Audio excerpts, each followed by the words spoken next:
Tonight, the television series My Fair Princess Part 2, adapted from the eponymous novel by Qian Yao, will premiere nationwide in primetime. The drama tells the story of a slightly noisy news broadcast filled the air. The scene before Qin Tian was tinged in black and white, as if he were trapped within an old film from the last century. Qin Tian felt dazed, filled with confusion and disbelief. Just seconds ago, having gone bankrupt in a financial crisis and feeling life was no longer worth living, he had leapt from the rooftop of Century Tower. Mid-fall, how had he suddenly ended up here? He looked around. The room was shabby, filled with old, worn-out items. Daddy, Daddy, time to eat. A soft, clear voice snapped Qin Tian back to reality. He saw a small hand, covered in scars, carefully placing a piece of green vegetable into his bowl. Tongtong, Tongtong. Qin Tian couldn't believe it. The child before him was his daughter, who had died. He was stunned, disoriented, unable to accept it. In a rush, he reached out and grasped the girl's small hand. It felt rough, nothing like the softness of a child her age. But the warmth radiating from that hand was real. He had been reborn. He had returned to the most regretful year of his life. Realizing this, Qin Tian's nose stung, and hot tears streamed uncontrollably down his cheeks. He never imagined he'd see his daughter again. He was a failure. Even decades later, when his net worth soared into the tens of billions, he could never make up for the mistakes he'd made in his youth. July 25th, 1999. On this day, he lost the two most important people in his life. It was a pain that would last his entire life, a regret that would haunt him forever. Qin Tian gazed at 5-year-old Tongtong before him. She was thin and small, smaller than most children her age. On her left shoulder was a large scar from a burn caused when Qin Tian, drunk and enraged years ago, accidentally spilled boiling water on her. The scar was extensive, and due to the harsh cold weather, she also had chilblains. Seeing these wounds, Qin Tian's throat tightened with sorrow, his heart overflowing with guilt. Tongtong, don't worry. Daddy promises you, I'll get you to the hospital for a skin graft surgery as soon as possible. You'll get healthy, and you'll make lots of friends at school. As Qin Tian lovingly examined his scarred daughter, wanting to comfort her further, a cold voice came from the doorway. Oof, if you really had that ability, would we still be starving? Qin Tian's eyes narrowed slightly. He turned toward the voice and saw a long-haired woman with a delicate, beautiful face standing in the doorway. Mengqing, you're here too. This woman was his wife, Lin Mengqing. She was stunningly beautiful, with a flawless face and a near-perfect figure. Unfortunately, her beauty was paired not with fashionable clothes, but with a tattered dress, patched in several places, those patches glaring like unsightly plasters. She stood in the doorway, her expression icy cold, radiating a sense of aloofness that kept others at a distance. If I weren't here, would you have killed me too? The woman said coldly, her eyes filled with resentment that pierced Qin Tian's heart like ice picks. Qin Tian knew Mengqing hated him with a depth bordering on loathing. In 1 hour, this woman would do something that would make Qin Tian regret for the rest of his life. This pitiful woman would also die from carbon monoxide poisoning. Qin Tian still remembered, as he was carried away on a stretcher, seeing Lin Mengqing lying on the bed, her body frozen in a stiff pose, as if trying to kiss Tongtong one last time. That desolate scene had become the nightmare that haunted Qin Tian for countless nights and days. What kind of utter despair could drive a woman who cherished her daughter so deeply to make such a mad decision? Every detail of the past was vividly clear. At this moment, Lin Mengqing didn't care about Qin Tian's thoughts at all. Ignoring him, she walked up to her daughter. Tongtong, Mommy bought you the candy you've always wanted. Here, eat it. Wow, candied haws. Thank you, Mommy. Tongtong happily took the candied haws. Qin Tian, however, wore a grave expression. A stick of candied haws could buy 3 steamed buns. They had no money left. His wife, who normally wouldn't spend on such luxuries, had bought this for her daughter clearly. She had already made up her mind to die. What? Worried about this little bit of money? Do you even care anymore? When you snatched that 3,000 yuan last week, why didn't you show any concern for Tongtong then? When you gambled it all away, wasted it all, why weren't you this conflicted? Lin Mengqing saw Qin Tian's serious expression and seemed to guess his thoughts, launching into bitter sarcasm.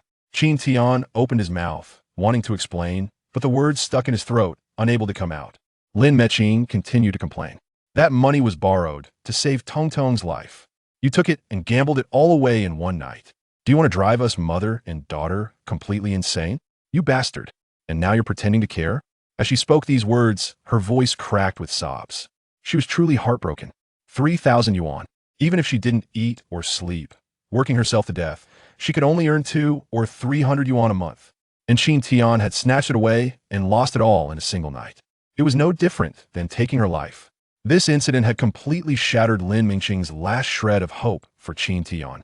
She had fantasized countless times about the three of them living a good life together. She had longed for the day when Qin Tian would reform, becoming a gentle husband and a responsible father. But reality had repeatedly crushed and destroyed her hopes. All Qin Tian brought her was an endless abyss of despair, endless darkness, endless hopelessness. So she'd had enough. She wanted out, and leaving the child behind would only cause her more suffering. So why not? Just leave this world together, forever?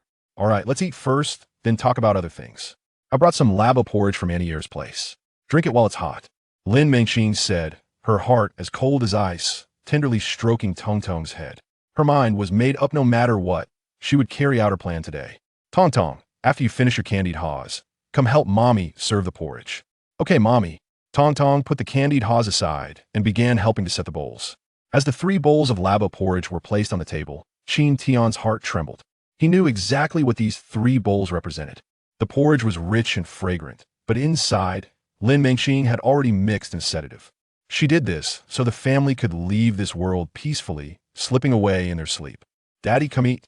If you don't hurry, the porridge will get cold. Seeing Qin Tian still standing there, Tongtong, innocent and cheerful, pulled him over. Qin Tian's heart was filled with bitterness. He looked at the labo porridge and cautiously sat down at the table.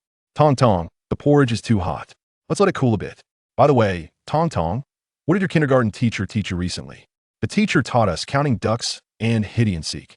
Tongtong answered in her sweet, childish voice, utterly innocent. Then let's play hide and seek. You go hide, and Daddy will come find you. Oh, remember, don't hide outside the courtyard. Qin Tian suggested with a smile. Hearing that her daddy wanted to play with her, Tongtong was thrilled and eager. Daddy wants to play hide and seek with me? Yay. Okay. Come on, Daddy, count now.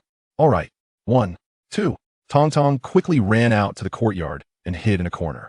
Qin Tian counted to 30, then stopped. Opening his eyes, he found Lin Mengqing staring at him with icy, unyielding eyes. Chapter 2.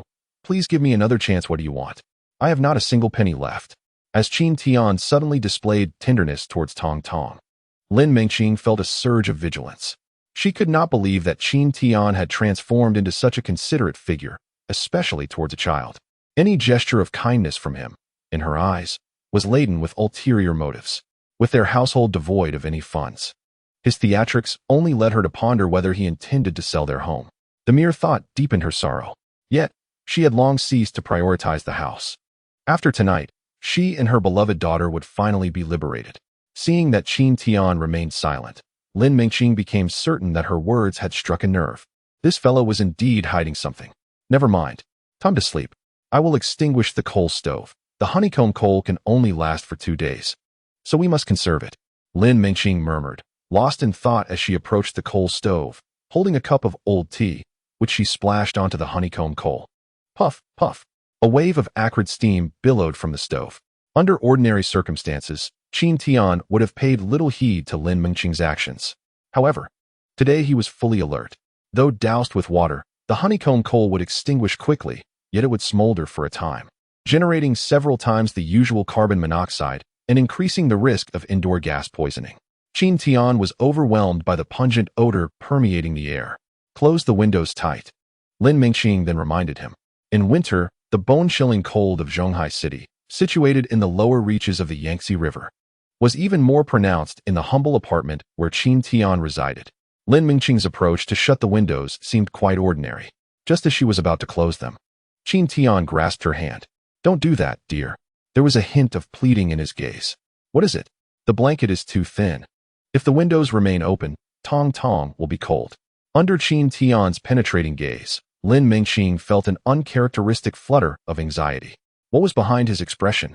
Did he know something? Without elaborating further, Qin Tian halted Lin Mengqing and then hastily grabbed the honeycomb coal, rushing towards the kitchen. Lin Mengqing was taken aback. With Qin Tian blocking her from closing the windows and the absence of the coal stove, had her plan just crumbled? A wave of helplessness surged within her, only to be swiftly transformed into immense resentment towards Qin Tian. Qin Tian, Bring the stove back. Lin Mengqing pursued him into the kitchen. On that wintry evening, clad in a leather jacket and having not eaten, Qin Tian was shivering uncontrollably. Yet, within him blazed a fierce fire. He felt miserable. As Lin Mengqing stubbornly extended her hand to seize the coal stove from him, Qin Tian abruptly raised a hammer that had been hidden behind the kitchen door. With Lin Mengqing's astonished gaze fixed upon him, he forcefully brought the hammer down upon his own left hand. The impact was brutal, rendering his hand a bloody mess. Overwhelmed by excruciating pain, Qin Tian nearly lost consciousness, his body swaying as muffled groans escaped his lips. Lin Mengqing, I swear on my left hand, I, Qin Tian, owe you. Yet I earnestly beseech you, do not forsake your own life, nor abandon this home. I have committed countless wrongs against you. Please grant me a chance, and I shall devote my entire existence to atoning for my transgressions. Lin Mengqing was taken aback. She remained unmoved by Qin Tian's words, offering a sorrowful smile as if she had just heard a tedious, cold joke. For her, such sentiments had been expressed by Qin Tian far too often. They were merely sweet nothings. Yet she discerned one truth. Although Qin Tian appeared malevolent, striking her without mercy, he was fundamentally timid and fearful of pain, to the extent that he shied away from needles. Such a fragile and selfish individual could, astonishingly, wield a hammer and maim his own left hand before her eyes. Lin Mengqing covered her mouth, tears streaming down her cheeks. For the first time, a tempest stirred within her heart. Could it be that he had genuinely awakened? But what would that realization change? It was far too late. 3,000 yuan. Those funds were meant for survival. To start anew would only lead her to confront this harsh reality again. Moreover, who could guarantee that Qin Tian would not revert to his former indolent self? Believe me, Mengqing, if you are willing to forgive me, we shall care for this home together from this moment forth. I shall no longer gamble. I will work diligently. Grant me one final opportunity. Let us nurture this household together. Lin Mengqing bit her lip tightly. Her trepidation was not solely rooted in the debt of 3,000 yuan. Money could be repaid one day. Yet she feared that Qin Tian might again reveal his true nature and return to being the good-for-nothing he once was. However, his plea for forgiveness, made at the cost of his own life, was a testament to his resolve. Lin Mengqing found herself in a profound quandary, utterly at a loss. Mengqing, I know you are still upset about the 3,000 yuan I lost gambling. But if you forgive me, I have a plan to earn that money back. You have a plan? Lin Mengqing paused momentarily, then scoffed coldly. Your plan isn't yet another gambling scheme, is it? No. I swear, I shall not gamble again. I will earn money through other means. Just give me 1 week. 1 week to prove that I still deserve to love you. That phrase, laden with emotional weight, coupled with Qin Tian's desperate demeanor, truly unsettled Lin Mengqing. Nevertheless, an ominous premonition lingered within her, as she sensed the acrid scent of sulfur still permeating the air, leaving her in a daze. Had Qin Tian not discerned her intentions tonight, perhaps she and her precious daughter would no longer be present. Qin Tian, if we were to perish like this, it would indeed be too lenient on you. Lin Mengqing let out a bitter huff, wiping away her tears. Her resolve to die having diminished considerably. Yes, she no longer wished to die, yet that did not imply she would never entertain thoughts of ending her life again. Qin Tian understood that he had gained a slight opportunity for forgiveness, and he must grasp it firmly, ensuring he would not err again. He yearned to embrace his wife, but found her utterly resistant, thus refraining from any physical advance. The laba porridge served for dinner was replaced with plain rice porridge. When it came time for sleep, the family's modest means compelled the three of them to huddle closely together for warmth under the same blanket. A night passed in silence. For reasons unknown, Qin Tian slumbered exceptionally deeply during the night. It was not until the following morning that he awoke, disoriented and bewildered. Lin Mengqing and Tongtong had long since vacated the premises. On the table lay a neatly written piece of white paper. Qin Tian approached to read it, his expression turning grave. It was a divorce agreement, starkly inscribed in black ink upon the white sheet. Qin Tian sighed deeply. Clearly, seeking forgiveness from Lin Mengqing with mere words and a wounded left hand was a futile endeavor. He had no choice but to exert every effort to steer his family back onto the right course. Situated in the lower reaches of the Yangtze River, Zhonghai endured a winter that chilled to the bone. Even within the confines of his home, Qin Tian found himself shivering uncontrollably. After folding the divorce agreement neatly and tucking it into his pocket, he locked the door and stepped outside. The immediate priority was to earn money to provide food for his child and wife. Their home was devoid of even a single grain of rice. Qin Tian resided in the vicinity of Xining Road in the Puxian district of Zhonghai City. Once a thriving old town, it had now fallen into disrepair. In the drab, gray tenements, neighbors occasionally emerged to discard their refuse. Upon spotting Qin Tian standing at the entrance, glancing around anxiously, many residents' faces paled, and they hastily shut their doors, as if confronted by a specter. His reputation on the old street had become utterly abominable. As a notorious gambler who abused his wife and children, who would willingly associate with him? Qin Tian forced a bitter smile. The thought of borrowing a few coins from a neighbor to buy a bun dissipated in an instant. After a moment of contemplation, a plan began to form in his mind. Chapter 3. Into the Lion's Den. Yesterday, Qin Tian had vowed to Lin Mengqing that he would earn 3,000 yuan within a week. In his former life, devoid of resources and lacking any exceptional talents, it would have been an impossible dream to accumulate such a sum in a short span. Yet, having lived 2 lives, Qin Tian possessed the memories of his past existence. He vividly recalled the numerous events that would transpire in Zhonghai and across the nation. With this knowledge, he recognized that the future would reveal which industries would prosper and what risks would emerge, each detail presenting an opportunity to alter his destiny. A particular memory surfaced in his mind. He distinctly remembered that when his wife and child suffered from carbon monoxide poisoning, he had been gambling, engrossed in the activity for 2 days and nights. Had he not been reborn, he would likely still be at the gambling den, clutching dice at this very hour. In the final round, he had lost everything, becoming utterly destitute, even forfeiting the dilapidated house before him. He recalled that last game vividly. He had rolled a big win. With a cold snort escaping his nostrils, Qin Tian resolved to take a gamble. This time, however, his venture to the casino was not driven by an obsession with gambling, but fueled by a fierce determination. He would rise from where he had fallen. The establishment he frequented lay nestled in the old alleys of this street. The owner, Lu Hongjun, was a notorious figure in the area, known for running illegal gambling operations and surrounding himself with a band of thugs who lured unsuspecting individuals into the game. Countless lives had been shattered by their machinations. Qin Tian entered the familiar courtyard in the old alley with a sense of familiarity, navigating the casino with ease. The atmosphere within the courtyard was thick with smoke. As a crowd gathered around a card table, their voices rising in a cacophony of excitement. Even in the chill of winter, many faces were flushed with fervor. Bet, bet. The game is about to commence.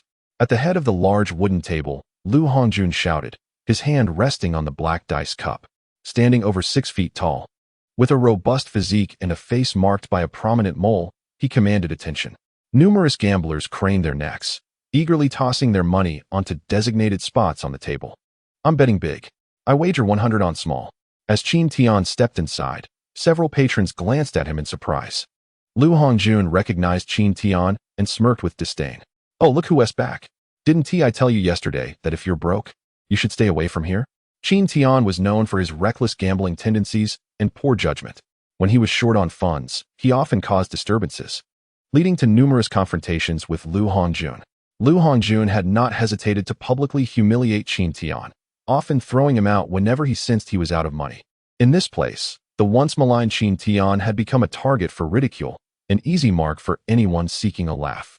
Their eyes met, and a chill ran down Qin Tian's spine.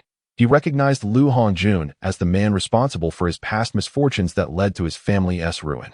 That greedy, grotesque face was forever etched in his memory. Unlike his usual boisterous self, Qin Tian maintained a calm demeanor. I merely came to observe, he replied coolly.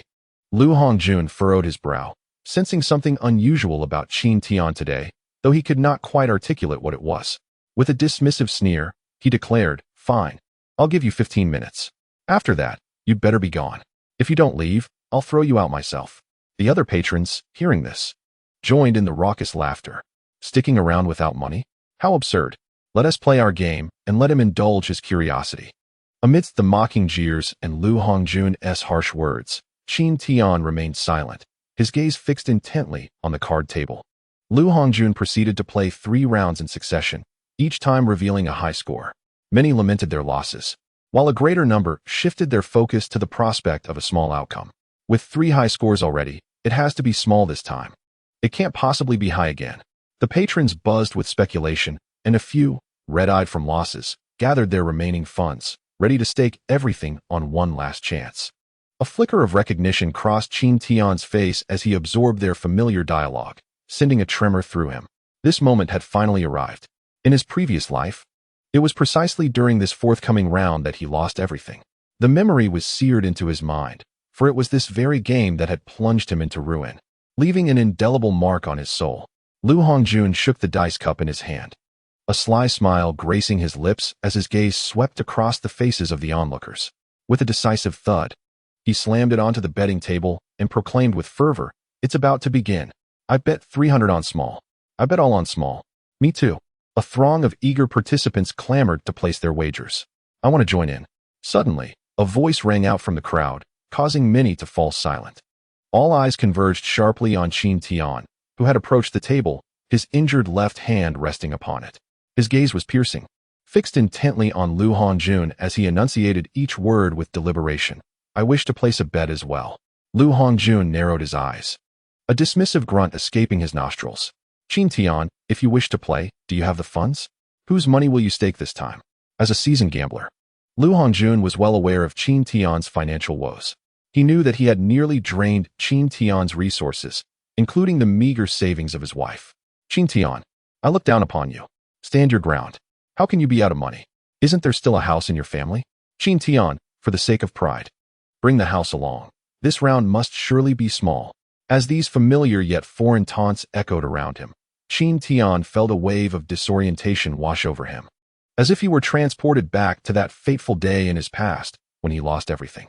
The crowd had urged him on then, just as they were now, and in a moment of reckless abandon, he had staked his home. History seemed to be repeating itself, but this time, the outcome would be markedly different.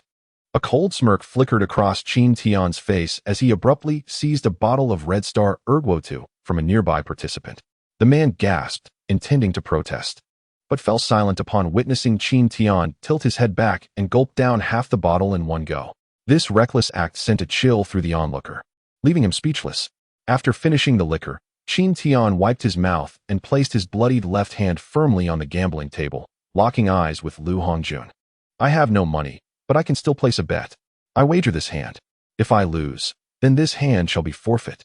The scent of alcohol wafted from his mouth, and the sight of his bloodied hand elicited gasps from the crowd. Their perception of him shifted. It appeared that he had lost his sanity today.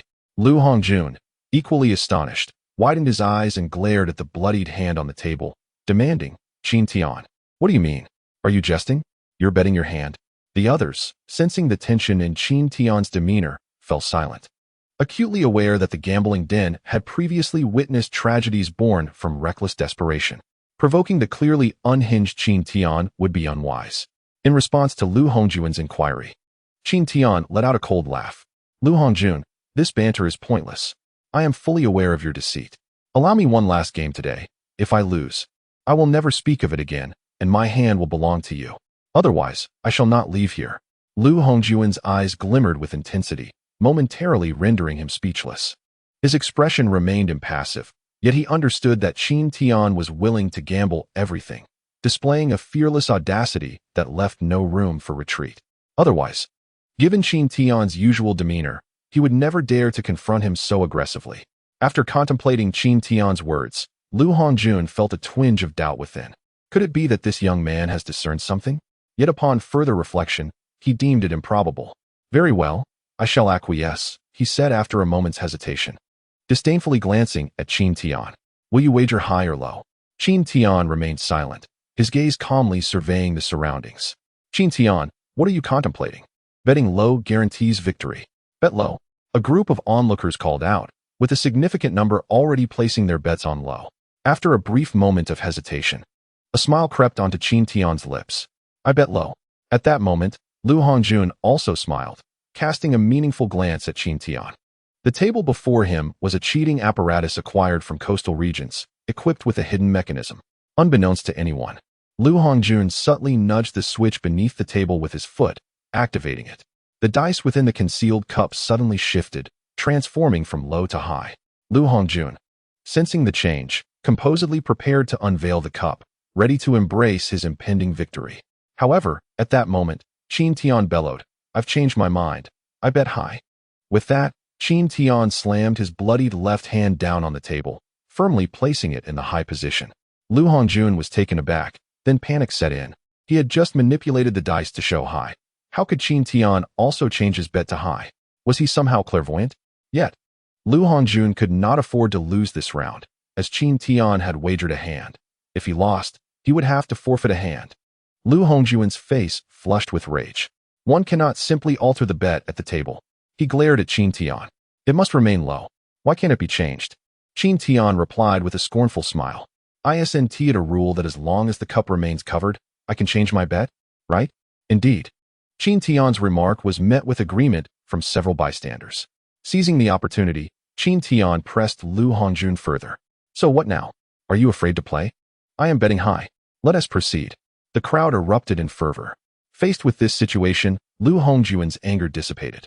He understood fully that Qin Tian was determined to press his advantage. Lu Hongjun, let him bet high. Let this fellow face the consequences. Yes, let us begin. It must be low. Many urged anxiously. Lu Hongjun's complexion fluctuated between shades of green and white, but suddenly, he broke into a grin again. With a menacing glance at Qin Tian, he warned, you better not regret this. As he reached for the switch beneath the table again, he was taken aback when another foot appeared, firmly blocking the switch. Startled, Lu Hongjun's body jolted. He had not been able to activate the switch. Panic surged through him as he looked up at Qin Tian. At that moment, Qin Tian was gazing back at him, a mocking smile playing at the corners of his mouth.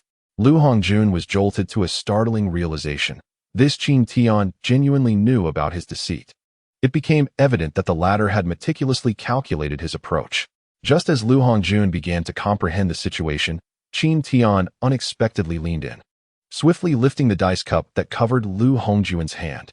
A profound silence enveloped the room, all eyes fixated on the 3 dice beneath the cup. 645, large. Astonishing. Upon discerning the numbers on the dice, those who had bet on a large outcome erupted in exclamations of joy. Qin Tian, with a hearty smile, remarked, Lu Hongjun, my apologies. 645, it's indeed large. He flashed a leisurely grin at Lu Hongjun. A shiver coursed through Lu Hongjun. Could he truly be facing the prospect of losing a hand? His gaze towards Qin Tian shifted drastically, an inexplicable chill gripping his heart. In a sudden burst of shock, he sprang to his feet and stepped back. Before Lu Hongjun could even consider conceding amidst the collective gaze of the onlookers, Qin Tian cheerfully bent down and swept away a heap of Lu Hongjun's change from the table. Lu Hongjun, I have no need for your dirty hands. I shall accept this money as a fair exchange for your hand. Thank you. Qin Tian smirked at Lu Hongjun, drained the last of the borrowed liquor, and sauntered away. Lu Hongjun watched Qin Tian depart, an overwhelming sense of frustration brewing within him. Brother Jun, will you truly let that brat swagger off like that? Qin Tian clearly holds no regard for you. A burly man beside him taunted, urging Lu Hongjun on. Lu Hongjun shot a glare at the speaker. Let him go for now. This lad has a penchant for dice. He will undoubtedly return. There's no need to rush. In front of so many witnesses, Lu Hongjun could hardly unleash his anger. Cheating with a specially crafted mahogany table was a cardinal sin in this establishment. Over the years, numerous individuals had lost their fortunes at his hands. Should they discover that he had won through deceit, it would spell disaster for him. Contemplating this, Lu Hongjun begrudgingly suppressed his rage, vowing to deal with Qin Tian at a later time. With a swagger, Qin Tian exited the courtyard. Unperturbed by the thought of Lu Hongjun pursuing him, he had accurately gauged the latter's apprehension. If he were to expose Lu Hongjun's misdeeds, the man would likely be torn to shreds by the very patrons who frequented his establishment. A few dozen steps away from the courtyard, Qin Tian meticulously counted the money he had acquired. Although the stack appeared substantial, it was primarily composed of small change, with a considerable portion being mere trifles. Upon thorough counting, it totaled just over 200. Nonetheless, for Qin Tian, this sum was sufficient to alleviate his immediate needs. Money is the courage of a man. With newfound financial means, Qin Tian walked with an extra spring in his step. He promptly made his way to the nearby Chunya market. Carefully selecting his purchases, 50 pounds of rice, cooking oil, pork, and celery. Ultimately, he placed an order for 100 pounds of honeycomb coal at a neighboring store. Balancing a hefty load of grains, oils, meats, and vegetables on his intact right shoulder, Qin Tian set off homeward, carrying over 100 pounds. As he traversed the streets, neighbors observed his substantial haul, their eyes betraying a mix of astonishment and intrigue. They were well aware of Qin Tian's character, never taking charge of household matters. Today, however, he surprisingly decided to procure provisions for the family. What an unusual occurrence. Upon returning home, after the delivery of coal, Qin Tian busied himself. He swiftly ignited the coal stove and began preparing a series of home-cooked dishes, including spicy stir-fried meat and vinegar-soaked cabbage, even concocting a lotus root soup with pork bones in a ceramic pot. After toiling for more than 2 hours, the sky began to darken. Outside, a child's innocent voice broke the silence. "Mommy, is Daddy back?" Lin Mengqing's weary voice followed. "Never mind him. Mommy will make you noodles with an egg." Hearing their conversation, Qin Tian felt invigorated and arranged the final dish on the table. Looking at the spread before him, he was filled with a profound sense of accomplishment. Surely, this would bring a delightful surprise to the two of them. Chapter 5. The opportunity arises at that moment. Lin Mengqing lifted the door curtain, holding Tongtong's small hand as they entered. "Dear Tongtong, you're home so early today," Qin Tian greeted with a smile, taking Tongtong's small backpack and placing it on the worn sofa. However, seeing the smile on Qin Tian's face, Lin Mengqing felt an inexplicable wave of disdain. The family was struggling to make ends meet, yet he wore such a foolish grin. Suddenly, she caught a whiff of an unusual scent, her expression shifting. "Have you been drinking?" Her gaze fixed on Qin Tian, her eyes gradually reddening. The smell of alcohol was unmistakable. Qin Tian was taken aback. Earlier, at Lu Hongjuan's gathering, he had indeed consumed a bottle of liquor to assert himself, and now he felt a bit dizzy. Yet, it was not his intention to drink excessively. "Qin Tian, I knew your vows were as empty as the air," Lin Mengqing exclaimed in agitation, a flicker of despair crossing her eyes. Recalling how he had smashed his hand yesterday while swearing to her, she found it laughable. At that moment, a glimmer of hope had ignited within her, but now, that hope was utterly shattered. "Dear, I admit I had a bit to drink, but it's not as you think," Qin Tian hurriedly explained. With that, he swiftly revealed the dining table behind him, laden with a feast. The table was filled with an array of dishes, fragrant spicy stir-fried meat, sweet and sour fish-flavored shredded pork, and golden-brown fried Christian carp.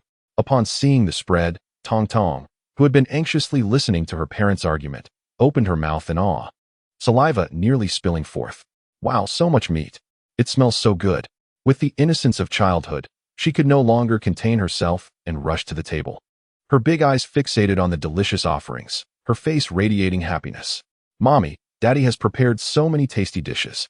Yet, Tongtong did not immediately reach for her chopsticks. Instead, she looked towards Lin Mengqing. The look of anger on Lin Mengqing's face froze, replaced by sheer astonishment. She could hardly believe her eyes.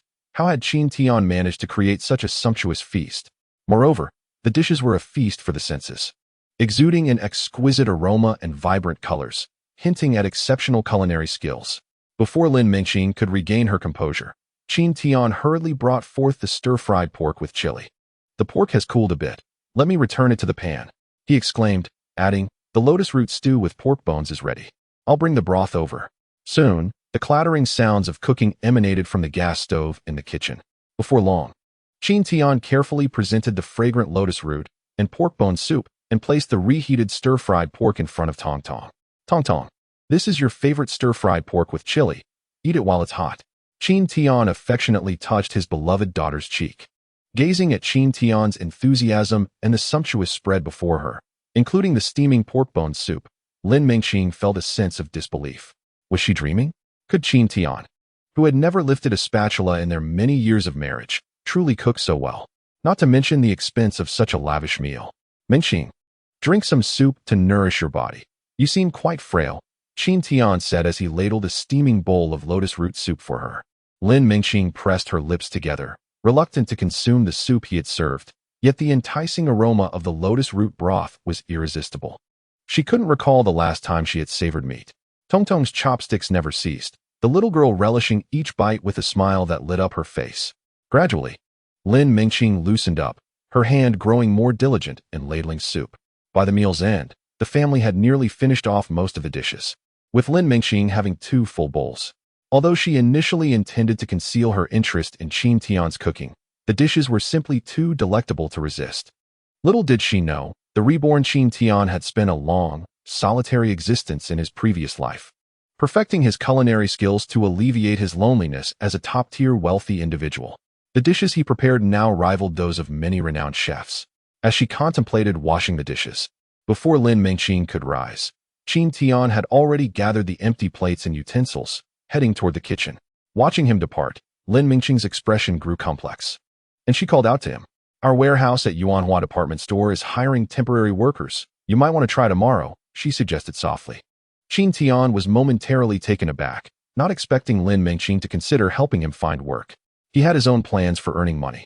Yet, upon turning back and seeing Lin Mengqing's haggard and thin face, he felt a tremor in his heart. This was Lin Mengqing, who had actively encouraged him to work. Initially, he had anticipated her cold demeanor, given how deeply he had hurt her. However, witnessing her current attitude, he found it impossible to refuse her. All right, I'll go tomorrow. Qin Tian replied with a smile, readily agreeing. He then pulled out a handful of coins from his pocket and pressed them into Lin Mengqing's hand. The money serves as a modest supplement for household expenses.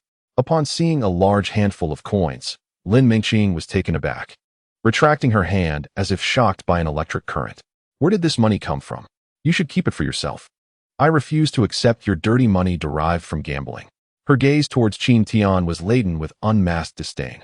In her mind, the means by which Qin Tian acquired money could only be through deception or gambling. His reputation had become notorious among relatives, friends, and neighbors. Deceit was out of the question, leaving only gambling as the source of his funds. Such money was unacceptable to her. Noticing Lin Mengqing's resolute stance, Qin Tian sighed inwardly. It was indeed difficult to explain the origins of this money to her. After all, he had employed certain methods to procure it from Lu Hongjun. This was hardly a matter of pride. Mengqing, I assure you this money is not tainted. I have changed. Qin Tian quietly muttered before continuing towards the kitchen with the dishes in hand. Lin Mengqing remained silent, her gaze fixed on Qin Tian's retreating figure for an extended period. Early the next morning, Qin Tian rose from bed and accompanied Lin Mengqing to the warehouse of Yuanhua department store. Lin Mengqing had worked there for several years. With her beauty, honesty, and diligence, she had garnered considerable goodwill among her colleagues. The warehouse supervisor, a middle-aged woman named Yuan Fengxi, was taken aback upon learning that Lin Mengqing had brought Qin Tian in for an interview. Mengqing, you haven't divorced this gambler yet? And you bring him here to apply for a job? Oh dear, and he's injured. Did someone beat him? The work in the warehouse is quite strenuous. Can he handle it? Throughout her speech, Yuan Fengxi displayed her complete disdain for Qin Tian. Over the years, many at Yuanhua department store were aware of Lin Mengqing's family circumstances and sympathized with her plight, naturally looking down upon Qin Tian. After Lin Mengqing spoke highly of him, Yuan Fengxi reluctantly agreed to let Qin Tian try his hand at delivering goods in the warehouse. Once Lin Mengqing departed for her shift, Yuan Fengxi shot Qin Tian a cold glance. You're on probation, no gambling, no leaving early, and no slacking off. Understand? I'm only giving you this job because of your wife. There was no mistaking the contempt in her tone. Qin Tian forced a smile, attempting to placate her. Sister Yuan, rest assured, I will work diligently. Yuan Fengxi scoffed and led him to a corner of the warehouse, pointing at a dilapidated tricycle. That's your vehicle for transporting goods. Don't break it. Upon seeing the tricycle, Qin Tian felt a chill of despair. He had anticipated driving a truck. At least it would be somewhat warm inside during the frigid winter. Now he was left to haul goods using this human-powered tricycle, braving the biting cold. What's wrong? Not willing to do it. If you don't want to work, you can leave. At that moment, a burly man leaned out from a nearby truck, sneering at Qin Tian. His reputation had become infamous at Yuanhua department store. Many workers often witnessed Lin Mengqing's bruised face, evoking their sympathy, which naturally translated into disdain for Qin Tian. Do not harbor the illusion that your arrival here will yield any commendable tasks for you. Can you operate a tricycle? If not, then there is nothing for you to do here. Noticing Qin Tian's hesitation, Yuan Feng's expression remained stern as she spoke. I can. Qin Tian replied resolutely after a moment's contemplation, with no room for refusal. He had no choice but to accept the reality before him, as he could not afford to disappoint Lin Mengqing. Moreover, it was evident to him, judging by the attitudes of the warehouse management and cargo drivers, that his prospects at Yuanhua department store would not be particularly bright. Before long, Yuan Feng assigned Qin Tian the task of delivering 1,000 pounds of flour. With no complaints, he set out early in the morning, diligently pedaling the tricycle as he transported the flour to the Jianong market.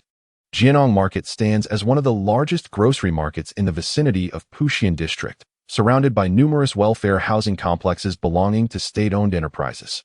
At the crack of dawn, the market was already bustling with a throng of people, creating an almost impenetrable sea of humanity.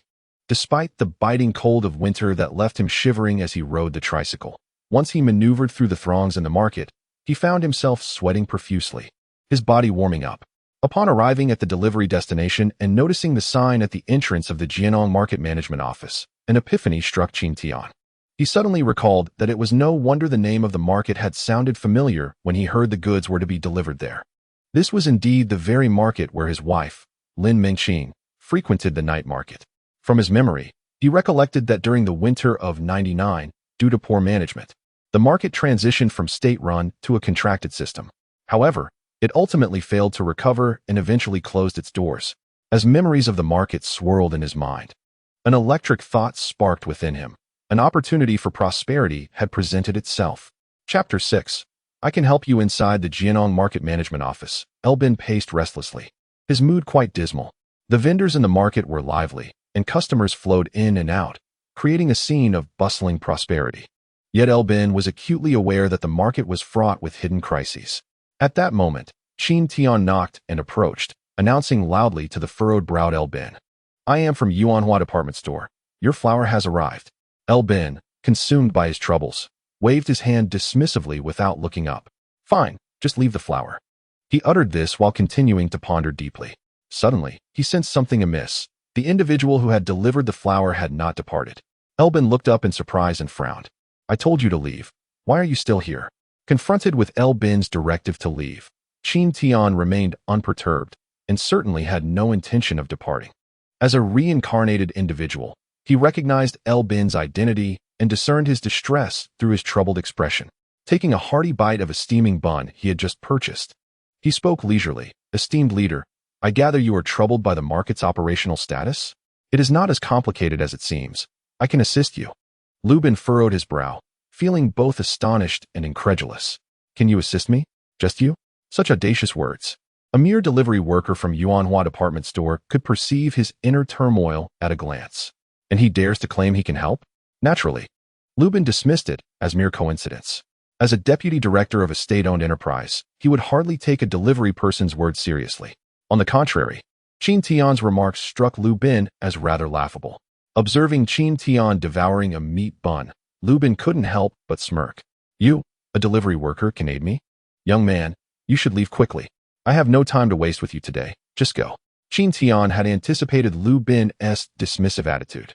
After all, a person of lowly status often finds their words disregarded by those in esteemed positions. Unperturbed, Qin Tian finished his bun, his expression shifting to one of solemnity.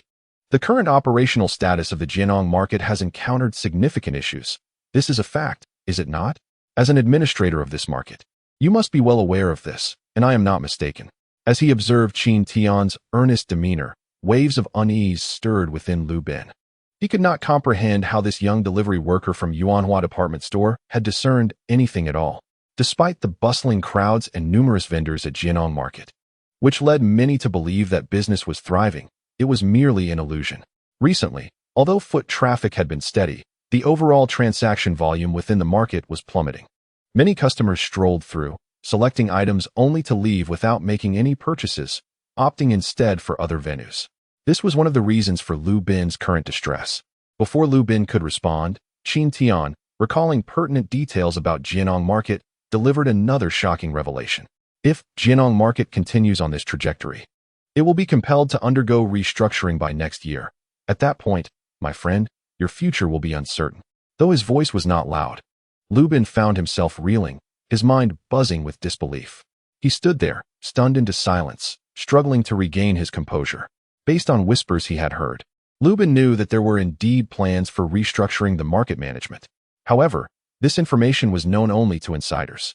How could this young man, merely a delivery worker, have acquired such knowledge? Lu Bin's greatest concern was the potential ramifications of restructuring on his career. Lacking connections or a powerful background, he feared he would be at the mercy of the changes, unlike others who had established ties within the management. As state-owned enterprise reforms intensified, many veterans had found themselves laid off. Lu Bin was determined not to become another statistic in the ranks of the unemployed. In his desperation, he gazed at Qin Tian, who remained remarkably composed, and a thought suddenly struck him. Could this delivery worker possess some hidden connections? With this realization, Lu Bin's demeanor subtly shifted. His previously dismissive demeanor softened, and he became somewhat more courteous. Come, young brother, please take a seat. Without further ado, he grasped Qin Tian's hand and guided him to the nearby armchair, simultaneously pouring a steaming cup of tea for him. Qin Tian, feeling no need for formality, gently blew on the tea. Having just devoured a large meat bun and pedaled his three-wheeled cart for several miles, he was quite thirsty. He gulped down the tea in one breath, savoring it as if it were water. Once Qin Tian finished his drink, Lu Bin forced a smile onto his face and humbly inquired, "May I ask how you are addressed, young brother? Now that you've enjoyed your tea, could you perhaps share where you obtained your information?" Qin Tian smiled lightly. "I am called Qin Tian. You may simply refer to me as Xiao Qin." As he spoke, he carefully examined the identification badge on Lu Bin's blue uniform, where the title Deputy Director was prominently displayed. He understood the implications. Lu Bin was already entangled in a web of his own making. In contrast to Lu Bin's anxious demeanor, Qin Tian remained remarkably composed. "Deputy Director Lu, I cannot divulge the source of my information. However, if you seek to salvage the market's revenue, that is within my capacity." He paused momentarily, adding, "But I cannot act at this moment." Lu Bin felt a surge of frustration.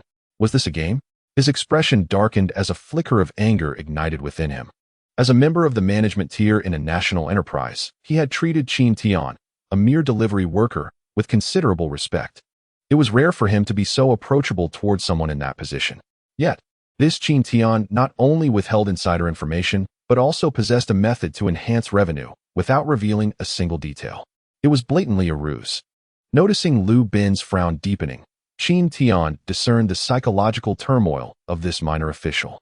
He lightly tapped the table and spoke leisurely, "Deputy Director Lu, as the deputy of the Market Management Office, even if you significantly boost the market's revenue, the lion's share of the credit will still belong to the director. Why are you so anxious?" Taken aback by Qin Tian's statement, Lu Bin paused. Indeed, why was he so eager? Regardless of whether the Jiannong market's revenue was in the red or the black, he should not be the most anxious party involved. The individual who should be worried was none other than the portly director who spent his days gambling and indulging.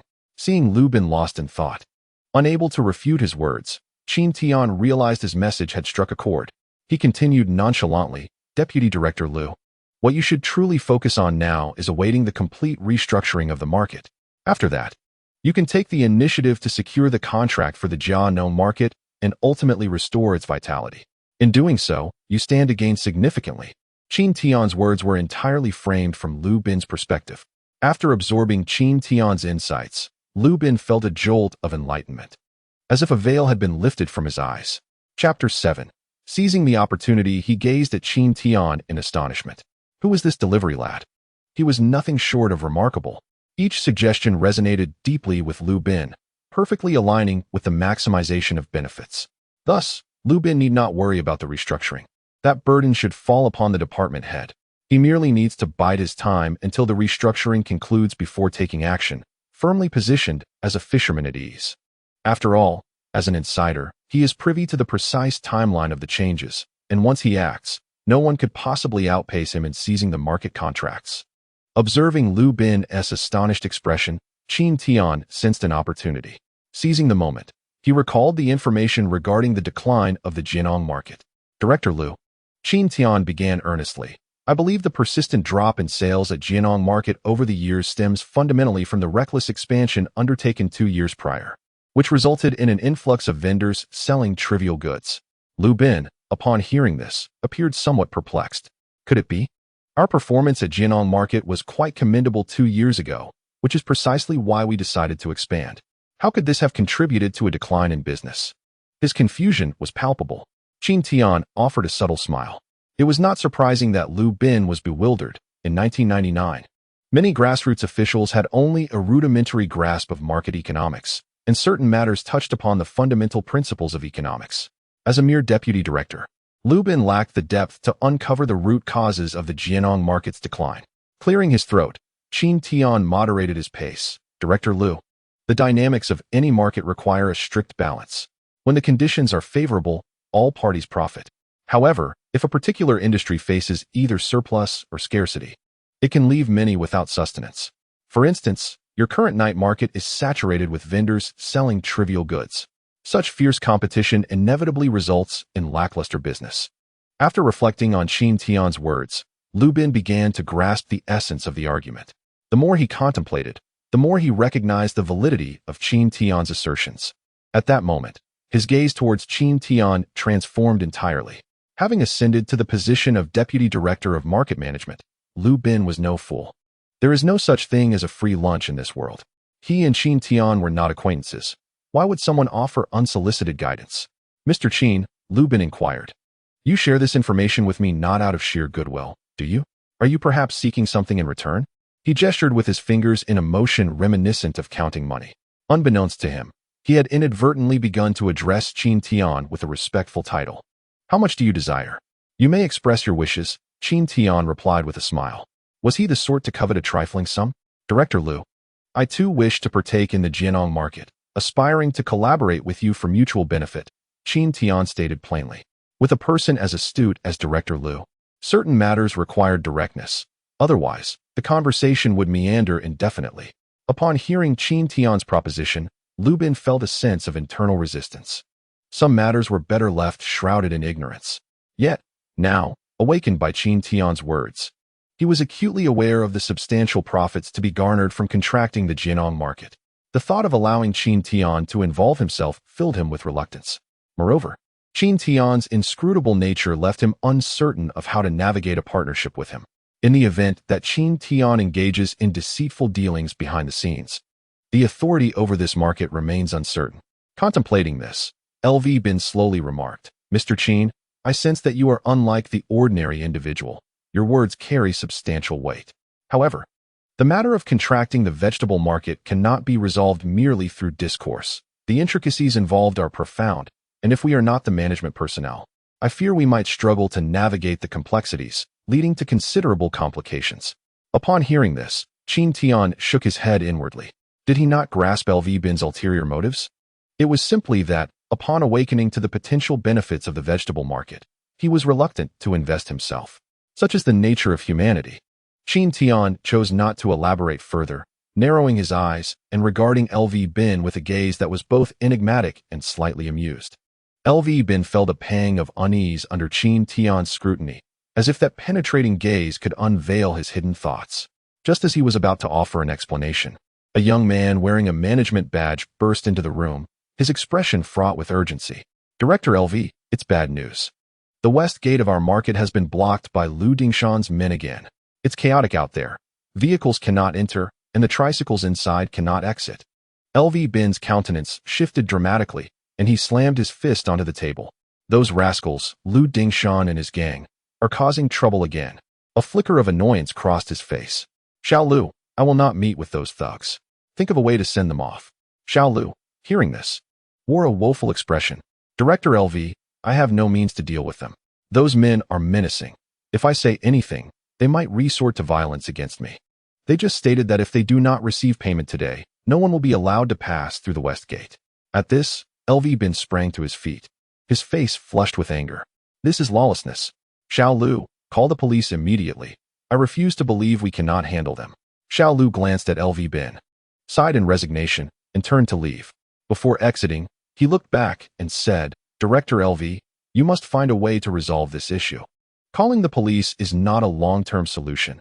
Driving them away once or twice will not deter them. They will return to cause disturbances daily. L.V. Bin was momentarily taken aback, watching Xiao Lu's departing figure in silence. His mind was in turmoil, and it was only when he settled back down that he remembered that Qin Tian was still present in the room. Mr. Qin, perhaps it would be best if you returned for now. I have quite a few troubles to contend with. Qin Tian had remained silent, observing the situation with a detached demeanor. However, L.V. Bin's distress sparked an idea within him. Recognizing the opportunity as LV Bin expressed his worries, Qin Tian stepped forward. Director LV, are you seeking to resolve the issues with Lu Dingshan? I can assist you with that. LV Bin, overwhelmed and on the verge of a headache, was taken aback by Qin Tian's offer. Could Qin Tian truly handle Lu Dingshan? This was no minor player. Lu Dingshan had been entrenched in the underworld since his teenage years, carving his path through sheer grit. Now, after over 2 decades of notoriety, he commanded a following of around 100 subordinates, with both the legitimate and illegitimate worlds showing him a modicum of respect. Even a cadre from the market management office finds himself at a loss when confronted by that unscrupulous individual, even falling victim to extortion. How could he possibly resolve this? Chapter 8. No worries, leave it to me, Mr. Qin. You actually know Lu Dingshan? Lu Bin gazed at Qin Tian with a mix of surprise and hope shimmering in his eyes. Qin Tian offered a faint smile. Whether I know him or not is of little consequence. However, should I seek him out, Lu Dingshan is unlikely to deny me a favor. Qin Tian's voice, though not loud, struck Lu Bin's ears like thunder. Filled with astonishment and joy, he exclaimed, Mr. Qin, if you can indeed resolve this predicament with Lu Dingshan, I would consider bringing you on as a shareholder in the Jianong market. Lu Bin's foremost concern was none other than Lu Dingshan. Recent developments had led his superiors to express dissatisfaction, criticizing him for being unable to handle a mere street thug. If this continued, his position as deputy director would surely be at stake. Agreed, Qin Tian replied with a smile, await my good news. There was a profound confidence in every gesture of Qin Tian, a quality that even influenced Lu Bin, who found himself harboring a newfound anticipation regarding Qin Tian's promise to resolve the issue with Lu Dingshan. As Qin Tian prepared to leave, Lu Bin presented him with several small gifts from merchants seeking his favor, including snacks and toys. Departing from Jianong Market, Qin Tian pondered deeply while riding a tricycle. Despite his outward display of confidence, he felt a twinge of uncertainty regarding Lu Dingshan. He had heard numerous rumors about Lu Dingshan, a figure so formidable that even the notorious Lu Hongjun would refer to him as Big Brother. Truly, he was a prominent figure in the Zhonghai area, not one to be trifled with. In his previous life, Qin Tian recalled that Lu Dingshan had operated an outdoor billiard hall adjacent to Jianong Market, which had later expanded and encroached upon his territory. Naturally, this incited Lu Dingshan's ire. Although the billiard hall had initially occupied land that rightfully belonged to Jianong Market, Lu Dingshan had run it for 3 to 4 years, considering it his domain. With the market's expansion pushing his billiard hall into a corner, he began rallying a group of underlings to incessantly demand compensation from the market's management, making exorbitant claims. It dawned on Qin Tian that a fierce confrontation between Lu Dingshan and Jianong Market had ultimately led to the market's restructuring. Recalling this, a spark of inspiration ignited in Qin Tian's mind, gradually forming some ideas. Yet, who was Lu Dingshan? Qin Tian was merely a nameless shrimp, lacking both wealth and connections. Not only did he struggle to assist Lu Bin with his troubles concerning Lu Dingshan, but he also found himself at a loss for how to even approach him. After contemplating for a while on the tricycle, Qin Tian remained without a clear direction. Suddenly, a cold wind swept through, causing him to shiver and pull his jacket tighter around himself. Treading upon the desolate tricycle, Qin Tian was on his way back to the Yuanhua department store warehouse. The warmth he had felt amidst the bustling vegetable market was now replaced by the biting chill of the wind. The coldness of the Yangtze River's mid-lower reaches seeped through to his very bones, enveloping him in a damp chill. By the time he arrived at the warehouse, his hands and feet felt as though they belonged to someone else, ensnared in a numbing freeze.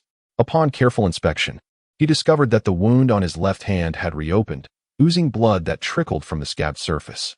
Even the gauze wrapped around the injury was soaked in the icy blood. To make matters worse, certain areas of his left hand began to itch, a clear sign of frostbite. As he tended to his wound, a group of dock workers and truck drivers huddled together in the warehouse, idly exchanging banter. The day was waning, and there was little work left to be done. Their raucous laughter echoed through the space, and despite his lack of interest, Qin Tian could hear them distinctly. Among them was a young worker in his early 20s, wearing a felt hat and exuding a somewhat whimsical demeanor, who hung a cigarette from his lips and boisterously declared, "Don't be fooled by my current toil in this shabby place. In a few days, I'll strike it rich and give that warehouse manager, Director Lu, a piece of my mind." The others erupted in laughter. A tall, lanky dockworker chuckled, "Dai and I chow. I believe you're not only destined to become wealthy and deal with Director Liu, but you might even end up as the general manager of the Swan Lake Grand Hotel." The young man, named Dai Jinlong, was known for his penchant for boasting and laziness, often drawing the ire of the warehouse manager. The dockworkers had affectionately dubbed him Dai and I chow for his antics. Naturally, such a character was regarded as a source of amusement within the group, and they frequently teased him. Aware that the tall worker was merely mocking him, Dai Jinlong felt a surge of irritation. "Don't doubt my words. Tonight, Brother Lu Dingshan is hosting a banquet at the Swan Lake, and I've been invited. Gaij and Luge will be there too." Upon hearing Dai Jinlong's proclamation, the previously jovial workers were taken aback. Lu Dingshan was a formidable figure in the underworld of Zhonghai City. While they often joked amongst themselves, jesting about Lu Dingshan was another matter entirely. If such banter reached his ears, the consequences could be dire. Moreover, Dai Jinlong spoke with a conviction that piqued their interest. Their expressions shifted as they regarded him with newfound caution. Even if Dai Jinlong was audacious, surely he wouldn't dare jest about Brother Shan. Observing the group's apprehensive glances, a smug smirk crept across Dai Jinlong's face. "Ah, now you're all lost for words, aren't you? Words spoken without intent can carry weight." Standing aside, Qin Tian was equally astonished by the mention of Lu Dingshan. However, his surprise diverged from the other's reverence. He had seized upon the information that Lu Dingshan would be dining at the Swan Lake Hotel. "If only I could meet Lu Dingshan," he mused, a spark igniting in his eyes as a plan began to take shape in his mind. Dai Jinlong observed that the porters around him no longer dared to jest at his expense, feeling a sense of triumph within. At this moment, he had successfully silenced those who relished in the amusement of others' misfortunes. Naturally, he found no desire to engage in further pleasantries with such individuals, choosing instead to remain humble and discreet. He swiftly donned a large cotton coat nearby, preparing to conclude his workday. Just as he stepped out of the warehouse, an individual approached him unexpectedly. Chapter 9. The Importance of Appearance. Dionysius, do you truly believe you can meet Lu Dingshan? The speaker was Qin Tian. Currently, Qin Tian was destitute. To initiate his ascent, he needed to tread an unconventional path. He yearned to meet Lu Dingshan, the figure behind the reforms at the Jianong market. Dai Jinlong rolled his eyes. Although the other workers looked down upon his nonchalant demeanor, Qin Tian, a gambling addict who mistreats his wife, clearly occupied the lowest tier of the porter hierarchy. Dai Jinlong scoffed. "Qin Tian, are you out of your mind? You seriously believe the nonsense I was spouting over there?" Unperturbed by Dai Jinlong's derision, Qin Tian merely smiled. He had long suspected that Dionysius was merely boasting. However, the mention of Lu Dingshan had sparked an idea in Qin Tian's mind. Yet, to execute this idea, he found himself in need of assistance. He pulled out 100 yuan and tossed it in front of Dai Jinlong. The latter's eyes widened in astonishment at the sight of the money. "What on earth are you planning?" he gasped, gazing incredulously at Qin Tian. Without directly answering, Qin Tian countered. "Are you certain that Lu Dingshan will be dining at the Swan Lake Hotel tonight?" "Absolutely. This information is rock solid. A brother of mine, who is quite well informed, has made it clear that Lu Dingshan will be hosting a gathering at the Swan Lake Hotel, and many in our circle are aware of it." When mentioning his connections, Dai Jinlong's pride was evident. "Would you not wish to join me at the Swan Lake Hotel for a meal with Lu Dingshan?" Qin Tian inquired, his tone indifferent. "Is that even a question? Who wouldn't he want to go? The Swan Lake Hotel is a 3-star establishment in our city, and a meal there starts at 400 to 500 yuan. But with your means, do you really think you can manage it?" Dai Jinlong rolled his eyes, but refrained from taking the 100 yuan, his expression turning cautious. He was well aware of Qin Tian's gambling tendencies, uncertain of what ulterior motives the man might possess. Taken aback by Dai Jinlong's wariness, Qin Tian was surprised to discover that this individual possessed some discernment and did not easily trust others. Narrowing his eyes slightly, he continued, "If you are willing to heed my advice, I can indeed take you to the Swan Lake Hotel for a delightful feast." Dai Jinlong paused, scrutinizing Qin Tian with a mix of suspicion and intrigue. "What exactly are you after? Have you come here to play tricks on me?" He remained unconvinced by Qin Tian's words. Qin Tian shook the 100 yuan in his hand. "What? Do you think I'm pulling your leg by producing 100 yuan? As a porter at Yuanhua department store, one could earn a little more than 400 yuan a month through hard labor." But Qin Tian's offering of 100 yuan represented nearly a week's worth of wages. Observing the crisp bill and Qin Tian's composed demeanor, Dai Jinlong felt a flicker of temptation stirring within him. He could hardly believe that Qin Tian would take out 100 yuan merely for the sake of amusement. Such an expense was far too great. Furthermore, although it was merely boasting in the warehouse, Dai Jinlong genuinely yearned for a meal at the Swan Lake Hotel. Not only was the cuisine delectable, but the most significant aspect was that if he could dine with Lu Dingshan, those unsophisticated bumpkins from Yuanhua department store would no longer dare to look down upon him. This would provide him with 3 years' worth of bragging rights. What do you intend to do with that 100 yuan, Qin Tian? Dai Jinlong asked, sensing the seriousness in Qin Tian's demeanor, almost as if compelled by some unseen force. You should purchase 2 decent Zhongshan suits, and the remaining money can serve as your travel expenses. Qin Tian replied confidently, as long as you heed my advice. I will take you to the Swan Lake for a sumptuous feast. Dai Jinlong's eyes sparkled. This fellow Qin Tian was indeed serious about dining at the Swan Lake Hotel. His audacity was commendable, and he found it quite appealing. With the boldness of youth, he decided to seize the opportunity. After all, it was merely a meal, especially with money to be gained. He took the suit from Qin Tian's hand. All right, I'll go buy the Zhongshan suit. Just wait for me. As he turned to leave, Qin Tian called after him. After you purchase the clothes, make sure to clean yourself up. We shall meet at the entrance of Shenyuan Square in half an hour. Qin Tian instructed. Shenyuan Square was the latest grand plaza erected by the government, a modern marvel and now a landmark of Zhonghai City. Got it. Dai Jinlong grinned widely, seeing Qin Tian's earnestness. He felt a surge of optimism that today's venture might indeed succeed. On his way home, Qin Tian stopped to buy some snacks for Tongtong. The winter in Zhonghai arrived early, and the night fell quickly. Although it was only just past 5, darkness had already enveloped the city. Upon returning home, he found the house shrouded in gloom and desolation. Standing in the empty abode, he noticed that Lin Mengqing's large backpack, which she usually took to the market, was absent. A sigh escaped him. He understood that Lin Mengqing had gone to the night market, and Tongtong was undoubtedly accompanying her.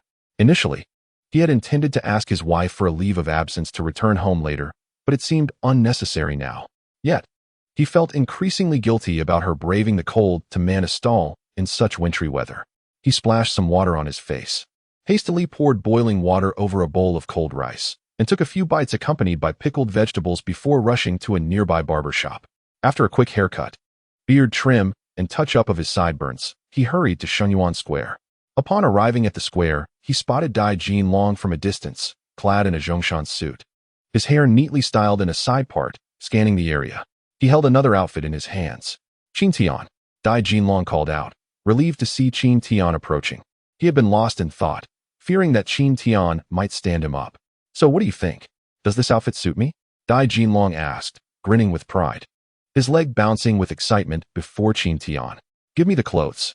Qin Tian replied, ignoring Dai Jinlong, and directly took the Zhongshan suit from his hands, heading into the nearby department store's fitting room to change. Upon exiting the department store, Dai Jinlong was momentarily taken aback, his eyes widening in disbelief. He had not anticipated that Qin Tian could appear so strikingly handsome. Typically, Qin Tian presented himself in a rather disheveled manner. However, after a fresh haircut and a well-groomed beard, adorned in a crisp Zhongshan suit, he exuded an air of elegance and authority. In comparison, despite wearing a similar outfit, Dai Jinlong felt his own demeanor fell woefully short. With a slight grimace, he felt a pang of jealousy. What are you staring at? Let's go, he urged. Noticing Dai Jinlong's unrelenting scrutiny, Qin Tian furrowed his brow and grasped his arm. Having already spent 100 yuan, he was not one to hesitate, promptly hailing a taxi to the Swan Lake Hotel. As a well-established 3-star hotel in Zhonghai City, the Swan Lake Hotel was frequented by the affluent and elite. Upon arriving at the hotel, a small fountain plaza came into view, illuminated by colorful lights that danced around the cascading water. Numerous luxury vehicles, including Santana and Lexus sedans, lined the entrance. The sight of such opulence made Dai Jinlong feel a wave of anxiety wash over him. Qin Tian, are we really going to meet Brother Shan? What if we end up getting hurt? The thought of the notorious tales surrounding Lu Dingshan made him somewhat apprehensive. Yet, having come this far, retreat was not an option. Qin Tian nodded resolutely, his gaze fixed on the resplendent Swan Lake Hotel. Chapter 10. Who are you, kid? Upon entering the Swan Lake Hotel, Dai Jinlong was utterly astounded. The interior boasted a distinctly Western style of decor, with a magnificent dome soaring overhead. Opulent chandeliers illuminated every corner of the hotel with brilliant light. Welcome. A few charming hostesses stood on the plush red carpet leading to the spiral staircase. Wow, Dai Jinlong exclaimed, swallowing hard. Did you see those hostesses? They are far more beautiful than the sales clerks at our department store. Dai Jinlong, stop gawking, Qin Tian admonished, his brow furrowing. Are you certain that Lu Dingshan is dining here? Dai Jinlong scratched his head, uncertainty clouding his expression. I can't be 100% sure, but I heard from a friend that Brother Shan does frequent this place every evening. Qin Tian nodded, surveying the opulent surroundings. Given the lavish decor and the evident sophistication of the hotel staff, it was clear that dining here would not come cheap. The establishment's design would remain commendable even decades later. It was still 1999, and for Dai Jinlong to indulge in the luxury of the Swan Lake Hotel on a daily basis was indeed extravagant. As they ascended the spiral staircase, Dai Jinlong's self-consciousness grew, and he felt increasingly out of place. Qin Tian, perhaps we should just go back, he whispered hesitantly. Qin Tian responded with a calm smile. In stark contrast to Dai Jinlong's anxious demeanor, he exuded an air of composure and ease, moving gracefully as if he belonged. The once boisterous Dai Jinlong, who had been so loud in the warehouse of Yuanhua department store, now trailed behind him, resembling a humble junior. Do not worry, Dai Nixiao, for I am here, Qin Tian proclaimed with an unwavering confidence that seemed to radiate and influence those around him. Dai Jinlong cast a glance at Qin Tian and chose to remain silent. At that moment, as the revolving door approached the second floor, Qin Tian gave Dai Jinlong a gentle push. Dai Jinlong was the first to ascend to the second floor. Upon reaching the upper level, he was immediately petrified by the scene that unfolded before him. A chilling sensation surged from his tailbone to the crown of his head, causing his lips to tremble and his complexion to pale. In his line of sight, approximately 5 to 6 meters away at the entrance of the hall, stood a dozen burly thugs adorned with tattoos of dragons and tigers, all glaring at him in unison. Typically, Dai Jinlong only boasted in front of the porters at the department store. He had never encountered such a menacing display. Faced with this terrifying sight, he instinctively recoiled. His body froze, and he turned to leave, only to be halted by a gruff voice from behind. Stop! What do you think you're doing? Are you unaware that the VIP lounge has been booked by Brother Shan today?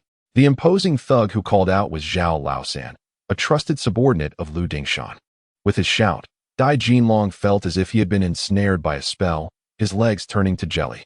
He turned back, his face pale, attempting to explain himself to Zhao Laosan, but he was so tense that no words would emerge. Meanwhile, Zhao Laosan approached with a look of suspicion. Dai Jinlong's anxious demeanor raised his eyebrows.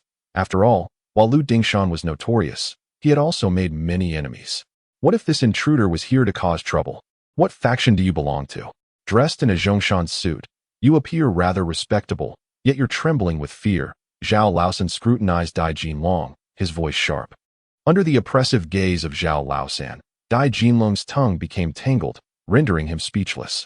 Suddenly, a tall figure ascended to the second floor, positioning himself strategically between Zhao Laosan and Dai Jinlong. Be silent. Qin Tian's countenance was stern as he fixed his gaze upon Zhao Laosan. He towered over Zhao Laosan by half a head, looking down upon him with an air of superiority. Zhao Laosan was taken aback, compared to Dai Jinlong. This newly arrived young man in the Zhongshan suit exuded a commanding presence. His every movement was composed and unhurried, even as he regarded Zhao Laosan with an expression of disdain. You want me to be silent? Zhao Laosan's anger flared. The onlooking thugs observed as this young man bluntly commanded him to hush. It was a blow to Zhao Laosan's pride. Brothers, this brat must be itching for a fight. Zhao Laosan's gaze turned icy. As soon as he finished speaking, his gang of thugs surged forward, surrounding Qin Tian and Dai Jinlong. Several thugs had already drawn iron rods from their back pockets. Faced with the ominous sight of those dark iron rods, Dai Jinlong felt an overwhelming urge to relieve himself. Qin Tian felt a tug on his hand, as if urging him to apologize to the burly man before him. Inside, Dai Jinlong lamented his own folly, realizing he had been misled by Qin Tian to come to this place. Now, this fellow had landed them in a predicament. Ignoring Dai Jinlong's plea, Qin Tian calmly turned to Zhao Laosan and said, Go relay a message to Lu Dingshan. Inform him that I can assist in reclaiming the land at the Jianong market. Though his voice was not loud, each word resonated clearly and powerfully. As his words echoed in the air, the surrounding ruffians felt an overwhelming buzz in their minds, akin to the crack of thunder. Their leader, Lu Dingshan, had been stirring up trouble at the Jianong market for some time, seeking compensation from them. If they could indeed reclaim that land, it would be nothing short of a triumph.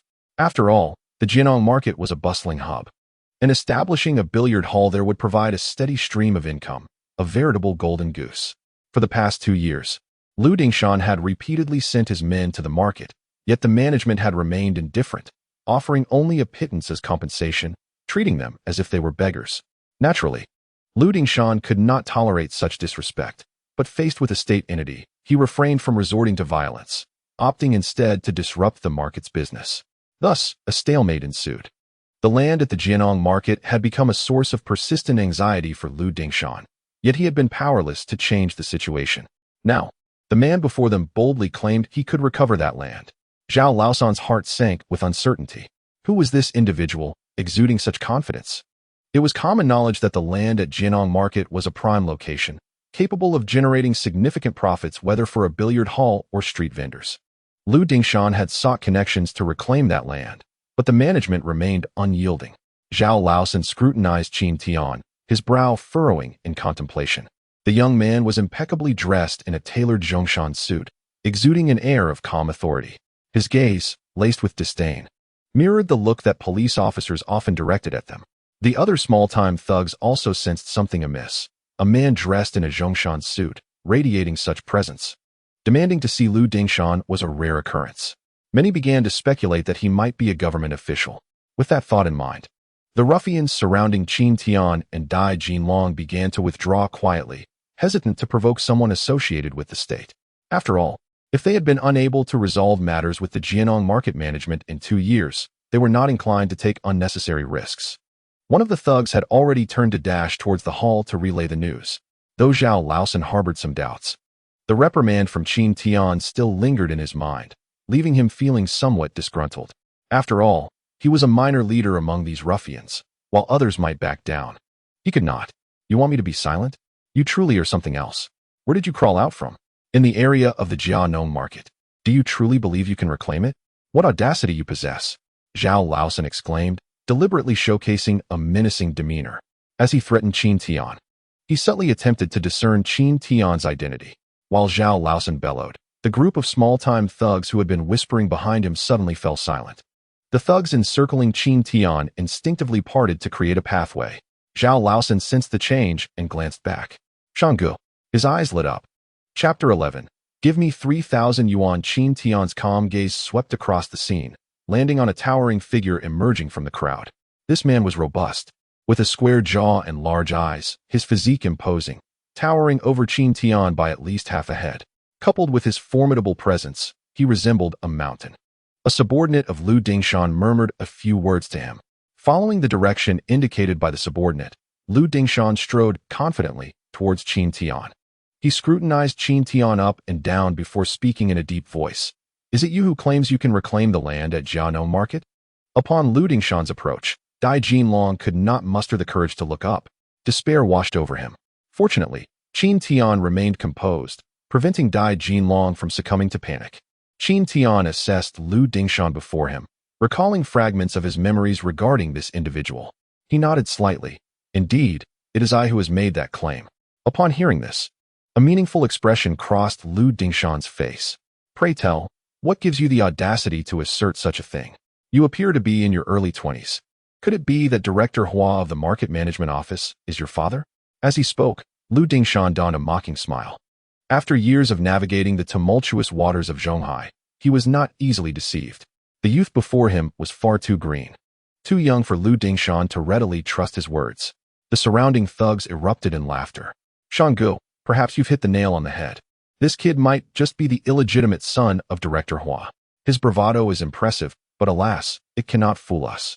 As the derisive laughter echoed around him, Qin Tian furrowed his brow and calmly addressed Lu Dingshan. This afternoon, you led a group to cause a ruckus at the west gate of Jianong market. And the police arrived, apprehending quite a few individuals, did they not? I can arrange for their release, and we can discuss the land at Jianong market. After a brief pause, Qin Tian coldly added.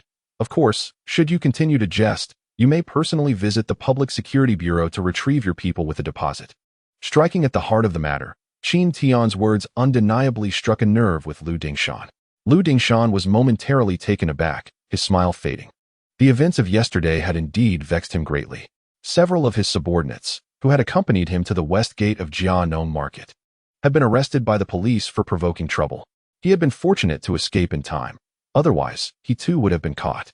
To retrieve his subordinates from the Public Security Bureau would cost him over 1,000 yuan, assuming a deposit of 200 for each person. In these times, money was not easily earned. Since losing his billiards hall, and with the high expenses at the Swan Lake Hotel, he was already stretched thin. Now, when asked to part with over 1,000 to rescue his underlings, he hesitated. Lu Dingshan cast a profound gaze at Qin Tian, his expression growing considerably earnest. Who exactly are you? Can you truly assist me in retrieving my men? Qin Tian smiled lightly, choosing not to engage Lu Dingshan further. He casually glanced at the large mobile phone hanging from Lu Dingshan's waist. I am no one significant. My name is Qin Tian. May I borrow your phone for a moment? I shall prove my identity. With a slight furrow of his brow, Lu Dingshan appeared somewhat skeptical. Yet, Qin Tian spoke with such conviction, and being so close, it was hard for Lu Dingshan to believe that Qin Tian could cause any trouble. Here, Lu Dingshan handed the Motorola phone to Qin Tian, and immediately, all eyes turned to focus intently on him. Unhurriedly, Qin Tian dialed a number, the contact given to him by Director LV before his departure, a number he had fortunately remembered. Hello? Who is this? Came the weary voice of LV Bin on the other end. Director LV, it's me, Qin Tian replied calmly. Lu Dingshan is right beside me. We've had a conversation, and he wishes to extricate a few of his brothers from the public security team. I believe it would be prudent for us to demonstrate some sincerity. At the Jianong Market Management Office, LV Bin, holding a small communicator, felt a wave of shock. He had been harassed by Lu Dingshan several times and recognized the name on his caller ID. This meant that Qin Tian was indeed speaking to him using Lu Dingshan's phone.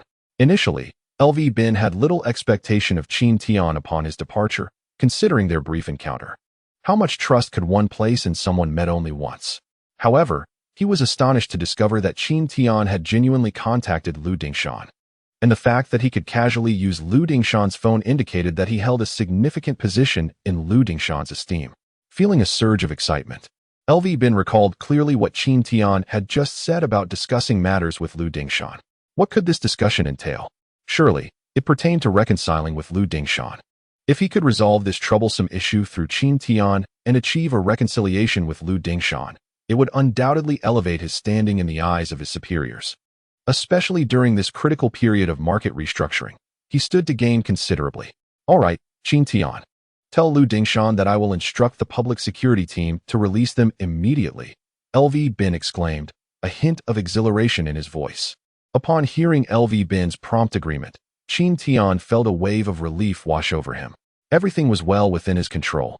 With an air of nonchalance, he returned the hefty Motorola phone to Lu Dingshan. It's all settled. Director LV will soon ensure the release of the public security team's detainees. The other small-time thugs were taken aback by this revelation. Wow, this guy is impressive. He managed to persuade LV Bin to relent and release them. Lu Dingshan's expression mirrored their astonishment. It turned out that this fellow was not merely acquainted with LV Bin. Rather, they were quite familiar. With a single phrase, Lu Dingshan compelled L Bin to relent, agreeing to release his gang of subordinates. He was acutely aware that L Bin and his associates from the market administration harbored an intense animosity towards Lu Dingshan's men. A single phone call could easily persuade L Bin to acquiesce to his demands. The individual before him, known as Qin Tian, was no ordinary character. Although L Bin was not the head of the administration, he wielded considerable influence. A tumult of thoughts surged within Lu Dingshan.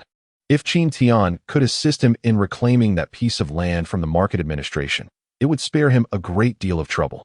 With this notion in mind, Lu Dingshan fixed a piercing gaze upon Qin Tian and said gravely, "There's no need for subterfuge. State your terms.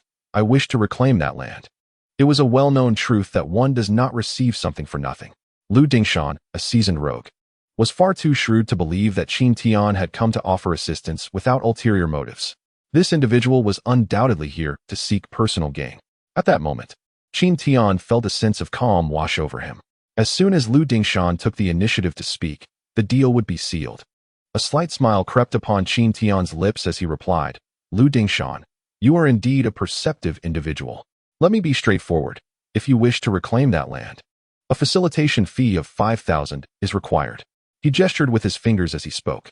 No sooner had he finished than the group of small-time thugs, who had been quietly listening, erupted in uproar. Zhao Laosan was the first to voice his outrage. 5,000? Are you out of your mind, Qin? Why don't you go rob a bank instead? Another chimed in, 5,000. My old man struggles to earn 200 a month. That's an outrageous demand. Faced with the indignant outcry of the small-time thugs, Qin Tian remained unperturbed. He calmly surveyed the faces of the rowdy mob, his gaze eventually landing on Lu Dingshan. Surely you do not believe we are still in an era where brute strength dictates outcomes? You can do the math. How long will it take to recoup that 5,000 if you reclaim the land? Furthermore, how many times have your subordinates been apprehended by the police? The bail alone must have cost you a pretty penny. Qin Tian's words struck deep, cutting to the core. The previously irate thugs began to waver upon hearing this. After causing a ruckus at the Jianong market for 2 years, while they had enjoyed a certain notoriety, they had also been treated like quail by the authorities. Almost every one of them had faced arrest at least once, and Lu Dingshan had undoubtedly spent a substantial sum to secure their release. A tremor ran through Lu Dingshan. He had indeed calculated the costs. Over the past 2 years, his subordinates had been detained at least 5 or 6 times. The total expenses for their release far exceeded 5,000. However, the bail money had been meticulously gathered over time. For Lu Dingshan to produce 5,000 at once was a daunting prospect. After a brief hesitation, he muttered, 5,000 is excessive. I can only offer 3,000. L is a greedy man. Qin Tian remained patient, shaking his head slowly. 5,000, not a cent less. Moreover, this is a one-time opportunity. If I do not receive the sum today, consider the matter closed. As soon as he finished speaking, Lu Dingshan's phone rang unexpectedly. Upon answering, he glanced at Qin Tian, and the look in his eyes shifted once more. In a state of shock, there was a flicker of excitement. The call was unexpectedly from the local police station security team, instructing him to come and retrieve someone immediately. Chapter 12. A bountiful return, Zhao Laosan. Lu Dingshan exclaimed. His face flushed. Hurry and take a few brothers to the security team to bring our comrades back. Zhao Laosan was momentarily taken aback, but then joy surged through him. The recent arrests had left a burden on everyone's hearts. However, he hesitated at the mention of a bond. Retrieving someone from the security team always required a deposit, a practice he had grown accustomed to. What bond? He thought. It was Elbin who got them released. At this point, Lu Dingshan nodded appreciatively at Qin Tian. Qin Tian, you are indeed straightforward. I too shall be forthright. Here, take this 5,000. Without hesitation, Lu Dingshan pulled out a stack of cash, counted it, and handed it to Qin Tian. Earlier, he had hesitated to part with the 5,000, but now, seeing how quickly Qin Tian had arranged for Elbin to release their comrades, it was clear that this young man held significant standing in Elbin's eyes. Understanding this, Lu Dingshan felt a sense of clarity and began to scrutinize Qin Tian more closely. Clad in a Zhongshan suit and polished black shoes, Qin Tian exuded an air of calm confidence, as if he commanded every situation. This young man clearly had formidable connections, which instilled in him an unshakable confidence. Lu Dingshan suddenly felt a wave of relief wash over him. He was grateful he had refrained from acting impulsively against this young man. Qin Tian smiled faintly, accepted the stack of money without a glance, and slipped it into his pocket. Thank you. He then sauntered out of the Swan Lake Hotel. Upon exiting, Dai Jinlong, who had been following him like a wooden statue, nearly collapsed to the ground. Fortunately, Qin Tian was quick to support him. Brother Tian, if you hadn't come out soon, I would have been scared to the point of wetting myself. Dai Jinlong patted his chest, still trembling from the encounter. He realized that his upper body was drenched in cold sweat. In that moment, Dai Jinlong's gaze towards Qin Tian transformed, filled with a newfound respect. The scene of Qin Tian, collected and composed, extracting 5,000 from Lu Dingshan had left a profound impression on him. It was essential to recognize who Lu Dingshan was. Merely uttering his name instilled fear in many. For Qin Tian, to procure such a sum from him was far more daunting than touching a tiger's tail. Though Dai Jinlong often boasted, he was not foolish. He now saw clearly that Qin Tian was not merely an ineffectual person who mistreated others. This individual was extraordinary. Consequently, Dai Jinlong affectionately changed his address for Qin Tian to Brother Tian. In stark contrast to Dai Jinlong's anxiety, Qin Tian felt a sense of elation. The newfound 5,000 in his pocket brought him considerable comfort. "Here, take this 100, he said, producing a bill with a prominent figure on it and casually handing it to Dai Jinlong. Dai Jinlong was momentarily stunned. After a month of hard labor, he had only managed to earn a little over 400. Yet here was Qin Tian, effortlessly giving him 100. Without hesitation, Dai Jinlong accepted the money with delight. "Brother Tian, you truly are a remarkable person." Subsequently, as if to pledge his loyalty, he said to Qin Tian, "Brother Tian, from now on, in the warehouse of Yuanhua department store, let it be known that no one dares to speak against you. At your command, I shall confront them." With a smile, Qin Tian patted Dai Jinlong on the shoulder. "Dai Qiaoworm, enough of the idle chatter. You've worked hard today. Take a taxi home, grab something to eat, and rest." Dai Jinlong chuckled heartily and, bidding farewell to Qin Tian, merrily departed with the money in hand. As night deepened, a biting cold wind compelled Qin Tian to tighten his Zhongshan suit. Initially intending to head straight home, an idea suddenly struck him. "Oh, the small gifts that Lu Bin had given me, sesame cakes and snowflower cream, had yet to be collected. While these items may not hold great monetary value, he was certain that Tongtong and Lin Mengqing would be delighted to receive them." Qin Tian made a brief return to Yuanhua department store. Of course, returning to the company at such an hour attracted the inevitable admonitions from the security guard at the entrance. After offering 2 packs of cigarettes and exchanging a few pleasantries, he finally gained access to the warehouse to retrieve the snacks and snowflower cream gifted by Lu Bin. With the items in hand and an additional 5,000 yuan tucked away in his pocket, Qin Tian felt a surge of happiness. At last, he could assist Lin Mengqing in repaying that 3,000 yuan debt.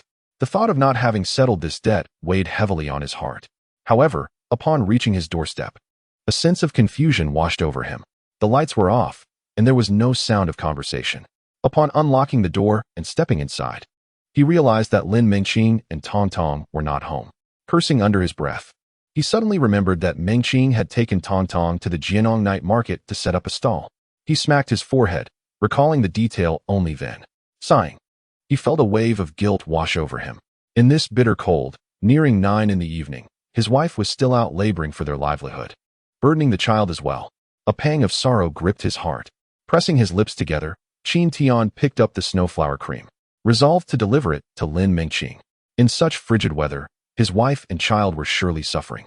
The snowflower cream would protect their skin from dryness and cracking, making it the perfect gift. When Qin Tian arrived at the Jianong night market, he could hear the cacophony of voices from afar. To his dismay, he even caught snippets of conversations that mentioned his name. His heart raced as he hurried towards the source of the noise. At that moment, Lin Mengqing was seated at their stall, showcasing sewing supplies, tights, and small toys. The cold had noticeably reduced the number of visitors to the night market. Yet, this was not her greatest source of distress. What truly troubled her was the presence of Lu Shunzi, a man with long, flowing hair dressed in loose flared pants, who was whistling as he approached her. "Lin Mengqing, what good is it to follow that useless Qin Tian? You can't even scrape together the funds for your daughter's surgery after her burn. If you were with me, I would ensure you lived a life of luxury, and I would cover your daughter's medical expenses. All you have to do is become my woman, and you shall never worry about money again." As Lu Shunzi spoke, he brazenly reached out towards Lin Mengqing. She recoiled instinctively, stepping back to evade his unwelcome advance. Lu Shunzi's hand awkwardly hovered in the air for a moment before reluctantly retracting. He suppressed his displeasure and said, "Lin Mengqing, why are you so stubborn? Just agree, and I will give you money. Think it over. My patience is not boundless." As he spoke, he took a few steps closer to Lin Mengqing, his eyes roving over her figure. "Lu Shunzi, if you continue like this, I will call the management." Lin Mengqing pressed her lips together and stepped back, maintaining her distance from him. She felt a headache at the sight of Lu Shunzi. This man was notorious in the Jianong night market, known for his connections with local thugs and his bullying demeanor. Whenever he set up his stall, he forbade others from selling the same items. Otherwise, he would send people to overturn their stance. Over time, no one dared to provoke him in the market. To her dismay, he had recently taken a liking to her and had been persistently harassing her. Lin Mengqing felt overwhelmed by his advances. She was too timid to fight back and lacked the skill to scold him effectively. Faced with the wiry and lewd Lu Shunzi, she was at a loss for how to respond. After several rejections, Lu Shunzi finally lost his patience. His expression darkened, revealing his true nature. Lin Mengqing, if it weren't for your looks, I wouldn't be so nice to you. Don't push your luck. If you don't cooperate, don't expect to set up your stall peacefully. With that, he kicked over some small items at her stall, crushing them beneath his feet. Lin Mengqing's heart ached at the sight, and her eyes turned red. Lu Shunzi, those are my means of survival. You have gone too far. At that moment, a small figure emerged from behind her. Tongtong had been watching for a while, and only mustered the courage to step forward after witnessing Lu Shunzi's actions. Uncle, please stop bullying my mother, Tongtong pleaded through tears. However, Lu Shunzi remained unmoved. Casting a disdainful glance at the child, he shoved Tongtong aside with contempt, barking, "You little brat, get lost." Tongtong stumbled and fell to the ground. Quickly getting up, she cried out, "You're a big bad guy. My dad will definitely beat you up." "Beat me? Ha! With your useless father?" He.S. probably still at the gambling table drinking. Lu Shunzi laughed derisively, pushing Tongtong again. She stumbled backward, nearly falling, but Lin Mengqing caught her just in time, preventing a disastrous outcome. Unable to hold back her tears any longer, Lin Mengqing wept. "Lu Shunzi, what do you want? You even dare to threaten a child." Fueled by rage, Lu Shunzi disregarded her and seized Lin Mengqing. His intentions were clear. He was determined to have her that day. Suddenly, a figure rushed in. A hefty foot landed squarely on Lu Shunzi's backside, sending him tumbling to the ground in shock. "Who dares?" Lu Shunzi yelled, furious and bewildered as he turned to see who had attacked him. Yet he had not risen when that figure lunged at him once more. A punch landed heavily on his cheek. Lu Shunzi let out a wretched scream. "You bully my wife. You even hit my daughter. Who do you think you are? You bastard." It turned out that the assailant was Qin Tian. At this moment, he was ablaze with fury, determined to teach the scoundrel Lu Shunzi a severe lesson. Qin Tian tackled him to the ground, straddling his body. His fists rained down like a torrential storm, each blow aimed at his head. Even this was not enough to quench his rage. Qin Tian seized anything within reach to strike him. Crash! The footbaths before him shattered into pieces. Lu Shunzi was battered by this tempest of blows, howling in agony. He attempted to resist, but was pinned down and utterly immobilized. A fiery tempest brewed within Qin Tian's chest, yearning to erupt. Just moments ago, he had witnessed Lu Shunzi tormenting his wife and child, an affront he could not tolerate. "Stop! You'll cause a disaster." Lin Mengqing, watching anxiously from the sidelines, felt a pang of concern. While she relished the sight of Lu Shunzi being pummeled, her worry grew as Qin Tian continued his relentless assault. She feared he might inflict serious harm, resulting in exorbitant medical expenses. Pulling Qin Tian back, she implored him to cease, though her concern was not for Lu Shunzi, but for Qin Tian's consequences. Despite being restrained, Qin Tian kicked Lu Shunzi with lingering animosity. Lu Shunzi yelped in pain, scrambling to his feet and wiping his nose, only to find it streaming with blood. His body bore numerous bruises and scrapes. Clearly, he had suffered a significant defeat this evening. Lu Shunzi seethed with rage, especially for having been humiliated in front of Lin Mengqing. "Qin Tian, you worthless fool. Wait for me. This isn't over." Qin Tian rolled his eyes, raising his fist, threateningly stating, "You still want to fight, do you?" Lu Shunzi, terrified, stumbled backward. Meanwhile, Lin Mengqing had already grasped Qin Tian, fearing his impulsiveness. "You'll regret this." Lu Shunzi spat as he retreated. Qin Tian merely rolled his eyes and raised his fist, causing Lu Shunzi to flee in a flurry. After this commotion, Lin Mengqing lost all desire to continue their street vending, hastily packing up to return home. Upon entering their abode and switching on the light, Qin Tian was suddenly embraced around the thigh. "Daddy, you're so brave. So amazing." Tongtong gazed up at him with adoring eyes, her thin little face beaming with joy. Her small mouth broke into a wide smile, though her hands, clutching Qin Tian, were icy cold. Qin Tian looked closely, noticing signs of frostbite on her burnt little hands. "Come here, Tongtong. Let Daddy apply some cream for you." He gently lifted his precious child into his arms, applying snowflake ointment to her tiny, frozen hands. As he tended to her, he bit his lip in silence. Fresh blood oozed from several reopened wounds on his left hand, compounded by the biting cold wind they had endured on their way home, causing him considerable pain. Now, back home, He finally felt a semblance of warmth. The once painful wound has now transformed into an itch. Qin Tian, fully aware, realizes that his left hand is likely to develop frostbite. Yet, in front of his wife and child, he endures the agony, not daring to reveal his discomfort. When Lin Mengqing finishes boiling hot water, the family washes their faces and feet. Qin Tian hands the snowflake cream to Lin Mengqing and takes out the snacks gifted by El Bin to entice little Tongtong, prompting peals of laughter from their daughter. After this delightful commotion, it is already 11 o'clock at night. As per their usual routine, Lin Mengqing cradles Tongtong and sleeps at the opposite end of the bed from Qin Tian. The winter chill of 1999 in the South China Sea penetrates to the very marrow. In the dead of night, a groggy Qin Tian is roused by the pain emanating from his left hand, accompanied by an unbearable itch. Fearing he might awaken his wife and child, he carefully turns over. The mattress beneath him, a Sealy bought 5 years ago, has springs that have aged and rusted.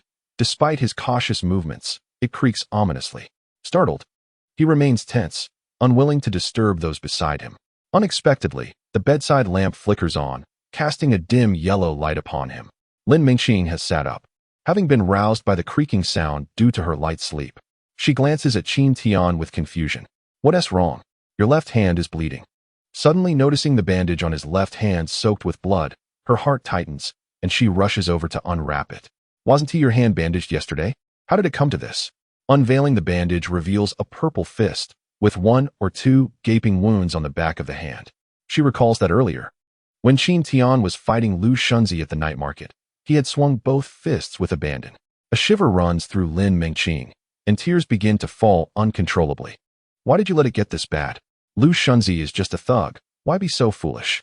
You could have just endured it for a moment." Though she feels anger towards the man before her, the thought that he did this to protect her softens her heart. "How could I? I am a man. How could I stand by and watch you and Tongtong being bullied? If I cannot protect my own wife and child, what kind of man am I?"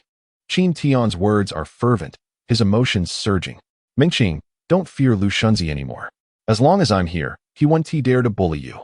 His declaration resonates with conviction, a testament to his strong masculine spirit and determination, leaving Lin Mengqing profoundly moved. She feels a sense of disorientation.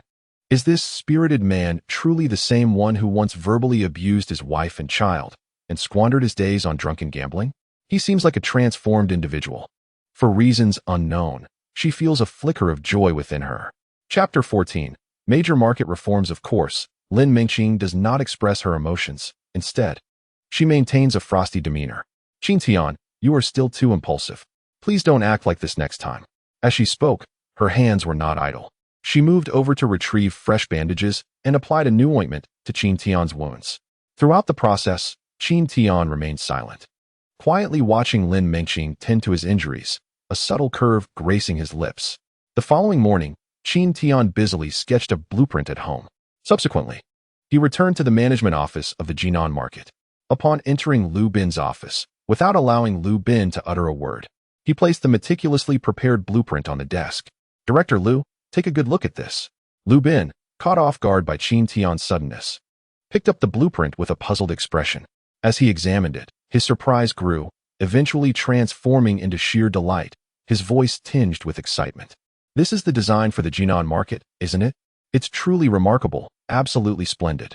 Having spent many years at the Jinan market, Lu Bin was intimately familiar with every inch of the place. Just a glance at the design revealed its intricacies. "Let me walk you through it," Qin Tian said, taking the blueprint and pointing out various sections. "I intend to transform the night market into a cross-shaped layout with 4 entrances.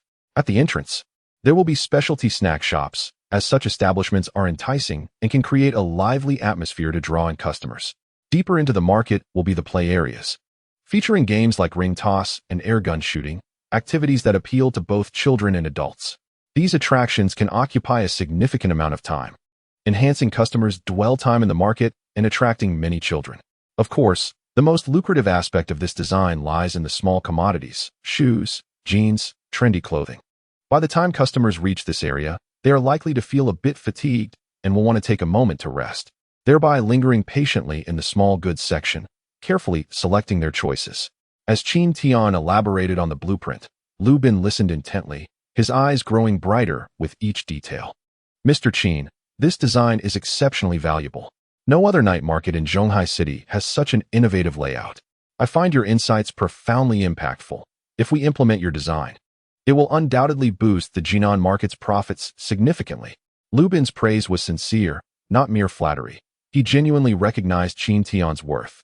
It was clear to him that this young man held substantial connections, evidenced by his ability to casually use Lu Dingshan's phone to make a call the previous day. Moreover, Qin Tian's intellect was remarkable. Lu Bin estimated that if the Jinan market were to be remodeled according to this blueprint, profits could increase by at least 30%. However, Mr. Qin, we must await the directives from above regarding the reform, Lu Bin expressed, a hint of regret in his voice. After Qin Tian's enlightening remarks, he realized that the Jinan market was a veritable goldmine. Unfortunately, without the reform order, he could not seize the opportunity to profit. In response to Lu Bin's concerns, Qin Tian shook his head. We cannot afford to wait.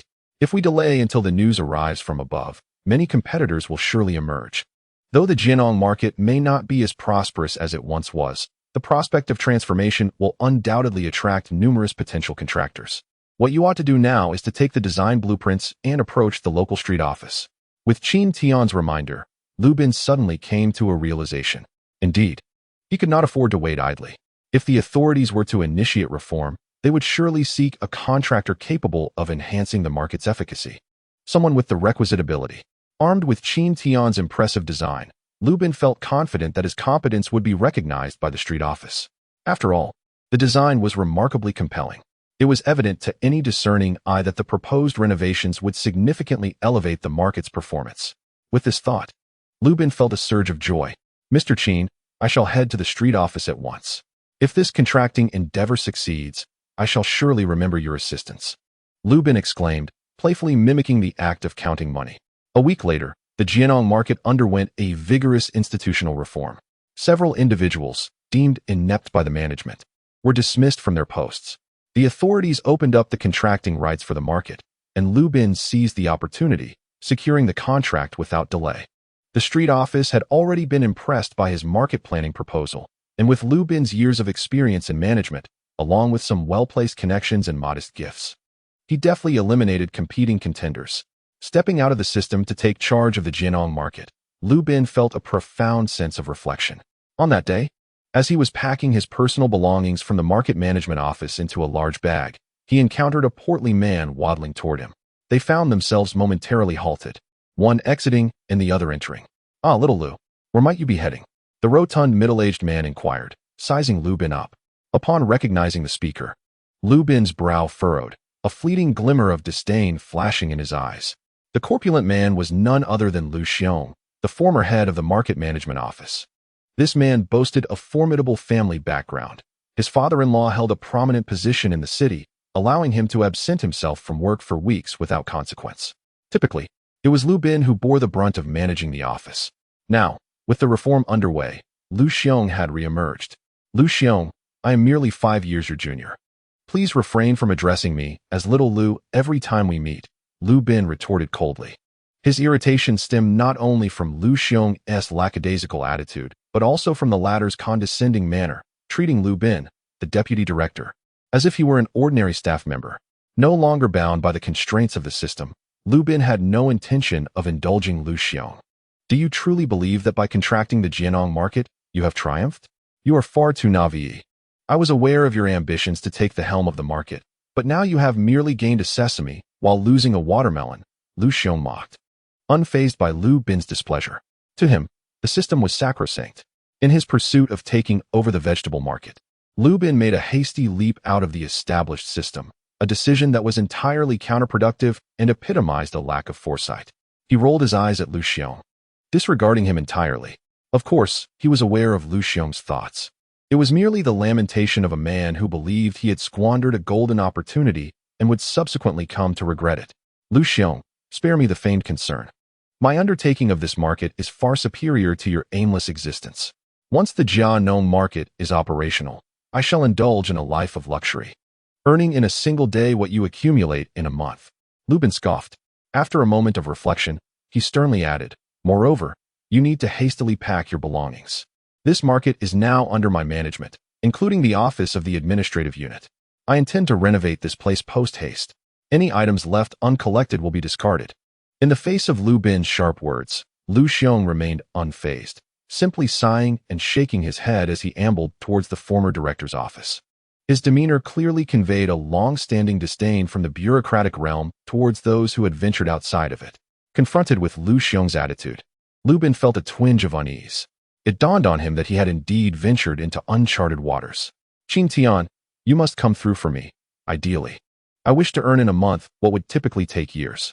Then, I shall treat my former colleagues at the Swan Lake Hotel to a sumptuous meal and relish in Lu Xiong's chagrin.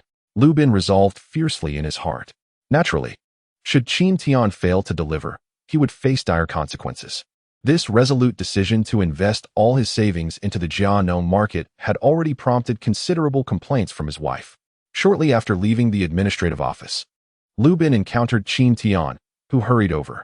Congratulations, Director Lu, on securing the Jianong market. Qin Tian called out cheerfully from a distance. Upon seeing Qin Tian, Lu Bin's previously dim spirits brightened considerably, as if he had stepped into the sunlight. Mr. Qin, your timing is impeccable.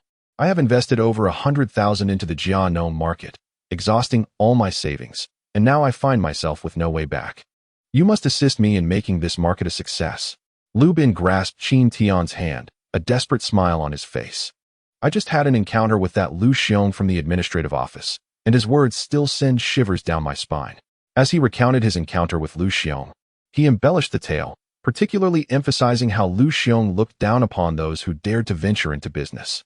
Director Lu, rest assured, in the future, you will earn in a single year what Lu Xiong would take 2 or 3 decades to accumulate, and his humiliation will be palpable. Qin Tian replied with a grin. That would be splendid. Encouraged by Qin Tian's words, Lu Bin's spirits soared. Mr. Qin, if we truly earn that much, I shall share half of it with you. He then shifted the conversation, retrieving a document from his briefcase. I have already signed the contract for the Jianong market with the street office, and now I would like to formalize a contract with you for management. How about it? Lu Bin eagerly attempted to secure Qin Tian's partnership, forcing a smile. Qin Tian nodded in agreement, still smiling. This is certainly not a problem. The contract is quite formal. Seeing Qin Tian agree without hesitation, Lu Bin's smile radiated. I have prepared the employment contract. It clearly states that you will receive 40% of the profits from market operations. As he spoke, Lu Bin seized the moment and handed a stack of contracts to Qin Tian. 40%? Had it not been stated earlier that the dividend would be 50%? Qin Tian silently complained. Nevertheless, 40% was still a significant sum, especially considering he had contributed nothing yet. Merely opening his mouth had brought him such generous returns. A truly lucrative deal. Yet, Qin Tian also understood Lu Bin's intentions. It was evident that Lu Bin lacked confidence in his own management capabilities. Of course, Lu Bin possessed a degree of self-awareness. Under the oversight of their group, the Jianong market had deteriorated over the past 2 years. Handing over the management rights was indeed a wise decision. At noon, Qin Tian affixed 2 printed promotional notices on the east and west gates. Many vendors, upon noticing these notices, gathered curiously around. The notices announced that starting today, the Jianong market would undergo reforms, with the market being contracted to private contractor Lu Bin. It further stated that some redundant vendors would be dismissed. As vendors read the contents of the notice word for word, their expressions turned grave. Soon, the news of the market's reform and the impending dismissal of certain vendors spread throughout the Jianong market, undoubtedly stirring up a tempest among the vendors. Anxiety gripped the hearts of many. Contracting to a private entity implied that new contracts would need to be signed with the private owner. Furthermore, there were numerous handover issues to consider. Many vendors feared they would be dismissed by the new private owner, leading to a whirlwind of rumors. The decline of the Jianong market stemmed from Lu Bin and his associates essentially adopting a laissez-faire approach. Apart from collecting stall fees and managing occasional disturbances from individuals like Lu Dingshan, there was virtually no management. Once Qin Tian took on the role of administrator, he spent considerable time addressing various trivial issues within the market. By the time he returned home on Xining Road, it was already past 9 in the evening. The weather had grown increasingly cold. Upon opening the door, Qin Tian discovered the house shrouded in darkness. The coal stove had been moved outside. By the faint light, he saw his precious child, Tongtong, already fast asleep in bed. As for his wife, Lin Mengqing. She was turned sideways against the wall, also asleep. However, Qin Tian suddenly sensed something amiss. Although Lin Mengqing remained silent, he keenly noticed her shoulders trembling slightly. Straining to listen, he discerned faint sobbing. A wave of realization washed over him. Lin Mengqing was crying. He was well aware of her character. She was always gentle on the outside, yet resilient within. Such a display of vulnerability could only arise from a profound sense of helplessness. Mengqing, what is wrong? Why are you crying? What has happened? Qin Tian's heart raced as he hurried to the bedside, trying to suppress his voice so as not to awaken Tongtong. His inquiry, however, only intensified Lin Mengqing's sobs. Woo-woo. This is something you cannot resolve, so do not ask. Lin Mengqing remained unchanged, immediately shaking her head, convinced that Qin Tian could offer no assistance. Mengqing, trust me.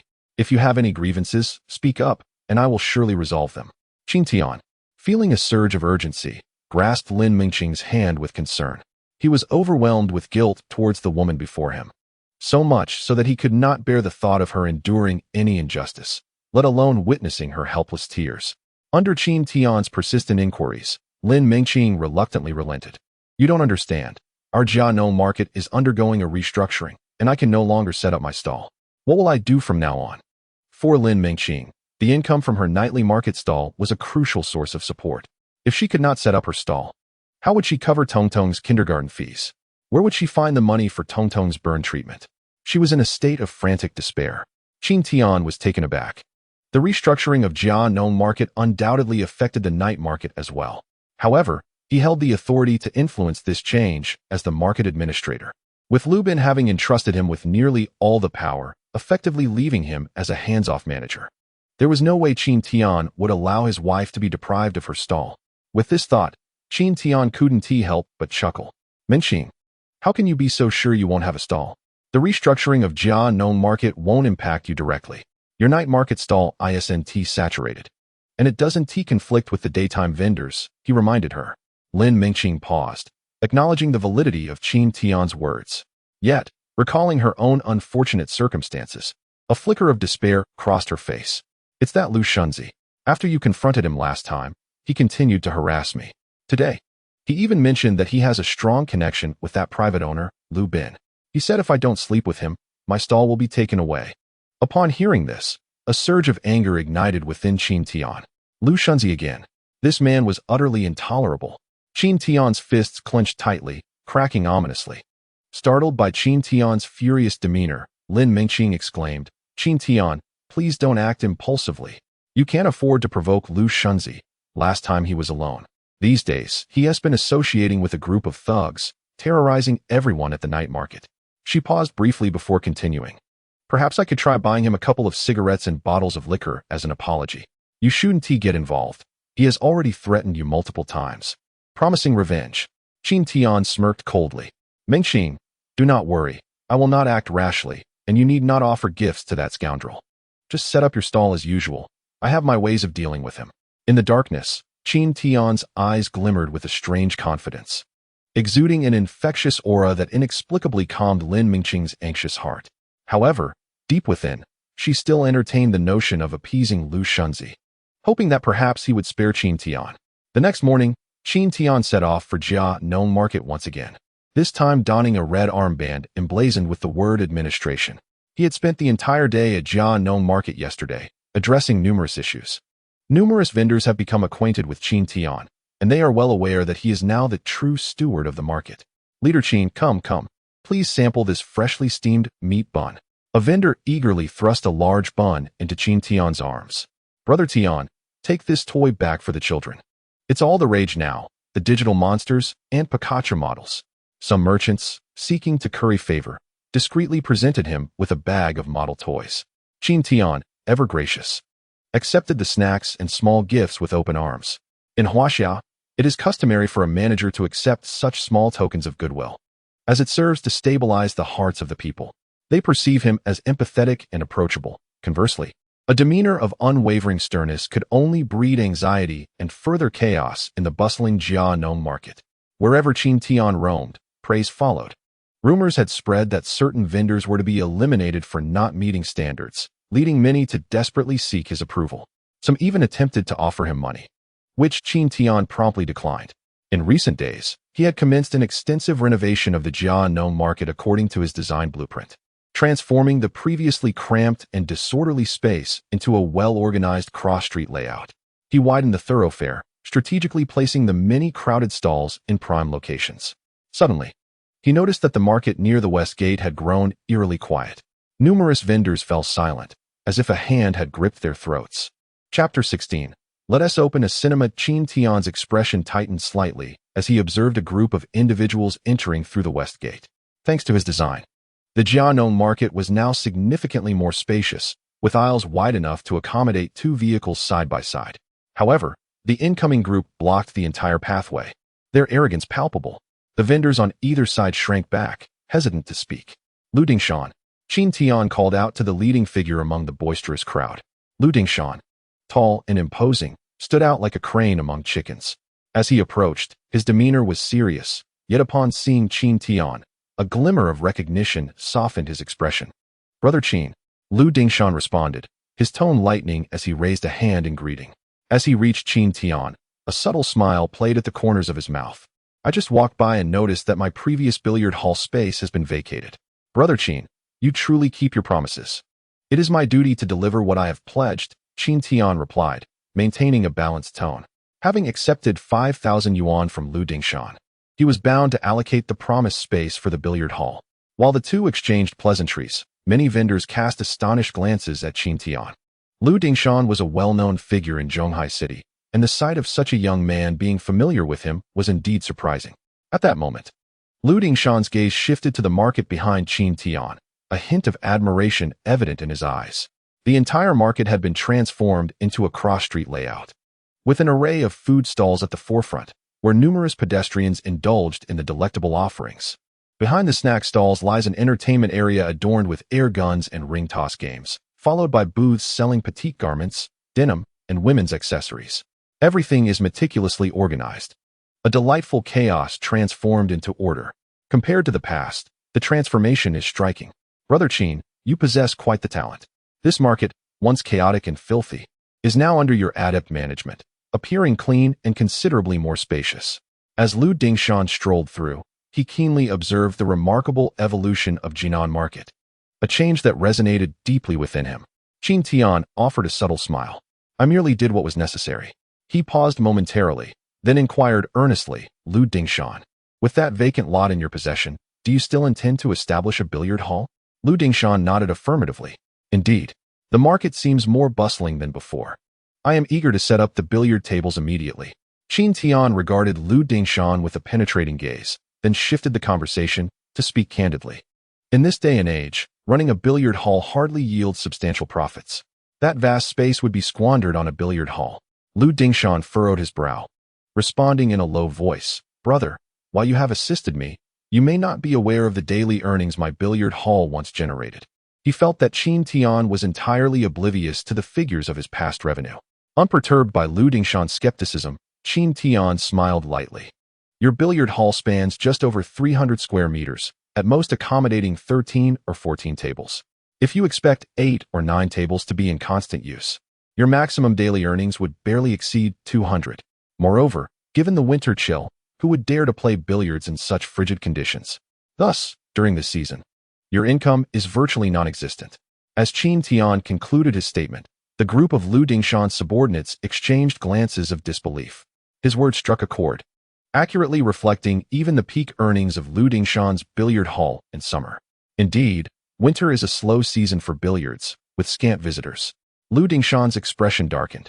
If Qin Tian deemed his billiard hall worthless, it cast a shadow over the 2 years he had dedicated to acquiring this land, seemingly rendering his efforts foolish.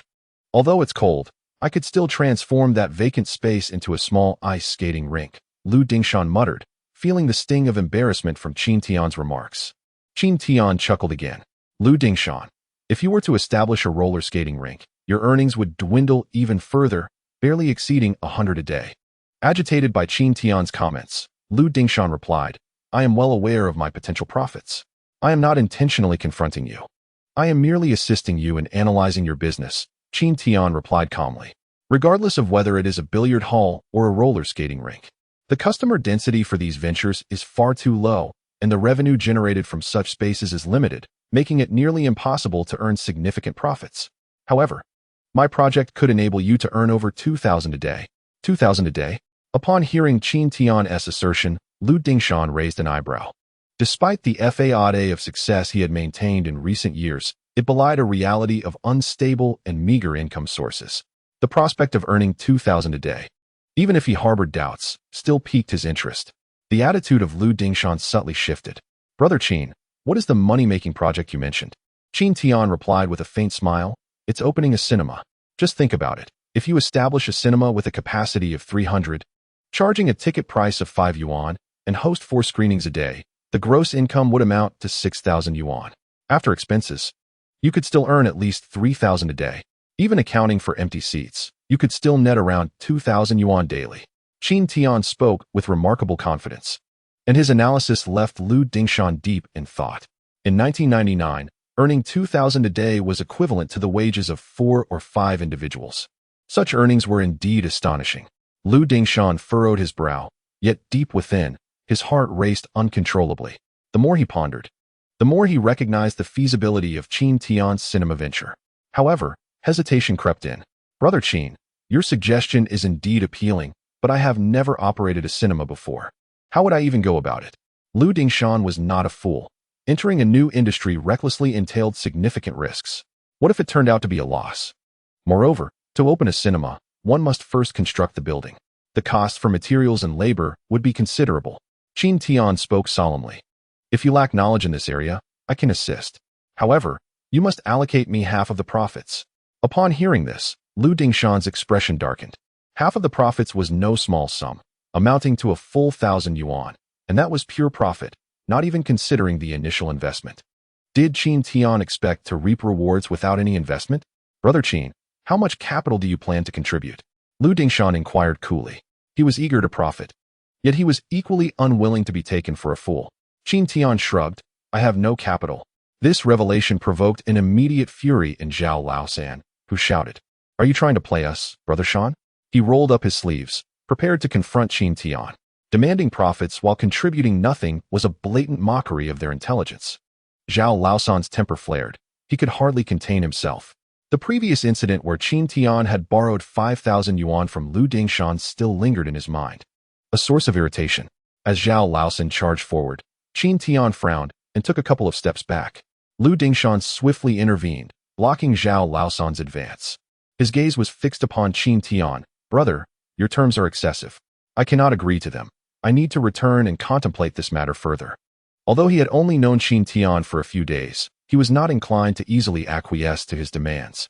Watching Lu Dingshan turn away, Qin Tian remained unperturbed, exuding calmness. "Lu Dingshan, you must understand that the land where you previously conducted business is, after all, part of the Jianong market, although it is currently vacant. Establishing a billiard hall is one thing. If you wish to construct a building on that land, you will need to engage in further discussions." Lu Dingshan halted momentarily taken aback. In truth, he had just entertained a slight scheme of reforming a property in the open space, envisioning a cinema for himself.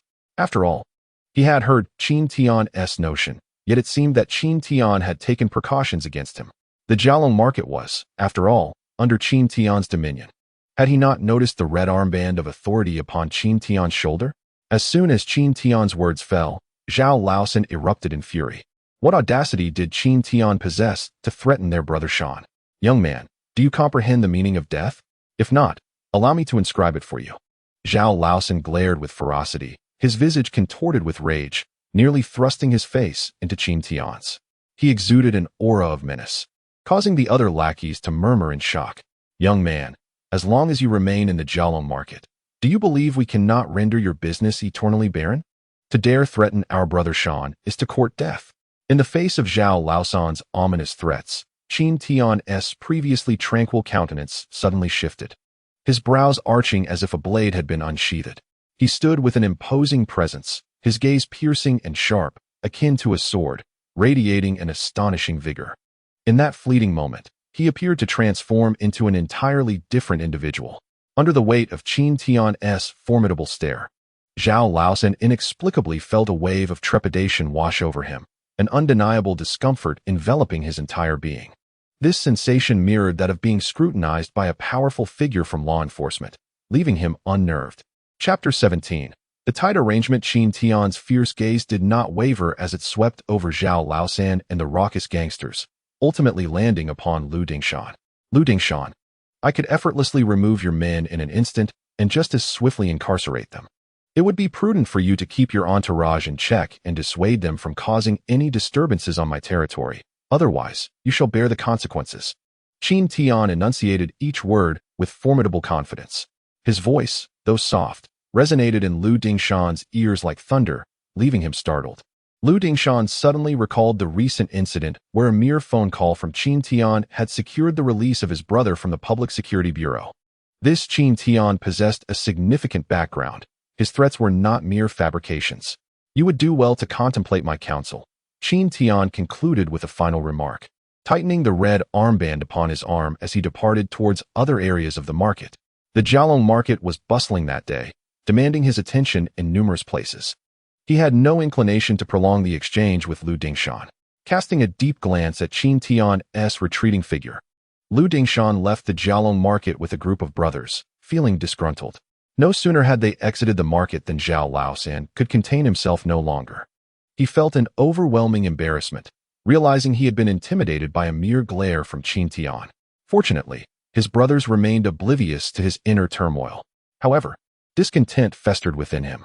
Brother Shan, we must not indulge that brat Qin Tian. I shall gather men to confront him tonight. The thought of Qin Tian ignited his fury, and he spoke with venom.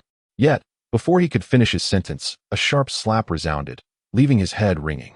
His face swelled instantly as he clutched it, casting a bewildered glance at the grim-faced Lu Dingshan before him. Lu Dingshan wore a grim expression and declared, from now on, when I speak with others, you'd best refrain from interjecting, Laosan. Zhao Laosan felt the sting of the reprimand keenly. The entourage of younger subordinates trailing behind Lu Dingshan fell silent, apprehensive of the admonition. Startled, Zhao Laosan quickly nodded in agreement. Yes, boss. I want to dare. However, once Lu Dingshan turned away, resentment flickered in Zhao Laosan's eyes. Today had truly been a humiliating experience. At the Jianong market, under the meticulous design of Qin Tian, the place sprang to life with bustling activity. It was as if he possessed a certain enchantment, causing customers to linger longer within the market. An increase in the duration of their stay inevitably led to a rise in their spending. Many vendors noted a significant improvement in their business. Yet, while some merchants reveled in newfound prosperity, others lamented their misfortunes. Brother Ben, I used to honor you with $50 every month. Now that I've been dismissed, you can't just leave me hanging, cried one vendor. Boss Lu, my family of 6 relies on my meager earnings. You cannot expel me. On this day, a number of vendors who had been expelled by Qin Tian flocked to the former market management office, which had been transformed into the offices of Lu Bin and Qin Tian. Typically, Lu Bin lounged in comfort, sipping tea and perusing the newspaper, living a life more leisurely than that of a deity. Your matters are no concern of mine. I have fully delegated management authority to Qin Tian. If you seek assistance, you must approach him. Lu Bin, who had been enjoying his ease, brusquely ushered the disgruntled vendors out, shifting all responsibility onto Qin Tian. With no alternative, the vendors were left with no choice but to seek out Qin Tian. His office was directly opposite Lu Bin's. He had, in fact, overheard the commotion earlier but chose not to intervene. The task of expelling these vendors was not his doing. It had been carried out by several newly hired employees under his direction, who adhered strictly to the established regulations for vendor dismissal. The objective was to remove unscrupulous merchants whose products were often the subject of customer complaints due to severe homogenization. Mr. Qin, you must assist me, implored one vendor. Brother Tian, you cannot force me out. A throng of dismissed vendors suddenly surged into Qin Tian's partially open office, their eyes pleading as they regarded him as their sole savior. Surrounded by this crowd, Qin Tian maintained an air of calm. He was well aware of the reasons behind their expulsion, for his staff meticulously reported daily on all matters. And the vast majority of these individuals were indeed unscrupulous traders undermining the market's integrity. Yet could he voice such truths? Doing so would only incite further uproar among the vendors. Please, share your stories. What did you typically sell, and why were you dismissed? Qin Tian inquired, all the while keeping his newspaper in hand and leisurely sipping his tea. As the agitated vendors recounted their previous dealings, Qin Tian jotted notes on a piece of paper, gradually formulating some ideas in his mind. Zhang Xiaodong, Chen Yuan, and Fu Jia, you 6 individuals remain. The others will be addressed at a later time. Upon hearing this, Zhang Xiaodong and the others were filled with immense joy, promptly expressing their gratitude to Qin Tian. However, those who were not named among the fortunate few were understandably displeased. Yet, Qin Tian remained resolute, refusing to relent. Among those dismissed were predominantly unscrupulous merchants whose products exhibited severe homogenization, detrimentally impacting market dynamics. Ultimately, the expelled vendors were courteously escorted out by the staff. Come with me to the market shortly. Let us see if we can squeeze out a few vacant spots for you, Qin Tian instructed earnestly, once the office had quieted down. Zhang Xiaodong exchanged excited glances with the other merchants. The current momentum of the Jiannong market was promising, truly a lucrative opportunity. Qin Tian had, in effect, paved a path to prosperity for them. A token of appreciation, Brother Tian, Zhang Xiaodong declared as he produced a bill from his pocket, thrusting it into Qin Tian's hand without hesitation. With Zhang Xiaodong initiating the gesture, the other merchants soon followed suit, offering their contributions in gratitude. One presented 100, another 80, and the highest among them even gifted 200. Qin Tian received their tokens of thanks with a beaming smile, accepting them without reservation. He was in need of funds, and he felt entirely justified in receiving this money, especially with the burgeoning success of the Jiannong market evident to all. The sum of 100 or 200 was merely the result of 5 or 6 days of market activity for Zhang Xiaodong and the others. After accepting their offerings, Qin Tian donned a red armband and stood up. Follow me, he instructed. As the recent reforms at the Jiannong market were still in their infancy, he made it a point to conduct several rounds daily to preempt any potential issues. Naturally, Qin Tian could not oversee every matter personally. Much of the work concerning the expulsion of vendors was handled by his newly recruited staff. Many merchants, unfamiliar with Qin Tian, nevertheless recognized the conspicuous red armband emblazoned with the words market management. With the red armband on and surrounded by the adoration of Zhang Xiaodong and his associates, Qin Tian needed no self-introduction. Numerous merchants approached him eagerly, seeking to curry favor. Brother Tian, this is homemade wine from my family. Would you like a bottle? Brother, don't rush off so quickly. Come play a few rounds at my stall for some fun. The merchant's eagerness to establish rapport was palpable. As Qin Tian navigated the market, he was unknowingly detained by countless hands, forcing him to halt frequently to engage with the approaching vendors. Eventually, growing weary of the incessant attention, he removed the armband from his arm and tucked it into his pocket. Without the distinguishing red armband, the number of merchants attempting to stop him diminished significantly, granting Qin Tian some much-needed peace. After a considerable stroll, he finally discovered a vacant plot near the former Lidingshan billiard city, suitable for 2 of Zhang Xiaodong's group to set up their stalls. You too, set up your stalls here, Qin Tian casually instructed, igniting a surge of excitement in the duo. The others trailing behind him, including Zhang Xiaodong, perked up, eagerly awaiting Qin Tian's allocation of a favorable spot for them. Suddenly, Qin Tian was jolted by a cacophony emanating from ahead. Lin Mengqing, do you think you can set up shop here without my permission? Not far away. At a makeshift stall, a gaunt and unruly man violently kicked children's toys and hula hoops from the stall, sending them flying. His aggression didn't end there. He would often chase after the toys, crushing them underfoot. Witnessing this scene, Lin Mengqing trembled, her heart bleeding. Each item in her recent inventory had been meticulously selected after comparing prices, representing her hard work. Earlier that afternoon, due to some matters at Yuanhua department store, she had managed to leave work early, arriving at the Jiannong market to set up her stall. Little did she expect that Lu Shunzi would persistently harass her, ultimately destroying the merchandise on her stand. Lu Shunzi, I beg you, my family's Qin Tian was at fault last time. Can't I just apologize? Lin Mengqing pleaded helplessly. Here, I have 2 packs of cigarettes and 2 bottles of old liquor. She trembled as she handed over a prepared bag, her voice laced with desperation. The contents of that bag had cost her over 100 yuan, a painful expenditure for her. Yet, faced with Lu Shunzi's wrath, she felt compelled to appease him. She had intended to find an opportunity to gift him these items, but his sudden appearance had led to the destruction of her stall. Lu Shunzi accepted the plastic bag, and Lin Mengqing felt a moment of relief.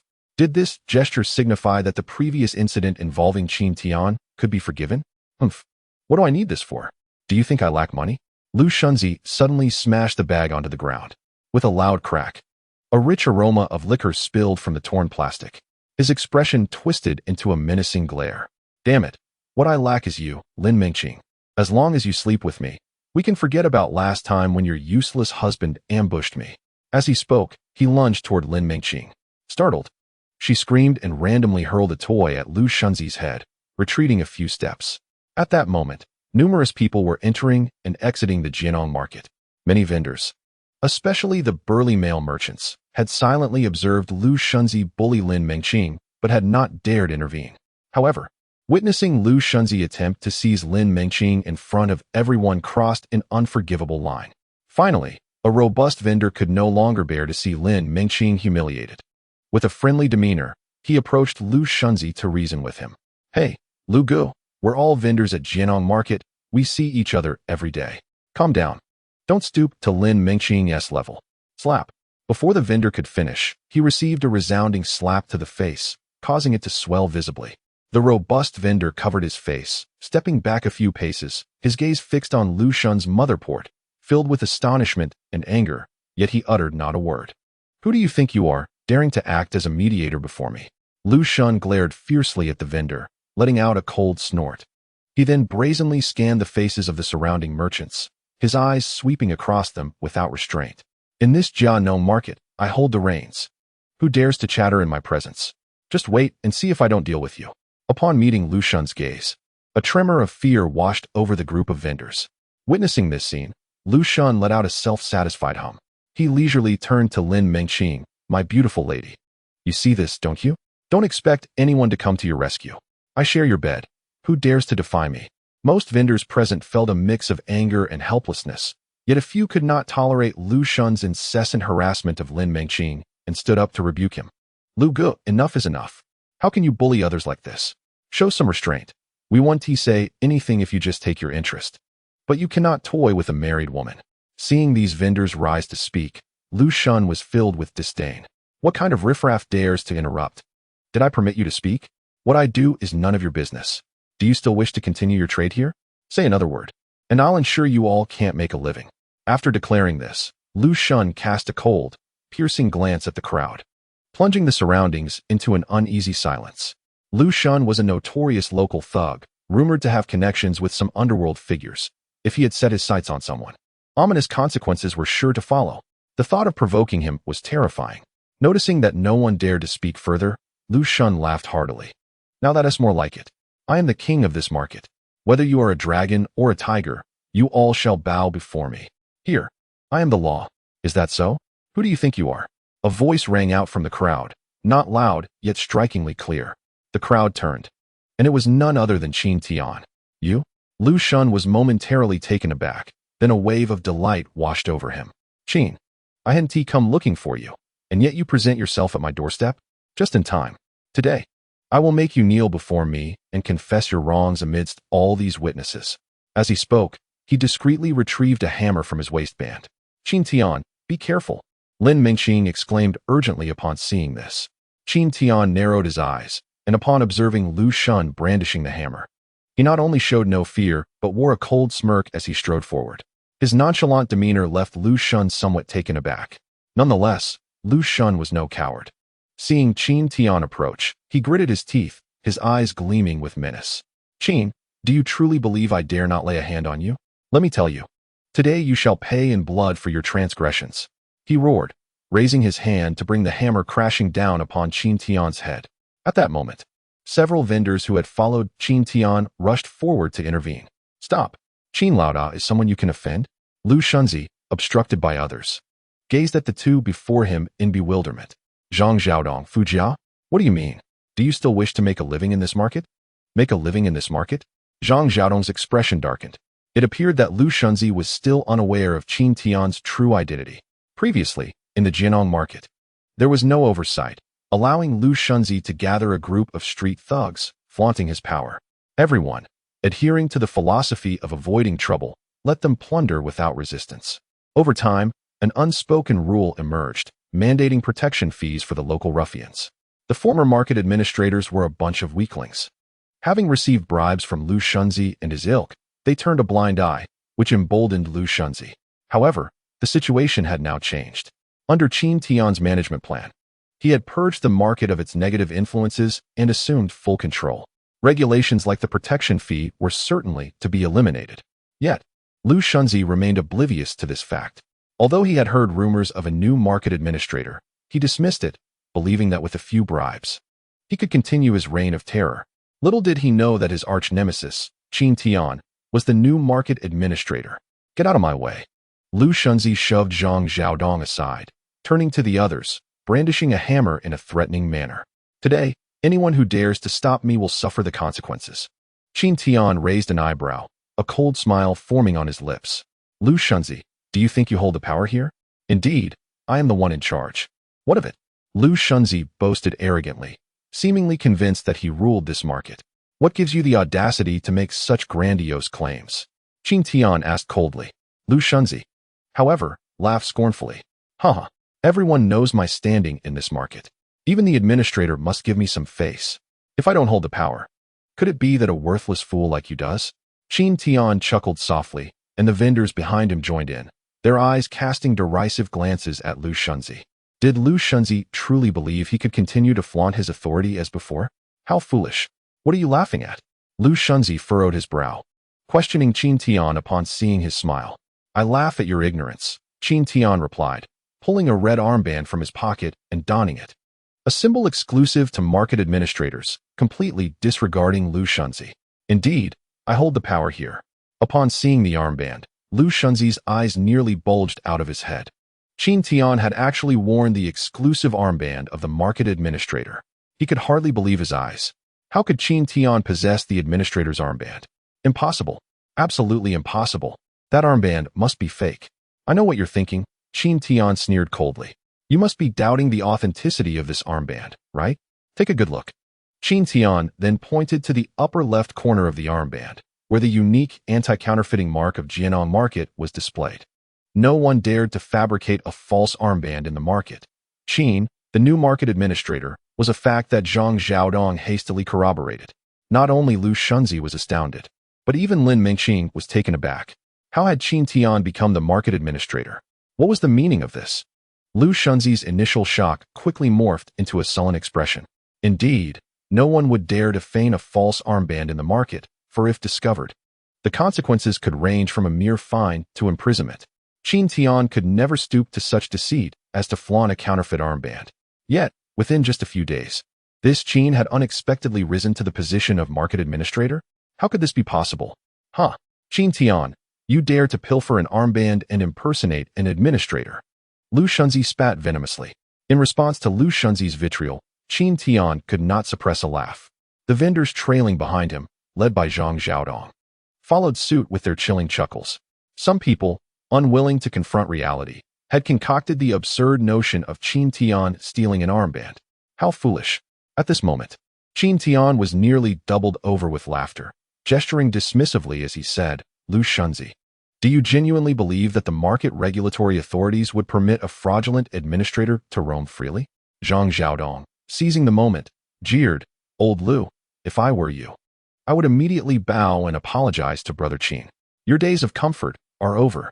Lu Shunzi glanced around, noticing the timid vendors, all casting scornful glances in his direction. It was then that he realized something was amiss. Chapter 19.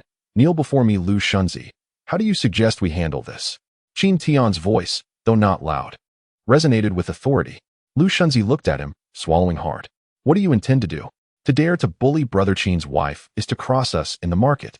Lu Shunzi, what do you propose we do? Kneel and apologize. Yes, kneel and apologize. Kneel.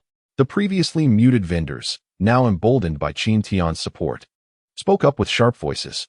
Some even picked up their belongings to hurl at him. Get out of the market. You are not welcome here. Leave. Crash. Lu Shunzi's stall was reduced to a heap of shattered remnants. The furious vendors unleashed their wrath, with some resorting to throwing leftover scraps meant for pigs at Lu Shunzi. Dare to cause trouble in our market? Let's put an end to him. Lu Shunzi, I've long harbored disdain for you. Smash it. Smash it hard. The elderly women threw their items with fervor, leaving Lu Shunzi dizzy and disoriented. Even some of the oppressed younger men seized the flashing lights from Lu Shunzi's stall and hurled them in his direction. Let you sell. Let you pretend. Smash. Destroy it all. As one person instigated another, a growing number began to demolish Lu Shunzi's possessions. Having endured oppression for so long, they could no longer tolerate Lu Shunzi's presence. Now, with Qin Tian's backing, they seized the opportunity to vent their frustrations upon him. Bang! Bang! Stop smashing! Stop! Those are my treasures. My money. Lu Shunzi lamented, heartbroken at the destruction of his belongings, all of which he had purchased at great expense.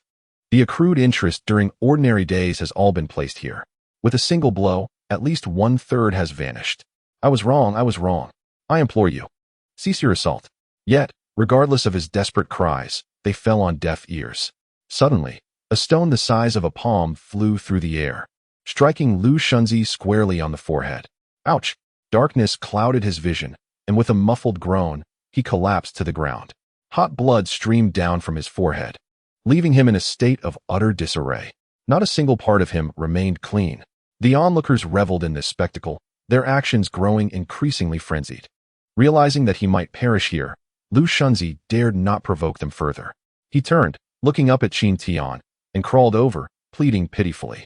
Master Qin, I was wrong. Spare me, save me. Please make them stop. Wrong? Qin Tian let out a cold chuckle, taking his wife Lin Mengqing's hand, standing side by side. Apologize to my wife. All right, I apologize. I apologize. Lu Shunzi hastily knelt, bowing his head in contrition to both Qin Tian and Lin Mengqing. It was I, Lu Shunzi, who failed to recognize the formidable Qin Yi and offended your esteemed lady. With your magnanimity, please treat me as insignificant and let me go. Seeing him in such a pitiful state, smeared with blood, Lin Mengqing felt a twinge of compassion. Perhaps we should not make it difficult for him, lest the situation escalate. Fine. Qin Tian nodded, looking down at the kneeling Lu Shunzi. My wife has instructed me not to trouble you further. So you may slap yourself 10 times and take your leave with your belongings. All right. I will. Lu Shunzi exclaimed, raising his hand and vigorously striking his own face. The sound was astonishingly loud. His eager demeanor suggested genuine fear. Otherwise, he would not have been so sincere. Lin Mengqing stood still, watching Lu Shunzi as he struck himself, bewildered and incredulous. It felt like a dream. The once arrogant local thug Lu Shunzi was now kneeling before her, confessing his faults. She glanced at the red armband on Qin Tian's right arm, filled with confusion. What exactly has Qin Tian done to become a market administrator? After slapping himself 10 times, just as Lu Shunzi intended to leave, suddenly, Zhang Xiaodong blocked his path. Apologies aside, old Lu, you've been around long enough. How can you lack any sense of decorum? What do you want, Zhang Xiaodong? Lu Shunzi glared at him, teeth clenched in anger. I merely wish to inform you that while Qin Laoda may overlook your departure, we cannot. If you wish to leave, you must show some respect. Zhang Xiaodong said this with a broad smile, casting a knowing glance at Qin Tian, as if seeking approval. Qin Tian chuckled in response. Lu, I can overlook my grievances, but the rest is for you to resolve. You all. Lu Shunzi felt his anger boiling, but with so many people against him, he could only swallow his pride. I admit defeat. He returned to his stall, gritting his teeth as he retrieved 300 yuan in cash from his small silver vault. Only 300? Lao Lu, I vividly recall that the interest you scrounged in a mere month must have exceeded 1,000, correct? Zhang Xiaodong, observing the money taken out, continued to speak, seemingly intent on exposing Lu Shunzi's entire background. It is no wonder Zhang Xiaodong acted thus, despite his casual address of Lu Dazhan as Lao Lu. He harbored a deep-seated animosity towards him. He had earned a fair amount at his stall, but had often been subjected to Lu Shunzi's predatory practices, forced to endure exorbitant interest without a word of protest. Now, having finally seized an opportunity, how could he let it slip away? As his secrets were laid bare, Lu Shunzi's countenance darkened immediately. He cast a glance at the gleeful Zhang Xiaodong, his expression grave, his voice laced with menace. Zhang Xiaodong, you better prepare yourself. I shall settle the score with you for this today. A chill ran down Zhang Xiaodong's spine as he was met with Lu Shunzi's fierce gaze. Yet, upon reflection, he reassured himself. The market belonged to Qin Tian, and no matter how formidable Lu Shunzi appeared, he was merely a petty thug.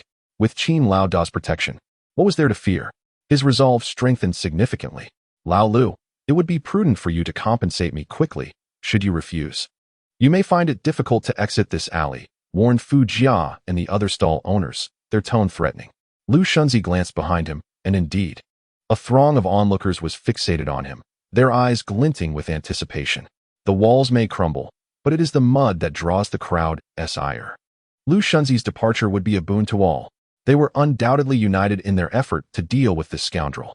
Under the mounting pressure, Lu Dazhun reluctantly produced several more 100 yuan notes. Here, 1,000 in total. Qin Gu, may I leave now? Upon receiving the 1,000 yuan, Zhang Xiaodong eagerly accepted it, counted it, and handed it over to Qin Tian. Qin Laoda, precisely 1,000 yuan.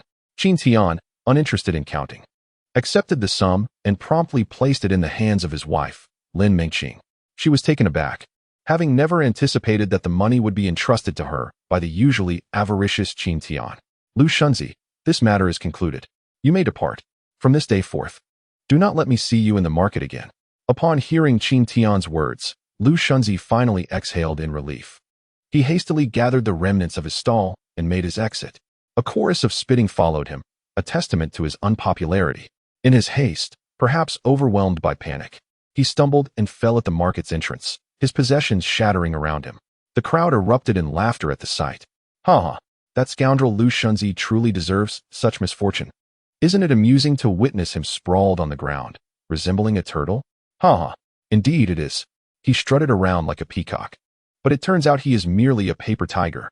Humph, it would be best for this trash to leave, as he is nothing but a blight on the environment. Absolutely. However, our current prosperity is entirely attributed to the leadership of Boss Qin. With Boss Qin at the helm, our Jiannou market is destined for favorable weather, success in all endeavors, and flourishing business. Zhang Xiaodong's flow of compliments was met with Qin Tian's approval. Such individuals are easily manipulated. Qin Tian cleared his throat and addressed the crowd.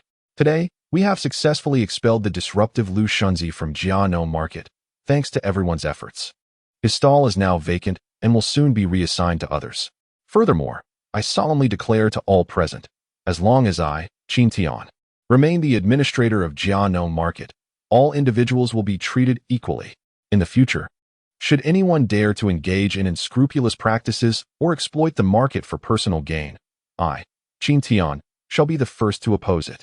For every offender that arises, I shall remove them. I hope none of you will follow in Lu Shunzi's footsteps. He stands as a cautionary tale for you all. Of course, if you encounter any injustices, feel free to seek my assistance. I will do my utmost to help you navigate through difficulties. With that, Qin Tian concluded, and the stall owners erupted in cheers, especially the elderly who had long suffered oppression. They hailed Qin Tian as Lord Qin and even chanted "Long live Qin Yi." Lin Mengqing, Qin Tian's wife, was swept up in the admiration, bewildered and dazed. She had never expected to be surrounded by so many admirers. The man who had once brought her despair now bestowed upon her this honor. Lin Mengqing gazed at Qin Tian, struggling to comprehend the transformation before her. He had changed drastically. From the selfish, reckless man he once was to a genuine hero capable of bringing her honor, happiness, pride, and security. Lin Mengqing was still questioning whether all of this was merely a dream, as the reality of the situation felt utterly surreal. Just as she was grappling with her astonishment and delight, a subordinate of Lu Dingshan arrived, seeking out Qin Tian directly. Chapter 20. Negotiation. Qin Tian. Our boss wishes to speak with you. Upon hearing this message from Lu Dingshan's subordinate, a slight smile crept across Qin Tian's lips. It seemed Lu Dingshan was growing impatient, likely wanting to discuss the business deal. Although there had been some discord between them previously, Qin Tian still aspired to profit from Lu Dingshan, and thus he decided to approach the matter amicably. Very well, I shall go immediately, he replied. Before departing, he turned to the still-dazed Lin Mengqing and said, Wife, I have some business matters to attend to. If anyone dares to trouble you, simply invoke my name. With that, he strode away, exuding an air of effortless confidence. Invoke my name? Lin Mengqing felt a slight twitch of her cheeks. Once upon a time, Qin Tian had uttered similar words, but that was over a decade ago, during their student days. Reflecting on those distant memories, a rare smile graced her lips. Who wouldn't want their partner to achieve greatness? Meanwhile, the other vendors exchanged astonished glances and whispered among themselves. That individual appears to be a brother of Lu Dingshan, does he not? Lu Dingshan must have sent him to seek out Qin Tian. Our esteemed leader certainly holds significant influence. Indeed, following Qin Tian, one is bound to enjoy a life of luxury and abundance. Absolutely. After the turbulence in the market subsided, Qin Tian closely followed Lu Dingshan's subordinate to his vicinity. He understood that this conversation would be pivotal for his future endeavors, necessitating a thorough negotiation with Lu Dingshan. At this moment, Lu Dingshan was sulking while playing billiards. In the biting cold of winter, the venue was virtually deserted, with only a few of Lu Dingshan's associates attempting to warm the place up. There were hardly any patrons to engage in the game. With a mere glance, Qin Tian discerned that Lu Dingshan had indeed disregarded his counsel and reopened the billiard hall. The business was so dismal that Lu Dingshan likely felt compelled to partner with him to avert further losses. However, having previously dismissed his suggestions, it would not be so simple for him to seek collaboration now after suffering setbacks. Lu Dingshan struck the ball forcefully, perhaps due to the frigid conditions, causing the cue ball to careen off the table and crash to the floor. Damn it, what a stroke of bad luck, Lu Dingshan exclaimed, tossing aside the cue and striding toward Qin Tian. With a dark expression, he retrieved a cigarette from his pocket and offered it to Qin Tian. Qin Tian glanced at him and politely declined, saying, "I'm sorry, I've quit." Unfazed by the rejection, Lu Dingshan lit a cigarette for himself and sat beside Qin Tian, inhaling deeply with a melancholic air. After a moment, he sighed, "Brother, why do you think people are so reluctant to come out and play billiards these days? It's cold, sure, but it shouldn't be this desolate, should it?" Qin Tian chuckled in response. Times are changing, and so are the forms of entertainment. People need not endure the chill to play billiards when they can engage in more enjoyable activities in warmer settings, don't you think? It seems Lu Dingshan's mindset is too rigid, unable to keep pace with the evolving times. By the way, brother, what's the deal with that cinema you mentioned? I had someone investigate, and it turns out you were right. It has the potential to be quite profitable. In response to Lu Dingshan's remarks, Qin Tian smiled again. Looking at Lu Dingshan with a teasing glint in his eye, "What's this? Brother Lu seems to think I was onto something and is considering starting a cinema?" Before Lu Dingshan could respond, his subordinate Zhao Laosan interjected. "Qin Tian, who do you think you're talking to? Do you really think that just because you've become the market administrator, you're something special?" Lu Dingshan's expression darkened. Zhao Laosan, this imbecile, was more of a hindrance than a help. Why was he butting in? Get lost. Go where it's cool. Lu Dingshan glared at Zhao Laosan, his voice sharp with reprimand. The force of his shout caused Zhao Laosan to tremble. Remembering Lu Dingshan's prior warning, he hastily apologized. "I'm sorry, boss. I was wrong. I'll leave right away." After dismissing Zhao Laosan, Lu Dingshan turned back to Qin Tian, feigning a smile as he offered him a drink. "Brother, my underlings can be thoughtless. Please bear with me." This time, Qin Tian did not refuse Lu Dingshan's offer, accepting the drink and downing it in one go. Upon witnessing him consume the drink, Lu Dingshan discerned that Qin Tian still harbored intentions of collaboration, prompting him to exhale a sigh. "Brother, you've observed the state of my billiard hall. I am not one to cling stubbornly to pride while enduring hardship. I regret not heeding your advice earlier. I apologize for my lack of insight." As Lu Dingshan spoke, he downed another glass of liquor and proceeded to refill Qin Tian's cup. Qin Tian smiled quietly, opting for silence as he remained in contemplation. After observing him for a moment, Lu Dingshan continued, "Man thrives on adaptability, while trees perish when moved. I shall not withhold anything from you. Brother, I seek your assistance in establishing a cinema, and we shall split the profits equally." With a knowing smile, Qin Tian replied, "Times change, Lu Gu. The terms we previously agreed upon must be reevaluated." Lu Dingshan's brow furrowed, and his expression soured, feeling that despite his conciliatory approach, Qin Tian's response was somewhat ungrateful. "Brother, do not be excessive. You are investing nothing into the cinema, yet I offer you half of the profits. Is that not generous enough? Lu Gu, do not rush. I have yet to propose any new terms." Qin Tian said with a smile as he raised his glass and drained its contents. "Now, I require 40% of the profits, and the remaining portion should be converted into cash. It is but a modest sum, 4,000 yuan. 4,000 in cash?" Lu Dingshan frowned slightly. He had investigated the cinema's profitability, which could yield substantial returns, at least several thousand yuan annually, potentially nearing 10,000. Yet, Qin Tian now sought 4,000 yuan in exchange for just 10% of the profits, a deal that was undeniably favorable for him, perhaps even a windfall. After a moment of reflection, Lu Dingshan nodded. Very well, I shall provide you with 4,000 in cash along with 40% of the profits. Just ensure, little brother, that you do not retract your promise once the cinema begins to thrive. Of course, if you have doubts, we can formalize our agreement with a contract regarding the cinema's profits, Qin Tian suggested with a grin. Agreed. Lu Dingshan instructed his subordinates to prepare the contract, and both parties affixed their signatures. Once this was concluded, Lu Dingshan handed over 2,000 yuan to Qin Tian. Brother, I have recently invested significantly in the billiard hall, so my funds are somewhat constrained. I will give you 2,000 now and the remaining 2,000 in 3 days. Is that acceptable? Certainly. Qin Tian accepted the 2,000 yuan without hesitation, shaking hands with Lu Dingshan. The future of the cinema rests in your capable hands, brother. I am counting on you to amass great wealth. Ha, we shall prosper together. Both men smiled, yet within Qin Tian's heart lay his own ambitions. The cinema was merely a stepping stone. His aspirations extended far beyond.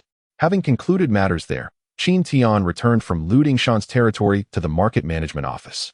However, before he could enter, he unexpectedly encountered the eagerly awaiting Dai Jinlong. Chapter 21. A fortuitous bargain. Upon sighting Qin Tian, Dai Jinlong hastily approached him. Qin Yi, I have finally awaited your arrival. Qin Tian, taken aback by his fervent reaction, hesitated. Dai Nizhou, why are you here instead of attending to your duties? Dai Jinlong extracted $100 from his pocket and respectfully presented it to Qin Tian. Master Qin, I have come to a realization. You are an extraordinary individual, and working alongside you will surely lead to great success and wealth. This $100 is the remuneration you previously provided. I no longer wish to accept it. I regret my earlier decision. Please, allow me to serve you. Upon finishing, Dai Jinlong performed a perfect 90-degree bow, the precision of which was commendable. One could only wonder how long he had practiced this gesture. Qin Tian found himself both amused and slightly helpless in response to Dai's antics. It was not the awkwardness of the action that entertained him, but rather the sheer absurdity of the man before him. After some contemplation, he realized that someone to assist him was indeed necessary in his current position, and thus he inquired, Dai Nizhou, before you worked as a mover in the warehouse, what was your occupation? Dai Jinlong's face flushed with embarrassment as he scratched his cheek, somewhat sheepish.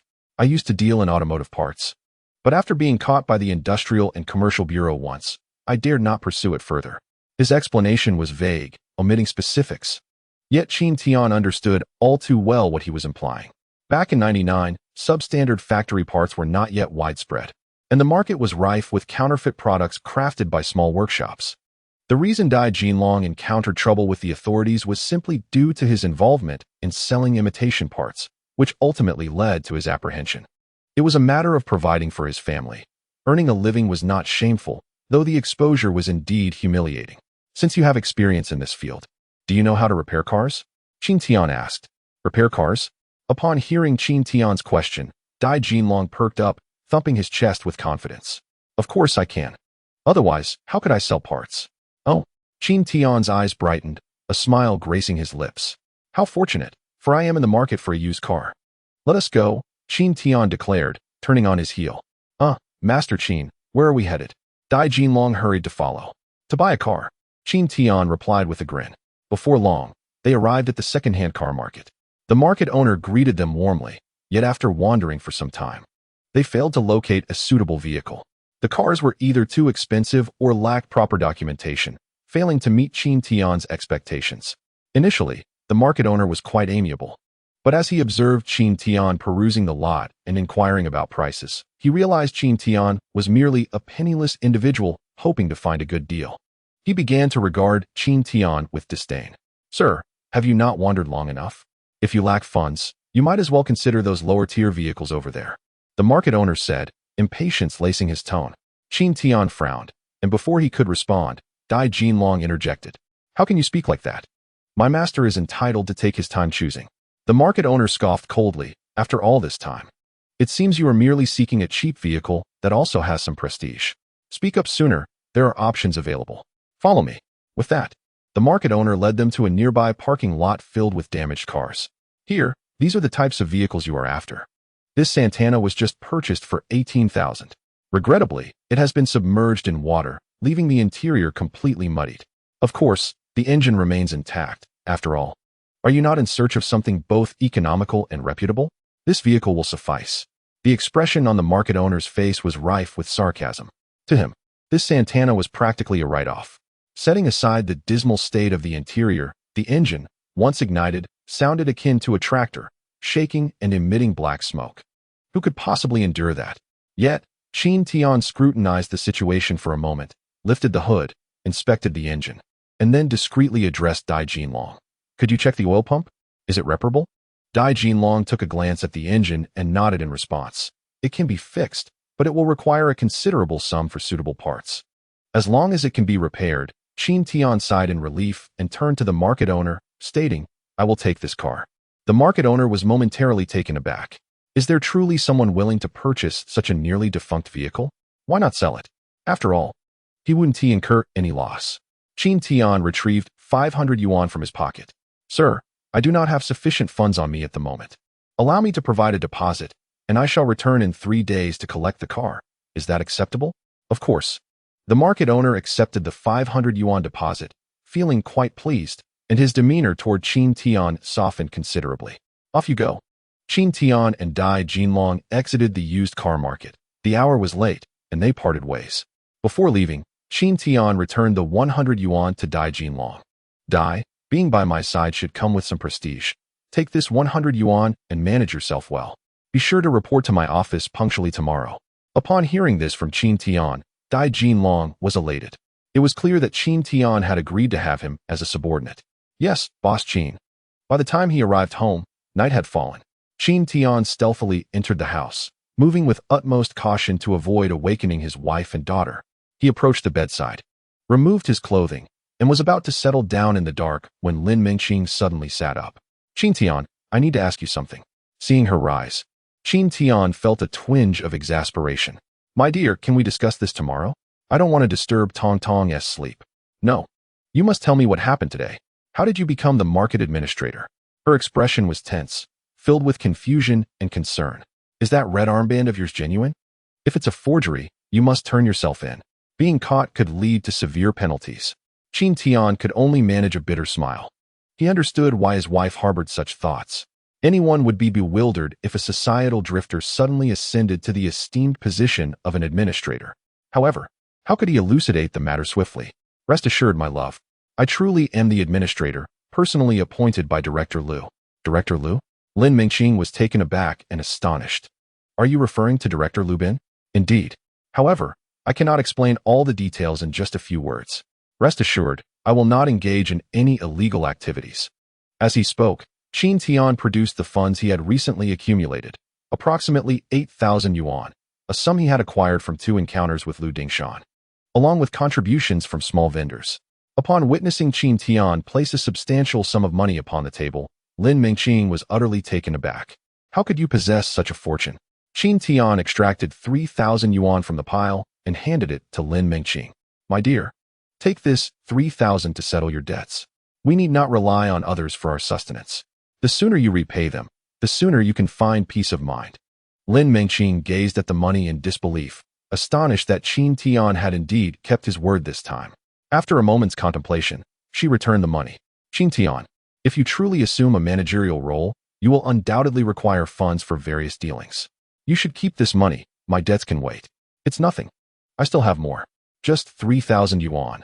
Once you settle your debts, you will feel at ease. Take it, my wife, Qin Tian insisted, pushing the money back toward her. No, there is no rush regarding my affairs. Focus on your responsibilities, Lin Mengqing replied, both of them stubbornly refusing to accept the money. Their gentle tug-of-war over the cash took an unexpected turn when Qin Tian, exerting slightly more force than intended, accidentally brushed against his wife's chest. Instantly, he froze. Chapter 22. Dual fronts. Lin Mengqing was equally stunned, the atmosphere turning palpably awkward. My dear, Qin Tian began to explain, but Lin Mengqing's expression hardened. Her voice as cold as ice. There is no need for explanations. I understand this was an accident, but do not misunderstand. I will not forget how you treated me and our child in the past. With that, she lay back down, retreating into slumber. Qin Tian gazed at her, a deep sense of discomfort washing over him. Memories of his daughter's burn injuries flooded back, igniting a profound guilt within him. Yet, he felt powerless. All he could do now was to endeavor to compensate his wife and daughter tenfold, striving for their complete forgiveness.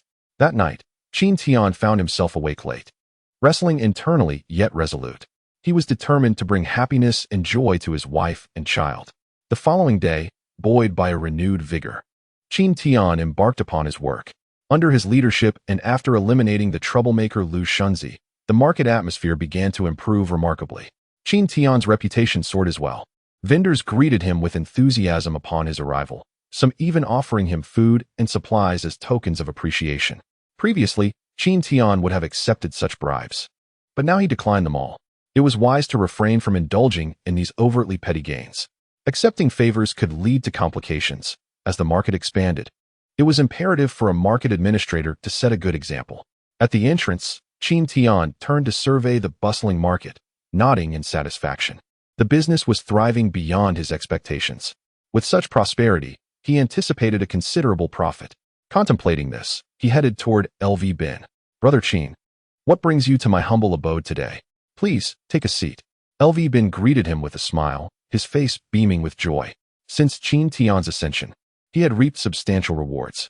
The market had never experienced such vibrancy before.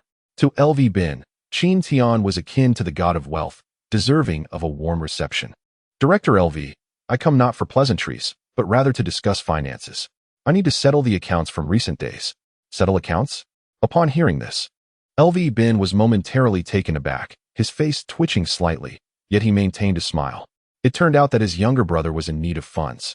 "All right, I shall fetch the account book and calculate it for you," he said as he rose and retrieved the ledger from the counter. "Brother, I must commend you. You are truly remarkable. Since you became the administrator, you have managed to collect 13,400 yuan in just 1 week. Such a sum was unheard of before." LV Bin chuckled as he placed the account book on the table. 13,004. Qin Tian's brow furrowed. The ledger recorded over 300 stalls, each charged at 810 yuan. Thus, the total should not have amounted to merely 13,000, should it? Qin Tian inquired. However, LV Bin replied, "Brother, the utility costs at our market are part of the expenses, and they must be deducted." "Expenses? In this day and age, do electricity and lighting really cost that much? And as for water, no stall consumes several tons." Qin Tian retorted, incredulous. The excuse of expenses was merely a guise to withhold nearly half of the stall profits. LV Bin's heart was indeed dark, and he was truly unsavory. Qin Tian felt a cold indifference within, having seen through the other's true nature. LV Bin was not a person with whom to forge a lasting partnership. If he acted this way now, he would certainly exploit Qin Tian in the future. "Very well. Director LV, I shall not press for more. Please allocate 5,000 yuan to me," Qin Tian stated. 5,000. All right, I shall give it to you. But brother, do not think it easy for me. While our market has recorded 13,000 in a week, this is before deducting management fees and labor costs. If those were accounted for, it might not even reach 10,000. LV Bin lamented as he counted out the money. Yet Qin Tian merely smiled coldly within. Even 5,000 was a struggle for him. Such a person was utterly incapable of deep collaboration due to their limited vision.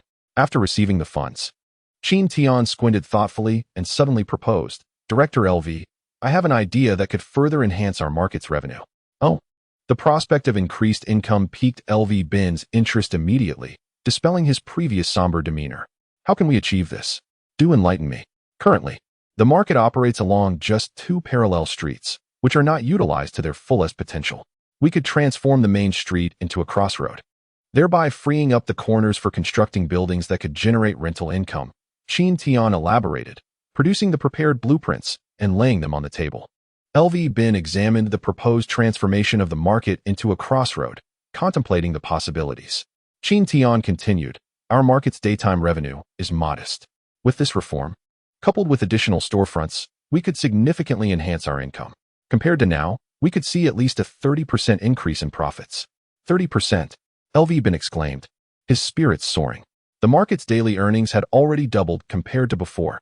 He was quite satisfied with the current revenue, and the prospect of further growth thrilled him. "Brother, I trust in your capabilities.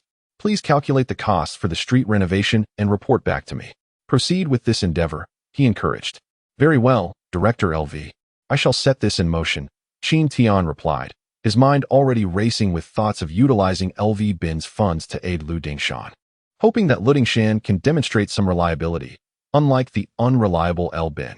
Early the next morning, the construction team arrived at the billiard hall in Lu Dingshan. Upon waking, Lu Dingshan was taken aback by the presence of so many unfamiliar faces. As he approached to inquire, he saw the team leader produce a notice regarding the renovation and affix it to the wall. Lu Dingshan and his subordinates were rendered speechless by the announcement. Zhao Laosan seized the construction team leader, his demeanor icy as he demanded an explanation. Who gave you the authority to renovate this place? Are you seeking death? Bro, we're merely doing our job. We're here to transform this place into a cinema. We know nothing else, the team leader stammered in panic, eager to clarify. Upon hearing that a cinema was to be established, Lu Dingshan immediately thought of Qin Tian. It must be Qin Tian who hired this construction team. This lad is quite efficient. Having arranged everything so swiftly, he is indeed someone trustworthy. Zhao Laosan, release him. What kind of conduct is this? Zhao Laosan opened his mouth, exhaling a sigh. He had hoped to take advantage of this situation to restore his standing in Lu Dingshan's eyes. However, little did he know that this construction team had been engaged by Qin Tian for the cinema renovation. This rendered his earlier actions quite embarrassing. Boss, I sense that things are not as simple as they seem. How could they have secured a construction team so quickly? Qin Tian might have some ulterior motive. We should tread carefully, Zhao Laosan murmured, begrudgingly attempting to sow discord between the two. Nonsense. Lu Dingshan interrupted angrily before Zhao Laosan could finish. His gaze was as cold and sharp as a blade, fixed upon Zhao Laosan. On 2 previous occasions, while I was conducting negotiations, your indiscreet interruptions nearly jeopardized significant matters. And now you wish to incite trouble in my ear? Lu Dingshan approached Zhao Laosan with deliberate strides, his fists clenched, clearly intending to impart a lesson. Boss, please. Do not be angry. I meant no offense. No offense. What does that imply? I see you are intent on opposing me. Zhao Laosan, thoroughly intimidated, quickly lowered his head and retreated, too afraid to utter another word. Lu Dingshan loomed over him, gazing down sternly. This is the final warning. Should I hear you inciting discord between myself and Qin Tian again, beware of your very life. Yes, yes, Zhao Laosan replied, his complexion ashen, nodding vigorously in acquiescence. Get out. Stop being a nuisance in my sight. Understood. Zhao Laosan bowed his head and left, fearful of repercussions. Yet, resentment brewed within him.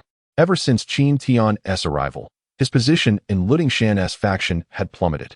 The number of subordinates willing to follow him had dwindled, and his share of the profits had taken a severe hit. All of this was the fault of Qin Tian. Just the thought of Qin Tian's face made Zhao Laosan's teeth grind in irritation. Upon reaching the entrance of the venue, Zhao Laosan, with a darkened expression, called over a subordinate who was playing billiards. Lier, investigate Qin Tian from the Jianong market for me. I want to uncover the true identity of this scoundrel. This time, Zhao Laosan invested heavily, spending over 200 yuan to gather information. Wealth can compel even the most reluctant, and soon, following the trail of the casino, Lu Hongjun found himself entangled in this web. That very afternoon, Zhao Laosan invited Lu Hongjun to a modest eatery to inquire about Qin Tian. Upon hearing that the subject of Zhao Laosan's investigation was Qin Tian, a look of disdain immediately crossed Lu's face. Qin Tian, what significance does he hold? Merely a good-for-nothing idler, who recently squandered his entire fortune at the casino, his character utterly deplorable. Fueled by a slight intoxication, Lu Hongjun belittled Qin Tian, still seething from the memory of the last time he lost to him. Zhao Laosan, noticing Lu Hongjun's ire, chuckled and asked, Brother Lu, do you harbor a strong dislike for this Qin Tian? Damn, dislike him? I would gladly see him dead. Who does he think he is to deserve my regard? Lu Hongjun exclaimed, his frustration evident. Zhao Laosan laughed again. Well then, it seems we share a common goal. I too wish to rid ourselves of Qin Tian. Shall we devise a plan to deal with him together?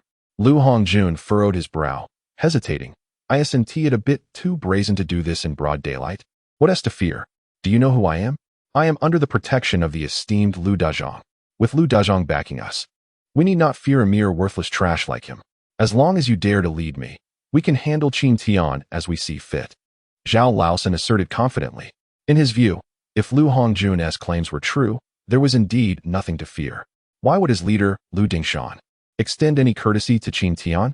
It was merely due to the latter's enigmatic status, a concern that he might be linked to some formidable force. If Qin Tian was merely a worthless bum, then there was nothing to fear. Let us proceed. Damn, let us take him down. I'll show you the way. Lu Hongjun resolved, determined to exact revenge on Qin Tian. Under his guidance, a group of men marched towards Qin Tian's residence with fierce intent. Chapter 23. Luxurious cars and mobile phones. Despite the formidable force assembling at the gates, what they encountered was an empty abode. Indeed, Qin Tian was not home at that moment.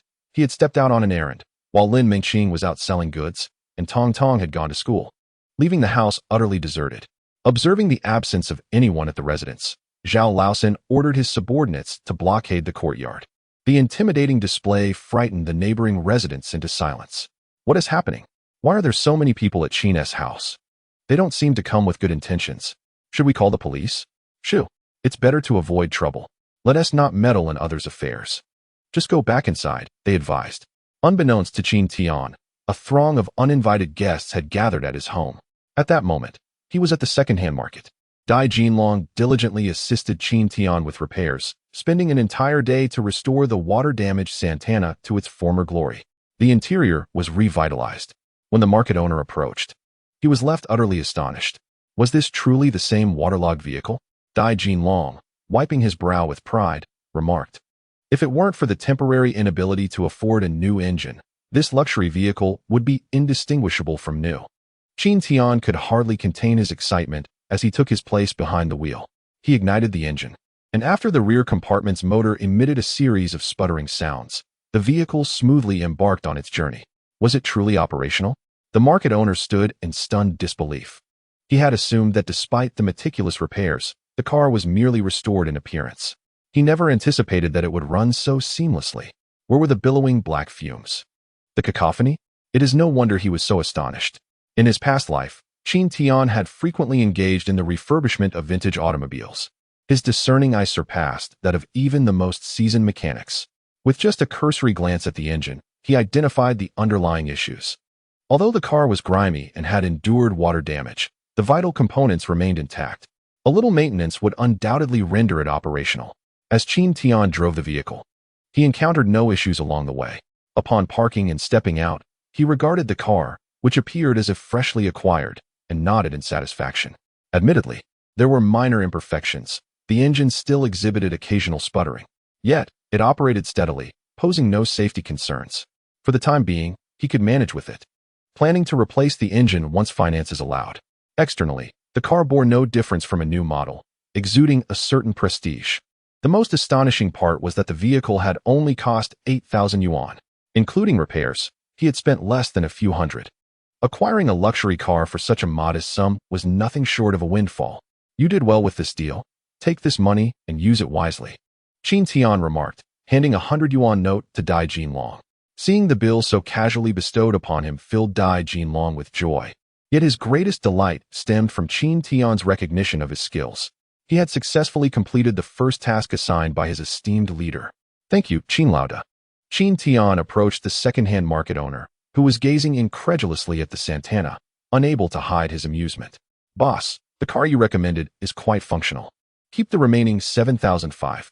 After accepting the money, the market owner hesitated, his lips parting as if to speak, but falling silent. Truth be told, he regretted his decision. The refurbished Santana was visually appealing. It is not an exaggeration to say that with a new engine, it would be nearly indistinguishable from a brand new vehicle. Yet, holding the sales contract, he found himself unable to retract the sale. Tentatively, he inquired, "Brother, are you considering reselling this car? I would be willing to buy it back at triple the price." Triple? Qin Tian squinted at the market owner for a moment before shaking his head with a smile.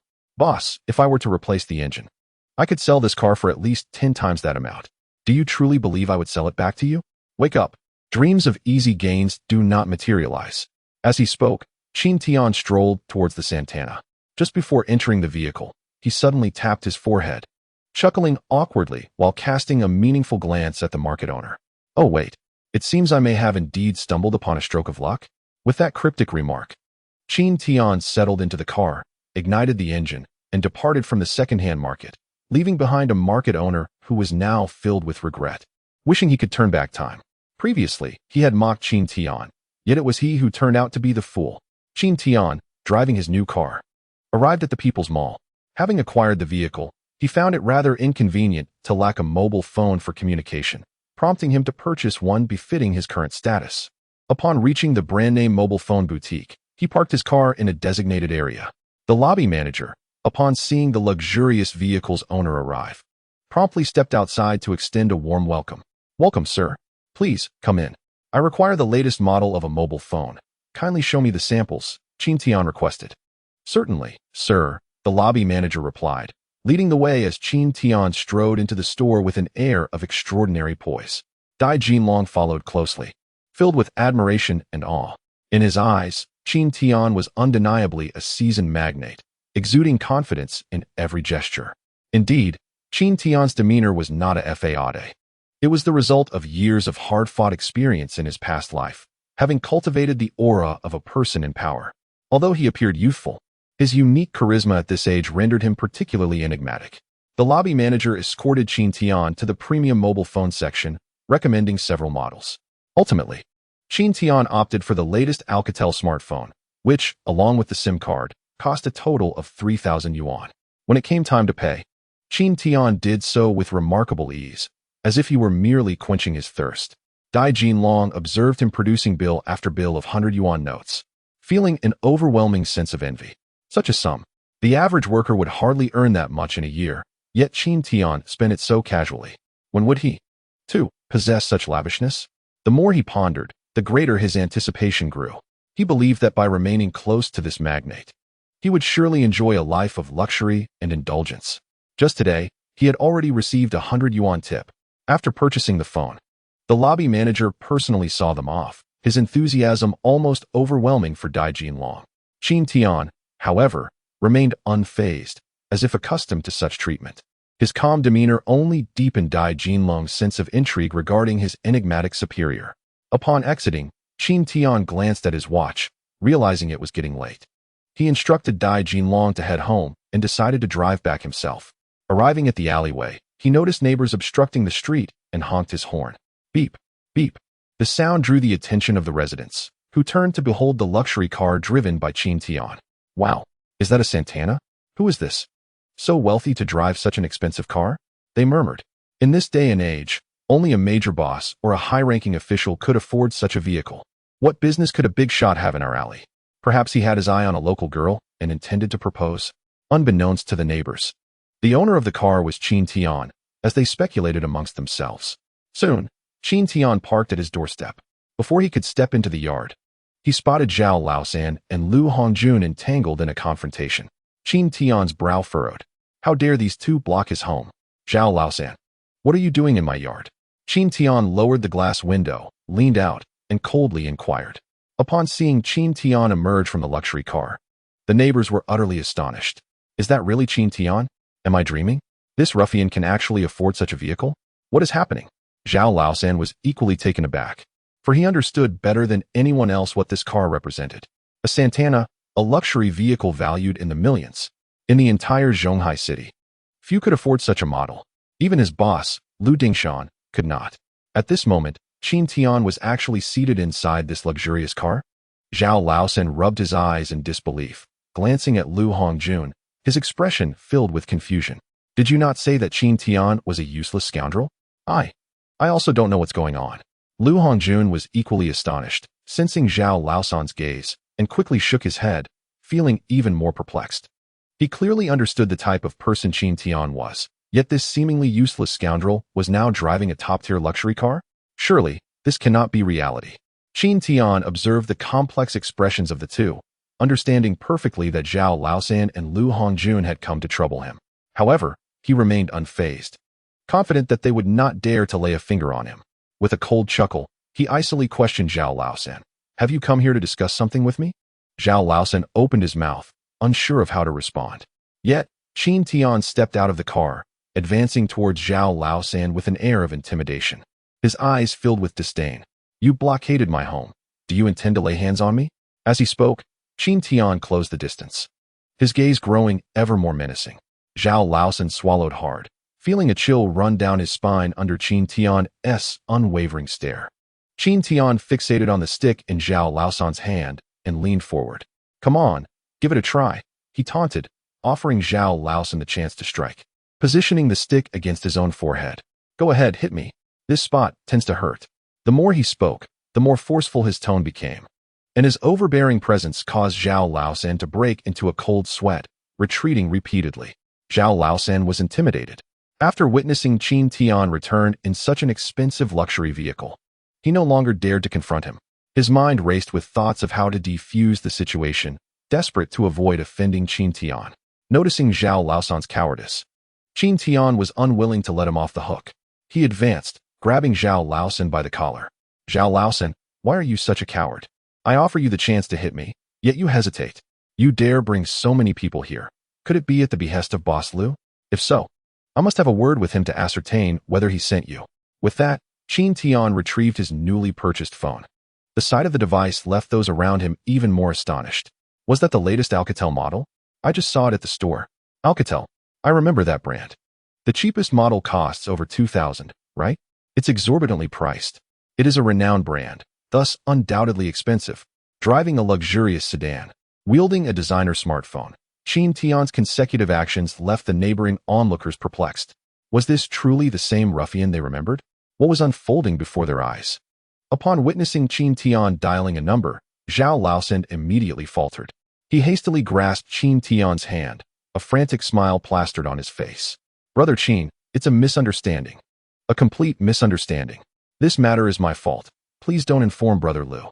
It was this scoundrel's instigation. He pointed towards Lu Hongjun, slapping himself in a fit of contrition, repeatedly acknowledging his error. Qin Tian's countenance darkened, his gaze icy as it bore into Lu Hongjun. The latter trembled, fully aware of the impending doom. Instinctively, he sought to flee. Zhao Laosan swiftly grasped Qin Tian's intent. "Seize him." Two subordinates promptly advanced, restraining Lu Hongjun. "What are you doing? Let me go? Release me at once." Lu Hongjun shouted in a frenzied uproar, yet Zhao Laosan retaliated with a forceful kick to his abdomen. Bang! "This is what you deserve for sowing discord, for attempting to frame me." Lu Hongjun writhed in pain, his eyes bulging, nearly expelling his stomach contents. As Zhao Laosan continued to pummel and berate him, Qin Tian observed with a cold, amused demeanor. Meanwhile, the onlooking neighbors were utterly astonished. They were well aware of Zhao Laosan's notorious reputation, yet they could hardly believe that such a fierce individual had been reduced to this cowardly state by Qin Tian. Had he truly struck gold, or was this merely an act? With such a magnificent vehicle and an exquisite phone, coupled with an imposing presence, was this still the same rogue they once knew? Zhao Laosan's assault on Lu Hongjun showed no signs of restraint. He felt betrayed by Lu Hongjun's deceit, believing that misplaced trust had nearly led to his ruin. Had he unwittingly crossed Qin Tian and angered the forces behind him, it would have spelled disaster for Zhao Laosan. The more he contemplated this, the more enraged he became. He glared at Lu Hongjun and shouted, "You scoundrel! Daring to deceive me! Strike him! Beat him mercilessly! Damn it!" With that, the group unleashed a torrent of punches and kicks upon Lu Hongjun. "Ah, please, stop hitting me. I was wrong, truly wrong. Have mercy, Master Qin, I implore you." Lu Hongjun, utterly defenseless, was devoid of his usual arrogance. Crawling before Qin Tian, he incessantly begged for mercy, realizing he had just kicked a steel plate. Regret consumed him. Do you still have the audacity to address him as Master Qin? Is he someone you can call by such titles? Smack! Zhao Laosan delivered a resounding slap to Lu Hongjun, causing him to wail in agony, blood trickling from his mouth. Yet Zhao Laosan showed no signs of stopping, intent on continuing his assault. Qin Tian furrowed his brow, understanding that Zhao Laosan was deflecting all blame onto Lu Hongjun. This clever maneuver might seem effective, but it did not escape Qin Tian's discerning eyes. Enough. Today, this matter has come to a temporary halt. Please refrain from causing a ruckus here, lest we disturb our neighbors. Everyone, leave at once. Qin Tian reprimanded sternly. Only then did Zhao Laosan cease his actions, forcing a smile and lowering his tone. Brother Qin, are you no longer angry? Less talk. Take your people and leave immediately. Ah, yes, I will leave right away. Zhao Laosan nodded and hastily withdrew with his subordinates from the courtyard. However, before departing, He cast a furious glare at Lu Hongjun, who lay on the ground, causing Lu Hongjun to tremble in fear. After a while, once they had all departed, Lu Hongjun finally managed to rise unsteadily to his feet, clutching his wound. He gazed at Qin Tian, opening his mouth in an attempt to ingratiate himself. Yet, before he could utter a word, Qin Tian disregarded him entirely, turning his back as he entered his vehicle, allowing Lu Hongjun to inhale the exhaust of his luxurious car. Meanwhile, Lin Mengqing remained blissfully unaware of the events at home, busy packing up her stall at the market. Thanks to Qin Tian's influence, everyone was exceedingly accommodating towards her, with many helping her gather her belongings. Particularly, the female vendors were quite proactive in engaging with Lin Mengqing, sharing stories and conversing amiably. However, Lin Mengqing understood the boundaries. While engaging in light chatter was fine, she would absolutely not accept any gifts they offered. She did not wish to cause any trouble for Qin Tian because of her. Once she had tidied up her stall, Lin Mengqing sought a place to rest before heading home. When Qin Tian arrived, intending to escort his wife home, he found Lin Mengqing shivering in the cold, rubbing her hands together, which pained him deeply. Her good friend, Li Yunshu, stood beside her, complaining, "It's getting colder and colder this winter. Just standing at the stall for a little while makes me freeze. Mengqing, wouldn't it be wonderful if we could lease a storefront? Then we wouldn't have to endure this cold." A storefront? Lin Mengqing's eyes brightened at the thought, but then she exhaled a breath of icy air and lamented. "But we lack the means to lease a shop." "Of course we can," Li Yunshu insisted. "Isn't our brother-in-law Qin Tian the market administrator? If we ask him for help, it will surely work." "What are you saying?" Lin Mengqing shot Li Yunshu a glare, her tone dismissive. "I do not intend to seek his assistance." "Why not?" Li Yunshu asked, perplexed. "If he intervenes, he could definitely help us find a storefront." Just then, Qin Tian approached. Upon seeing him, Lin Mengqing's expression turned icy, and she inquired, "What are you doing here?" With a smile, Qin Tian replied, "I came to take you home. It's quite dark, and carrying so many things makes walking difficult." "No need, I have matters to discuss.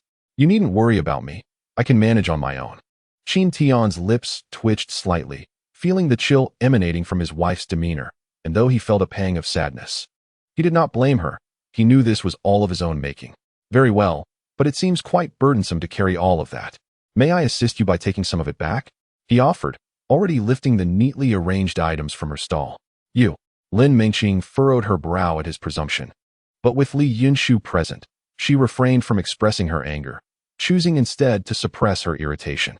"Do as you wish. I shall take my leave now. You should return home early."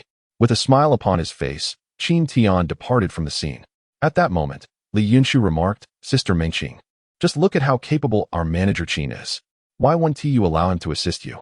Lin Mengqing furrowed her brows, displaying a resolute stubbornness. "This matter is off the table. Yunshu, it simply cannot be done. If it comes to that, you might as well seek out Director Elbin and see if he can help us secure a storefront." "Seek out Director Elbin?" Li Yunshu pondered for a moment, then let out a resigned sigh. "It seems that's the only option. I shall give it a try." Shortly thereafter, Li Yunshu arrived at Elbin's office to discuss the matter. Upon hearing her request for assistance in securing a storefront for their business, Elbin immediately donned a cryptic smile. Just as he was about to respond, a phone call interrupted him. "My apologies, Ms. Li, I must take this call." Elbin answered the phone and engaged in conversation for a while, his expression gradually transforming into one of delight. "Boss Wang, you wish to reserve a storefront in my market?" "Certainly. However, as you are aware, my small market has recently attracted quite a number of people, all eager to secure a space for business. If you desire a storefront, I can certainly arrange it. But regarding the price, not too expensive, I hope? We can negotiate, right? Monthly rent shouldn't exceed 8,000 to 10,000. Li Yunshu, initially seated on the sofa and feeling optimistic about Elbin's amicable demeanor, was taken aback when she heard the monthly rent figure. 8,000 to 10,000? Is the rent for a storefront truly that exorbitant? Her face blanched, and her confidence evaporated. "Very well, it is settled. I shall eagerly await your arrival." After concluding the business deal, Elbin hung up and returned to the sofa. "My apologies, Ms. Li. You mentioned earlier that you wanted me to help you secure a storefront. May I inquire how much you plan to spend?" Li Yunshu's face twitched slightly. "Director L, is there a more affordable storefront option? We cannot allocate much funds." "No money?" Upon hearing this, A look of disdain flickered across Bin's face. The competition for storefronts in the market is intense. Prices cannot be lowered. He sat on the sofa, speaking in a dispassionate tone. His implication was unmistakable. Money talks, and without it, one should leave. Li Yunshu, not lacking in intelligence, certainly grasped his meaning. Clearing her throat, she stood up and said, I understand, Director L. However, if there happens to be a more economical storefront available, could you please keep us in mind? Still seeking something cheaper? Do you think my storefronts are cabbages? Understood, I will consider it. Bin's previously warm smile had faded, replaced by impatience and a cold, indifferent tone. Li Yunshu dared not linger and quickly exited. Yet, she was not ready to give up. She approached other administrators in the market, hoping to leverage her connections, as one of them was a relative. However, the outcome was predictable. Li Mei, I cannot assist you with this matter. The market renovation is Qin Tian's initiative, and he is entirely responsible for it. If you wish to reserve a storefront, you must consult Manager Qin. I am unable to help, please understand. Not even my cousin? As the deputy administrator of the market expressed his thoughts, Li Yunshu finally comprehended the situation. It ultimately rested upon Qin Tian. With a heavy heart, she made her way to the construction site. Spotting Qin Tian heading towards the exit, she inhaled deeply and approached him. Administrator Qin, do you have a moment? I wish to discuss something with you. In Chapter 25, A Clash of Facades, Li Yunshu had initially intended to address him more familiarly as brother-in-law. But upon recalling Lin Mengqing's icy demeanor, she quickly amended her address to Administrator Qin. Qin Tian turned around, noticing Li Yunshu, and inquired with curiosity, Miss Li, what brings you to me? Well, Li Yunshu hesitated.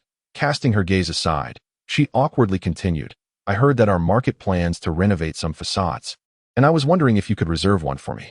Qin Tian regarded her with indifferent eyes and replied calmly, Oh, I understand. I will consider it.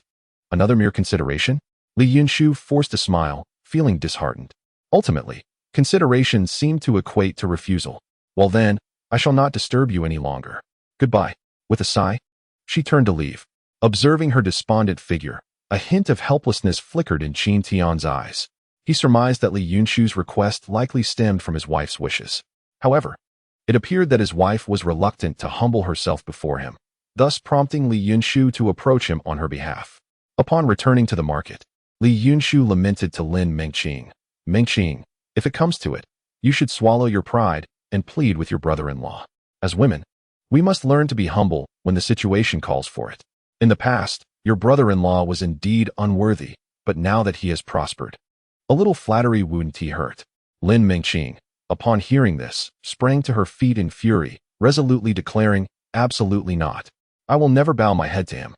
I will not forget his past transgressions. Even if he has succeeded, it does not change a thing. With that, she stormed away without a backward glance. Mengqing, please don't be angry. Li Yunshu felt utterly helpless at Lin Mengqing's attitude. Given the circumstances, it seemed the facade matter was in jeopardy. However, despite Lin Mengqing's vehement words, she wrestled with her own inner turmoil. She was acutely aware that given Qin Tian's current disposition towards her, a mere hint from her would compel him to grant her any request. Yet, she was truly reluctant to seek his assistance. To do so would imply that she had to rely on the man who had caused her so much pain throughout her life. Nonetheless, she was not willing to abandon the facade opportunity, as it represented a chance for greater financial gain. As these thoughts swirled in her mind, dinner was ready. Lin Mengqing set the dishes on the table and called for her daughter. Tongtong, it's time to eat. Okay, Mama. Qin Tian joined them, and the family gathered around the dining table. Recently, there has been so much meat. Mama's cooking gets better and better. Tongtong exclaimed joyfully, her mouth full of succulent, marbled pork.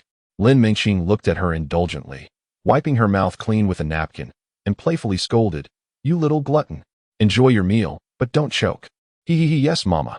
Tongtong's adorable response brought a warm smile to Qin Tian's face as he observed the mother and daughter duo.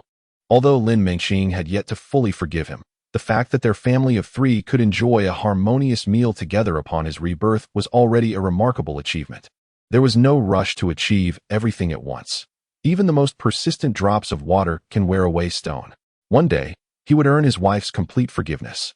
Qin Tian, I have something I wish to discuss with you.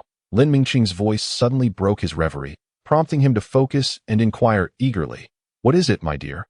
Lin Mengqing opened her mouth, intending to ask for his assistance in maintaining their faade, yet the words caught in her throat, and she struggled to articulate her thoughts. After a considerable struggle, she finally lifted her bowl and lowered her head. "It's nothing, let us eat." Seeing that she could not voice her feelings, Qin Tian felt a twinge of disappointment. He blamed himself for the deep wounds he had inflicted upon her in the past, which had made her hesitant to seek his support. Even after finishing dinner and heading to bed, Lin Mengqing still could not bring herself to mention the matter. However, even in her silence, Qin Tian understood her intentions and had already devised his own plans. Days passed, and under Qin Tian's careful strategy, the market began to flourish, with numerous merchants reaping significant profits. Naturally, the prospect of a prominent storefront was highly anticipated. It was evident that once the storefront opened, it would undoubtedly become the preferred trading hub of the market. Consequently, the desire to secure a storefront became the aspiration of countless vendors, with throngs of individuals attempting to navigate backdoor routes to seize advantageous positions. Yet, no one dared to encroach upon the spacious storefront situated in the northwest corner of the market. That was the domain of Lu Dingshan. The building in the northwest corner was particularly bright and expansive, standing tall and grand. Even the entrance was considerably larger than those of other storefronts. Lu Dingshan gazed upon his newly constructed property with immense delight, thoroughly satisfied with its luxurious and imposing design. He boasted to Zhao Laosan, who accompanied him, "Did you see? This building is clearly tailored for us. This is precisely why I forbade you from causing trouble for Qin Tian. He possesses genuine talent and an inherent fierceness. Having a friend like him ensures success wherever one goes." Zhao Laosan felt a cold sweat trickle down his face as he recalled the earlier incident when he had foolishly heeded Lu Hongjuan's advice and attempted to block Qin Tian at his home. The mere thought sent shivers down his spine. Thankfully, he had refrained from provoking Qin Tian further. Otherwise, the consequences would have been dire. Meanwhile, as the storefronts in the market were being completed, more and more individuals sought to approach LV Bin through backdoor channels. Today, he entertained a prominent businessman who was not affiliated with the market, the same man who had previously called him, "Boss Wang, how fortunate it is to meet you," LV Bin said warmly, rising to greet him as he entered the office. The man was stout and portly, exuding an air of wealth. His stature was not insignificant. He was a sales department manager for the Longxing Enterprises branch in Zhonghai City, earning nearly $1 million annually. Wang Tian'er wore a serene expression as he shook hands with LV Bin. "Director LV, it has been several months since we last met. You appear quite radiant. It seems you have indeed been quite prosperous lately," he remarked with a chuckle. LV Bin, smiling with delight, replied, "You too have been doing well. I heard you have recently become the manager of the sales department at Longxing Enterprises. My earnings pale in comparison to yours. Let us sit down and converse," Wang suggested. The two settled onto the sofa, with Wang Tian'er unbuttoning his suit jacket to reveal his ample belly, showing no concern for his appearance. LV Bin did not perceive any impropriety in Wang's demeanor. Their familiarity rendered strict decorum unnecessary. "I recently acquired some premium Longjing tea. The flavor is exquisite. Do give it a try." Wang presented a packet of fine tea leaves, and LV Bin instructed his subordinate to brew it. Soon, the tea was ready, and he eagerly took a sip. "Indeed, it is splendid tea," he exclaimed with satisfaction. "I am glad you enjoy it," Wang replied with a smile.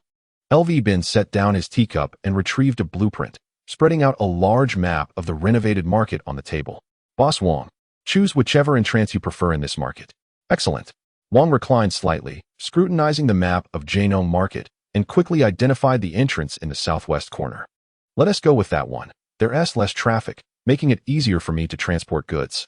I will have my employees set up shop there in a few days." Just as Wang finished speaking, Qin Tian fortuitously entered the room. Upon hearing Wang's words, he immediately furrowed his brow. The southwest entrance? That was the space he had reserved for his wife. Chapter 26. Greed and insatiability despite his discontent. Qin Tian did not express any dissatisfaction in front of Wang Tian'er and LV Bin. He understood the dynamics. After all, LV Bin was the market leader, and he was merely an assistant. It would be inappropriate to confront LV Bin openly, so he opted for silence. "Very well, Boss Wang, feel free to choose," LV Bin said with a smile, noticing Qin Tian's arrival and waving him over. "Qin Tian, you have arrived at the perfect moment. Allow me to introduce you. This is Wang Tian'er, the sales department manager of the Longxing Enterprises branch. You both come from management backgrounds. It would be good for you to become acquainted. Hello. Boss Wang, Qin Tian greeted, extending his hand for a handshake. Wang Tianer then took notice of Qin Tian, seasoned in the business realm. He possessed a unique perspective that contrasted with LV Bin's. Upon seeing Qin Tian, he immediately sensed an air of distinction about him, poised and mature. Without mentioning Qin Tian's striking appearance, Wang noted that his demeanor exuded a sense of solemnity and maturity. In his presence, Wang felt a curious resemblance to the executives at their Longxing Enterprises headquarters, whose president was a venerable 75 years of age. Yet, the young man before him could scarcely be over 30.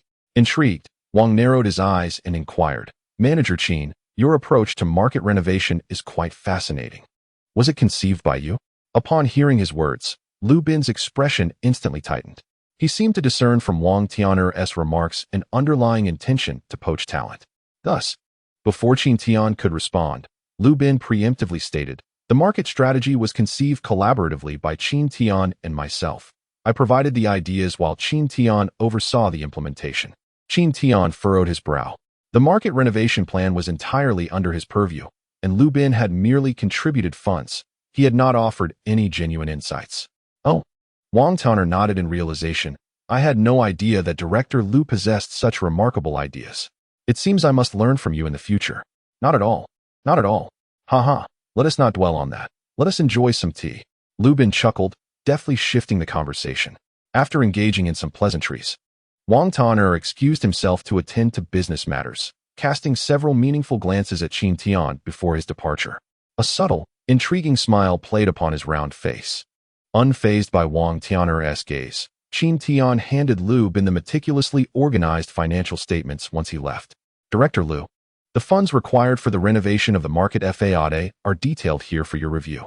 Lu Bin leisurely lifted his teacup, savoring a sip, seemingly in no rush to examine the documents.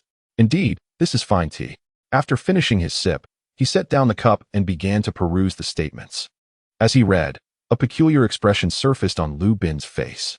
The expenses for constructing the FAAD were certainly substantial, but why were the costs for the market renovation so exorbitant?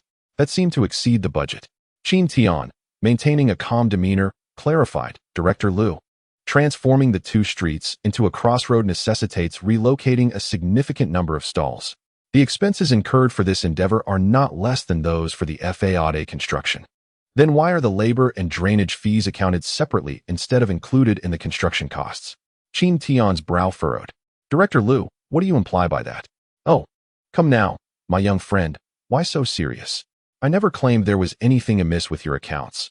I merely found it somewhat unexpected," Lu Bin replied, feigning nonchalance as he patted Qin Tian's shoulder. "We are like brothers. It's just a matter of money, and I'm willing to cover it." Lu Bin laughed, adopting an air of carefree generosity. However, his insinuation suggested that Qin Tian had taken kickbacks and received excess funds. Yet, the accounts were meticulously documented, detailing every expenditure. Qin Tian had certainly not engaged in any illicit dealings. A brief review would reveal the truth. Lu Bin's provocations were clearly a calculated attempt to stir trouble. Sure enough, Lu Bin suddenly remarked, "By the way, brother, our market has seen an increasing number of patrons and has been operational for a while now.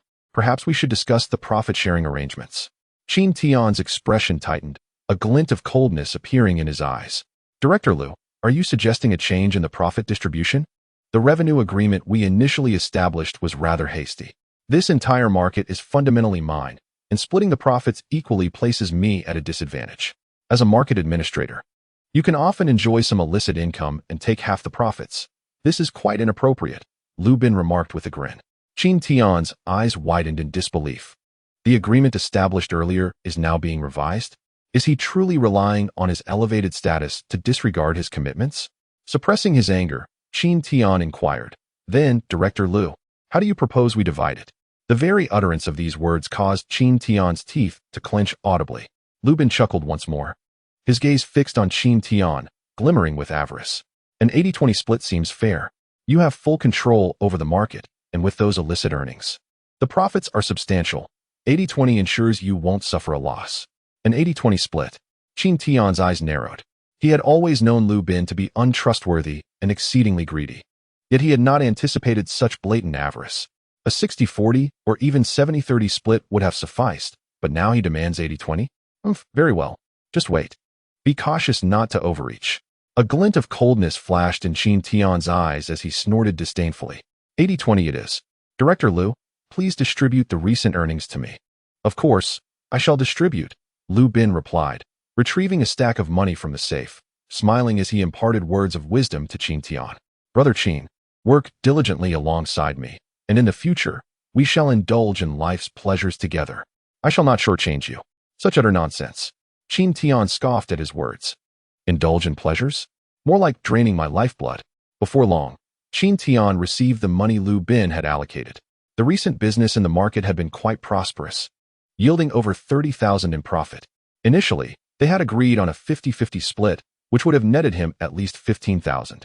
Yet now, he received a mere 6,000, a shortfall of nearly 10,000.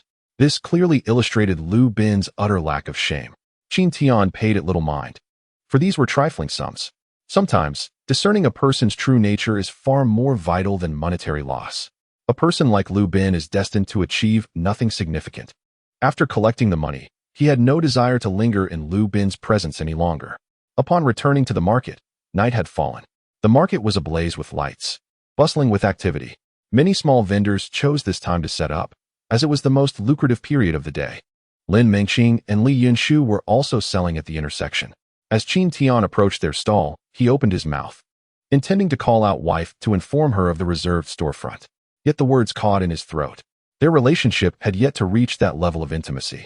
Calling Lin Mengqing wife in front of so many people would likely provoke her displeasure. With a sigh of resignation, Qin Tian said, Lin Mengqing, I have reserved storefront 301 for you in the southwest corner. Chapter 27. A genius. Upon hearing Qin Tian's words, Lin Mengqing froze momentarily, turning to look at him. Storefront 301. She asked in astonishment. Yes, you can sell your goods there, Qin Tian replied gently. Is this for real? Li Yunshu's eyes widened in surprise. Absolutely. You can go check it out right now, Qin Tian affirmed. Mengqing, we have a storefront. After all this hard work, we finally have a place. Thank you, brother-in-law.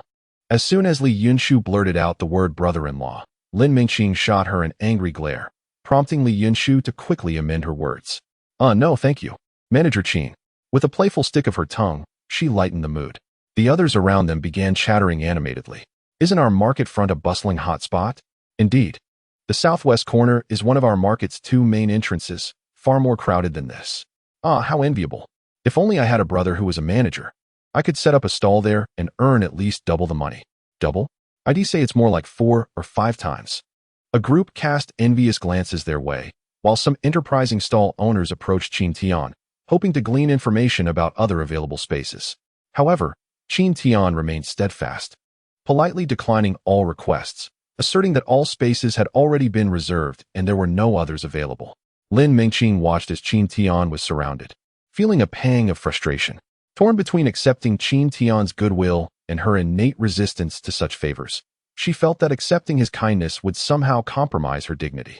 Yet, Li Yunshu insisted, Oh Mengqing, Manager Qin has already reserved a stall for us. Stop hesitating and come see it with me. Yunshu, don't pull me. Lin Mengqing's face flushed at the comment. At that moment, Qin Tian smiled at her and said, Come take a look. You can decide afterwards whether you want this stall. Unable to refuse, Lin Mengqing nodded and followed Qin Tian to the western entrance of the market. At the western entrance, the foot traffic was not yet overwhelming, making it one of the quieter spots among the 4 market entrances. Nevertheless, even a struggling camel is larger than a horse. Having a stall here was far more conspicuous than setting up on the cross street. Moreover, Qin Tian possessed crucial commercial intelligence. Once the cinema run by Lu Dingshan opened, this location would be extraordinarily valuable. The stall he reserved for Lin Mengqing, number 301, was situated at the corner of the entrance, a prime piece of real estate. Selling goods here could yield profits not just 4 or 5 times greater than those from a stall, but potentially 10 or even 20 times more. To claim he had no ulterior motives would be disingenuous. Such a prime commercial location was certainly meant for his wife. As he opened the once rare rolling shutter door in the small city, a long room came into view, its walls already smoothed with white cement. Lin Mengqing's eyes widened in astonishment at the sight of the spacious room. She had expected a humble stall given the fierce competition for storefronts, even considering Qin Tian's formidable capabilities. To her surprise, he had reserved such a large space for her.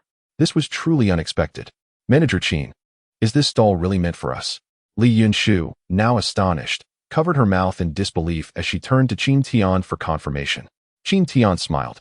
All the necessary documents are prepared. Once you sign, you will be the owner of this stall. Thank you. I am truly grateful to you, Qin management. Li Yunshu expressed her heartfelt appreciation.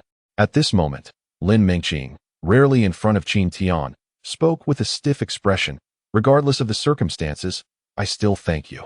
Qin Tian, however, shook his head, filled with remorse, and replied, this is my debt to you. There is no need for thanks. Lin Mengqing moved her lips, struggling to find her words for a long while. Sensing the awkward atmosphere, Li Yunshu suddenly spoke up. Mengqing, let us hurry and take care of the matters at the stall, so we can move into the shop as soon as possible. All right. Lin Mengqing nodded and left with Li Yunshu, both of them walking away cheerfully. Qin Tian gazed at his wife's receding figure, a tender smile on his face. He took out his keys, locked the door, and just as he turned to leave, he spotted someone smoking across the dimly lit street. It was Lu Dingshan.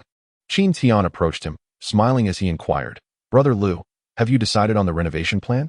Lu Dingshan's face lit up with joy upon seeing Qin Tian approach. Brother Qin, you are so thoughtful. I am quite satisfied with the house you had built. I will remember this. Ah, it's a trivial matter. No need to be so formal. Although Qin Tian maintained a polite demeanor, he felt a slight appreciation for Lu Dingshan. Based on their current interactions, Lu Dingshan seemed more reliable than Elbin.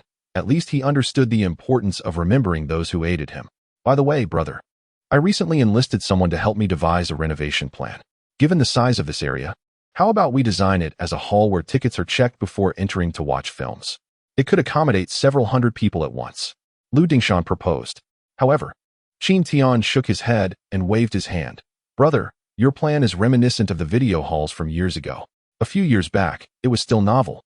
But now people have lost that sense of novelty. This is not how we should plan for a cinema. As he spoke, Qin Tian took out the prepared blueprints.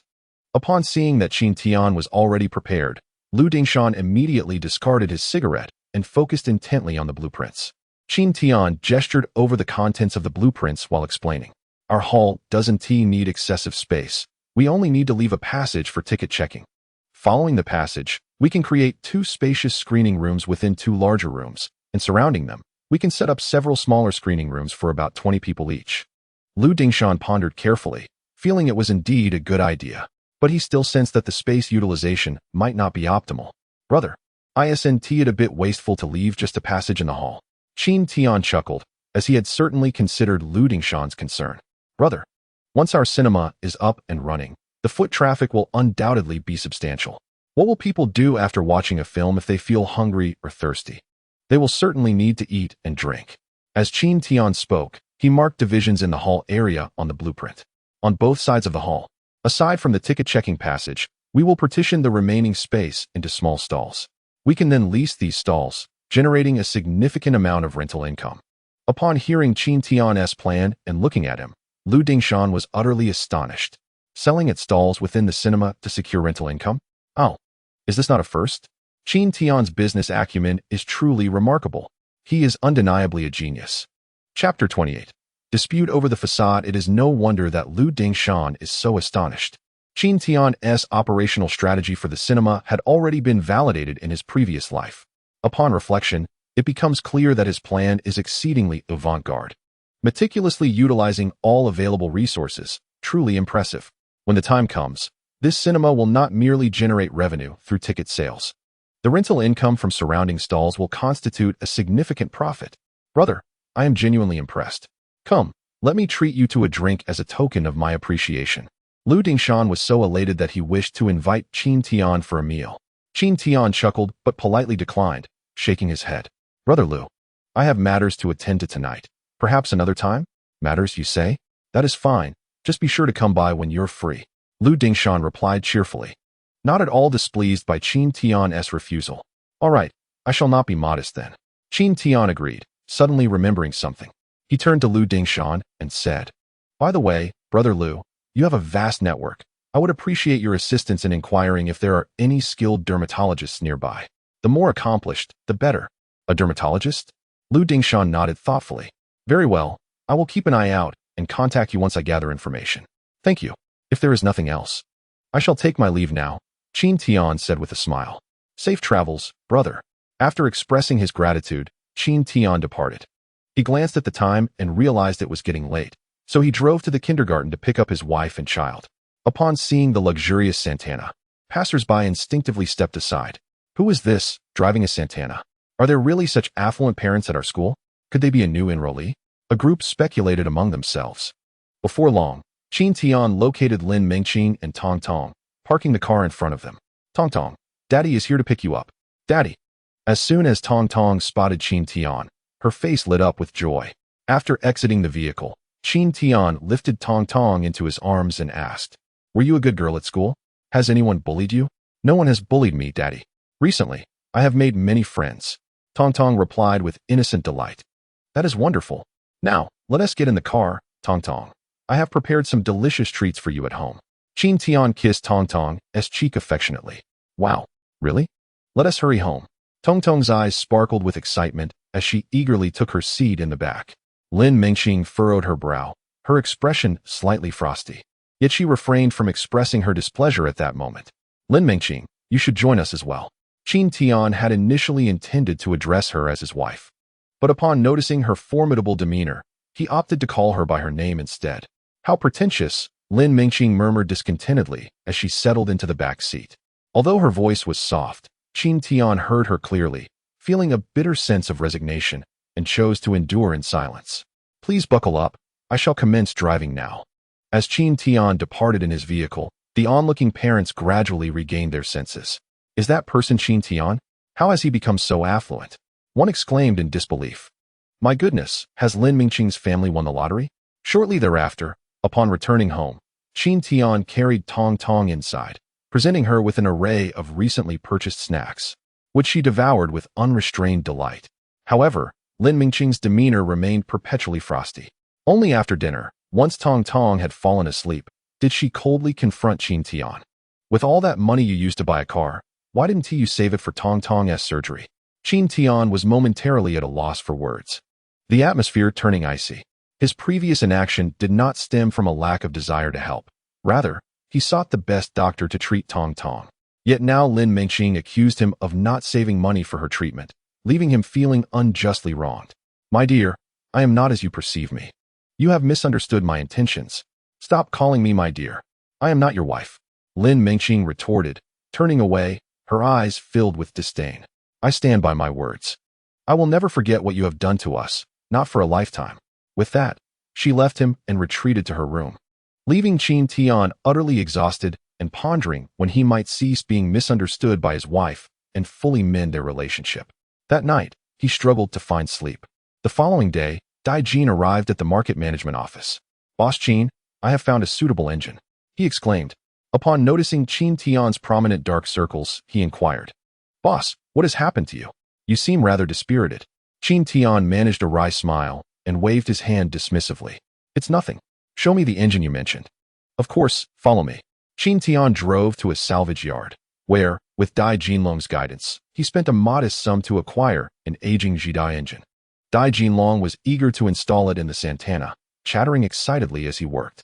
Boss, this generator may seem old, but it's a genuine treasure from the island nation. It's exceptionally durable, guaranteed not to leak oil for over a decade. And it perfectly complements the performance of our Santana. After roughly an hour of labor, Dai Jinlong completed the engine swap. Qin Tian climbed into the vehicle and turned the ignition. The engine emitted a single sputter before settling into a surprisingly quiet hum compared to its prior state. After taking it for a spin, he was astonished to find that the car no longer shuddered. The aged engine proved to be an excellent match. If sold in the refurbishment market, this vehicle could easily fetch 10 times its price. After parking, Qin Tian expressed his gratitude. Dai Jin, you've done remarkably well. Name your price. But Dai Jinlong hurriedly waved his hands, insisting, Boss, there's no need for payment. I'm your subordinate, and contributing is simply part of the job. Qin Tian felt a warmth in his heart at these words and nodded with joy. All right, you are quite the loyal friend. I gladly accept you as my brother. Your automotive repair skills are truly remarkable. I am contemplating a way to assign you a task. Assign myself a task? Dai Jinlong's eyes sparkled with anticipation as he inquired. Boss, what do you intend to assign me? After a moment of reflection, Qin Tian replied, here's the plan. Assist me in acquiring a refurbished van for 5,000. Once this is accomplished, I will invest in opening an auto repair shop, and you shall be the manager. Boss, do you mean I can be the owner? Dai Jinlong exclaimed with uncontainable joy. Indeed, Qin Tian smiled. Fantastic. That's wonderful. I will get right to it. Overjoyed at the prospect of becoming the proprietor of an auto repair shop, Dai Jinlong hurried off to commence his tasks. After arranging Dai Jinlong's responsibilities, Qin Tian drove towards the Western Market entrance. He intended to check on the progress at Lidingshan, but upon arrival, he was met with the discontented voice of Li Yunshu. This is our storefront, not yours. Are you even being reasonable? Qin Tian furrowed his brow and looked over. Spotting several men confronting his wife outside the storefront he had reserved for her, number 301. They were aggressively surrounding her and her friend. You shameless women. You think you can just take over? Enough. Seeing the situation escalate, Qin Tian hastened towards them. Who gave you the audacity to cause a ruckus here? Chapter 29. Who will depart upon noticing Qin Tian approaching with a red armband? The men's arrogance diminished significantly. Dear, what is happening? Qin Tian turned to Lin Mengqing. At that moment, Lin Mengqing, oblivious to Qin Tian's address, expressed her displeasure. Yunshu and I were moving items into the shop when these individuals suddenly appeared, claiming this territory belongs to them and demanding we leave immediately. Did you show them the storefront certificate? We did, but they refused to acknowledge it, Li Yunshu replied, visibly aggrieved. What? Qin Tian glared at the troublemakers. They possess a certificate, and you still dare to cause trouble? Do you truly believe the documents provided by the market management are mere decorations? His words resonated with authority and intimidation. The men exchanged glances, retreating a few steps, unsure of how to respond. Li Yunshu observed this, and her eyes sparkled with admiration. Sister Mengqing, look at brother-in-law. He's so impressive now. Lin Mengqing averted her gaze, nodding absently, but a flicker of admiration surfaced in her eyes as she regarded Qin Tian. Who wouldn't wish for their partner to stand up for them in critical moments? In this instance, Qin Tian displayed commendable responsibility. Just as the atmosphere became tense, an individual approached from the side. Xiao Qin, we meet again.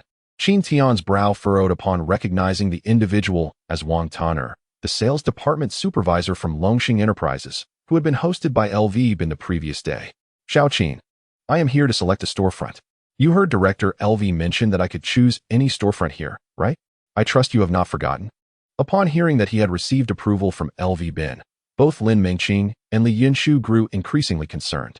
Although this shopfront was reserved by Qin Tian for them, the market ultimately belonged to Lu Bin, and Qin Tian held no significant authority. Nevertheless, Qin Tian maintained his customary demeanor of indifference. He exchanged glances with Wang Tianer and stated emphatically, you may choose any other shopfront, but this one is non-negotiable. Wang Tianer, taken aback for a moment, furrowed his brows but did not show any anger. He replied, this shopfront is on the edge. I prefer these 5 in a row.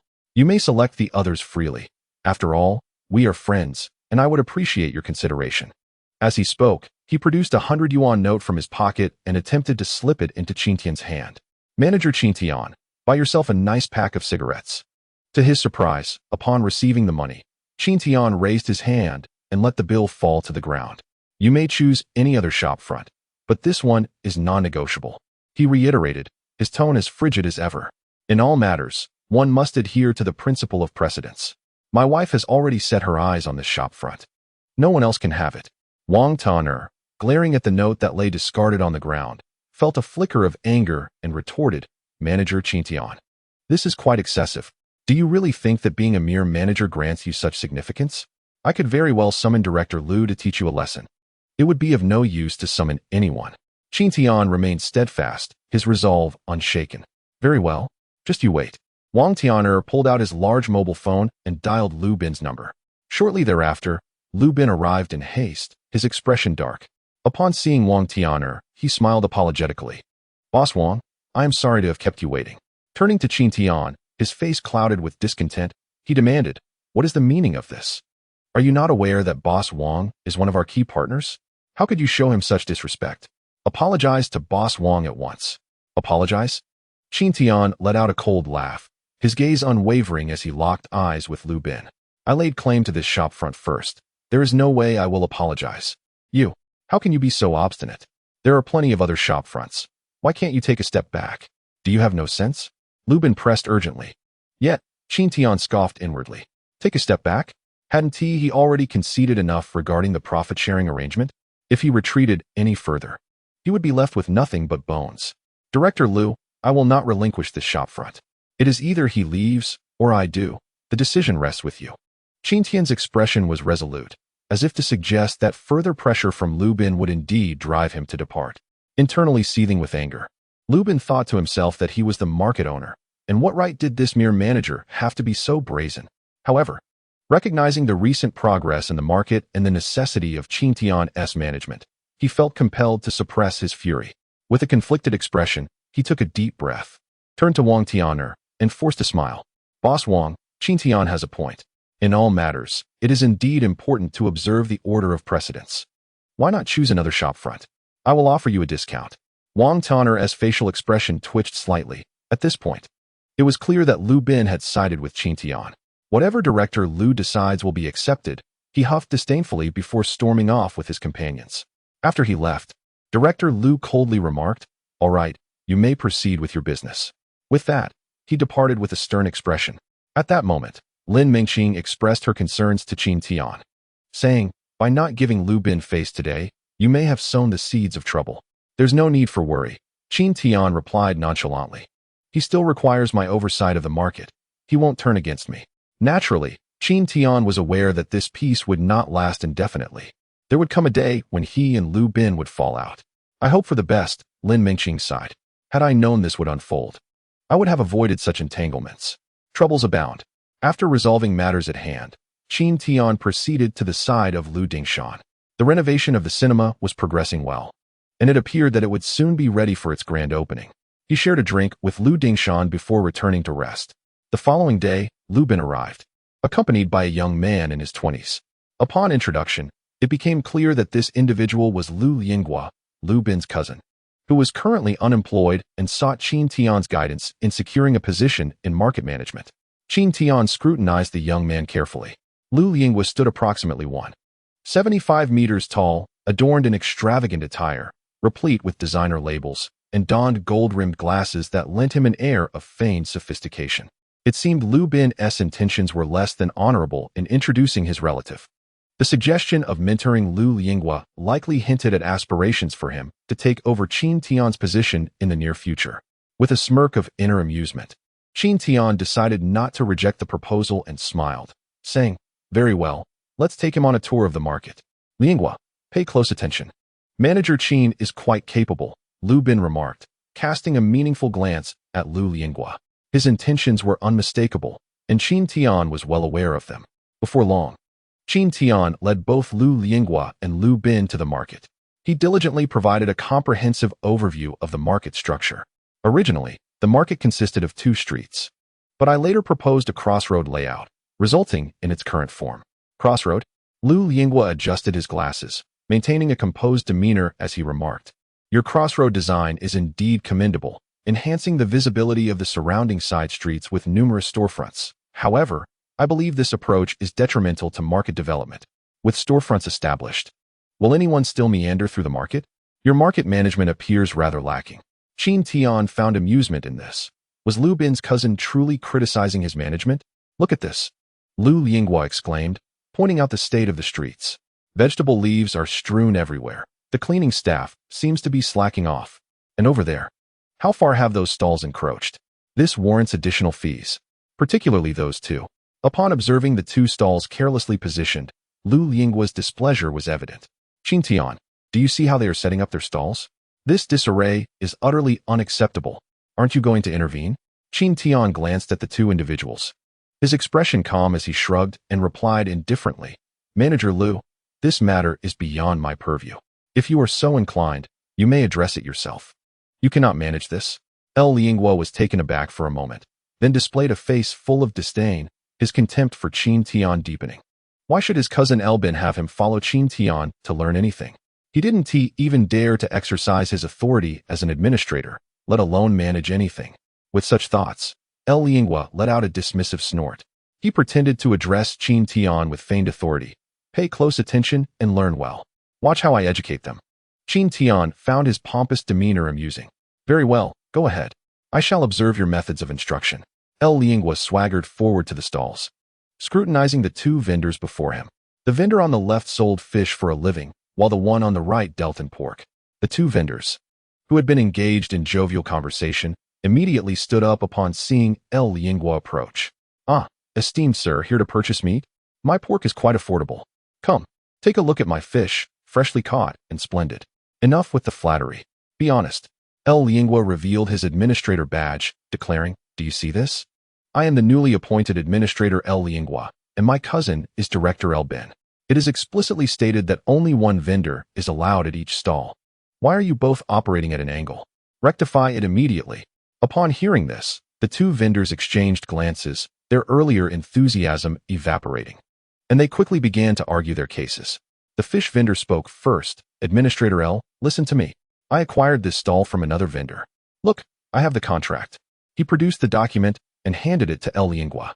Seeing this, the pork vendor shouted, you think you're the only one with a contract? I signed mine even earlier. He too presented his contract to Lingua. Faced with two identical contracts in his hands, Lingua was momentarily dumbfounded. What on earth was happening? Why were there two transfer certificates for the stalls? Moreover, each contract bore the official seal of the management office, rendering them entirely legitimate. In a state of confusion, Lingua found himself at an impasse. Administrator, please support my claim. This is my territory. Nonsense. It is clearly my domain. As the two continued their heated dispute, Lingua hesitated and finally said, from what I see, the contract indicates that the pork vendor signed a day earlier. So it should belong to him. The fish vendor immediately protested, raising his voice, why should I yield? I paid good money for this stall transfer. Why should I give it to someone else? Ah, the administrator has spoken, and yet you persist. You fish seller, have some dignity. What dignity? I paid for this, and I deserve to be treated accordingly. I refuse to leave today. Why should you stay? You've already occupied this space for too long. Don't push your luck. What is it to you? I'm standing my ground today. If you're not satisfied, come at me. Go ahead. I'm not afraid of you. Two individuals were vociferously bickering, on the verge of a violent altercation. Lingua, feeling increasingly perturbed by their words, rose with a fury that was palpable. Shut your mouths. All of you. If you continue to make a ruckus, I shall have you expelled from the market. His words, rather than quelling the disturbance, rendered him the target of collective ire. The pork vendor glared at him, visibly displeased, and retorted, I possess a contract. By what authority do you expel us? Just because you are an administrator? Is that how one conducts business? The fish vendor chimed in. The presence of two transfer contracts for the same stall is a failure of your market management. How dare you demand we leave? Do you possess any conscience? The pork vendor, in a fit of rage, exclaimed, you scoundrel. I curse your ancestors for generations to come. I'll report you and have you imprisoned. A throng of onlookers, drawn by the commotion, gathered to witness the spectacle, adding fuel to the fire. So the new administrator thinks he is impressive? Perhaps he should learn from Manager Qin. Curse this new management. It's precisely because of such arrogant trash that we can't earn a decent living. Begone. Lingua found himself utterly humiliated, enduring a barrage of insults. After a considerable time, he finally extricated himself from the crowd, utterly disheveled. As he moved to the side, he spotted Qin Tian smiling at him enigmatically. Seeing Qin's amusement only served to inflame Lu's anger further. He gritted his teeth and confronted Qin Tian. Why didn't you come to my aid when I was surrounded by so many people? Qin Tian, with an unperturbed demeanor, shrugged and replied, Lu, I recall stating previously that I could not intervene in this matter. You chose to involve yourself, seeking trouble. How can you now blame me for not stopping you? Lingua's face twitched. He had no valid rebuttal. Indeed, he had inserted himself into the fray, and instead of resolving the issue, he had only attracted scorn. Qin Tian looked at him with earnestness and continued, Lu, our market is expanding, teeming with all manner of individuals. How can we possibly address every issue that arises? Moreover, this situation stems from a foolish action by the previous administrator. What do you propose to resolve it? Both parties have paid transfer fees for their stalls. Now that they have each claimed half, there is evident dissatisfaction. Your interference only exacerbates their grievances. This is tantamount to undermining their livelihoods. It is often said that obstructing one's financial path is akin to murdering their kin. You must learn from this experience. Qin Tian assumed the role of a mentor, persistently admonishing Lu Linghua. Infuriated yet lacking a counterargument, Lu could not help but acknowledge the lesson he had learned, though resentment churned within him. Just as he wrestled with his indignation, distant shouts drew his attention. Curiously, he ventured towards the source of the commotion, only to witness a burly man forcefully tugging at a female vendor, pulling her in various directions with a considerable display of aggression. Recognizing the intensity of the situation, Lu Linghua felt a surge of determination. He thought to himself, having just suffered humiliation, this was an opportune moment to redeem his image and assert his authority. In a fit of rage, he strode forward. Chapter 31. I have a van. Stop. What are you doing in broad daylight? Are you behaving like a rogue? The burly man furrowed his brow as he noticed Lu Linghua approaching. Who do you think you are? This is our family matter. It's none of your business. Yet, Lu Linghua remained unperturbed, resolutely declaring, I am the new administrator of the market. Regardless of whether this is a family affair, you cannot create a disturbance in my jurisdiction. To hell with you. I don't care who you are. This woman has taken my brother's betrothal gifts and is hiding here in the market, refusing to leave. I am determined to take her back, so what are you going to do about it? The man snarled, his demeanor exceedingly aggressive. The woman being seized quickly cried out, No, don't make me go back. My brother is a fool. I do not wish to marry a fool. Please, Li Zi, spare me. Let me go? She clung to the man's leg, weeping for mercy. A growing crowd gathered around them, whispering and pointing fingers. However, none were willing to intervene. They had witnessed similar situations before. Did the woman truly bear no fault? Perhaps not. Disdaining someone for their foolishness, yet still willing to marry them. Surely there is some ulterior motive at play.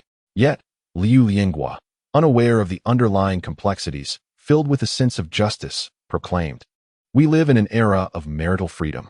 I do not care who you are or what your relationship is. In any case, you cannot force someone against their will. This declaration, steeped in righteous fervor, unfortunately, fell upon deaf ears. Li Zi could hardly contain his amusement at Lu Linghua's indignation. He nodded, extending his hand, and said, Very well, I shall not force her. However, if you return the 10,000 yuan in betrothal gifts that she took, I will release her immediately. 10,000 yuan. Lu Linghua was taken aback. Was it true that this woman had received such a substantial sum to agree to the marriage? Having previously engaged in small business, he certainly did not possess such wealth. Li Zi, perceiving his thoughts, scoffed, You're trying to be a hero without the means? Spare me your meddling. With that, he attempted to drag the woman away once more. The female vendor, realizing she was about to be forcibly taken, hastily called out, Administrator, save me. If you pay back the money, I will be yours. I will live with you from now on. At that moment, Lu Linghua felt a chill run down his spine. Turning to the burly man, he saw him cracking his knuckles, his expression filled with fury. No wonder she was hiding here. It turned out he was her lover. Brother, don't do anything rash. Let me explain. Before Lu Linghua could finish his sentence, the man struck him in the face with a punch. With a thud, Lu Linghua fell to the ground, unconscious. Time passed, and when he regained consciousness, he found himself back in the market office. Liu Bin, having received the news, hurried over and, seeing Lu Linghua awake, inquired with a dark expression, Linghua, please tell me what just happened and why you were assaulted? Upon hearing this, Linghua felt utterly aggrieved, bursting into tears. It was truly difficult to fathom that a grown man could display such vulnerability.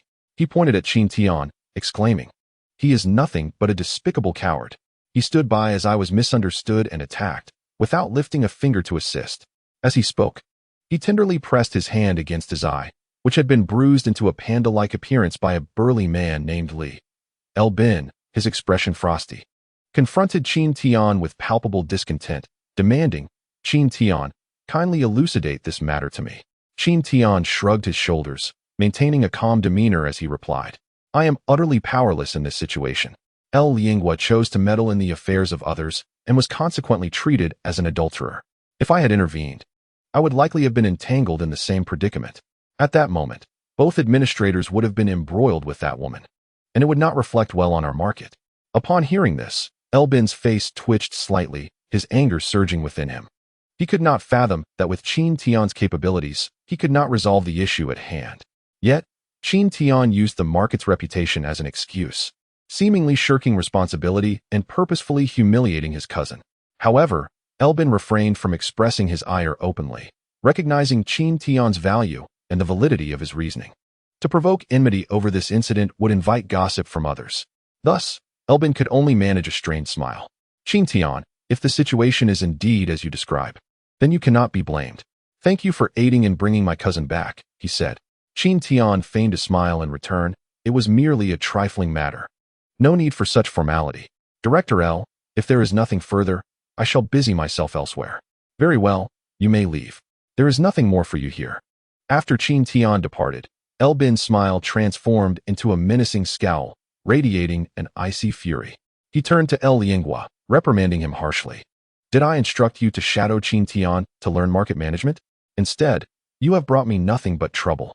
Have you absorbed none of what I taught you? Seeing Elbin's fury, El Lianghua hastily shook his head in protest. No. I merely sought to assert my authority in front of them. Assert authority? What authority have you established? Our market comprises hundreds of individuals. How could you manage them all? El Lianghua, heed my words. If you possess the capability, act. If not, then get lost. I shall seek someone else. Do not mistake my warning. This is your final chance. El Lianghua, gripped by terror, realized the significance of the flourishing market was due to Elbin's favor, which afforded him the opportunity for prosperity. He was unwilling to jeopardize this stable position. I understand. Cousin, I shall endeavor to perform well and will never again engage in such foolishness. El Lianghua promptly asserted. Humph. Elbin uttered a cold snort, choosing not to elaborate further. Meanwhile, Qin Tian remained indifferent to their discord. He quietly arrived at the street office, awaiting the return of the director. Before long, he spotted the director cycling towards him. After securing his bicycle, the director entered the office. Qin Tian, having prepared in advance, stealthily approached the bicycle and punctured its tire. His actions were driven by his own intentions. With Lu Bin's situation deteriorating, he needed to seek alternative paths without delay. This was merely the commencement of his plan. After puncturing the tire, Qin Tian entered the street office. He pushed the door open and coughed lightly, inquiring, I wish to lease the storefronts surrounding the market. May I inquire if this can be facilitated here? The newly arrived director's expression darkened instantly upon hearing his words. With a cold snort, he replied, If you wish to lease storefronts, go find Lu Bin. This is the street office, and we do not handle such trivial matters. With that, the director picked up some documents and prepared to leave for an inspection. He had likely returned solely to retrieve those papers. As the director stepped outside and was about to mount his bicycle, he suddenly discovered that the rear tire was flat. It was utterly unrideable. The director furrowed his brow. His demeanor quickly soured. What on earth was happening today? Such ill fortune. At that moment, Qin Tian observed the scene and inwardly smiled. He pointed towards a Santana parked nearby and said, Director, where are you headed? Allow me to give you a ride. The director looked up and followed Qin Tian's gesture in astonishment. He had not anticipated that this young man possessed a car, and moreover, it was a prestigious Santana, one of the finest models. In the entire Zhonghai, there were but a few who could afford such a vehicle. The car appeared remarkably new, as if freshly purchased. This young man must have an impressive background. The director began to regard Qin Tian with newfound respect. Director, please get in. I will take you to the office. It will be both convenient and swift. Qin Tian said with a warm smile. The director recalled his earlier cold demeanor and felt somewhat embarrassed. I appreciate your kindness, but it may be too much trouble. Nonsense. It is my duty to serve the people. There is no trouble at all. Qin Tian replied with a hearty laugh. The director scratched his face, ultimately deciding to board Qin Tian's luxurious Santana. Inside the vehicle, as Qin Tian caught sight of the deflated bicycle in the rearview mirror, he remarked intentionally, Director, you have to cycle such a long distance for work? The director sighed heavily, filled with resentment. Unfortunately, our superiors do not allocate vehicles for us office personnel, so we must rely on bicycles. I see, Qin Tian mused thoughtfully, then suddenly proposed, by the way, Director, I have a van. Although it is not a prestigious brand, it is still in excellent condition, about 80% new. I would like to donate it to our street office. What do you think? The director was taken aback by this statement, his entire being electrified, and his eyes sparkled with interest. Young man, are you serious? He is the director of the street office. The The van that Qin Tian donated is surely intended for his use, isn't it? Once he has the van, attending to various matters will become exceedingly convenient. In Chapter 32, Cinema Ticket Distribution, although Director Lin of the street office felt a twinge of desire, he hesitated to directly ask for it, opting instead for a somewhat vague remark. Isn't that a bit inappropriate? Vans are rather expensive. Qin Tian, no fool, recognized that Lin was merely being polite, and thus refrained from pressing the issue further, though he had already devised a plan in his mind. He accompanied the director to his office and presented his business card. Director Lin, here is my card. My name is Qin Tian, and I am the general manager of the Jinan market. Let's find time to have a proper chat soon. All right. You carry on with your work. I have matters to attend to, Lin said as he accepted the card and departed. After seeing the director off, Qin Tian proceeded to find Dai Jinlong. At that moment, Dai Jinlong had already located a van worth 5,000 yuan from the second-hand car market. Upon spotting Qin Tian, he greeted him enthusiastically. Boss, our luck is truly remarkable. I just came back from the second-hand market and found a van in decent condition. As he spoke, he patted the front panel of the van. This vehicle has no significant issues, though it is somewhat old. However, with a bit of repair and maintenance, it should be almost as good as new. Qin Tian approached the van and examined it closely, nodding in approval. Not bad, Dai Jinlong. Your eye for detail is indeed commendable. Please refurbish this van for me. I will come by tomorrow to collect it. Let me know if you need anything. Money is no object. Got it. I understand, boss. Take care. The following day, when Qin Tian returned to Dai Jinlong, the van had been beautifully refurbished. Satisfied, Qin Tian rewarded Dai Jinlong with a 100 yuan tip and personally drove the van to the street office. Upon exiting the vehicle, Qin Tian called out, Director Lin, are you there? Inside, Director Lin Jiangua saw Qin Tian approaching through the window and smiled, inquiring, is that you, Xiaoqin? What brings you here again today? Ah, what else could it be? I'm here to deliver the van. Qin Tian replied with a grin, gesturing towards the vehicle behind him. This van is a donation to our street office. Wow. Oh my goodness. Upon seeing the van, Lin Jiangua was instantly overjoyed and hurriedly stepped outside. Approaching the van, he was visibly excited. Xiaoqin, is this really true?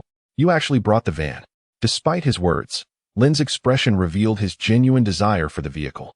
Though not particularly valuable, it was free. Who wouldn't want that? Qin Tian, understanding Lin's sentiments, smiled and remarked, Director Lin, now that I have purchased a new vehicle, this one is of no use to me. Rather than letting it gather dust, it would be better to donate it to our street office, allowing it to serve its purpose. Wouldn't you agree? Lin Jiangwo pondered for a moment and let out a feigned sigh of melancholy. You are indeed correct. Rather than leaving it idle at home, it is preferable to entrust it to someone useful. Since you have already brought the vehicle to me, it would be rather inappropriate to decline. Therefore, I graciously accept your donation on behalf of the office staff and thank you for it. Oh, we are all here to serve the people. There is no need for such formality, Director Lin. Qin Tian was well versed in pleasantries and knew that at such a moment, one ought to be magnanimous to elevate one's own standing. Indeed, after accepting the van, Lin Jiangwo felt a twinge of embarrassment at receiving it without reciprocation and inquired of Qin Tian, my dear Qin, our office cannot accept your generosity without offering something in return. Tell me, is there anything I can assist you with? I shall do my utmost to help. Director Lin, I do have a few matters for which I seek your assistance, though they are not of great consequence. I wish to acquire the 4 storefronts in our district, which fall under the purview of the street management. I thought it best to approach you directly rather than discuss this with LV Bin. Lin Jiangwo furrowed his brow in contemplation for a moment before nodding and responding. Very well, I understand the matter. It is not difficult, rest assured. I can take care of it for you. Haha. Thank you, Director Lin. Qin Tian replied with a cheerful laugh. There is no need for such formality. We are all on the same side, Lin Jiangwo said, eager to test the vehicle. May I take it for a spin? Of course, here are the keys. Qin Tian said with a smile, handing over the car keys and joining Lin Jiangwo for a test drive. Later that evening, at the market, the cinema established by Lu Dingshan had been renovated as Qin Tian had suggested and was now open for business. However, the turnout was far below their expectations, with few patrons arriving to watch films. Although the profits exceeded those from the billiard hall, they still fell short of projected earnings, leaving Lu Dingshan feeling somewhat disheartened. Seeing the situation, Zhao Laosan, ever the opportunist, could not resist stirring the pot. With fervor, he exclaimed, Boss, We have been deceived by Qin Tian. Remember how he boasted that transforming this place into a cinema would yield great profits? Yet here we are, hardly making any money. If we factor in the renovation costs and the resources expended, we have incurred significant losses. We might as well have continued with the billiard hall. Lu Dingshan furrowed his brow, casting a cold glare at Zhao Laosan. Spare me your incessant chatter. I detest such petty complaints. At that opportune moment, Qin Tian arrived.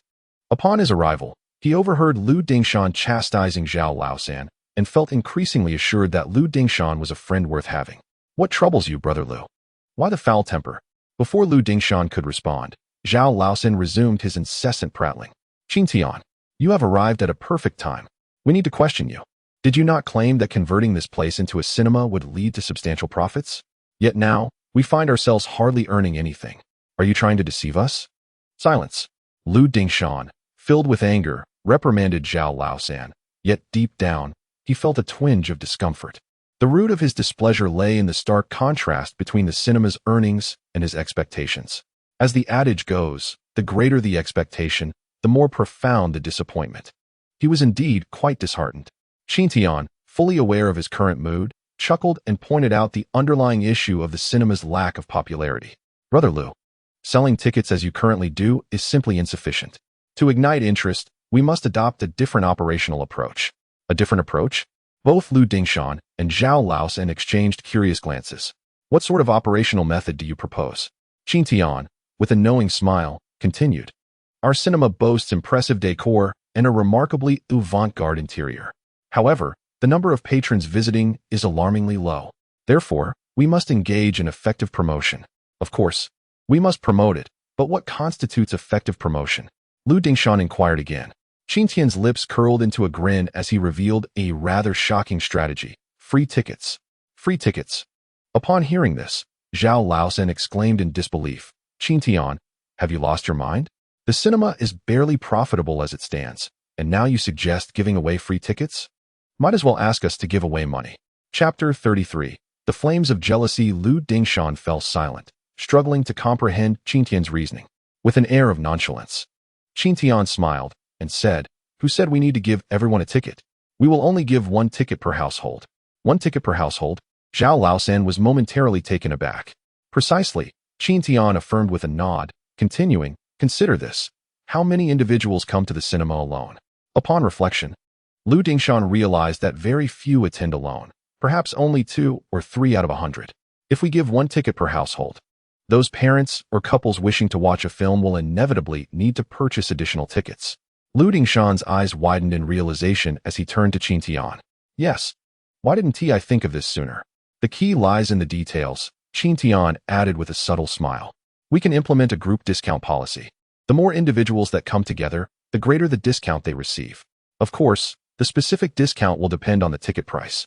At that moment, Zhao Laosan grasped the concept and exclaimed with delight. This way, even if we stop giving away tickets, they will still recommend their friends and family to come in groups, because the more people there are, the cheaper it becomes. How could our cinema not thrive? Excellent. I shall set this in motion. Lu Dingshan clapped his hands, eager to instruct the staff to execute this sales strategy. As anticipated, that very evening, the cinema buzzed with activity. The number of attendees had at least doubled compared to previous days. From a distance, Lu Dingshan watched the long lines of patrons eagerly purchasing tickets, his heart swelling with excitement. Even after accounting for the cost of the complimentary tickets, the day's profits surpassed any previous day's earnings. This is all thanks to Qin Tian's assistance. In the future, I must seize this golden opportunity that Qin Tian represents. Trusting him is undoubtedly wise, Lu Dingshan inwardly rejoiced. Qin Tian, however, felt no surprise. It was the cold season, and people were reluctant to engage in outdoor activities. The contemporary indoor entertainment venues were limited to watching films in cinemas or playing games in arcades. Yet, gaming in arcades primarily attracted young men and was mostly a solitary pastime. When the crowd swelled, the choice inevitably fell upon the capacious cinemas. Moreover, within these cinemas, there were snack stalls. After enjoying a film, one could savor delectable treats and refreshing drinks. How delightful! Thus, cinemas were becoming increasingly popular. In fact, the news of this phenomenon had reached the market center. Have you heard? A cinema has opened at the West Gate, and it is splendidly luxurious. Not only is the decor exquisite, but it is also remarkably user-friendly. User-friendly? In what way? Well, after watching a film for a few hours, one is bound to feel hungry. At that cinema, there are snack stalls inside, allowing you to eat right after exiting. What? The cinema sells food? Is that for real? I am not sure, but we can go check it out one day. Oh right. I heard the tickets there are quite affordable. The more people who attend, the greater the discounts. We should invite a few more friends. Wow, there are discounts? That's incredible. All right, I will invite more people. Several stall owners were fervently discussing this topic. Coincidentally, as Lu Yingguo passed by, he overheard their conversation and furrowed his brow slightly. After the previous incident, he had become much more discreet and astute, quietly committing this matter to memory, and he made time to visit the cinema. To his astonishment, the scene was bustling with activity. The West Gate was teeming with people entering and exiting the cinema, an undeniable frenzy. Realizing the cinema's immense popularity, Lu Yingguo wasted no time. He hurried to his cousin and reported the situation to Lu Bin. Upon receiving the report, Lu Bin appeared indifferent. He was already aware of Lu Dingshan's endeavor to establish a cinema, but due to Lu Dingshan's formidable influence, he could not take action against him. How much more could the cinema thrive? Lu Dingshan was not someone to be trifled with. For now, it was best to leave him alone. Sensing Lu Bin's attitude, Lu Yingguo quickly interjected, "Oh, my cousin, this matter cannot be overlooked. You have no idea how popular that cinema is. If it were ours, we would likely earn more than the entire market." "What?" Lu Bin exclaimed, suddenly agitated as he fixed a penetrating gaze upon Lu Yingguo. "Are you not deceiving me? My market generates substantial daily profits. Can he truly earn more than I? I assure you, I am not deceiving you. If necessary, let us go see for ourselves right now," Lu Yingguo urged anxiously. After a moment's contemplation, Lu Bin realized he was not busy at the moment. A visit would not be inconvenient, and indeed, his interest was piqued. "Let us go take a look." Before long, the two quietly made their way to the cinema. Before the film even premiered, a throng of people had gathered outside the cinema. Upon witnessing this scene, Lu Bin was left utterly astounded. "Brother, I wasn't deceiving you. It's genuinely a sensation," Lu Yingguo remarked at that moment. Lu Bin furrowed his brow, and suddenly, his gaze fell upon a familiar figure. It was none other than Lin Mengqing, Qin Tian's wife. She was present, assisting her close friend Li Yunshu in moving their newly arrived goods toward the storefront, both of them radiating joy. At that moment, Lu Bin began to comprehend the situation. It became clear why Qin Tian had been so reluctant to relinquish that storefront. He had long anticipated the success of the cinema established by Lu Dingshan. The mere thought of Qin Tian's naive expression filled Lu Bin with discontent. He felt an overwhelming envy. Envious of how Qin Tian seemed to possess an uncanny ability to foresee lucrative opportunities, while he was left to gaze upon them with longing. Rage coursed through him as well, a resentment directed at Qin Tian for not confiding in him about this venture, for refusing to utilize his talents, and for denying him any regard. Thus, this surge of animosity transformed into a driving force for vengeance. He discreetly retrieved his phone and dialed a number. "Hello. Is this Boss Wang?" "Ah, Director Lu. What brings you to personally call me?" Wang Tian'er replied, though his tone lacked warmth. Still harboring grievances over Lu Bin's prior allegiance to Qin Tian. "Boss Wang, I am aware that you deal in wholesale and possess a substantial stock. I regret the loss of the storefront we previously discussed. I called to inform you that you may display your surplus goods without incurring any rental fees." "Oh." Wang Tian'er's eyes brightened at Lu Bin's words. "What if my surplus goods obstruct the storefront of Manager Qin's wife?" "Well, in this market, I hold the final say. Whatever the boss desires goes, so no need for concern." "Haha, very well. In that case, I shall comply." Wang Tian'er ended the call, a glint of malice flickering in his eyes. Chapter 34. No need to move at dawn, while the world was still shrouded in twilight. Lin Mengqing and her dear friend Li Yunshu arrived at the West Gate. They began transporting the newly arrived goods into the storefront. Although their early mornings were exhausting, their faces were alight with happiness. Since the cinema established by Lu Dingshan had gained popularity, their business had also flourished. Aware that one of the two women at the West Gate was Qin Tian's wife, Lu Dingshan instructed his subordinates to exercise restraint and avoid disrupting their enterprise. Consequently, Li Yunshu and Lin Mengqing became acquainted with Lu Dingshan. In recent days, they had earned more than ever before. The 3,000 yuan Lin Mengqing had borrowed would soon be repaid. Today, they were eagerly preparing to open for business, filled with anticipation. However, it wasn't long before Wang Tianer and his subordinates stormed to the west gate, bearing a multitude of goods packed in boxes. Wang Tianer, with a nonchalant expression, issued orders for his subordinates to begin transporting goods. Soon, his followers arranged boxes in front of Lin Mengqing's storefront, obstructing her entrance. "Hey, what are you doing?" Li Yunshu exclaimed, her eyes wide with indignation as she pushed aside some boxes and rushed out, her dissatisfaction palpable. With the approval of LV Bin, Wang Tianer exuded confidence, a smug smile adorning his face. "We have quite a bit of merchandise today and intend to set up a stall here. Do you have an issue with that? Why set up a stall in front of my place? There is plenty of vacant space nearby. Why not use that?" Li Yunshu retorted, her frustration evident. "Oh, I'm terribly sorry, but those vacant areas do not belong to my shop. However, your storefront is within my contracted area, so I naturally have the right to set up here," Wang Tianer replied dismissively. Li Yunshu, infuriated, shot back. "You're clearly obstructing our business by placing your goods here. How can you be so inconsiderate?" At that moment, Lin Mengqing arrived from outside the market and, witnessing the scene, hurried over, perplexed. "Yunshu, what is going on?" Li Yunshu, feeling utterly wronged, explained, "Sister, they've moved their goods right in front of our storefront. With them blocking the entrance, how can we conduct our business?" Lin Mengqing furrowed her brow and confronted Wang Tianer. "Mr. Wang, what does this mean?" "Nothing much," Wang Tianer chuckled. "You can run your shop as usual. I haven't committed any wrongdoing. I'm merely placing my goods outside. What is the issue? Just placing them outside." Lin Mengqing's irritation bubbled to the surface. "Mr. Wang, by placing your goods in front of our door, everyone will see your merchandise, making it impossible for us to do business." Wang Tianer, with an unyielding demeanor, replied, "That is not my concern. You sell your goods, and I'll set up my stall. We can coexist peacefully." Lin Mengqing immediately countered. "Is this what you call peaceful coexistence? It seems to me you're merely stirring trouble." Wang Tianer narrowed his eyes. "Miss Lin, I take offense at your words. How am I causing trouble? I placed my goods here with the permission of Director LV Bin. If you're dissatisfied, take it up with him."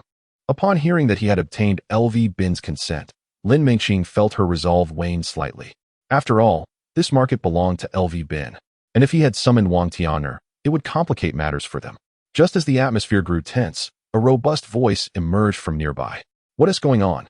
Why is there such a commotion so early in the morning?" Turning to see, it was Lu Dingshan approaching. Before Lin Mengqing could speak, Li Yunshu eagerly exclaimed, "Brother Lu, someone is causing us trouble here. Who dares to create problems for you?" Lu Dingshan's brow furrowed. Lin Mengqing was the wife of Qin Tian, his benefactor. Anyone who targeted the family of his benefactor in this area was essentially slapping him in the face. Who is so foolish? It's them. They deliberately placed their goods here, obstructing our storefront and hindering our business. Li Yunshu pointed angrily at Wang Tianer and his associates. Lu Dingshan also glanced towards Wang Tianer. Having spent some time near the West Gate, Wang Tianer was familiar with Lu Dingshan, aware that the bustling cinema in that vicinity was operated by him. He hastily retrieved a cigarette from his pocket and offered it to Lu. "Boss Lu, I only set up here with Director LV's approval. Could you perhaps turn a blind eye and pretend not to see?" "Turn a blind eye?" Lu Dingshan glanced at the cigarette being offered, noticing it was a fine Zhongshan brand worth a considerable sum. This corpulent man certainly had money. However, as he contemplated this, his expression suddenly turned icy. Ignoring Wang Tianer, he strode over to the crates and kicked them forcefully. "Who do you think you are to cause trouble here? Am I supposed to give you face?" Boom, boom. Several crates were instantly reduced to splinters. Wang Tianer looked on in disbelief. This cinema owner truly dared to disregard him? He had the audacity to create a ruckus on his turf? "Come on, everyone, smash them. Break these wretched crates to pieces." Lu Dingshan called upon his subordinates, who rushed forward to demolish the crates with fervor. "Stop! Stop it! Those are my goods for sale. Cease immediately. Please stop." Wang Tianer watched in anguish as his merchandise was mercilessly destroyed. Lu Dingshan lit a cigarette, leisurely remarking, "I couldn't care less how much you spent. If you dare to stir trouble on my territory, you must pay the price." Panic surged within Wang Tianer. He had never anticipated finding himself in such a predicament. As he witnessed his goods being obliterated, he quickly dialed LV Bin's number. Moments later, the call connected. Upon hearing Wang Tianer's distressing news, LV Bin was taken aback. "What the hell? That scoundrel Lu Dingshan dares to disrespect me? I'm on my way." In a little over 10 minutes, LV Bin hurried to the scene, his face etched with fury as he pointed at Lu Dingshan. Stop smashing. Everyone halt at once.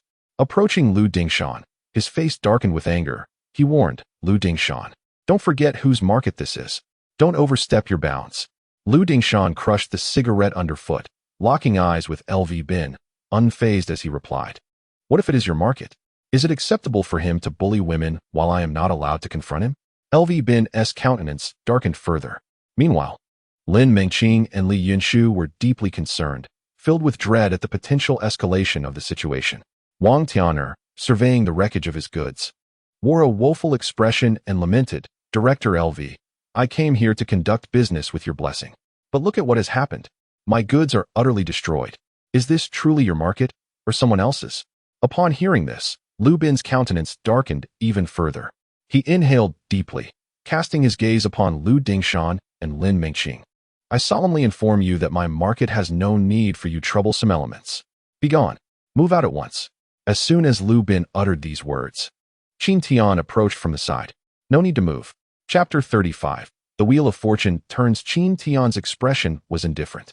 Although he had just arrived, the scattered goods around him and the expressions of Wang Tianer and others allowed him to surmise the situation. It was likely that Wang Tianer had received instructions from Lu Bin to trouble his wife. Seeing Qin Tian approaching and countering him, Lu Bin's anger flared. He glared at Qin Tian, his tone frigid. Qin Tian, have you come to overestimate your own importance? Do you truly believe that because you have assumed the role of market administrator, you can dictate everything? Do not forget, I am the contractor of this market. My word is law here. Today they must vacate. I intend to dismiss you as well. Upon hearing Lu Bin's intention to dismiss Qin Tian, Lin Mengqing and Li Yunshu were filled with anxiety. Lu Dingshan's brow also furrowed. Yet, Qin Tian remained as composed as ever, seemingly unconcerned with whether Lu Bin would dismiss him. Director Lu intends to dismiss me? Very well, but first, let us settle the recent earnings of the market according to the original agreement before we proceed. What? You still wish to discuss profit sharing? What qualifications do you have to bring this up with me? Lu Bin bellowed, his voice rising. Qin Tian narrowed his eyes slightly. So it seems Director Lu has no intention of honoring his promises? What promises do I have with you? Do not spew nonsense. Lu Bin retorted, unperturbed. Ha ha. Qin Tian found amusement in his response. Very well, you do not wish to share the profits? Fine.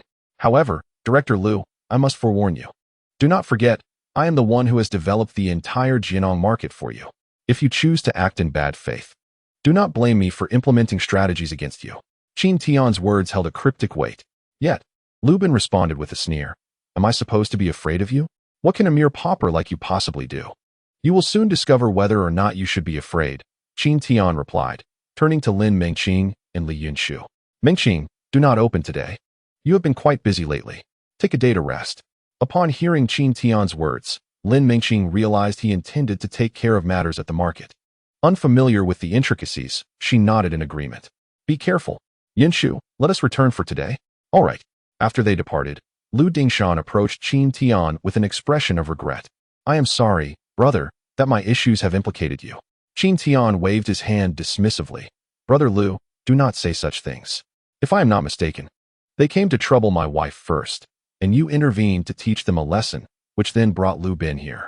The root of this issue lies with me. Sighing deeply, Lu Dingshan expressed his frustration. Brother, Lu Bin is so arrogant. If it comes to it, should I find someone to teach him a lesson in secret? Upon hearing Lu Dingshan's words, Qin Tian chuckled softly and remarked, Brother Ru, imparting lessons to others need not always involve inflicting physical pain. There is a matter I wish for you to assist me with. What is it? Lu Dingshan, noticing the mischievous grin on Qin Tian's face, became intrigued.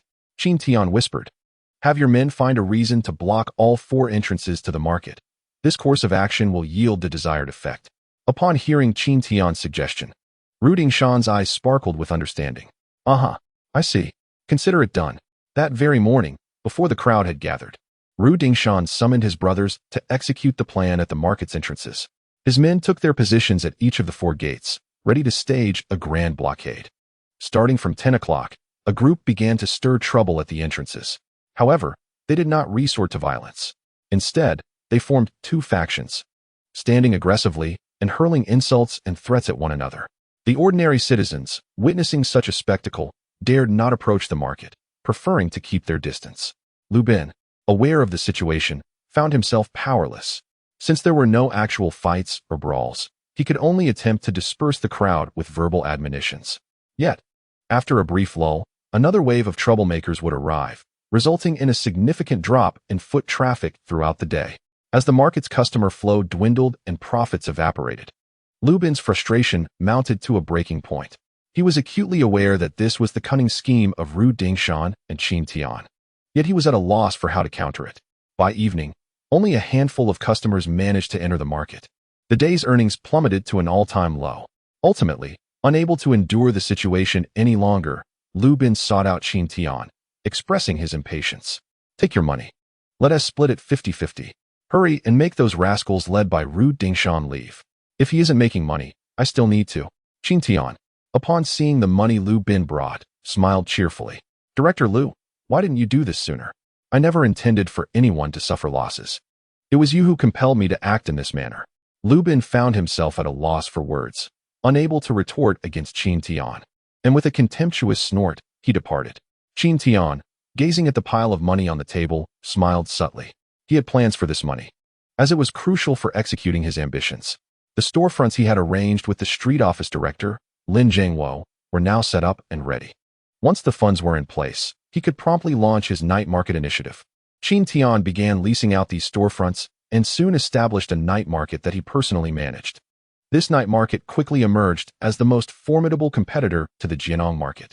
While the daytime was manageable, once night fell, no one ventured to the Jianong market anymore. Nearly everyone flocked to Qin Tian's night market instead. With Qin Tian no longer overseeing the market, Lu Bin's cousin, Lu Yinghua, lacked Qin Tian's acumen. Consequently, as one thrived, the other dwindled. Witnessing his dwindling finances, Lu Bin recognized Qin Tian's significance and reluctantly sought him out once more. "My dear brother, you have managed the night market quite well. I would like to discuss a matter with you. How about you transfer the night market to me, and you return to oversee its operations? This time, we shall draft a profit-sharing contract, splitting all market revenues equally. I will provide all necessary manpower and resources for the market. What do you think?" Qin Tian regarded him with a calm demeanor, a smirk of derision playing upon his lips. "Director LV, some opportunities, once missed, are lost for a lifetime. And do you truly believe I would trust you? Your lack of integrity renders your words utterly unconvincing. You may manage your own market. My night market requires no interference from others." With that, Qin Tian lifted his teacup, signaling for LV Bin to take his leave. A flicker of anger crossed LV Bin's face, but he restrained himself, knowing this was Qin Tian's territory. With a scowl, he exited Qin Tian's office. Watching his retreating figure, Qin Tian set down his cup, a cold smile gracing his features. The tides of fortune shift, do they not? Director LV? Chapter 36. Earning more as LV Bin observed the dwindling number of patrons visiting his market, overshadowed by the thriving night market established by Qin Tian. He sought the help of the street office director, Lin Mengqing, hoping to enlist his assistance in dealing with Qin Tian. "Director Lin, why did you allow those 4 storefronts on the outer street to be given to Qin Tian? Do you not realize that he has utilized those spaces to establish a bustling night market? His enterprise is siphoning away my customers, and my business is deteriorating. If this continues, I may soon be unable to pay my taxes." Lin Mengqing looked up at LV Bin, understanding that he was attempting to solicit support against Qin Tian. However, Lin Mengqing was no fool. If LV Bin were truly in such dire straits, he would not be presenting himself in such a manner. Furthermore, Lin Mengqing was well aware of the situation at the market. Although foot traffic had decreased by nearly half, they were still able to generate income sufficient to cover their rent. It was common knowledge that Qin Tian's night market was far more prosperous than LV Bin's, yielding significantly higher tax contributions. Thus, there was no rationale for Lin Mengqing to assist LV Bin in opposing Qin Tian. Consequently, he adjusted his glasses and replied in a calm tone, "I have heard some whispers regarding your situation, but, Director LV, I cannot assist you in this matter. Director Lin, we are old friends. How can you refuse to help me?" LV Bin pressed, his anxiety evident. Lin Mengqing organized his documents and spoke earnestly. "Not long ago, I visited Qin Tian's night market, and his management skills are quite impressive. Frankly, you should not have removed him. His night market has become the most popular spot on our street. Moreover, he possesses all the necessary permits, leaving you with no leverage against him. After placing the documents in order, Lin Mengqing added, "This is also a directive from above, not merely my personal opinion. Perhaps you should invite Qin Tian to dinner and engage in a cordial discussion. Cooperation fosters prosperity, and resolving matters amicably could prove beneficial. You might even consider asking him to share his management insights." Lu Bin was taken aback, never having anticipated that when he requested assistance from the director of the street office, the response would be so evasive, leaving him profoundly unsettled. At the same time, he found it perplexing why Lin Mengqing would side with Qin Tian. After Lu Bin emerged, he inquired further and soon discovered that a few days prior, Qin Tian had gifted a van to the street office. It was at this moment that Lu Bin finally understood why Lin Mengqing was so protective of Qin Tian. Moreover, he realized that Qin Tian had long been preparing to venture out on his own. How cunning of you, Qin Tian, to prepare for the future, Lu Bin thought bitterly. Using my money to operate a night market and compete with me? You certainly have audacity. The more he ruminated on this, the more discontent brewed within him. He felt he could not simply concede defeat. The most crucial point now was to win over the director of the street office. Since Qin Tian had gifted a van to the office, Lu Bin resolved to present a personal sedan to the director, eager to demonstrate greater sincerity. That very day, Lu Bin visited the car market to peruse new vehicles. Upon seeing the exorbitant prices, his heart sank. Each compact car was exceedingly expensive, with the cheapest costing over 40,000. However, in a fit of determination to outdo Qin Tian, Lu Bin gritted his teeth and splurged on a mid-range sedan priced at 45,000. The following day, brimming with enthusiasm, he made his way to the street office to present the car to Lin Mengqing. Unlike Qin Tian, Lu Bin was far from discreet. He made a grand entrance, complete with fanfare, eager for all to witness his generosity. "Director Lin, here comes a car from Deputy Director Lu." His cousin, Lu Yinghua, shouted with gusto. The sight of this spectacle darkened Lin Mengqing's expression. He hurriedly exited his office, and upon seeing him, Lu Yinghua cheerfully exclaimed, "Director Lin, my cousin has decided you should no longer drive that old van. We've bought you a new car, a splendid vehicle worth 50,000. Deputy Director Lu is truly generous." Lu Bin opened the car door with a grin. "What do you think, Director Lin? Isn't this car quite nice?" However, Lin Mengqing merely glanced at the vehicle, his expression shifting from indifference to ire. "Lu Bin, what is your intention? Are you attempting to bribe me with this car? Let me make myself clear. I want none of this. Take your car back. Give it to someone else." Lu Bin was left in a state of shock. A car, freely given, was being rejected? Why was this happening? Lu Yinghua, visibly agitated, challenged, "Director Lin, you accepted the van from Qin Tian, yet you refuse our car? Do you look down on my cousin, Deputy Director Lu? Enough of your nonsense." Lin Mengqing retorted coldly. "The van from Qin Tian was donated for our street office's temporary use. Who said he gifted it to me?" Lu Bin was momentarily taken aback as he glanced around at the residents, pointing and whispering. It dawned on him where he had erred in his recent endeavor. How foolish of him to misstep. Meanwhile, on the other side, Qin Tian listened to the unfolding events and couldn't help but smirk internally. Lu Bin, with his insatiable greed and lack of foresight, left Qin Tian pondering how he had managed to ascend to the position of director. The street office was a private entity, and the gravest sin was to accept bribes. Yet, there he was, making a spectacle of himself. As if he were eager for all to know he was delivering gifts to Director Lin. Would Director Lin accept such offerings? Clearly, he could not. Accepting would leave him vulnerable to accusations, thus sealing his fate. Lu Bin was truly a source of amusement. Qin Tian, amused by the antics of Lu Bin, redirected his focus to the internal blueprint of the cinema laid out on the table. He took up a pen and sketched several areas. "Brother Lu, if you could establish a few snack shops in the locations I've outlined, I shall have the surrounding street vendors removed. After an evening at the night market, patrons can conveniently indulge in snacks at our cinema." "Agreed. I shall see to it immediately," Lu Dingshan responded decisively. Ever since he had entrusted the management of the cinema to Qin Tian, the efficiency of operations had skyrocketed. That very night, the snack shops began a trial run. The cinema's concessions, coupled with the foot traffic from the night market, ensured that even during the late hours, profits remained steady, if not increased. Due to the new offerings, as the revenue flowed in abundantly, Lu Dingshan's admiration for Qin Tian grew. Over drinks, he extolled, "Brother, I am not merely flattering you. The brilliance in your mind is worth billions. Qin Tian chuckled softly. A mere few billion? Surely, it is worth more than that. Lu Dingshan, momentarily taken aback, smiled in disbelief. Is a few billion not sufficient? Qin Tian, with a knowing look, replied, of course not. Our business is only in its infancy. Soon, I shall show you what it means to strike it rich. With that, he raised his bottle and drank deeply. Lu Dingshan regarded Qin Tian with newfound respect, convinced that he was not merely boasting. For him, a few billion was a staggering figure. Yet he now believed Qin Tian could indeed amass even more wealth. Brother, I believe in you. I await the day we shall reap great fortunes together. Indeed. Cheers. Qin Tian clinked his bottle against Lu Dingshan's. Following the opening of the Cinema-S snack shop, Qin Tian reaped considerable income. The new venture operated on a 50-50 profit-sharing basis. Thanks to Qin Tian's meticulous planning, both the night market and the cinema flourished. Meanwhile, the Jianong market, under the management of Lu Bin's cousin, Lu Liangua, deteriorated further. This decline was not due to Lu Liangua's incompetence. Rather, it was starkly evident how well Qin Tian had managed the market previously.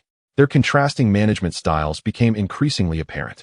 Before Qin Tian resigned, the Jianong market had been orderly and well-maintained. After his departure, it descended into chaos. Market management is a profound discipline. Although L.V. Liangua is a graduate of the management department, he had never before held such a significant role in market management. His previous experience was merely theoretical. Initially, when he took over the Jianong market from Qin Tian, operations were relatively orderly. However, as time progressed, various issues began to emerge within the market. Qin Tian had anticipated such developments, which is why he chose to establish a night market. Without his oversight, the Jianong market was bound to incite numerous conflicts. Once discord arose among the vendors, they would inevitably seek alternative avenues, with the night market being their optimal choice. By today, many vendors had already chosen to set up their stalls at Qin Tian's location. Witnessing the decline of his market, L.V. Bin was filled with fury and frustration. Unable to contain his anger, he summoned Wang Tianer to discuss how they could resolve the troublesome situation posed by Qin Tian. Boss Wang, I will be direct and to the point. I have called you here regarding that ungrateful wretch, Qin Tian.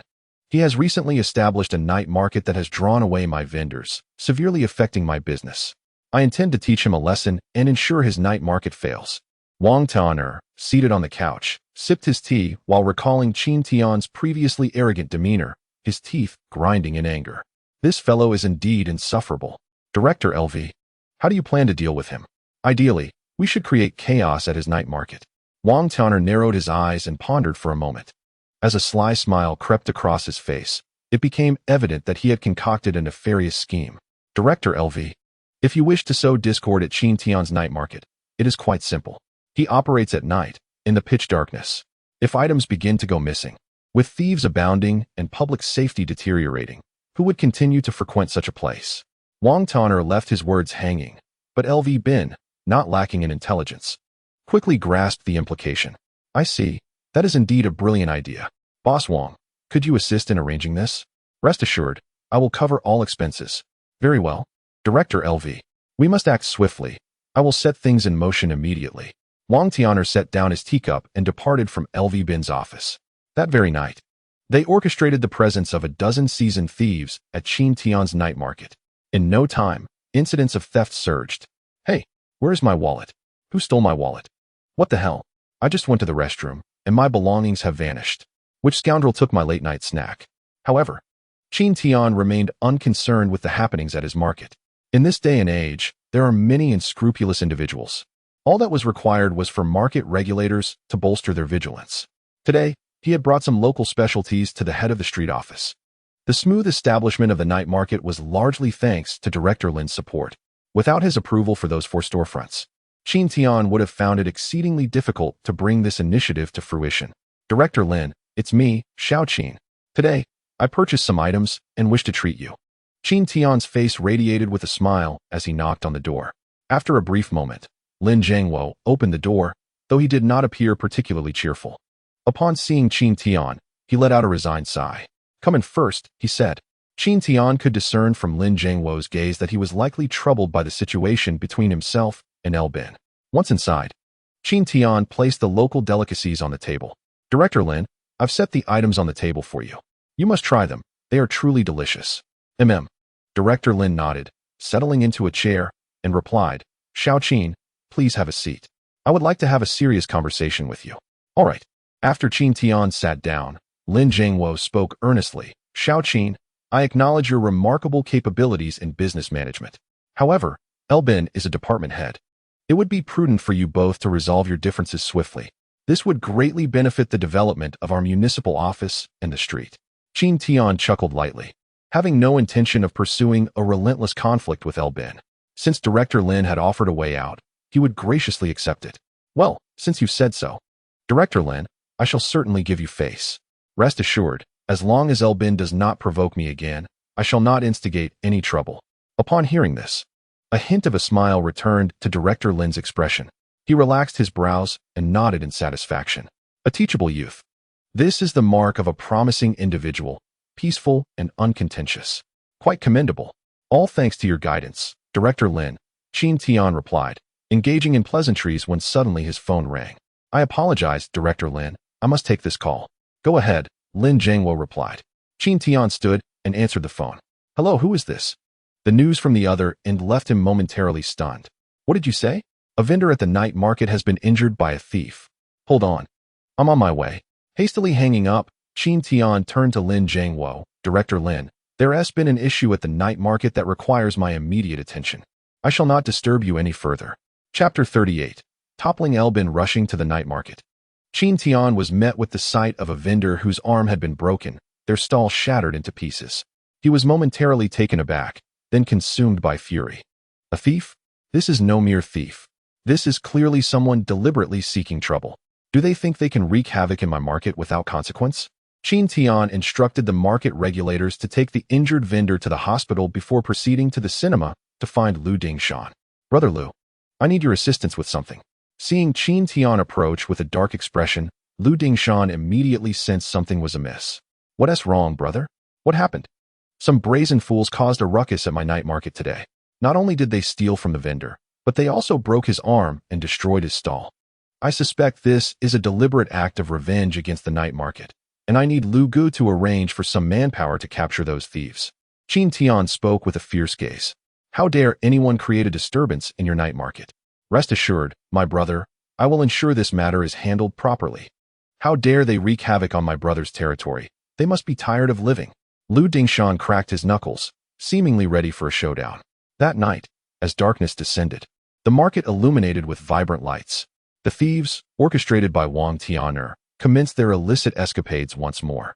They roamed the night market with impunity. Among them was a buzz-cut thief clad in a hoodie and cap, who casually strolled past a fruit stall. Seizing the moment when the fruit vendor turned away, he snatched an apple and ambled down the street, leisurely munching on it. As he walked, he soon spotted a family of 3 engaged in a balloon-popping game at a nearby stall. The exterior of the woman's handbag revealed a wallet of considerable value. The buzz-cut thief fixated on his prey, discarded his half-eaten apple, wiped his mouth, and approached with eager anticipation. Just as he reached for the wallet, a massive hand suddenly seized him. You little rascal, who gave you the audacity to steal here? The buzz-cut thief trembled as he faced the towering figure of Lu Dingshan, whose fierce countenance seemed ready to devour him. What are you doing? The thief stammered, attempting to flee, but his strength paled in comparison to Lu Dingshan's, rendering his escape futile. Still wish to run? You're courting death. Seeing the thief's resistance, Lu Dingshan raised his leg and delivered a powerful kick. With a resounding thud, the buzz-cut thief was sent sprawling to the ground, his vision fading into darkness as he succumbed to unconsciousness. Similar incidents unfolded throughout the market, and by the end of the night, they had apprehended 4 or 5 thieves. Lu Dingshan regarded the captured individuals with an icy demeanor. Take them away. I intend to interrogate them thoroughly and uncover who dares to instigate trouble here. Throughout the night, the abandoned warehouse echoed with the anguished cries of several people. It wasn't until the early hours of 2 or 3 in the morning that the lamentations finally ceased. Under Lu Dingshan's intense interrogation, he discerned the identity of the puppet master behind it all. Emerging from the derelict warehouse, he extinguished his cigarette and dialed Qin Tian. Hello, brother. I apologize for calling you so late. I've uncovered the situation at the night market. It was that scoundrel Lu Bin who orchestrated this. Not surprisingly, Qin Tian thought. Upon realizing it was a calculated scheme, he immediately considered Lu Bin. No one else would dare to trouble him. "Brother, how do you wish to deal with these thieves? Give them a thorough beating?" Lu Dingshan inquired. However, Qin Tian merely smiled enigmatically. "There is no need for violence. Brother Lu, keep them restrained. Tomorrow, accompany me to the police station. Once we arrive, there will be a clever use for them." Agreed. Early the next morning, Qin Tian drove over to the vicinity of Lu Dingshan. They escorted the few thieves apprehended yesterday to a nearby police station. Utilizing Lu Dingshan's connections, Qin Tian managed to locate the station's chief. Coincidentally, LV Bin was also attending to matters at this police station that day. Upon seeing Qin Tian and Lu Dingshan bringing in the thieves, he felt a sense of impending doom. As anticipated, Qin Tian handed all the thieves over to the station chief, who, having had previous conflicts with LV Bin, seized the opportunity to expose LV Bin's orchestrated theft activities throughout the streets. Consequently, LV Bin found himself detained at the police station for inciting others to steal. Director Lin Zhangwo of the street office, upon learning of this debacle, was seething with anger. He tirelessly urged Qin Tian to reconcile with LV Bin, to which Qin Tian acquiesced. Meanwhile, LV Bin, embroiled in this absurd predicament, left Lin deeply disappointed. That same morning, Lin Zhangwo visited the police station, where he confronted Qin Tian in front of LV Bin and revoked LV Bin's contract over the market, transferring it to Qin Tian. Henceforth, Qin Tian would be the new contractor for Jianong Market. LV Bin, it is time for you to reflect upon your actions. Seething with rage, LV Bin, detained at the police station, ground his teeth in frustration.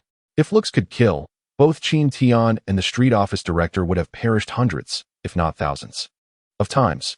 He felt he was being deliberately targeted, leading to his current predicament.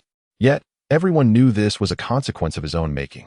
Now entangled with the station chief and facing multiple charges, he was utterly unable to manage affairs at the market, ultimately relinquishing control to Qin Tian. The phrase "losing both the wife and the soldiers" aptly describes his situation. Upon taking charge of Jianong Market, Qin Tian swiftly removed LV Bin's cousin, LV Lianghua, from his management position, ridding the place of this troublemaker. He then reorganized the management and restructured the market and night market projects. The outer areas of the market now buzzed with food vendors, while the interior offered clothing, shoes, and daily necessities. In doing so, he significantly reduced the rents for stalls and merchants, instantly winning the favor of numerous vendors. The atmosphere became vibrant, and both the night market and the main market began to flourish in an orderly fashion. Without LV Bin's backing, Wang Tian also adopted a more subdued demeanor, as he likely feared being targeted by Qin Tian at the market. Chapter 39. A discrepancy in impression with Qin Tian's inadvertent assistance. Lin Mengqing's business thrived remarkably, yielding a modest profit recently.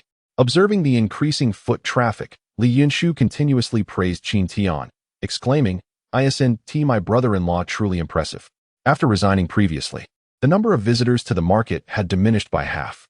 However, with the new management, the crowd has returned. Moreover, my brother-in-law has become the contractor of the market, which implies that he holds the highest authority within. Truly impressive. Yet, Lin Mengqing does not share this sentiment. She is fully aware of the association between Qin Tian and Lu Dingshan, believing that Qin Tian's current standing is solely due to Lu Dingshan's assistance. In her perspective, Lu Dingshan is not a benevolent character, and Qin Tian's affiliation with him may not bode well for their family. Indeed, it could lead to even graver consequences. While he may be termed the market contractor, in reality, he is merely a subordinate under Lu Dingshan. What is there to celebrate?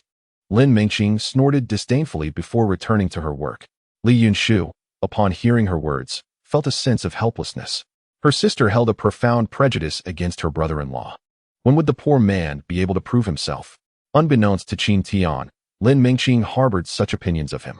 He had purchased some delightful treats, collected their daughter from kindergarten, and proceeded to the kitchen to prepare a meal, eagerly awaiting his wife's return.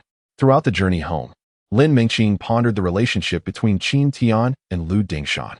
The more she considered it, the more convinced she became that Qin Tian's sudden rise in capabilities was undoubtedly due to Lu Dingshan's illicit support. Lu Dingshan was manipulating Qin Tian, who remained oblivious. Upon arriving home and noticing that Qin Tian had bought 2 bottles of beer, she was instantly reminded of the reckless Qin Tian of the past. She promptly set her things down and scolded him. Qin Tian, did you bring these 2 bottles of beer back to indulge in drinking again? Do not think that just because you have managed to secure a position as a market contractor alongside those ruffians, you can become complacent. Do you realize that the people associated with Lu Dingshan are not to be trusted? Being involved with them will inevitably lead to trouble. You might be fine on your own, but do not drag us down with you. Qin Tian stood in the kitchen, taken aback by her outburst. He had been eagerly awaiting his wife's return for dinner, never anticipating that she would greet him with such harsh words. This left him feeling quite aggrieved. Yet, despite his distress, he refrained from retorting, instead adopting a humble tone as he said, "Darling, please calm down. Let us discuss this calmly." Discuss calmly? You think that will allow you to distance yourself from those scoundrels? Now that you are entangled with them, having secured this position, there is no escape. Do you understand? Qin Tian felt utterly helpless. Given his wife's current emotional state, he feared that no explanation would be received. It was not entirely unreasonable for her to harbor such thoughts. After all, since his rebirth, the endeavors he had undertaken and the wealth he had amassed were indeed astonishing. Anyone who had interacted with Qin Tian could hardly believe that he had achieved his position through his own merit. Therefore, Qin Tian chose not to elaborate further, enduring the scolding from his wife. This was a consequence he felt he deserved. However, their understanding daughter chose this moment to speak up in his defense. "Mom, please do not scold Dad. Why is it that when Dad manages his temper, you lose yours? Tongtong has no affinity for quarrels. Mom, please stop arguing, okay?" Lin Mengqing shuddered upon hearing her daughter's words. Am I truly losing my temper? She couldn't help but reflect on past events and turned her gaze towards Qin Tian. Indeed, ever since that day when Qin Tian swore an oath, he had not been harsh with them again. Why, then, had her own temper flared so violently? Suddenly, a series of knocks echoed from their front door. Lin Mengqing snapped back to reality. Being nearest to the door, she approached and opened it. To her astonishment, the person standing there was none other than Boss Lu. "Oh, it's you who opened the door, sister-in-law? Is my brother Qin in?" Yes," Lin Mengqing replied, noting the sincere smile on Lu Dingshan's face, which struck her as somewhat peculiar. She thought to herself, shouldn't this man be a fearsome ruffian? Why does he seem so familiar, like a close brother? "Qin Tian, Boss Lu has arrived." Upon hearing that Lu Dingshan was visiting, Qin Tian quickly suppressed his bitter emotions, greeting Lu with a smile. "Brother Lu, what brings you here today?" Is it not permissible for me to drop by for a visit? Though we may not be blood brothers, we are closer than brothers, right?" Lu Dingshan replied, winking at Qin Tian. Since their relationship had grown closer, Lu had shed much of his ruffian demeanor, behaving more like a true brother to Qin Tian. "Indeed. Please come in." Qin Tian chuckled. "Splendid." Once inside, Lu Dingshan made himself comfortable on the sofa and produced a business card from his pocket, handing it to Qin Tian. "Brother, the dermatologist you asked me to find is Dr. Sun Sibei at the city hospital. If you need an appointment, I can arrange it in advance so you can consult without waiting in line." "Really? Thank you so much." Qin Tian's eyes sparkled with excitement. Lin Mengqing, however, was even more bewildered. Shouldn't Qin Tian be one of his subordinates? How could this notorious ruffian be so considerate as to help find a doctor for her daughter? Why would he be so attentive to one of his subordinates? Unaware of Lin Mengqing's thoughts, Lu Dingshan noticed Tongtong standing nearby, a hint of fear on her face. He smiled and suddenly made a silly face by rubbing his cheeks, his voice taking on a playful tone. "Haha, little girl, do you know who I am? I am the legendary king of 1,000 faces. I can transform into any expression you desire." Upon hearing this, Tongtong's interest was piqued, and she hurried over to ask, "Can you make a crying face?" "A crying face? Piece of cake," Lu Dingshan said, taking a moment to prepare before rubbing his cheeks again. Instantly, his entire face contorted into a comical, exaggerated expression of sorrow. "Is this how it looks, little one?" he exclaimed, mimicking a sobbing tone. "Ha, uncle, what else can you transform into?" Tongtong was immensely delighted, her eyes sparkling with joy as she laughed and asked, "Can I also transform into a silly face? Just watch." After saying this, Lu Dingshan wiped his face and began to roll his eyes upward. His mouth contorted in an awkward manner, resembling a complete fool. Ha! The daughter laughed heartily. Lu Dingshan's ludicrous expression nearly made Lin Mengqing burst into laughter, but she managed to turn away just in time to stifle it. She gazed at Lu Dingshan, her eyes filled with disbelief. Is this truly the notorious thug rumored to be a fearsome bully who strikes without hesitation? It couldn't be. Chapter 40. A trip to the hospital. Lu Dingshan played alongside Tongtong, causing the little girl to erupt with laughter. At that moment, Lin Mengqing brewed a pot of tea and placed it on the table. Observing the two playing on the sofa, she finally came to realize that she had misjudged the infamous Lu Dingshan. He was not the villain she had imagined. Perhaps the two truly were friends. Was Qin Tian not merely his subordinate? Seeing his wife's expression soften, Qin Tian felt a wave of relief, recognizing that her misunderstanding had significantly diminished.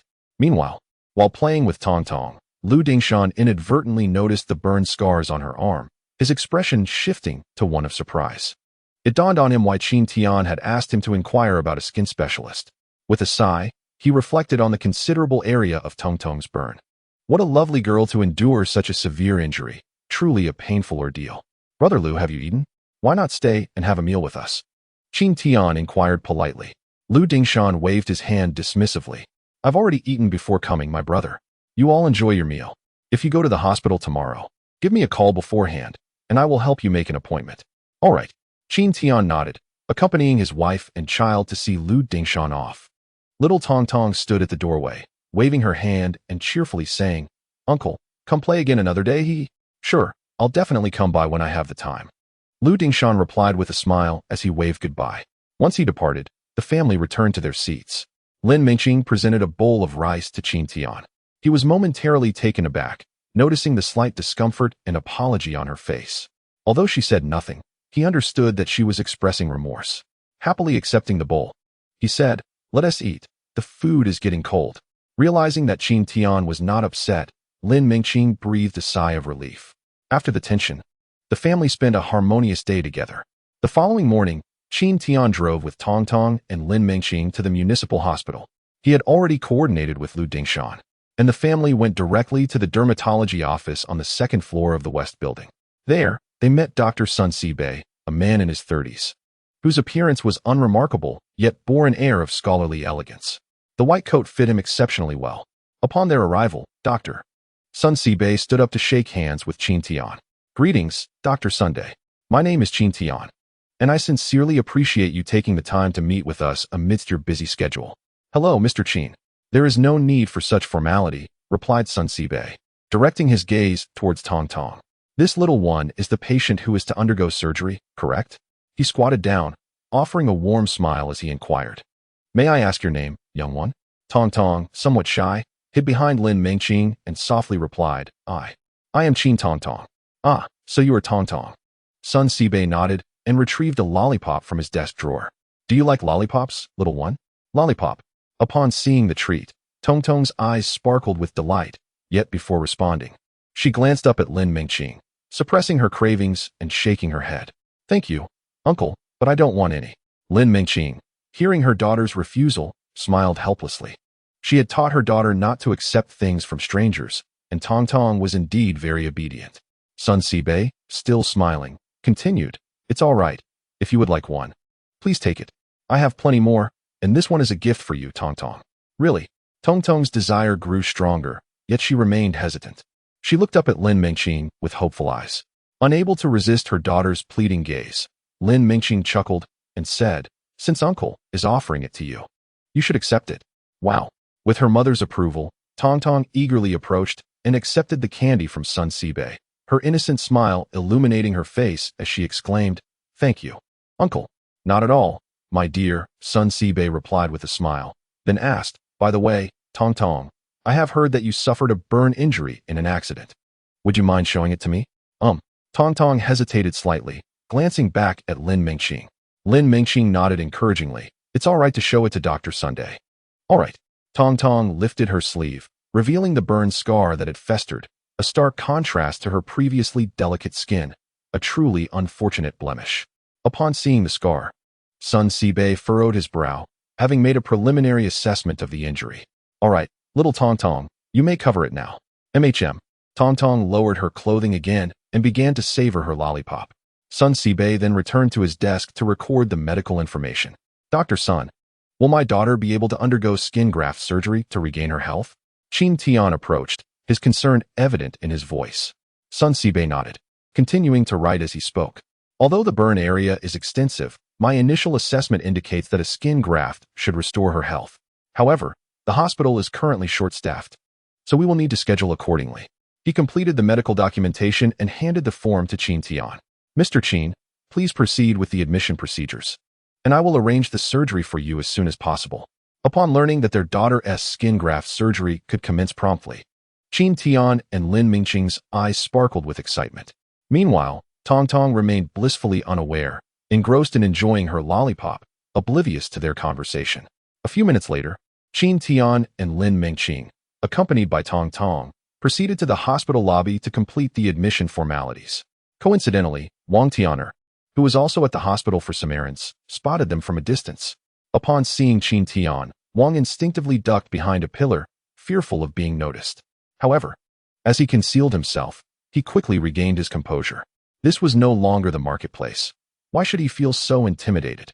The thought of Qin Tian ignited a simmering resentment within him, and he mused, I shall see what brings you to the hospital. A glint of malice flickered in Wang Tianer's eyes as he stealthily followed Qin Tian and his companions. It wasn't long before he discreetly learned that Qin Tian was at the hospital for his daughter's skin graft surgery. A cold smirk crossed his face. So, you've come to the hospital, have you? Then let us engage in a little game. In the afternoon, Wang Tianer arrived at the office of the hospital's vice president, bringing with him several bottles of high-priced Liangshan fine liquor. Director Zhu, long time no see. I hope you have been well, he greeted. The vice president, Zhu Zhou, quickly rose from his chair upon seeing Wang Tianer approach. Isn't this Boss Wang? What brings you to visit this old friend? Oh, can't I visit Director Zhu without a reason? I've brought you a few bottles of century-old Liangshan wine to enjoy. Wang Tianer said with a broad smile as he placed 2 bottles of Maotai on the table. Century-old Liangshan wine. Vice President Zhu Zhou, a connoisseur of fine spirits, felt his mouth dry at the mention. Observing Zhu's eager reaction, Wang Tianer chuckled, personally uncorking the wine and pouring it into a glass. Please, Director Zhu. Zhu Zhou accepted the glass, inhaling the aroma before eagerly taking a sip. The exquisite taste flooded his senses, bringing him immense joy. What a splendid wine. Ha! Truly exceptional. No wonder it's century-old Liangshan wine. It packs a punch. Elated, he approached the table, poured another glass from a different bottle, and handed it to Wang Tianer. Boss Wang, this wine is remarkable. Thank you. Let us not be so formal. We are friends. Wang Tianer replied with a playful grin as he accepted the glass. Cheers. Let's enjoy ourselves. The 2 men laughed and settled onto the sofa in the office. After a while, Zhu Zhou raised his glass and said, Boss Wang, I've heard you've recently been promoted to the management department of Longxing Enterprises, taking charge of sales. I raise this glass in your honor. Thank you, Director Zhu. Wang Tianer replied as they clinked glasses. After finishing his drink, a mask of melancholy crossed his face, and he sighed. Managing the sales department is no easy task. Just recently, I contracted a storefront in the market, only to be targeted by the market administrator. Oh, how did they target you? Zhu Zhou inquired with curiosity. Wang Tianer, with a look of discontent, replied, that individual knew I was with Longxing Enterprises and deliberately quoted an exorbitant price. Initially, they didn't disclose this. It was only after I signed the contract that they informed me I would have to pay double. I was infuriated and confronted him, only for him to bring some thugs to threaten me. With no other choice, I had to swallow my anger. Is this truly happening? The market manager is utterly disgraceful. Zhu Zhou took a sip of his drink, furrowing his brows. What can I do? He is the kingpin of the market. If I wish to conduct business, I must endure. At that moment, the Qin family appeared outside the window. Oh, it's him. Why is he at the hospital as well? Wang Tianer feigned surprise. Zhu Zhou was momentarily taken aback, following Wang Tianer's gaze to see Qin Tian holding a hospital slip as he headed towards the inpatient building. Is it really him? Zhu Zhou squinted, coldly remarking. He looks to be merely in his 20s. What qualifies him to manage the market? Don't be deceived by his youth. He is actually backed by a gangster overlord. Wang Tianer whispered, fanning the flames. The Black Society? Upon hearing this, Zhu Zhou instantly felt a surge of disdain for Qin Tian. Indeed. In fact, I came here to ask the director to help me teach him a lesson. Wang Tianer confessed. Rest assured, Boss Wang, he is merely a thug. Allow me to exact this vengeance for you. With that, Zhu Zhou set down his glass and, with a cold snort, left the office. Wang Tianer, witnessing his success in inciting Zhu Zhou, displayed a sinister smile on his plump face. Before long, Zhu Zhou arrived at the office of the dermatologist.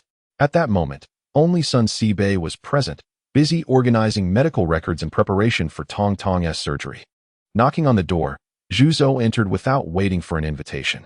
Upon hearing the sound, Sun Sibei, seeing the vice director in person, quickly set down his papers and stood to greet him. "Vice director, what brings you here?" Zhu Zhou's expression was indifferent, yet he refrained from revealing his intentions immediately. He surveyed the office's surroundings, took a seat opposite Sun Sibei, and said, "Please, have a seat. Let us have a proper discussion." All right." Sun Sibei nodded and resumed his seat. "The dermatology department seems quite busy lately?" Zhu Zhou picked up a document, inquiring as he read. "The winters in Zhonghai are extremely harsh. During this cold season, skin diseases are prone to outbreaks, hence the bustling activity," Sun Sibei explained. Zhu Zhou acknowledged, setting aside the document, and with a profound gaze, he stated his purpose. "I have heard that you are performing a skin surgery on a patient today?" "Yes. The young girl is named Qin Tongtong. Her mother is Lin Mengqing, and her father is Qin Tian." Zhu Zhou interrupted Sun Sibei, suddenly leaning closer. "Young son, would you like a promotion?" "Promotion?" Sun Sibei's brow furrowed, sensing something amiss in Zhu Zhou's demeanor. "Vice director, what do you mean by that? If you desire a promotion, you must not take on this surgery. Furthermore, no doctor in the entire municipal hospital will accept this surgery." After stating this with an indifferent expression, Zhu Zhou earnestly advised, "Young son, staying by my side will ensure a bright future for you." Sun Sibei furrowed his brow and rose to meet Zhu Zhou's gaze, declaring, "As a formally appointed physician, I will not abandon a patient who has come to me for treatment without reason. Furthermore, I have no desire to advance my career through the underhanded methods you suggest. I hold no interest in that." Zhu Zhou's expression turned icy as he threatened, "Are you opposing me? I am not at odds with anyone. It is the absurdity of your proposal that I find laughable." Sun Sibei replied coldly, "Am I amusing? Huh? You, Sun Sibei, have chosen to stand against me, haven't you? Just wait." Zhu Zhou, infuriated, stormed out of the office. Shortly after his departure, Qin Tian entered the office. He had just arrived and happened to overhear the exchange between Zhu Zhou and Sun Sibei. "Dr. Sun, I apologize for the trouble caused by our vice president," Qin Tian said apologetically. Sun Sibei waved his hand and smiled. "Mr. Qin, there is no need for apologies. Tongtong is my patient. I cannot abandon her for the mere whims of the vice president. Moreover, I have known Brother Liu since childhood. If he asks for my assistance, how could I refuse?" "You are actually Brother Liu's childhood friend?" Qin Tian exclaimed, surprised, never having imagined that this scholarly physician would have such a close relationship with Liu Dingshan. However, recalling Sun Sibei's stubbornness during the confrontation with the vice president, it seemed fitting for Liu Dingshan's temperament. Perhaps that was the reason for their camaraderie. Chapter 42. Changing the dressing before long. Qin Tian and his wife had completed the hospitalization procedures. Sun Sibei arrived at their ward with the medical records and located the couple. "Mr. Qin, Ms. Lin, Tongtong is still very young. If we were to use her own skin for the transplant, it might result in permanent scarring. Would you consider using donor skin instead?" "Use mine," Qin Tian and Lin Mengqing said almost in unison. They exchanged glances, each recognizing the sincerity in the other's eyes. Sun Sibei then suggested, "How about this? I recommend both of you undergo testing to see whose skin is a better match." "All right," Qin Tian nodded, and together with Lin Mengqing, they went to the hospital for skin compatibility testing. Ultimately, Qin Tian proved to be the more compatible donor. With a smile directed at the somewhat reluctant Lin Mengqing, he said, "Well, the results are in. We should heed the doctor's advice and use my skin." Lin Mengqing looked at him, her eyes filled with reproach, yet somehow, she could no longer muster any resentment. Moreover, with the doctor's recommendation, she had no choice but to agree to use Qin Tian's skin for Tongtong's surgery. Meanwhile, at the vice president's office, he returned with a dark expression. Upon seeing him, Wang Tianer quickly inquired, "Director Zhu, how did it go?" Zhu Zhou took a sip of his drink and, in a fit of anger, slammed his hand on the table. "That insolent brat, Sun Sibei, is betraying me. I asked him to turn down a patient, and he outright refused. It infuriates me." "Huh." Wang Tianer was taken aback. "That doctor actually dared to disrespect you, Director Zhu? You are the vice president. How could he disregard your authority? Indeed. Damn it, what a stroke of bad luck." Zhu Zhou drank another cup of wine. his face flushed with indignation. Wang Taner, however, was unwilling to concede defeat. He inquired, Director Zhu, can you devise another method to deal with Qin Tian? What else can I do? Sun Sibei, that scoundrel, is determined to go through with the surgery, and I cannot dissuade him. I cannot simply remove him from his position without justification, Zhu Zhou replied, his dissatisfaction evident. Wang Taner's eyes glinted with a ruthless light as he suggested. What if we were to substitute Qin Tian's anti-inflammatory medication? What do you think? Cough, cough, cough. At Wang Tianer's audacious proposal, Zhu Zhou nearly choked on his drink. He hastily set down his cup and pulled Wang Tianer close, whispering, have you lost your mind? Tampering with medication could lead to catastrophic consequences. At best, the surgery fails. At worst, oh no, you cannot involve me in this. Absolutely not. With that, he turned and cautiously peered out the window, fearful of being overheard. Seeing Zhu Zhou falter, Wang Tianer's demeanor soured instantly. Director Zhu, have I not treated you well over the years? Zhu Zhou turned around, his eyes wide with disbelief. Wang Tianer, what do you mean by that? Qin Tian is my foremost adversary. Today, you must assist me in avenging this grievance. If you refuse, well. Wang Taner also glanced out the window, coldly remarking, then do not be surprised if I reveal your acceptance of my gifts. You are threatening me, Zhu Zhou exclaimed, clutching Wang Tianer's arm. Indeed, I am threatening you, Wang Tianer replied, meeting his gaze with an icy stare. He continued softly, it's merely a change of anti-inflammatory medication, leading to their surgical failure. Who says it has to end in disaster? We can use this to drive Qin Tian away. Zhu Zhou's face twitched, his eyes betraying uncertainty. Ultimately, succumbing to Wang Tianer's intimidation, he sighed in resignation and acquiesced to the plan. Under Wang Tianer's watchful eye, he penned a prescription for the medication. Once completed, he stepped outside and called for the nurse preparing the medication. Shaoli, come here for a moment. Yes, Deputy Director. Thank you for your concern today, the nurse replied, somewhat flattered by Zhu Zhou's attentiveness, unaware that he had discreetly swapped the prescription while conversing with her. That will be all.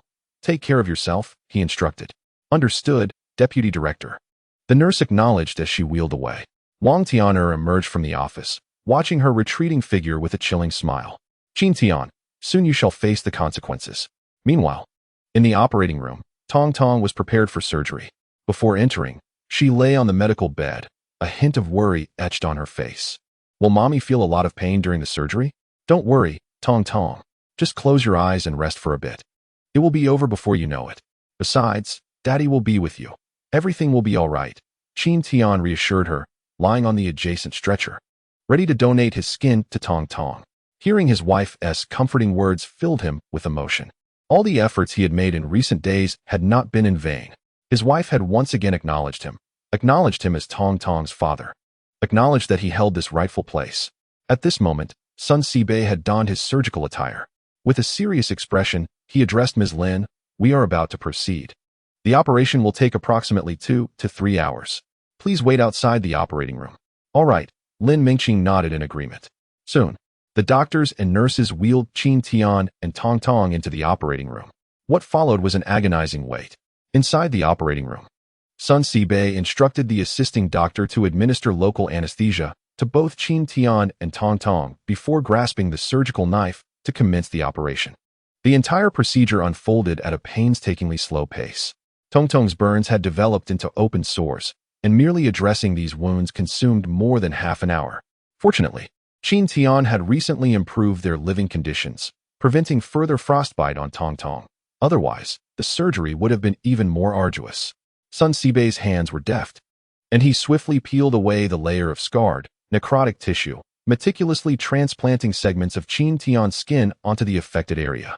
Approximately 2.5 hours later, the surgery concluded successfully.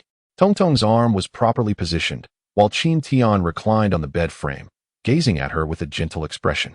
At that moment, perhaps due to the anesthesia, Tongtong had already slipped into slumber. The final phase of the surgery involved administering anti-inflammatory medication. The medical staff first provided Qin Tian with the medication before proceeding to tend to Tongtong. However, as the nurse changed the medication, Sun Sibei, who had removed his mask, suddenly caught a glimpse of the drug and instinctively sensed something was amiss. Wait, what anti-inflammatory medication is this? He exclaimed, startling the medical staff and those present. The nurse, taken aback by the unexpected outburst, froze in place. Sun Sibei hurried forward, seizing the anti-inflammatory medication from the nurse's hand. Upon inspection, his eyes widened in alarm as he rushed over to Qin Tian, swiftly removing the medication that had already been administered. "What's wrong, Dr. Sun?" Qin Tian inquired, puzzled. "Someone has replaced the anti-inflammatory medication I prescribed." Sun Sibei's words echoed throughout the room, leaving the assembled doctors in stunned disbelief. Qin Tian's brow furrowed as a figure flashed through his mind: the vice president of the hospital, Zhu Zhou. In ordinary circumstances, the use of different anti-inflammatory medications might not raise concern. However, post-surgery, the implications were dire. Administering an incompatible anti-inflammatory drug could trigger adverse reactions in the patient, ranging from mild fever to severe allergic reactions, with catastrophic consequences. As a dermatologist, Sun Sibei understood precisely when and what type of anti-inflammatory medication was most suitable. Yet, the medication brought forth by the nurse was not the specialized formula he had prescribed, but rather a standard anti-inflammatory drug. If this was merely a careless mistake, it could be attributed to the nurse's oversight. But if someone had acted with malice, if it was a deliberate act, then it could be classified as malicious retaliation, or worse, attempted murder. "Dr. Chu," he commanded, "please replace this with Adaline anti-inflammatory medication and bring additional fungicides to prevent any adverse reactions in Mr. Qin." "Understood." The doctor beside him nodded and hurriedly left the operating room to fetch the medication. It was at this moment that Sun Sibei inquired of the nurse, "Nurse Bai, may I ask if the anti-inflammatory solution you prepared was from the prescription I provided?" "Of course. I still have that prescription you gave me," the nurse replied, presenting the document to Sun Sibei. Upon receiving the prescription, Sun Sibei's brow furrowed immediately. "This is not the prescription I issued." That cannot be," the nurse exclaimed, her face draining of color. Sun Sibei scrutinized the paper, a sense of familiarity washing over him as he recognized the handwriting. "Nurse Bai, did you encounter anyone while preparing the medication?" "Encounter anyone?" The nurse pondered for a moment, murmuring, "I don't think I ran into anyone. Except for a brief conversation with the vice president." "Vice President Zhu Zhou."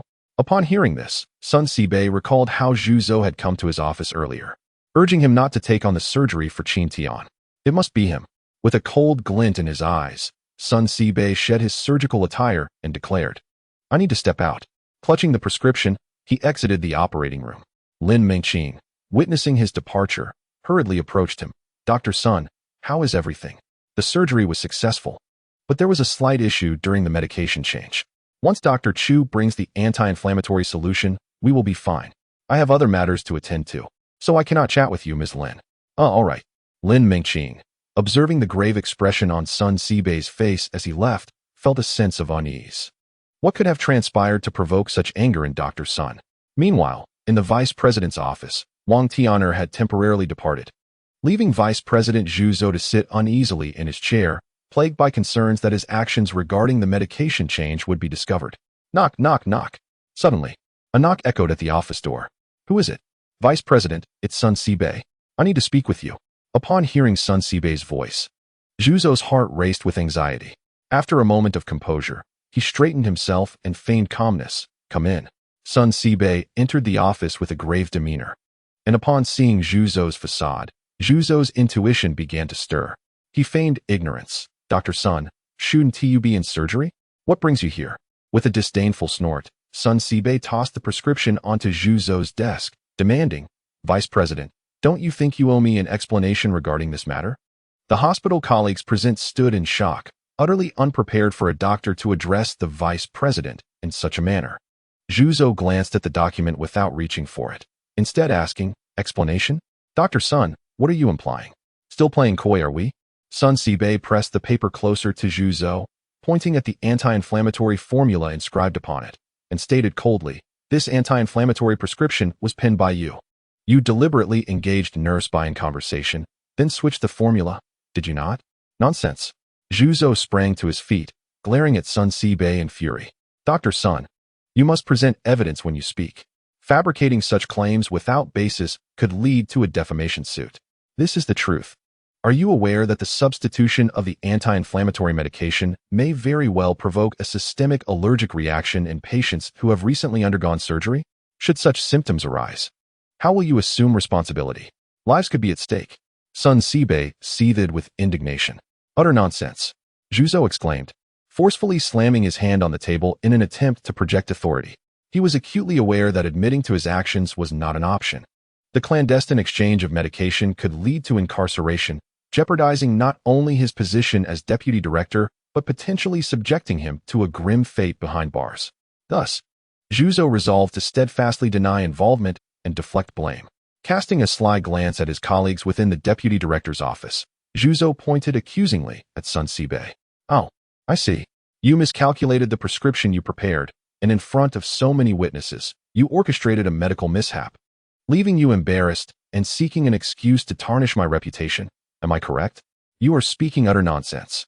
Sun Sibei's face flushed with rage at Zhu's deflection, now turned against him. Nonsense. Let us summon Nurse Bai and inquire whether this is indeed the prescription I provided you, Zhu asserted, reaching for the desk phone to contact the surgical team. Before long, the timid pharmacy nurse arrived at the deputy director's office, visibly apprehensive and avoiding eye contact. I am here, she stammered. Nurse Bai, please confirm for everyone whether this is the anti-inflammatory prescription I provided you, Sun Sibei urged, handing her the medication slip. The nurse glanced at the paper, feeling a pang of regret. At that moment, she had been preoccupied with other matters and had not retained the specifics. Yes, Shally. Simply tell the truth. I will ensure you receive justice. Do not fear. Zhu interjected, attempting to bolster her resolve. The pharmacy nurse raised her gaze to Zhu, and after a moment of hesitation, chose to align herself with authority. I cannot recall precisely, but I followed the medication list as it was. I do not believe anyone would deliberately alter a prescription to harm a patient. The prescription was likely not tampered with. Upon her statement, a murmur of discussion erupted among the onlookers, while Sun Sibei stood in astonishment. Just as he attempted to voice a rebuttal, Zhu interjected with a cold smile. The truth is now evident. Dr. Sun, Shally is correct. No physician would arbitrarily change a prescription to jeopardize a patient. This incident is a direct consequence of your negligence. Consequently, due to your oversight, we narrowly avoided a significant loss for both the institution and the patient. On behalf of the institution, I, Zhu, hereby announce the immediate termination of your employment, Sun Sibei, and the revocation of your medical license. Chapter 44. The Truth Unveiled in the Operating Room. Dr. Chu administered the appropriate anti-inflammatory medication to Qin Tian and his daughter Tongtong before escorting them out. Lin Mengqing accompanied them to the recovery ward. Perhaps due to Qin Tian receiving an incompatible anti-inflammatory solution, he exhibited signs of inflammation and fever, while Tongtong regained consciousness shortly thereafter. Seated on a small chair, Lin Mengqing gazed at Qin Tian in his hospital bed, her eyes reflecting a mix of reproach and profound concern. Since that fateful day, Qin Tian had indeed undergone a transformation. Maturity must be embraced, responsibility should be shouldered, and a fatherly demeanor ought to emerge. Perhaps it is time for me to accept the current version of him, to cease viewing him through a distorted lens. Lin Mengqing picked up an apple, peeled it for her daughter Tongtong, and then peeled another to place on the fruit platter, awaiting Qin Tian's awakening. As Qin Tian perspired, she attentively took a towel to wipe his brow. At long last, after a considerable time, Qin Tian endured the feverish phase, his temperature gradually stabilizing, and he regained consciousness. It was now late at night, and as Qin Tian gazed at Lin Mengqing, who had fallen asleep beside him, his heart ached. My dear, you should go sleep in the bed. It's uncomfortable here. Hearing his voice, Lin Mengqing's eyes reddened, and she quickly turned her face to prevent him from seeing her tears. Stubbornly retorting, where I choose to be is my own decision. You needn't concern yourself. Qin Tian could only chuckle helplessly. Just then, his stomach growled audibly. You must be hungry. Here's an apple for you. Lin Mengqing wiped her face and handed him the apple she had prepared earlier. Seeing her concern for him, Qin Tian felt a wave of emotion, suppressing his tears as he accepted the fruit. The apple you peeled is truly delicious. Upon hearing this, Lin Mengqing couldn't help but roll her eyes. Only you would say such things. However, she was genuinely pleased. What woman does not relish her husband's compliments? After spending a night in the hospital, by the next day, following a hearty breakfast, Qin Tian felt revitalized. He intended to personally thank Dr. Sun in the dermatology office, but learned that Sun Sibei had been dismissed by the hospital and had his medical license revoked. This revelation left Qin Tian astonished. He firmly believed that Sun Sibei would never commit such a basic medical error. After all, it was Dr. Sun who had identified the mismatch in the anti-inflammatory medication at the conclusion of the surgery. Had he been the one to prescribe it, he would not have noticed the discrepancy so abruptly. Thus, there must be a misunderstanding at play. Leaving the dermatology office, Qin Tian recalled the events he had witnessed that day and took out his phone to call Lu Dingshan. Before long, Lu Dingshan arrived at the ward to pay a visit. "Uncle Lu, you're here?" Tongtong, who had a great fondness for Lu Dingshan, greeted him with joy. "Little Tongtong, I brought you some treats." Lu Dingshan produced a box of sweet pastries and placed it on the table. Tongtong's eyes lit up at the sight. "Wow, fruit pastries. Thank you, uncle. Be careful, Tongtong. Don't bump your wound. Let me help you open it," Lin Mengqing said, stepping forward helplessly to assist Tongtong with the packaging. At this moment, Qin Tian approached Lu Dingshan and whispered, "Brother Lu, may I have a word?" Of course, Lu Dingshan nodded, and they stepped outside the ward. Once the door was closed, Qin Tian, his gaze deep, said, "Brother Lu, you've heard about Dr. Sun's situation, haven't you?" Lu Dingshan's expression grew serious. "My brother would never make such a grave mistake. Someone is framing him." Qin Tian continued, "I suspect this incident may have originated from me." Lu Dingshan was momentarily taken aback, asking, "Why do you say that?" Qin Tian leaned close to Lu Dingshan's ear and whispered. Lu Dingshan's eyes instantly filled with a fierce light of anger. "Is that so? I will have someone investigate this immediately." Qin Tian recounted the incident that had transpired in the dermatology office. It was utterly abnormal for the deputy director of the hospital to instruct dermatologists not to perform surgery on patients. Thus, Lu Dingshan commenced an investigation, targeting the deputy director, Zhu Zhou. Before long, he uncovered information related to Wang Tian'er. On that day, he instructed a few subordinates to lie in wait near Wang Tian'er's residence. Wang Tian'er, driving an expensive sedan, returned to his rented villa area. After parking in the courtyard, he approached the entrance. As he walked, he hummed a tune. Just as he took out his keys, several burly thugs suddenly approached and covered him with a sack. "Hey, who's there? Help!" The assailants began to rain blows upon him, mercilessly beating him. Wang Tian'er cried out in pain, "Don't hit me! Stop! Help! Someone help me! They're killing me! Help!" His screams resonated like a slaughtered pig. One of the thugs, irritated by his incessant shouting, aimed a punch at his head. With a dull thud, Wang Tian'er collapsed to the ground, unconscious. The thugs bound his defenseless body and loaded him into a van. Shortly thereafter, they transported him to a desolate area on the outskirts of Zhonghai City, where Lu Dingshan awaited. Observing Wang Tian'er, a glint of cold malice flickered in his eyes as he commanded his subordinates to strip Wang Tian'er of his clothing, tie him to a chair, and blindfold him. Once these tasks were completed, he ordered his men to douse Wang Tian'er's face with cold water. The splash echoed, and upon awakening, Wang Tian'er immediately felt an icy chill. In the depths of a Zhonghai winter, even clad in a cotton coat, one would feel the cold, let alone his now bare body being drenched in cold water. He trembled, his flesh quivering comically. I'm freezing to death. Help! Someone help me!" Lu Dingshan observed him with a detached tone laced with mockery and inquired, "Mr. Wang, would you like to warm up a bit?" Who? Give me some clothes, quickly." "I can give you clothes, but you must answer me a few questions." All right. Ask away. I will tell you anything." "Did you collude with Zhu Zhou at the city hospital to alter the formula for Sun Sibei's anti-inflammatory medication?" Hearing this question, Wang Tian'er was taken aback, momentarily forgetting the cold, and stammered, "Who are you? Stop wasting time and answer the question." Seeing his reluctance, Lu Dingshan picked up a nearby bucket and poured more water over Wang Tian'er. Splash! Instantly, Wang Tian'er's body temperature plummeted, and his entire body began to convulse from the cold. I'll tell you. It was me who colluded with Zhu Zhou to change the anti-inflammatory medicine. It was me." Faced with the threat of death, Wang Tian'er disclosed the truth without hesitation. A cold smile formed on Lu Dingshan's face. A businessman like Wang Tian'er, who always acted in self-interest, could hardly be trusted to keep secrets. He took out his phone and dialed Zhu Zhou's number. "You must inform Zhu Zhou about this matter and compel him to confess that he switched the medication." "All right, understood." Wang Tian'er did not resist and swiftly accepted the phone. Shortly thereafter, the call was connected. On Lu Dingshan's end, the recording commenced. "Who is this?" "Director Zhu. It's me, Wang Tian'er." Chapter 45. The Vice President's Reputation Ruined. Boss Wang. What do you want from me? Upon hearing Wang Tian'er's voice, Zhu Zou's tone turned frigid. Haunted by the earlier threats from Wang Tian'er. And nothing much, just thought I'd check in. Have you managed to handle that matter? There won't be any leaks, will there? Perhaps due to his frigid demeanor, Wang Tian'er's voice trembled incessantly. Zhu Zou found it somewhat peculiar but did not dwell on it. Responding impatiently, Wang Tian'er.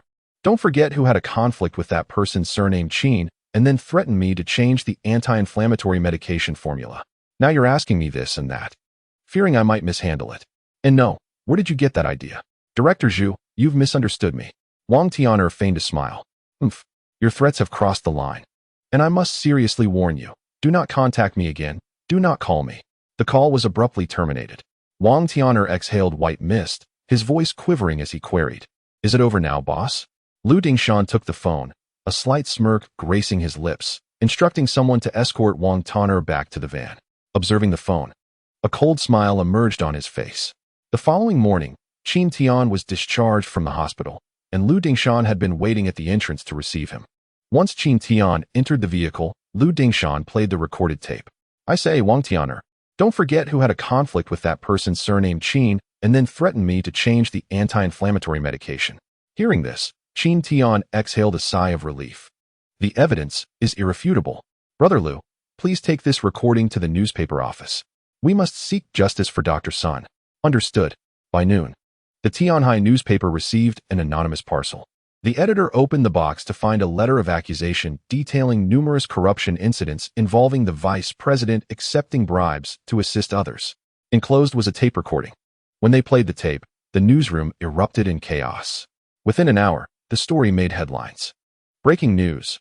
Vice President Zhu Zou of the city hospital accused of accepting bribes and endangering lives. In this era sensitive to bribery scandals, such news was akin to a bombshell, detonating among the public.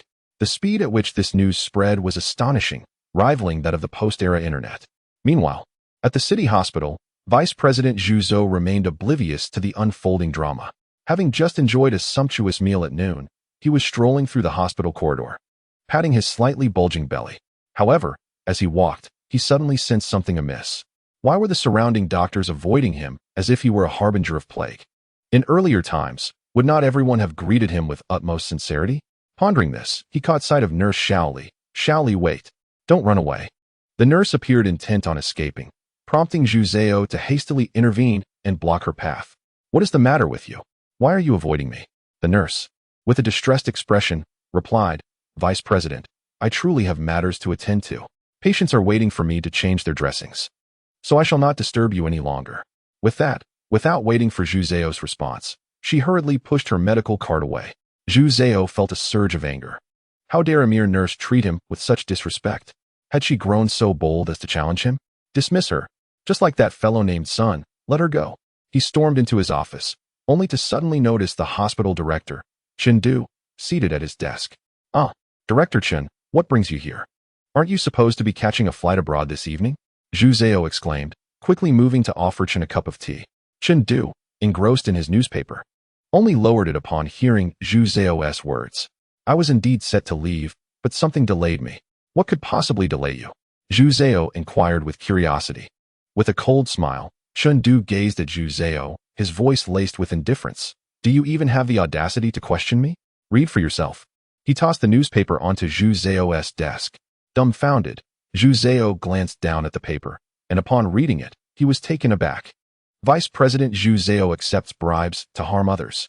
The bold headline claimed nearly a fifth of the page. This is a misunderstanding, Zhu Zou hastily exclaimed. But Chen Du swiftly activated a nearby recorder. I told Wang Tian'er, do not forget who has a conflict with that person named Qin. Then he threatened me to change the anti-inflammatory medication's formula. Now he dares to interrogate me, fearing I will mishandle this situation. Chen Du deemed the recording sufficient and ceased playback. At this moment, Zhu Zou sat slumped in his chair, as though his soul had departed. His lips pale and his face drained of color. Wang Tian'er had betrayed him, and he had recorded it. Now, do you have anything to say for yourself? Chen Du's eyes glinted with coldness as he interrogated Zhu Zou. Zhu Zou opened his mouth, but after a long pause, he could not muster a single defense, ultimately lowering his head with a bitter smile. He realized his fate was sealed. Soon, the news became public knowledge. Vice President Zhu Zhao of the municipal hospital was dismissed from his position and had his credentials revoked for premeditated harm against another. Given the gravity of the incident, he was summoned for investigation by the authorities. Wang Tian, for inciting others, was likewise called in for questioning, with the truth unveiled. Sun Sibei cleared his name and restored his reputation, regaining his medical license.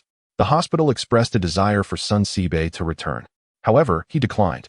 The earlier incident with Nurse Xiao Li siding with Zhu Zhao had illuminated the nature of the hospital workplace for him, a feeling he found distasteful.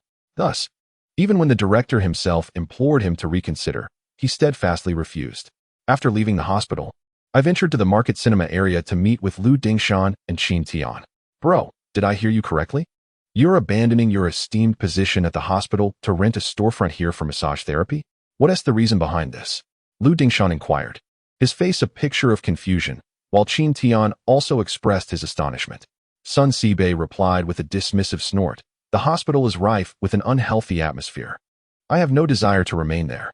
Moreover, my massage skills are a family inheritance, and this is the perfect opportunity to venture out on my own. To put it plainly, Sun Sibei had become disillusioned with the hospital environment and preferred a life of freedom. Qin Tian nodded in understanding. Brother Lu, there happens to be an available storefront in the west corner. Perhaps we should rent it to Dr. Sun, so we can look out for each other in the future. All right, since my brother is here, we must ensure a proper renovation. Abe, feel free to share any requirements. I've got your back. Sun Sibei replied with a smile. Thank you, Brother Sean. Chapter 46. Suburban newspaper office under Qin Tian's supervision. The market's efficiency soared. Within a few days, Sun Sibei's massage therapy shop officially opened. Aptly named Sun's Massage, business in the market rapidly flourished. Following winter came the warm spring, and as temperatures gradually rose, more people began to frequent the streets, especially in the evenings. Qin Tian's night market was ablaze with lights, bustling with activity. Lu Bin, having witnessed his market being overshadowed, was consumed with jealousy as business thrived. However, he no longer dared to openly target Qin Tian. His previous attempts to undermine Qin Tian not only failed but also left him in a precarious position, creating a psychological scar. Hiding in the shadows, Lu Bin watched Qin Tian from a distance, his cheerful demeanor inciting his ire. He seethed, unable to swallow his resentment. I may not be able to touch you, Qin Tian, but that doesn't mean others won't find a way to bring you down. Just wait. A cold glint flickered in his eyes as he drove to the suburban newspaper office with 2 expensive Zhongnong cigars in hand. Not long after, he arrived at the newspaper building. Standing before the office of the administrator, Lu Bin straightened his clothes and knocked on the door. Come in. Upon entering the office, Lu Bin approached the man seated in the boss's chair with utmost respect. Boss Su, it's been too long. I've missed you dearly. The man, Su Zhilong, aged 43, had a square face, donned a suit, styled his hair with pomade, and wore an exquisite gold watch. Upon seeing Lu Bin, he smiled and rose to shake his hand. Lu, what brings you here today? He gestured for Lu Bin to take a seat and poured him a cup of tea. I heard you just returned from Zhonghai, so I brought some fine cigars for you. Lu Bin displayed the gifts he had brought and set them aside. Su Zhilong regarded him with a knowing smile. You didn't come just for a visit, did you? There must be something you need my assistance with. Speak freely. We need not indulge in the frivolous. Elbin paused for a moment, gazing at Su Zhilong, and earnestly said, Very well. I have indeed come here with a request for your assistance, esteemed Su. I have had my Jia known market seized from me. Su Zhilong's expression immediately turned to one of astonishment as he looked at Elbin. My dear brother, you are the contractor for the market. How could anyone possibly snatch it from you? Have you found yourself in some unfortunate predicament? Elbin, not wishing to conceal the truth, sighed and replied. This is rather embarrassing to admit, but the individual who has taken my market is named Qin Tian. He is nothing more than a treacherous scoundrel. Elbin took several minutes to recount the tale of how Qin Tian had usurped the Jia known market to Su Zhilong. Naturally, he embellished certain details, painting Qin Tian as a thoroughly unscrupulous and despicable character. For instance, how did Qin Tian become the administrator? It was due to his collusion with local ruffian Lu Dingshan, compelling him into submission. Moreover, Elbin's cousin, El Lianghua, had been managing the market quite well, but after Qin Tian seized control, the management descended into utter chaos, even going so far as to have someone impersonate his cousin to undermine him. To make matters worse, Qin Tian audaciously claimed that they had a revenue-sharing agreement of 70-30 in his favor. Thus, Elbin recounted every grievance with fervor, showing no shred of dignity. Su Zhilong, igniting a cigar and reclining on the sofa, scoffed at Elbin's words, his skepticism evident. He was well aware of Elbin's character. The mere mention of a 70-30 split had already betrayed the authenticity of his claims. Nonetheless, one fact was indisputable. Elbin had indeed been ousted from the market, which now entirely belonged to that man named Qin Tian. Little L, you have followed me closely, learning the ropes of business for years. How is it that you remain so simple-minded? As I have previously advised, those in management must maintain a firm grip on their subordinates. Yet here you are, overthrown by your own underlings. Do you not feel utterly humiliated? Upon hearing this, Elbin's teeth clenched in anger. Of course I feel humiliated. I could just as easily tear him apart and drain his very blood. Su Zhilong remarked with a mocking expression. Oh, is that so? You merely speak in bravado. If you truly possessed such capability, would you seek my assistance? Elbin's countenance twitched slightly as he lowered his gaze and said, Boss, upon hearing you had returned from another city, I rushed here without hesitation, not for any other reason, but to solicit your help in teaching that scoundrel a lesson. If we can reclaim the market from him, I propose we split the profits 50-50. Oh, Su Zhilong narrowed his eyes, studying Elbin for a moment before chuckling. It seems this fellow has genuinely riled you up. You think I can merely chase him off, and you would willingly part with half the profits? I would gladly give a portion to you, but giving any to that scoundrel would be intolerable. Elbin replied, infuriated. Very well. Su Zhilong set down his cigar, a smile gracing his features. Dealing with a mere fledgling is hardly a challenge. He then picked up the phone and called the front desk of the newspaper office. Send those 2 interns who just arrived to my office. Elbin, somewhat intrigued, wondered whom Su Zhilong intended to summon. Moments later, 2 youthful interns in their 20s entered the office. The gentleman is named Zhang Xiaoyuan, sporting a crew cut, and stands at a height of approximately 1.80 meters, exuding an air of vitality. The lady is called He Yume, with cascading hair and glasses, displaying a rather shy and demure demeanor. Manager Su, have you summoned us? Zhang Xiaoyuan inquired. Su Zhilong, seated in the executive chair, turned to face them and smiled, saying, Xiao Zhang, Xiao He, you are fresh graduates. Having previously engaged in indoor work, do you not find it rather tedious? Manager Su advised us to start from the basics and work diligently, so it is not boring. It is our responsibility. Zhang Xiaoyuan replied earnestly. Yes. He Yume, somewhat reticent, merely nodded in agreement. Haha, the youth can be molded. However, merely performing these tasks is insufficient to demonstrate your professional capabilities. Xiao Zhang, what is our vocation? Su Zhilong queried. We are members of the press. Zhang Xiaoyuan responded with resounding confidence. Precisely. As journalists, we must uncover information that the public is unaware of. As he spoke, he produced a document he had prepared in advance and placed it on the table. I have received intelligence from a source indicating that there are various illicit activities occurring in the market. I need you to investigate discreetly and unearth every dark secret within. Both Zhang Xiaoyuan and He Yume were taken aback. Unearthing dark secrets from the market? Why were they specifically assigned to this task? Su Zhilong continued. This task must be executed diligently. Only then can you prove your professional abilities.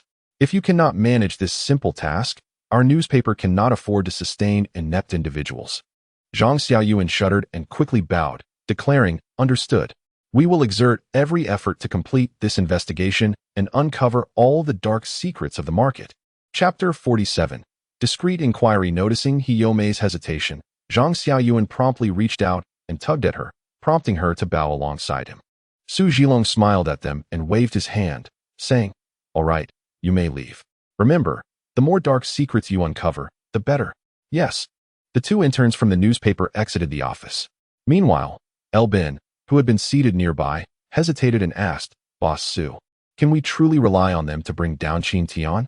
Su Zhilong lit a cigar, inhaled deeply, and exhaled a cloud of smoke, stating, Xiao El, do not underestimate the power of the press. In this day and age, public opinion can be lethal. Elbin regarded Su Zhilong, nodding in a manner that suggested partial understanding. After all, how else could one earn substantial income and attain a managerial position just beneath the president of the newspaper? Clearly, he still had much ground to cover. Once Zhang Xiaoyuan and He Yume emerged from the office, they began preparing for their investigation into the dark secrets. However, Hiyume could not shake the feeling that something was amiss. She looked at Zhang Xiaoyuan, questioning with genuine confusion. Xiao Yuan, why do you think Manager Su is so concerned about the market? Why has he tasked us with specifically finding its dark secrets? Could there be something more to this? Shu. Zhang Xiaoyuan quickly hushed her, admonishing, Manager Su is the third highest authority in our newspaper. We must comply with whatever he instructs. Yet I still find it rather peculiar, Hiyume replied, her innocence shining through. Zhang Xiaoyuan let out a deep sigh, urging, let us not dwell on unnecessary concerns. Our immediate priority is to fulfill the task assigned by Manager Su. If we fail to accomplish it and offend him, we both risk losing our jobs. After all the effort it took to secure this position, you certainly do not wish to be dismissed, do you? Upon hearing this, Hiyume instantly lowered her head. She truly did not want to be fired. She relied on this job to alleviate her family's financial burdens. Meanwhile, Qin Tian remained oblivious to the looming troubles in the market. Today, he visited Sun Sibei's massage parlor, assisting in strategizing its operations and recommending a few reliable candidates for employment. Sun Sibei expressed immense gratitude and presented Qin Tian with a lifetime membership card.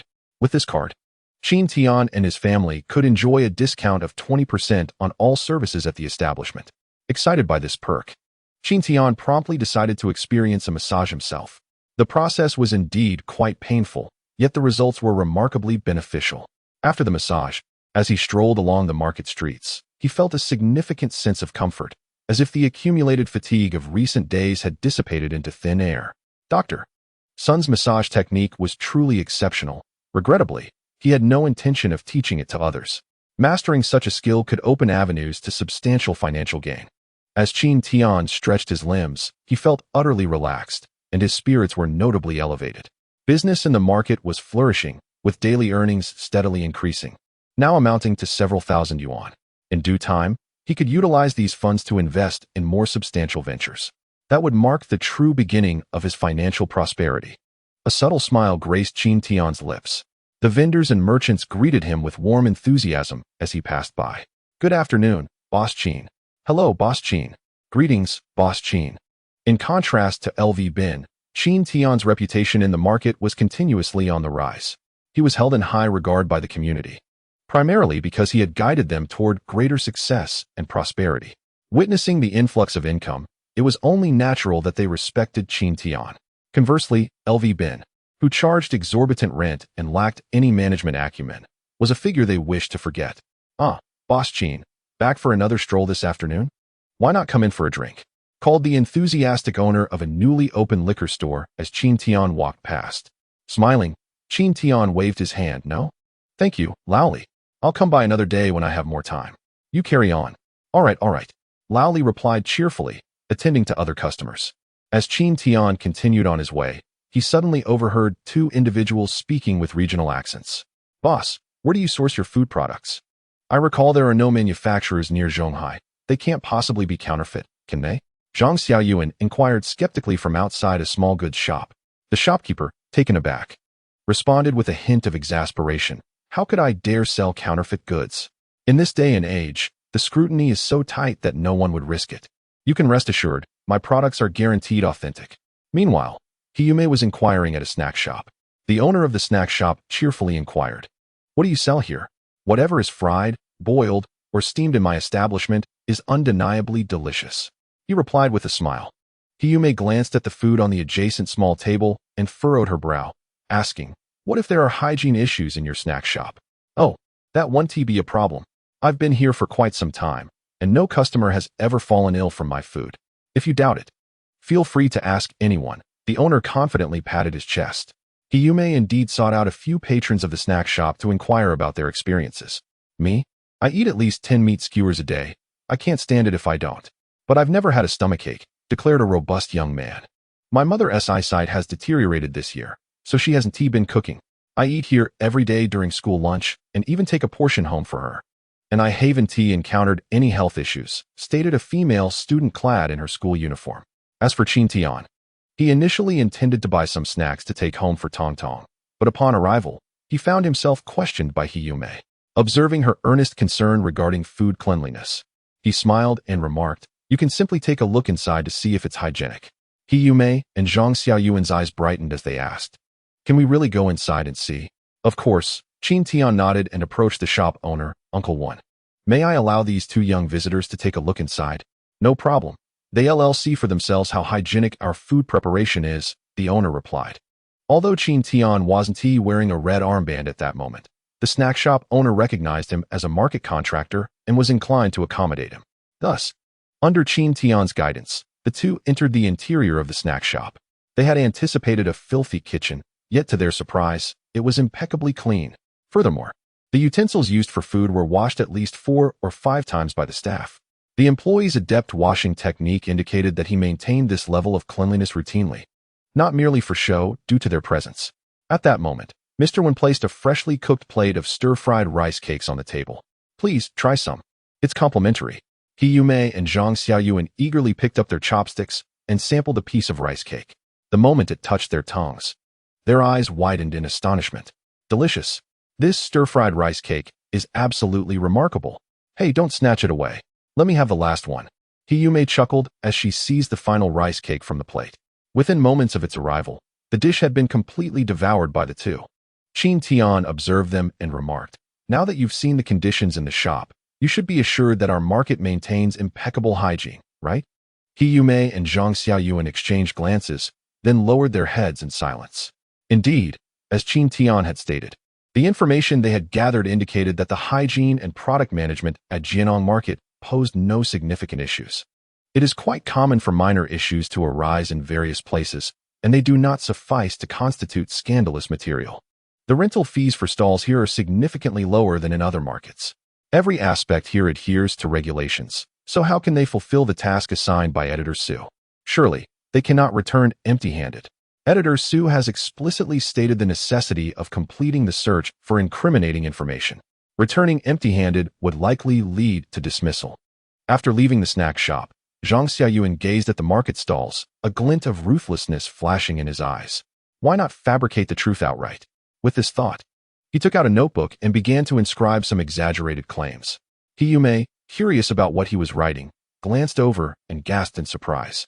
"Xiaoyuan, how can you claim that the hygiene conditions of the snack shop were severe and that there were flies in the food? You are making things up. Stop it." Seeing Hiyume snatch his notebook away, Zhang Xiaoyuan frowned and said, "Yume, stop fooling around. Return my notebook. This concerns our career prospects. If we fail to accomplish Editor Su's task, we will both be resigning. No, as a journalist, one must respect the truth. You cannot write slanderous articles against your conscience. You are betraying your integrity and dignity." Hiyume firmly countered, holding the notebook behind her back. Not caring whether she was a female classmate, Zhang Xiaoyuan forcefully grabbed her arm, yanking the notebook back. "Ah, you hurt me," Hiyume cried out. Her wrist reddened from his grip. "Humph." Zhang Xiaoyuan's expression remained indifferent. After reclaiming his notebook, he impatiently declared, "Hiyume, do as you wish. Regardless, I must obey Editor Su's directives. Only by complying can I secure my position. If you disregard Editor Su's words, when the internship concludes and you can no longer remain at the newspaper, do not blame me for not warning you." With that, he turned and left without a backward glance. Hiyume's eyes welled with tears, feeling deeply aggrieved. She looked at Zhang Xiaoyuan, unable to fathom how the passionate boy who graduated from the same school could become so consumed by self-interest. Is the job at the newspaper truly that paramount? Is it worth selling one's conscience? To be fair, it is not surprising he would act this way.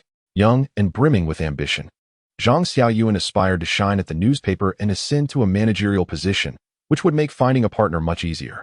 Having finally secured an opportunity to curry favor with Editor Su, how could he possibly consider relinquishing it? Ultimately, it boiled down to being blinded by immediate gains, disregarding moral integrity. However, Hiyume was different. While she too desired financial success, her innate sense of justice, cultivated since childhood, compelled her to uphold her conscience. She did not wish to emulate Zhang Xiaoyuan by sacrificing her dignity. After a moment of inner turmoil, she finally turned around and headed back to the snack shop. At that moment, Qin Tian was preparing to leave with the freshly grilled snacks. Seeing him emerge from the shop, Hiyume hurried forward to call out to him. "Greetings, sir. Please hold on a moment." Upon noticing the female student from earlier, Qin Tian paused and curiously inquired, "What is it? Do you have further questions?" Hiyume rushed to Qin Tian's side, catching her breath before presenting her press badge with a serious expression, stating, "Hello, sir. I am actually a journalist from a news agency. May I ask if you are acquainted with the market contractor? I have important matters to discuss with him." A journalist from a news agency? Observing Hiyume brandishing her press badge, Qin Tian furrowed his brow. He placed the items he was holding onto the table and extended his hand, saying, "Greetings, Miss Hiyume. My name is Qin Tian, and I am indeed the market contractor." "Oh, what?" Hiyume gasped in astonishment, her mouth agape. "You are Mr. Qin Tian? What a coincidence." Fearing she might doubt his identity, Qin Tian deliberately displayed his armband, fastening it to his right arm, and with a smile, reiterated, "Yes, I am Qin Tian." Upon seeing the armband, Hiyume no longer harbored doubts and quickly shook his hand, exclaiming, "Mr. Qin Tian, someone is attempting to frame you and your market." "Frame me and the market?" Qin Tian narrowed his eyes slightly, and, recalling Hiyume and that male student's previous inquiries, immediately grasped her meaning. "Has someone contacted your news agency, instructing you to send someone to investigate negative information about the Jiano market?" Hiyume was momentarily stunned, gazing at Qin Tian in surprise. "How did you know about this, Mr. Qin?" "Just a guess." Qin Tian chuckled, his anger not yet ignited. He led Hiyume to a nearby seat, poured her a glass of water, and asked, "Miss He, please elaborate on what transpired." "All right." After taking a sip of water, Hiyume recounted, "That day, my colleague Zhang Xiaoyuan, who is the male student you just saw, and I were summoned by Manager Su from our agency. Manager Su assigned us, the two interns, a task to seek out any negative information regarding the Jiano market. The more dirt we could uncover, the better, and upon completing this task, we would be considered for permanent positions." "Manager Su?" Qin Tian knitted his brows in contemplation, recalling that he had not wronged anyone with the surname Su. "Were there others in your office at that time?" "Others?"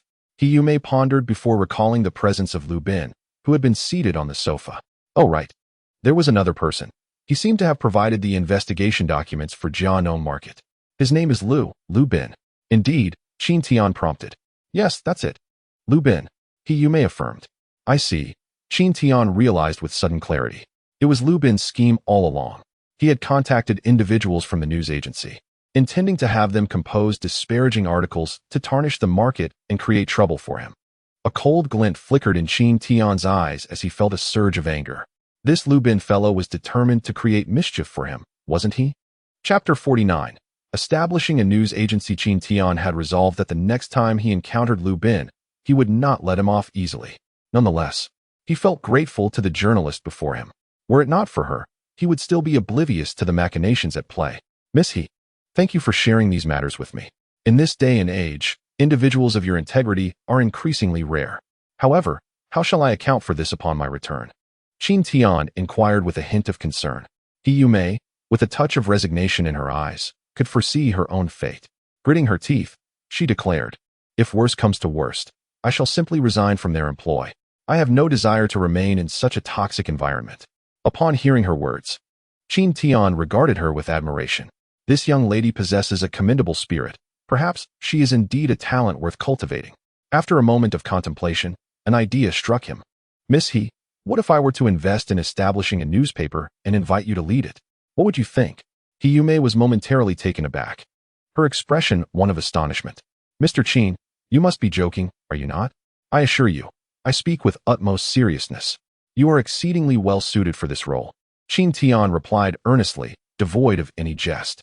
"But starting a newspaper is no trivial matter. It requires substantial funds," Hiyume responded, perplexed. Qin Tian waved his hand dismissively. "Money is not the issue. The key lies in talent. I require someone to helm the newspaper, a person of impeccable character who can serve as a role model. And you, my dear, fit this criterion perfectly. Though you may be somewhat young, I have faith in your capabilities." Hiyume was utterly astounded. She could discern the sincerity in Qin Tian's gaze, yet she found it hard to believe that he could truly start a newspaper. Beyond financial considerations, any newspaper must navigate a labyrinth of approvals, requiring substantial connections for success. Therefore, her skepticism was entirely justifiable. "Let it be. I am nonetheless grateful for your kind intentions." "Mr. Qin, thank you for your faith in me," Hiyume said, bowing slightly as she gently declined the offer. Qin Tian, undeterred, left an opening for further discussion. If I truly manage to establish the newspaper, would you consider leading it then? Well, we shall see when the time comes, Hiyume replied, leaving her options open. Qin Tian smiled. Agreed, we shall revisit this later. As the atmosphere grew somewhat tense, Hiyume glanced at the sky and rose to her feet. It is getting late. Mr. Qin, I must take my leave. I hope you can forgive any inconvenience we may have caused today. Not at all. Take care. Qin Tian waved as he watched her depart. Once she had exited the marketplace, Qin Tian resumed his journey home, reflecting on the prospect of launching a newspaper. This was not a fleeting whim. He had considered numerous investment strategies recently, one of which was indeed the establishment of a newspaper. In the current landscape, all newspapers primarily operate on a subscription basis. In his previous life, Qin Tian had witnessed the meteoric rise of free newspapers, which amassed wealth and generated remarkable revenue. Now that the free newspaper phenomenon had yet to emerge, he saw a golden opportunity to become a pioneer in this domain, poised to claim a substantial portion of the market share. More importantly, once this newspaper is successfully established, Qin Tian will be able to leverage it to promote his other ventures, while simultaneously using it as a means to counteract the newspaper managed by Su. If Su Zhilong intends to undermine him through his newspaper, then Qin Tian will ensure that a more formidable publication rises above his. Let us see who ultimately emerges victorious. Having contemplated this, Qin Tian immediately drove to the street office, bringing along 2 roasted chickens and a bottle of liquor. His rapport with Director Lin of the street office had grown increasingly amicable, and Qin Tian mused that he might find a way to establish the newspaper through Lin. Director Lin, I've brought 2 roasted chickens from the market today. Let us enjoy them together. Upon hearing Qin Tian's voice, Lin Zhengwo removed his glasses. Upon seeing Qin Tian enter with gifts in hand, he chuckled, shaking his head in amusement. Truth be told, he had nearly grown accustomed to Qin Tian's frequent visits. Just set them down. The dishes are in their usual place. All right. Qin Tian felt a wave of joy as Lin did not refuse his gesture. Shortly thereafter, Lin Zhengwo prepared some tea, and they both sat across from each other at the tea table. Glancing at the roasted chickens Qin Tian brought, Lin Zhengwo remarked with a hint of exasperation, Xiao Qin, what scheme do you have in mind this time that requires my assistance? Qin Tian scratched his face and smiled. It seems that nothing can escape Director Lin's keen perception. Of course, you never come empty-handed without trying to curry favor, Lin Zhengwo retorted with a playful glare. All right, it's not a big deal, Qin Tian chuckled, placing a chicken leg into a porcelain bowl and setting it on Lin Zhengwo's desk. I've recently saved up some money and am considering opening a newspaper. I would like your help in arranging this. Open a newspaper? Lin Zhengwo was taken aback, looking at Qin Tian with confusion. Have you lost your mind? What on earth compels you to start a newspaper? Why not give it a try? It might yield greater profits. If the newspaper becomes popular, it could also promote our ancient cultural street, potentially increasing foot traffic, Qin Tian explained. Lin Zhengwo furrowed his brow, pondering for a moment before shaking his head. The procedures for establishing a newspaper are exceedingly complex. Even with my assistance, as an outsider, you would find it impossible to navigate this process. It simply cannot be done. Before Qin Tian could respond, Lin Zhengwo suddenly had a realization, his eyes lighting up. Wait. While it may not be feasible to establish a new newspaper, perhaps you could acquire an existing one for your use. Are you familiar with the Economic Evening News? The Economic Evening News?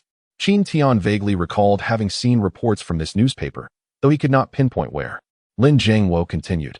The former president of this newspaper was exposed for accepting bribes and publishing false news, leading to severe consequences for the entire publication. They are now in dire financial straits, nearly on the brink of collapse. If you approach them, they might just accept your investment. Is that so? Qin Tian felt a surge of excitement at this prospect. He thought carefully and realized that this might indeed be a viable option. After all, it would certainly be far simpler than starting a newspaper from scratch. Qin Tian raised a cup of strong liquor with utmost respect. Director Lin, I am profoundly grateful. This toast is for you. Lin Zhengwo clinked glasses with him. Qin Tian, if you work diligently, you have a bright future ahead. I have great faith in you. Chapter 50. A significant investment after enjoying the roast chicken at Director Lin's place. Qin Tian did not linger at the street office. He immediately inquired about the location of the Economic Evening News. That afternoon, he arrived at the newspaper's office. Standing at the entrance, he could sense the desolation surrounding the establishment. Unlike other newspapers housed in upscale office buildings or modern workplaces, this one was situated in a dilapidated old residential area. It had only moved here within the last year. 2 years prior, they had occupied the largest office building in Zhonghai. Unfortunately, after the former editor-in-chief was exposed for accepting bribes and fabricating news, the organization fell into misfortune, never to enjoy the luxuries of a high-end office again. The staff had dwindled from hundreds to merely a handful. Those who resigned or sought other careers were unwilling to remain, leaving only a few complacent individuals who were content to linger and do nothing. Approaching the front desk, Qin Tian observed the few scattered employees and inquired, "Excuse me, is the editor-in-chief available?" The individual seemed deaf to his question, ignoring him completely. Furrowing his brow, he repeated, "Hello, I am here to see your editor-in-chief." Yet, still no response. A few glanced his way but remained silent. Finally, unable to restrain himself any longer, Qin Tian's voice turned sharp. "Are your ears deaf? I am here to discuss serious matters with your editor-in-chief." "Where is he?" At last, one person lounging on a bench reacted, exasperatedly stating, "What are you making a fuss about? The editor-in-chief's office is on the second floor, north entrance. Stop yelling. It's truly annoying." Qin Tian regarded the listless people around him, a glint of cold determination flashing in his eyes. The newspaper he intended to invest in did not need these unambitious, lethargic individuals who merely consumed resources. They were pests. With a disdainful snort, he ascended the staircase to the second floor. Upon reaching the stairs, he was met with numerous garbage bags strewn about. Heaven knows how long it had been since this corridor had been cleaned. The floor was even marred with used tissues smeared with unidentified sticky substances. Quite an eyesore. Was this truly a functioning newspaper? It resembled a refuse dump more than anything else. Frowning, Qin Tian proceeded to the second floor and found the editor's office at the north entrance. He knocked on the door. "Come in." Clearing his throat, Qin Tian entered the office. To his surprise, before he could even approach the editor-in-chief, the latter, without even glancing up, said, "If you're here to resign, there's no need for formality. You can just leave. No need to come up here for a resignation letter. Aren't you tired?" Qin Tian's face twitched slightly. It was evident that the newspaper was in dire straits, with even the editor-in-chief displaying such a defeatist attitude, simply waiting for the day when everyone would walk out. This was unacceptable. Qin Tian exhaled deeply and said, "President Lin Mengqing, I have not come here to resign. Rather, I am here to present you with a monetary gift." Monetary gift? The current president of the Economic Evening News, Lin Mengqing, was taken aback, abruptly lifting his head to gaze at Qin Tian, his face a canvas of hesitation. Fearing he had misheard, "You are here to give money?" Qin Tian nodded affirmatively. "Indeed. May I inquire how to address you?" Qin Tian smiled, extending his hand. "Greetings. President Li. I am Qin Tian, currently a market contractor with a daily traffic of over 1,000 individuals. Over 1,000 daily visitors." Lin Mengqing was even more astonished.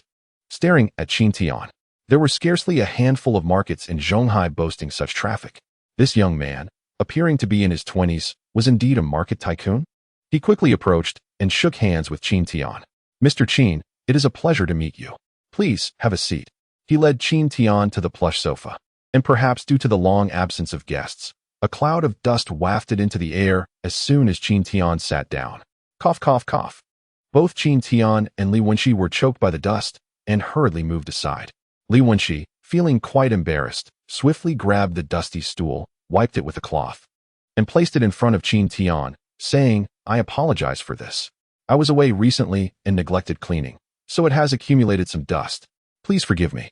Qin Tian inwardly chuckled in resignation, realizing that the absence of guests and the lack of funds to hire cleaning staff had led to this predicament.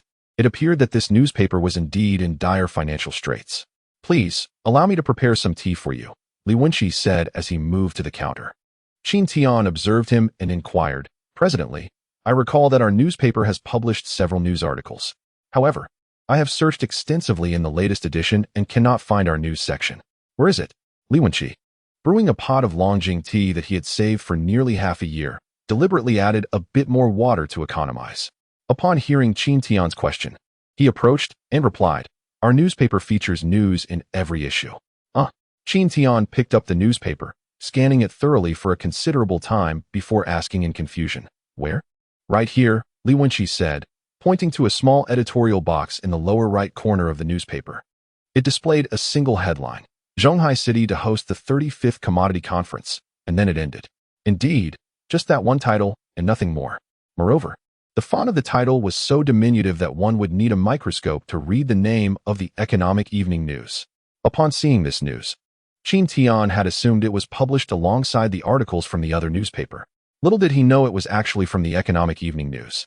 This clearly indicated that the influence of the Economic Evening News was virtually non-existent. It was no wonder the employees outside exhibited such a perfunctory attitude towards their work at the newspaper. It was utterly a rhythm of waiting for demise. "Come, Mr. Qin. The tea is ready. Let us enjoy it." Qin Tian accepted the teacup, took a sip, and nearly spat it out in shock. Cough, cough, cough. After a few coughs, he set down the teacup, utterly astonished, and asked, "What kind of tea is this?" "Longjing tea. Longjing tea is this weak. Perhaps it is due to an excess of water? After soaking for a while, the flavor should emerge." Li Wenqi showed no signs of embarrassment at all. Qin Tian, utterly speechless, felt a twinge of wanting to abandon this newspaper entirely. Truly unreliable. Li Wenqi licked his lips and finally inquired, "Boss Qin, are you here to invest in our newspaper?" Adjusting his mindset, Qin Tian replied, "I understand that your newspaper is currently facing economic difficulties. So I can offer 50,000 yuan in cash to support you." 50,000. Upon hearing this sum, Li Wenqi's eyes gleamed with excitement. He had anticipated that Qin Tian might invest only a few thousand, but he was taken aback by such a generous amount. 50,000 could buy a mid-range sedan. Qin Tian then added, "Of course, I am not engaging in philanthropy. I cannot invest in your newspaper without receiving something in return. The newspaper must provide free advertising for me in the future." Chapter 51. Targeted Attacks. He offers 50,000 merely to purchase advertising space in the newspaper? Upon hearing Qin Tian's words, Li Wenqi felt an overwhelming joy. He never imagined that someone would spend such a considerable sum to buy advertising space in their newspaper. Could it be that this man before him is a fool, oblivious to their newspaper's circumstances? Perhaps he could extort even more from him. Li Wenqi slightly narrowed his eyes, took a seat across from Qin Tian, and leisurely sipped his tea. "I understand your intentions, Boss Qin, but while our newspaper may be in decline, it is still a legitimate publication. Is it not a bit low to expect us to provide free advertising in exchange for 50,000? Qin Tian regarded Li Wenqi with a slight frown. For a reputable first-tier newspaper, an annual advertising fee typically amounts to 50,000. The Economic Evening News is on the brink of bankruptcy and barely qualifies as a third-tier paper, yet Li Wenqi dares to negotiate? Li Wenqi savored another sip of tea and continued, 5 years ago, our Economic Evening News was one of the 3 major newspapers in Zhonghai. Even with a slight downturn, we ranked among the top 10. If it were not for the former president's scandal involving bribes that tarnished our reputation, Economic Evening News would still be a leading publication. While we may appear a bit desolate now, we remain a legally recognized newspaper. With sufficient financial backing, we could undoubtedly rise again. Therefore, we have not sunk so low as to sell the soul of our newspaper for a mere sum.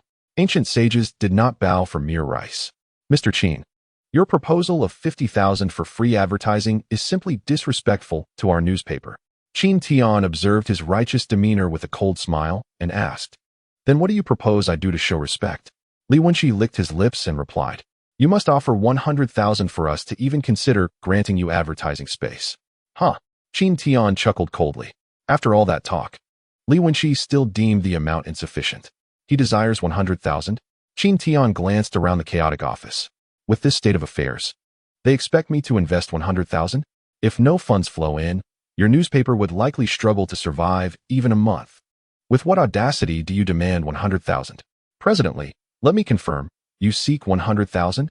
Qin Tian gazed meaningfully at Li Wenqi. Indeed, a glimmer of avarice flickered in Li Wenqi's eyes. He regarded Qin Tian as a fool.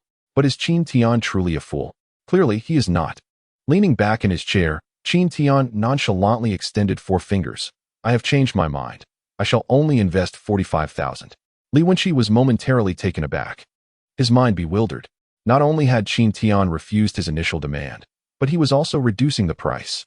He hastily interjected, "Boss, if you believe 100,000 is excessive, I would accept 80,000. 40,000. Upon hearing this, Li Wenqi gasped in disbelief. "You are insulting us."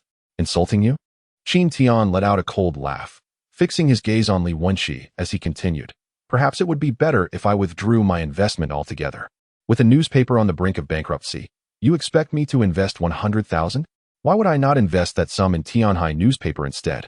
Do you truly consider me a fool? After speaking, Qin Tian rose to leave. Seeing him genuinely intent on departing, Li Wenqi was nearly in tears and hurriedly called out, "Hey, brother, do not jest. I was merely joking. 50,000 it is. The advertising space of our newspaper shall belong to you."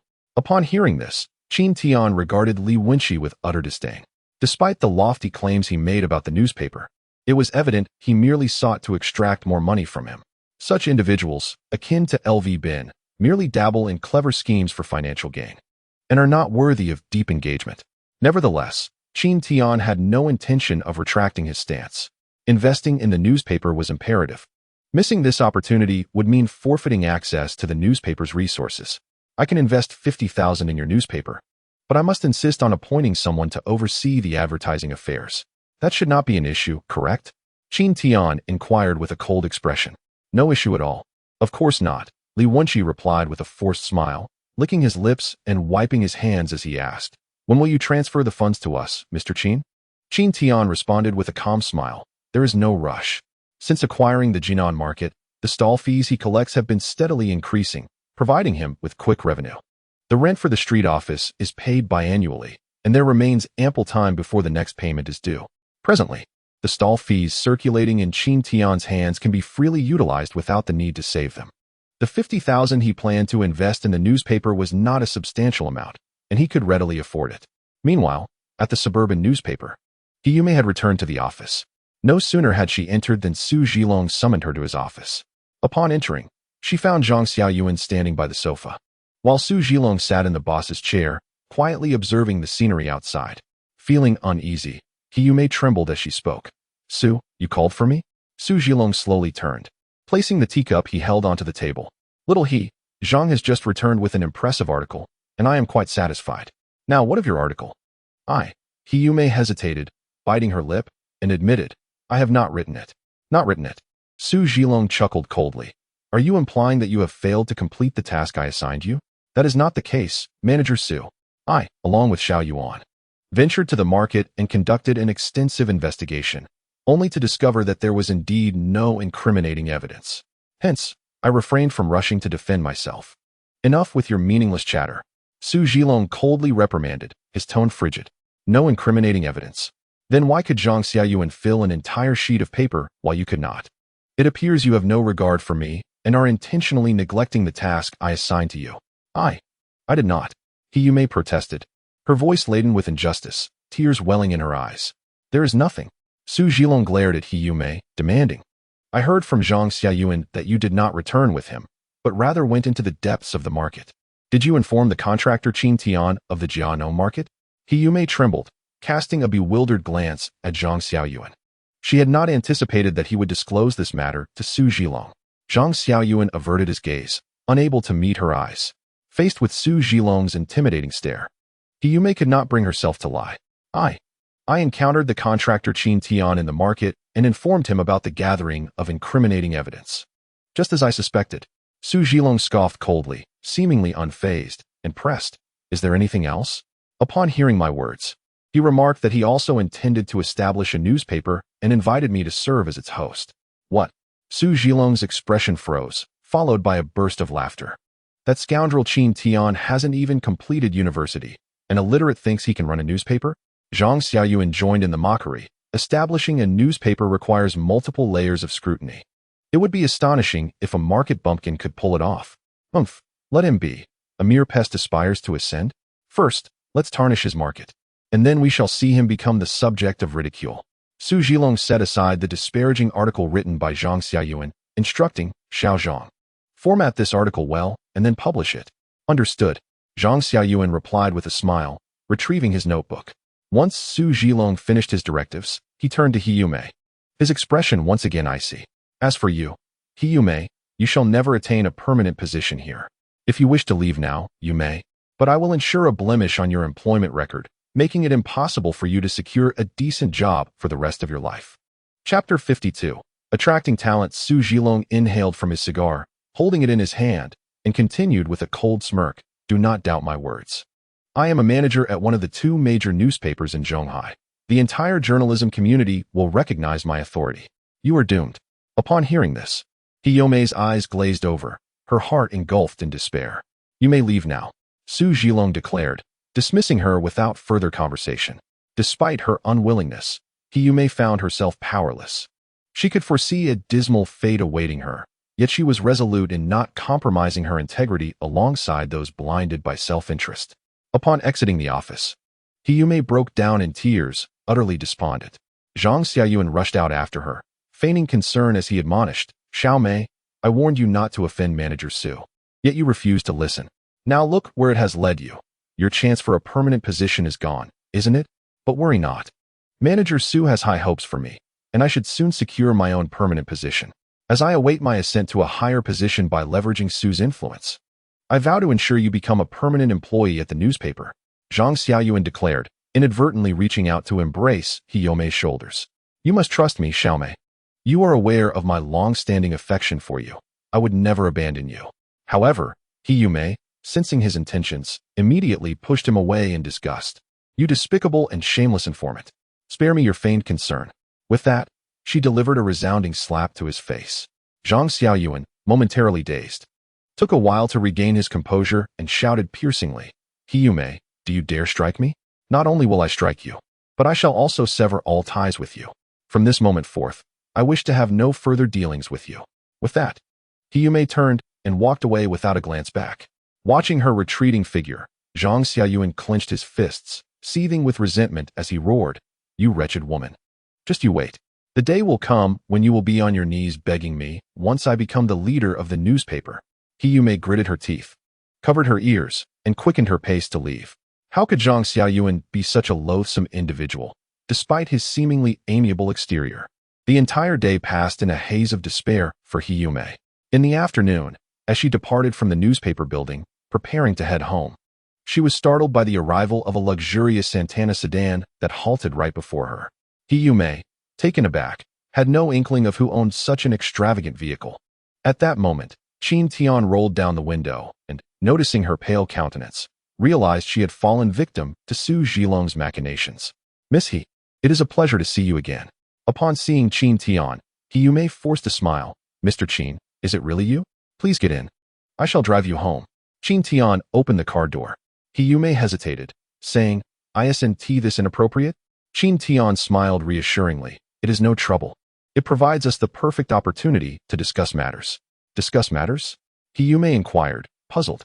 What would you like to discuss, Mr. Qin? Qin Tian replied with a meaningful smile.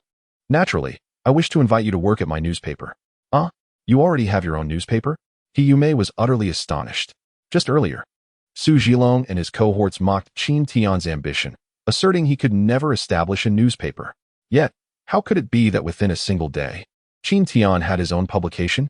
Qin Tian, however, teased her with anticipation, saying, Let us discuss this in detail inside the car. Well then, Hiyomei contemplated briefly and decided against further refusal, nodding in agreement. She took her seat in the passenger side. Once inside the vehicle, observing the newly furnished interior and feeling the warm air envelop her, Hiyomei couldn't help but exclaim in astonishment. There's even heating in here? Of course. The latest Santana models are equipped with air conditioning, Qin Tian replied. Remarkable. Hiyomei marveled, her curiosity piqued. What kind of person was Qin Tian, who drove such a high-end vehicle?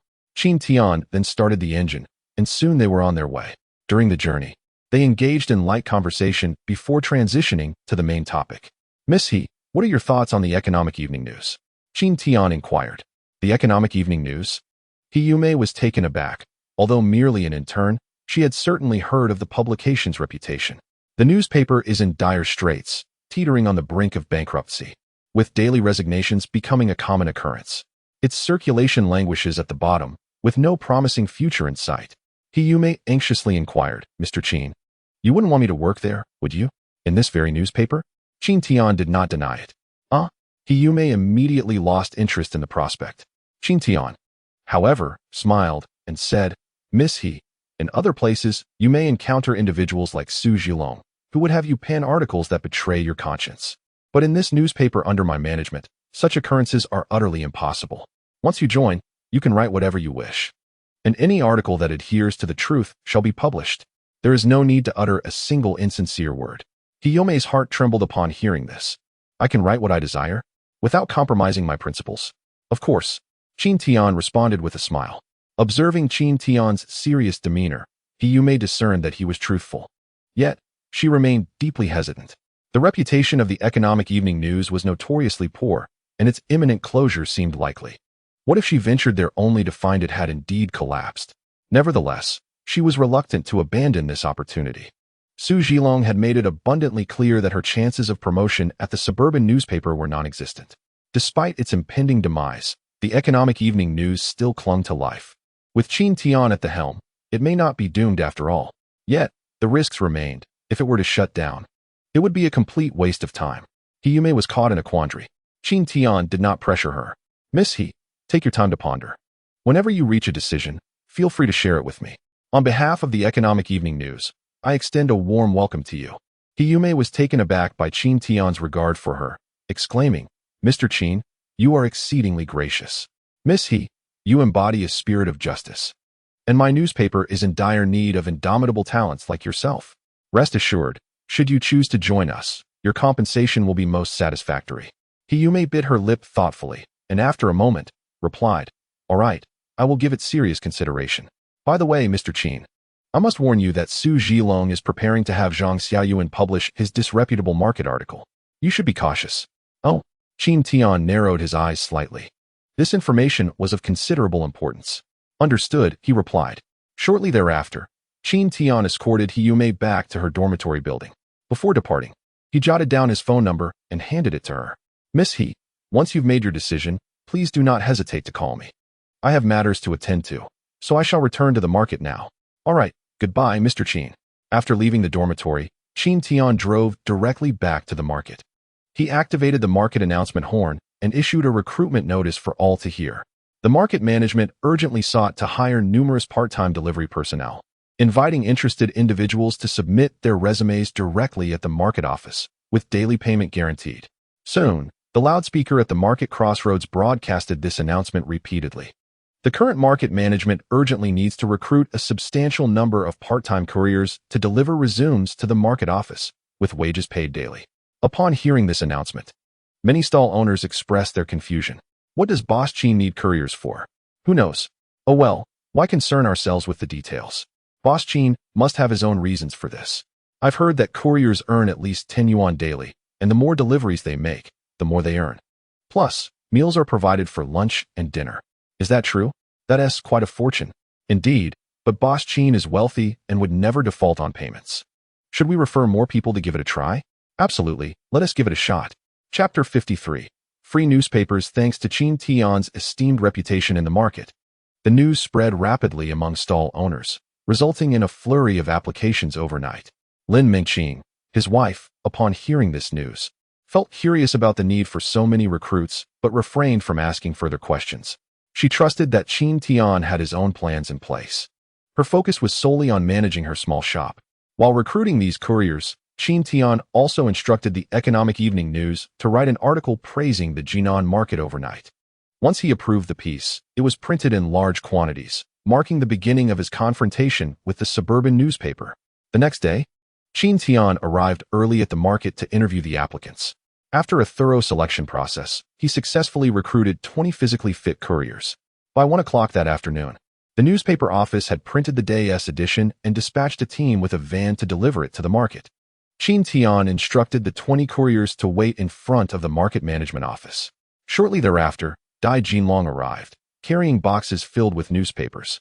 Boss, I've brought the goods, Dai Jinlong exclaimed, panting as he set down the heavy boxes. Qin Tian nodded, handing him a bottle of cold water, then cleared his throat and addressed the couriers. The newspapers you need to deliver are right here. You are to distribute them for free, going door to door along 3 streets. Remember, after each delivery, inquire if they wish to subscribe. Inform them that they can enjoy a free 1-year subscription if they wish to read the paper. A free year. The 20 couriers were astounded. In this era of scarcity, when many common folk hesitated to use toilet paper, Qin Tian was offering free newspapers. Wasn't he this akin to giving away money? Even Dai Jinlong, who had worked alongside Qin Tian for some time, was taken aback and hesitantly asked, "Boss Qin, are you really going to give these newspapers away for free? That is quite a sum." Qin Tian chuckled, looking at everyone. "Just follow my instructions. After you finish the deliveries, come to me for your wages. Remember, it's not about speed but efficiency. Strive to inform as many people as possible about the free newspaper distribution." The couriers exchanged glances, and since the boss had spoken, they felt compelled to follow orders. "Let us get to work," they replied in unison. Soon, the delivery personnel proceeded to their respective posts as per the established plan. Knock, knock, knock. "Hello, is anyone there? I am the newspaper delivery person, here to share some delightful news. The economic evening news is now being distributed for free. Good day. Would you like to subscribe to the newspaper? By subscribing to the economic evening news now, you can receive a complimentary year of service. The economic evening news is entirely free. Free reading, free subscription. Anyone interested in reading the newspaper should not miss this opportunity." Thanks to the diligent efforts of the delivery personnel, numerous households began to express interest in the economic evening news. An elderly gentleman inquired of the delivery person, "Young man, may I burn this newspaper after I finish reading it?" "Sir, once the newspaper is in your hands, it is yours to do with as you please. After reading, you may dispose of it as you wish, and if interested, feel free to subscribe," replied the delivery person, Xiao Wang, with a smile. An elderly woman nearby, puzzled, asked, "These papers must not be cheap. Is your boss wealthy and idle? Aren't you afraid of incurring losses?" Xiao Wang responded with a wry smile, "I cannot say for certain. Our boss mentioned that he considers this a charitable act. So, madam, would you like to subscribe?" The elderly woman exchanged glances with the old gentleman. She asked again, "Is it really free?" "Indeed, absolutely true," Xiao Wang assured her with a nod. "Then I shall subscribe. Why not take advantage of something free?" The elderly woman joyfully accepted the newspaper. Similar scenes unfolded across the neighboring 3 streets. In just a few hours, over 2,500 copies of the economic evening news had been distributed, with more than 1,000 individuals subscribing to the newspaper. And this was merely the beginning. Qin Tian went to the newspaper office, hoping to increase the subscription volume. Li Wenqi called him to the president's office for a discussion. With his investment of 50,000 yuan, the office was no longer desolate. At least the hallways were free of debris. Formerly lackluster employees greeted Qin Tian, the major investor, with newfound enthusiasm. "Mr. Qin, you're here. The president is waiting for you in the office. Please, come in." A receptionist greeted him with a big smile. Their demeanor had shifted dramatically compared to their indifferent attitude from the previous day. Qin Tian remained unfazed and soon arrived at the door of Li Wenqi's office, knocking gently. "Come in." Upon entering the office, Qin Tian immediately noticed the transformed decor. Inside, there was also a new office secretary. "Mr. Qin, please take a seat," Li Wenqi exclaimed, rising to offer him a warm welcome to the new sofa. "Xiaowen, please prepare some tea for Mr. Qin." "Certainly, President." A short while later, the office secretary served tea to both Qin Tian and Li Wenqi, using new Longjing tea this time. After taking a sip, Qin Tian found it quite pleasant. Li Wenqi glanced at Qin Tian and said, "Mr. Qin, I'd like to ask you something. I heard from my staff that you distributed all those newspapers ordered yesterday for free. Moreover, they promised that individuals could subscribe to the economic evening news for free for the upcoming year." Qin Tian set down his teacup and replied with a calm demeanor, "Indeed, that is the case. Why is that?" Li Wenqi could no longer sit still. "Boss Qin, these newspapers incur costs. If we can't recoup the expenses, we will suffer immense losses." His reaction was not surprising. In his view, Qin Tian's actions resembled madness, akin to throwing money away. Qin Tian was fully aware of Li Wenqi's thoughts. Nonchalantly, he lifted his teacup again and took a sip, stating, "I have my own reasoning, and it is of no concern to you. As for the printing costs incurred by the newspaper, I will cover them. The newspaper will not incur any losses." Li Wenqi's expression twitched slightly. He gazed at Qin Tian, increasingly perplexed. He truly could not fathom Qin Tian's intentions and could not grasp the significance of his actions. However, considering it was not his money at stake, he decided to let Qin Tian spend as he pleased. Although Li Wenqi had worked in the newspaper industry for many years, he had never encountered future events and was limited by his current understanding, making it reasonable for him to be oblivious to the meaning behind Qin Tian's actions. Qin Tian, on the other hand, was not inclined to offer any explanations. What he needed to do now was to intensify the newspaper's dissemination. Chapter 54. implementation of the plan to secure victory in this endeavor, Qin Tian was prepared to invest significantly. The following day, the Economic Evening News continued its free distribution, and people became convinced they could indeed subscribe to the newspaper for a year at no cost. This news spread from one person to another, rapidly multiplying. Soon, thousands had read the newspaper. Qin Tian increased his delivery personnel from the initial 20 to 25, then to 30. The pace was hectic. The Economic Evening News, due to its free nature, became the most talked-about newspaper in the industry, without exception. Hey, did you see the news posted by the Evening News yesterday? I heard our Zhonghai is about to commence a trade conference. Of course I did. Who isn't reading the Evening News these days? I always thought the free newspaper was a hoax, but it turns out to be genuine. This Evening News is truly impressive. If there were an annual Best Newspaper Award, I would certainly vote for them. In just a few days, nearly everyone possessed a copy of the Economic Evening News. The reason was simple. It was free. Why would anyone refuse something given away? Even if one grew tired of it, it could serve as toilet paper. How convenient. As Qin Tian walked through the market, he observed that both vendors and passers-by were clutching copies of the Evening News. A slight smile crept across his lips. He knew the timing was nearly perfect. Upon returning to the market management office, he activated the loudspeaker and began to notify the numerous merchants. A year's plan begins in spring. To welcome the new year with fresh prospects, I hereby announce that starting today, the market will enter a special discount event. All goods will be reduced by 1/3. Those who can continue to operate, please do so. Those who cannot should take a few days off and return after the event concludes. The announcement caused an uproar in the market. What? A 1/3 discount? Has our boss Qin lost his mind? How can we conduct business like this? I'm out. I'm out. A small vendor, fuming with indignation, packed up and departed. It was hard to believe that boss Qin, so esteemed for his sagacity, could commit such a thoughtless act. A mere discount of 5% would have sufficed for the New Year celebrations. Why reduce prices so drastically? It was utterly perplexing. He left, vowing to return in a few days. Another disheartened vendor followed suit. Qin Tian did not attempt to dissuade them. For the sake of his plan, such measures were necessary. This was a test of trust, a trial to ascertain whether the merchants in the market could rely on him and would not be let down. Good riddance, they muttered, feeling the weight of ill fortune. Just as a porcelain merchant prepared to leave, Dai Jinlong approached with a smile, grasping his arm. Brother, why are you leaving too? Dai Gu, the porcelain merchant, wearied and resigned, replied, this is a small business for me. A third reduction only yields me a few coins. After a full day's effort, I might sell 20 to 30 pieces, barely enough to cover the stall fee. Rather than squander time here, it would be wiser to take a few days off. Dai Jinlong, intrigued by his words, leaned in closer and whispered, Brother, if you trust me, don't leave. I assure you, the profits from just 2 days will surpass what you've earned over the past few weeks. Is that true? The porcelain merchant, taken aback, scrutinized Dai Jinlong's face, searching for clues. Was boss Qin concocting yet another scheme? With a knowing smile, Dai Jinlong replied, just wait until tomorrow, and you'll see. I have matters to attend to. With a wave, he departed. Watching his retreating figure, the porcelain merchant pondered deeply before ultimately deciding to stay. Qin Tian had already brought significant change to their market. Now was the time to place faith in boss Qin.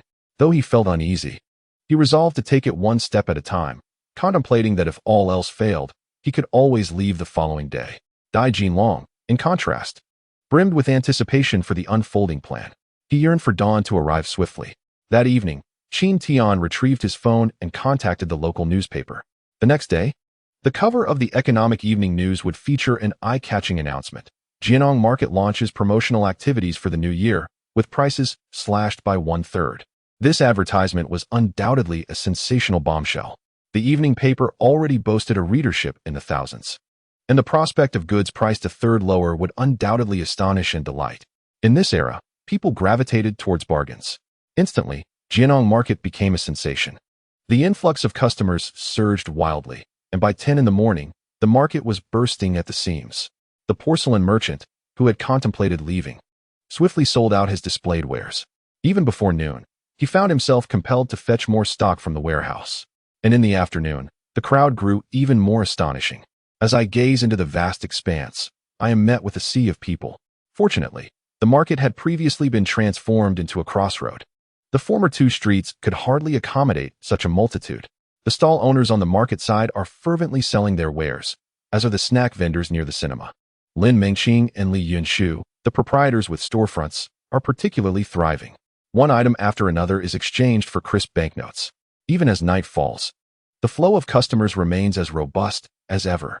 Before closing shop and heading home for some rest, Li Yunshu counted the day's earnings at the counter, her eyes gleaming with excitement as she tallied the figures.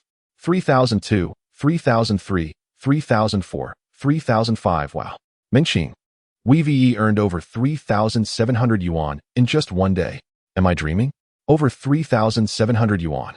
Lin Mengqing, sipping water, nearly choked upon hearing this astonishing figure. She turned to Li Yunshu, her expression one of disbelief.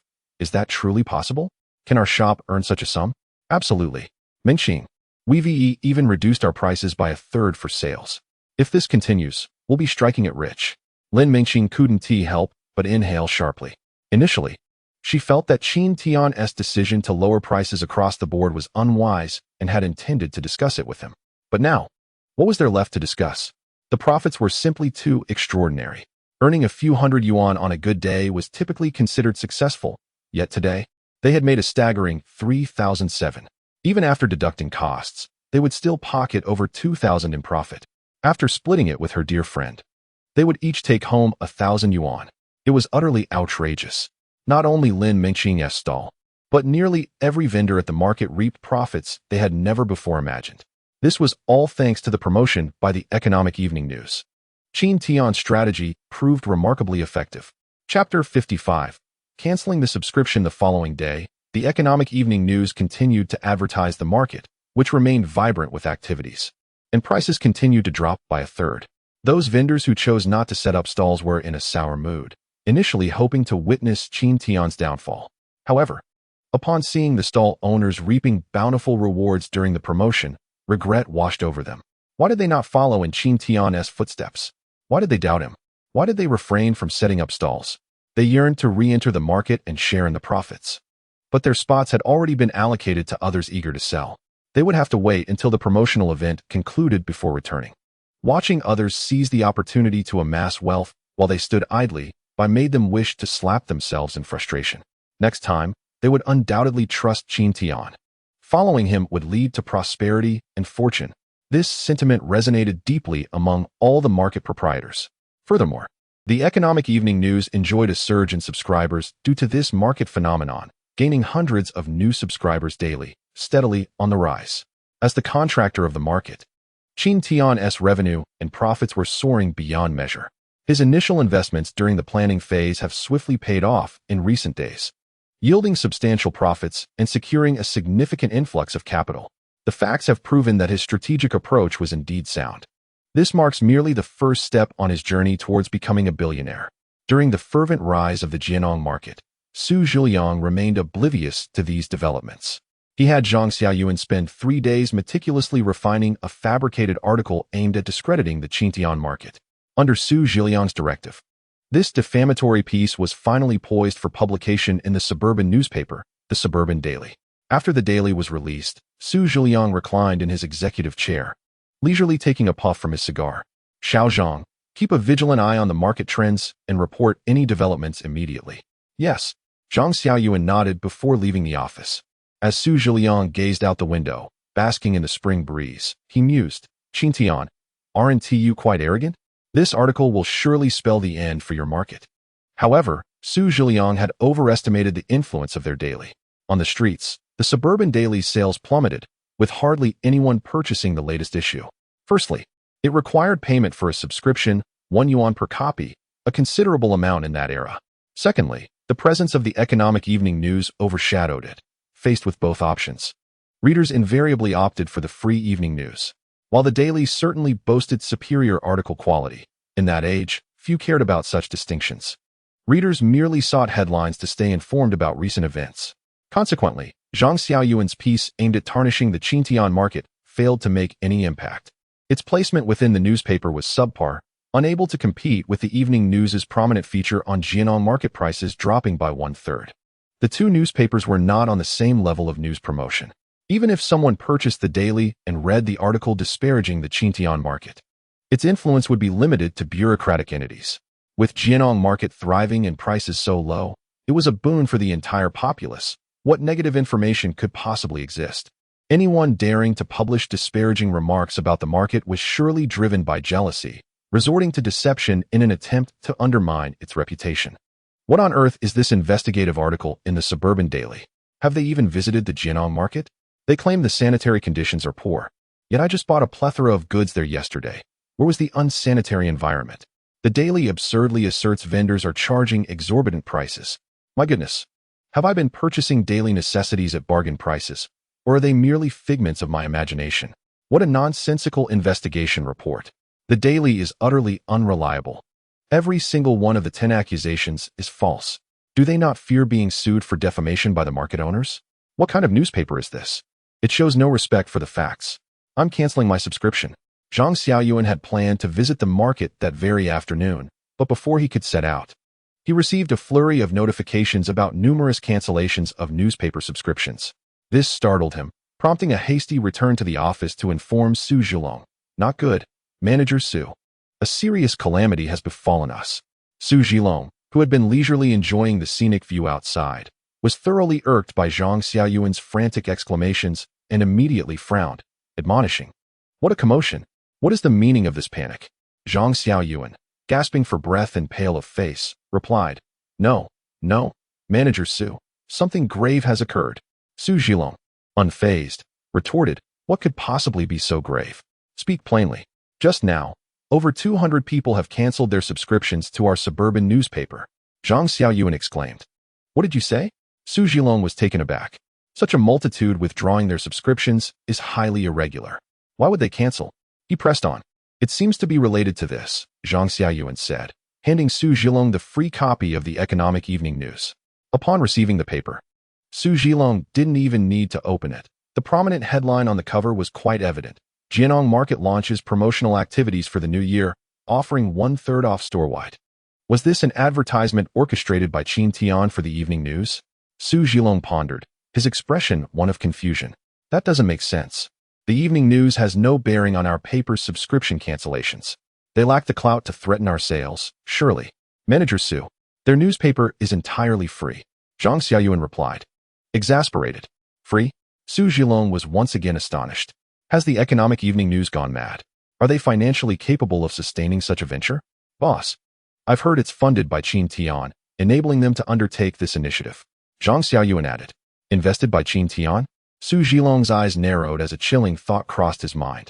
Could this be Qin Tian's retaliatory strike against him? A calculated move to undermine the market with disparaging articles? Surely not. Just then, the telephone rang. The secretary, upon answering, appeared somewhat flustered. Manager Su, Editor-in-Chief Han Wei requests your presence in his office. Editor Han. Su Zhilong's brow furrowed.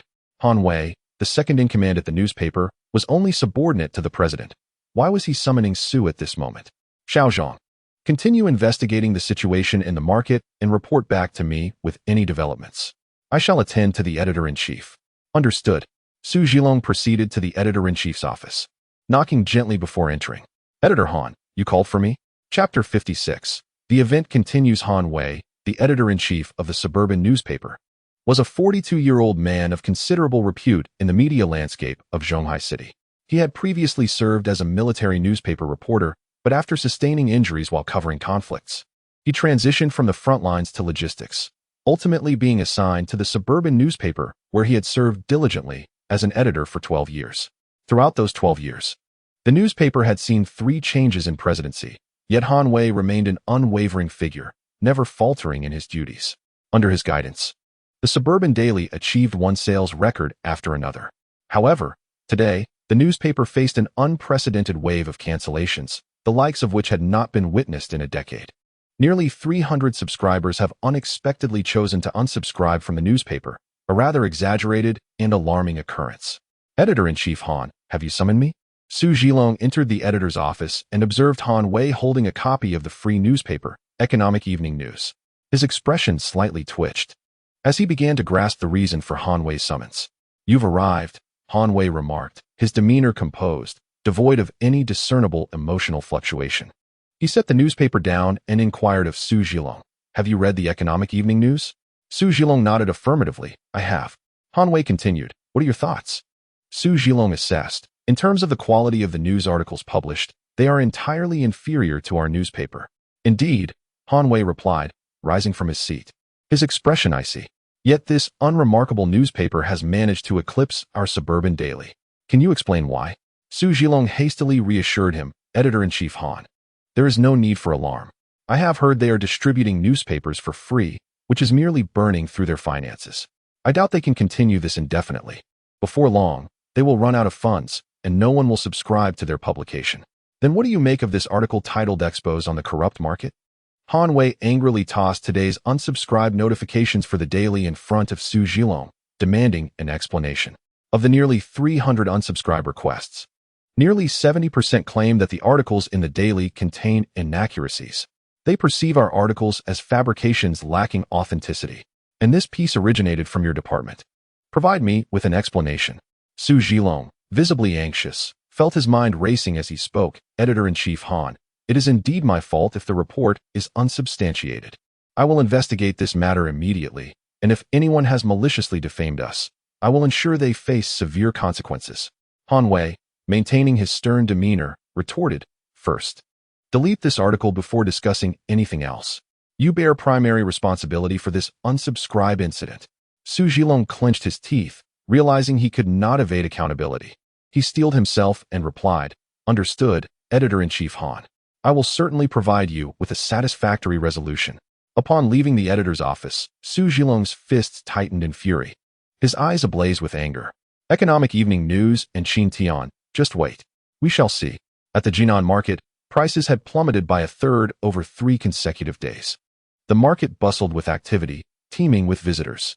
Merchants, thrilled by the promotional events that allowed them to earn more than ever, wished for such vibrant scenes to persist indefinitely. Seeing the opportune moment, Qin Tian made a phone call to the newspaper that evening, instructing them to cease advertising. As soon as the ads were halted, the once thriving market experienced a noticeable decline in activity. Although many still frequented the market daily, the foot traffic dropped to at least half of what it had been during the promotional period. Qin Tian also announced that the New Year's celebration events had concluded. Having witnessed the bustling atmosphere during the promotions, the merchants, eager to continue profiting, were unwilling to return to their previous state. Thus, in the afternoon, they flocked to the market management office, imploring Qin Tian to initiate another promotional event. As the spring festival activities were underway, the market was bustling with energy. "Why did you suddenly halt, Boss Qin? How about hosting another event?" "Indeed, Boss Qin, let's rejuvenate the market together. We are all willing to lower our prices." "Absolutely. Please, Boss Qin, grant us this request." Qin Tian looked at them, helplessly smiling. At that moment, Dai Jinlong stood up and spoke. "Everyone, please do not put my boss in a difficult position. While your willingness to reduce prices is commendable, the primary concern lies with the advertising costs in the Economic Evening News. My boss has invested a substantial amount to promote our market. Just in these few days, a considerable sum has already been spent. We cannot expect him to incur losses for this endeavor." "What? The headline news in the evening news costs money to be featured?" one merchant exclaimed in astonishment, as they were completely unaware, believing the news was free. Dai Jinlong sighed. "Of course, it requires funding. My boss has already spent a 5-figure sum in these few days." "A 5-figure sum?" The merchants exchanged glances, utterly shocked. Has that much truly been spent? Dai Jinlong was not exaggerating. Qin Tian had already invested 50,000 solely in the press. Furthermore, the cost for the delivery personnel and the newspaper expenses had exceeded the planned budget. However, the returns were also greater than anticipated. Overall, Qin Tian made a small profit. Yet, the actual significance of this event far surpassed the mere financial gain. He had already seen the latest edition of the Suburban Daily, where an article criticizing his market had failed to make an impact. That alone justified the investment. However, continuing the activities seemed a bit counterproductive, which was why he decided to halt them. The merchants understood Dai Jinlong's perspective. Qin Tian, as the market's principal owner, initiated events primarily for profit. It was indeed inappropriate to expect him to incur losses. One merchant then inquired, "If we wish for the market to continue appearing in the newspaper, how much advertising fee would be required?" "Yes, how much?" The merchants eagerly turned to Qin Tian. After a moment of mental calculation, Qin Tian replied, "Considering our market has over 300 stalls, Each of you would only need to contribute an additional 2 yuan in rent during the event. Upon hearing just 2 yuan, the merchants relaxed their brows. Oh, you startled me. I thought it would cost a fortune. Just 2 extra yuan in rent? We're in, they exclaimed. Indeed. The earnings from a single day of vending have increased manifold. Who would quibble over 2 yuan? Boss Qin, please go ahead and make the arrangements for us. We are eager to follow in your footsteps and make great profits. Seeing their excitement, Qin Tian couldn't help but chuckle. All right, I will make the arrangements for you. Everyone, please head back for now and remember to set up early tomorrow. Certainly. The merchants left with cheerful smiles, while Qin Tian patted Dai Jinlong on the shoulder. Jinlong, you've been busy lately. Please take charge of the newspaper delivery. Absolutely, boss. I will not let you down. Chapter 57. Targeted by others with Qin Tian's arrangements. The news of prices in the Jianong market dropping by 1/3 once again graced the pages of the Economic Evening News. The market once again attracted a significant influx of customers, bustling with throngs of people every day.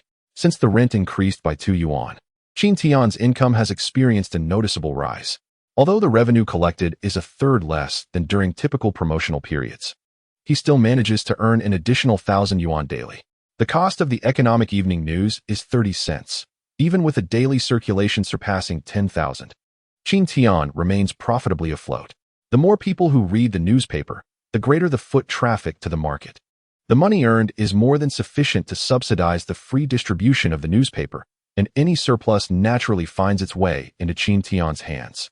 The cinema distributes profits on a monthly basis, yielding at least several thousand yuan a month, and this is merely a portion of the income from the cinema, not accounting for the stalls. When considering the stalls and night market, Qin Tian's daily earnings now approach 10,000. Such a figure would have been unimaginable for him in the past. Just a couple of months ago, he was scurrying about for a mere 3,000 yuan. Now, at last, there is some improvement. Of course, this is merely the beginning. After attending to matters at the market, Qin Tian found himself with some leisure time and decided to visit the department store in Zhonghai City, where his wife, Lin Mengqing, is employed. Despite the burgeoning business at the market stalls, she remains diligent, unwilling to resign from her position at the department store. During the day, she works in the logistics department and spends her evenings at the market shop. Qin Tian had suggested she rest at home during the day and only sell goods at the market in the evening, but Lin Mengqing declined. She expressed that she had grown accustomed to this lifestyle. Halting abruptly would leave her unsettled, and she did not wish to remain at home, fearing it would spoil her health. Unable to persuade her otherwise, Qin Tian refrained from further discussion, though he harbored a deep desire for her not to be so overburdened. He parked the car and entered the department store, surveying his surroundings until he quickly spotted Lin Mengqing at work. Wife, Qin Tian, what brings you here? Lin Mengqing exclaimed, surprised to see him. With a smile, Qin Tian approached her and said, My dear, I have wronged you in many ways before and have never bought you anything. Recently, I've earned a bit of money, and since I have some time today, I wanted to make it up to you. Tell me what you desire, and I shall purchase it for you.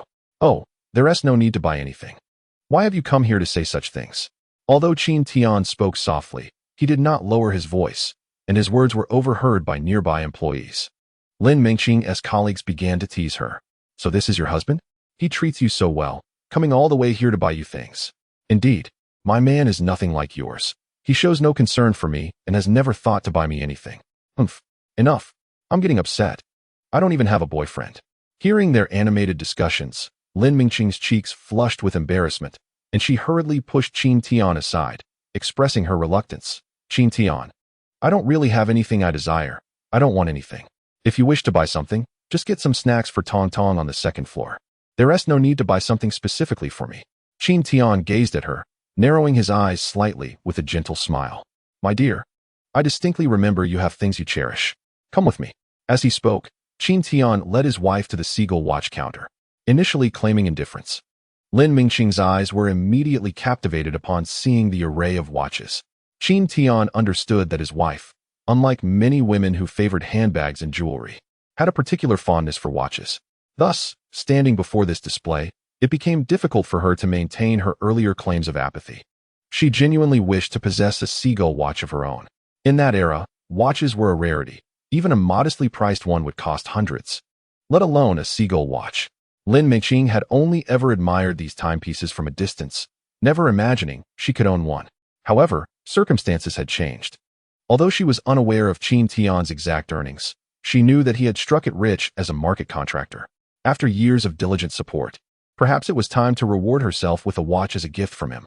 Contemplating this, she turned to the saleswoman at the counter and asked, "Sister Bai Qian, could you please take out the watch on the far right for me to see?" "Oh, is your husband going to gift you a watch?" The saleswoman Bai Qian inquired with a smile that didn't quite reach her eyes. I suppose so," Lin Mengqing replied, feeling slightly awkward as she nodded. "All right, I'll fetch it for you." The saleswoman turned away, and her smile instantly transformed into a cold expression. Showing off affection even at work? Do they think so little of us? Bai Qian reached into the display case and retrieved the watch from the far right. "Mengqing, here you go," she said, handing the watch to Lin Mengqing. Just as Lin Mengqing extended her hand to receive it, Bai Qian abruptly released her grip. Caught off guard, Lin Mengqing had not anticipated this premature release, and with a resounding thud, the watch fell onto the counter. "Oh no, Mengqing, how could you be so careless? Why didn't you hold onto the watch properly?" Bai Qian shrieked, her voice piercing through the air. The commotion drew the attention of those nearby, who turned to witness the scene unfold. Lin Mengqing instantly panicked, hastily apologizing. "I'm so sorry, I didn't mean to. What am I supposed to do now? This is a top-tier seagull watch. If you damaged it, I can't explain it to the boss." Bai Qian feigned a look of exasperation as she continued. Those who had gathered around began to murmur among themselves. A top-tier seagull watch? That thing must be worth a fortune, at least over 1,000. How could Mengqing be so clumsy? She just dropped the watch. This is a disaster. That watch is so expensive, Mengqing's entire year's salary might not cover it. The saleswoman, Bai Qian, feigned a sigh and said, "Mengqing, we are colleagues, so please do not accuse me of lacking consideration. However, the damage to valuable items necessitates compensation. This watch is worth 3,500. Upon hearing this price, Lin Mengqing felt a chill run through her. Her monthly salary was merely 300. What was she to do? Terrified, she stood frozen as Qin Tian approached, picked up the watch, and remarked, "The watch is not broken. It merely brushed against something. It is still sellable. Why cling to this issue?" Chapter 58. Displaying wealth. The onlookers may not have noticed Bai Qian's subtle actions, but Qin Tian, standing close by, perceived everything clearly. The incident was no mere accident. It was a deliberate act by the saleswoman.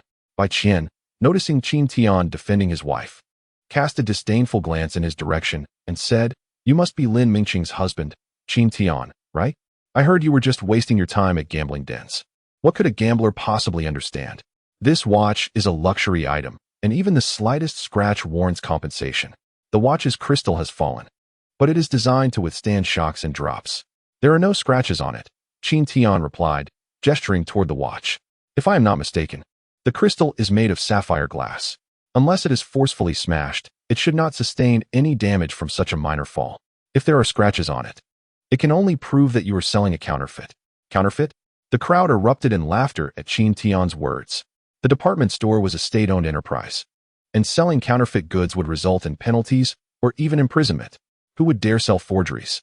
A gentle fall indeed would not cause scratches. Perhaps she simply did not know this fact.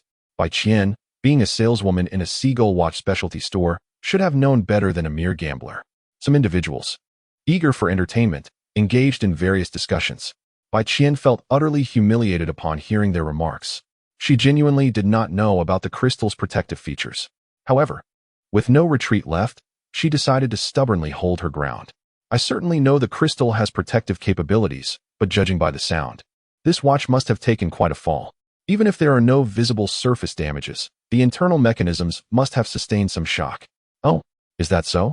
Qin Tian smirked at her determination to persist, pointing to the sales manual at the counter. "According to market regulations, any valuable artwork must be placed on a cushion when being transferred. Your hand-to-hand transaction is a violation of protocol. If compensation is to be sought, then the person liable is you for not adhering to the rules."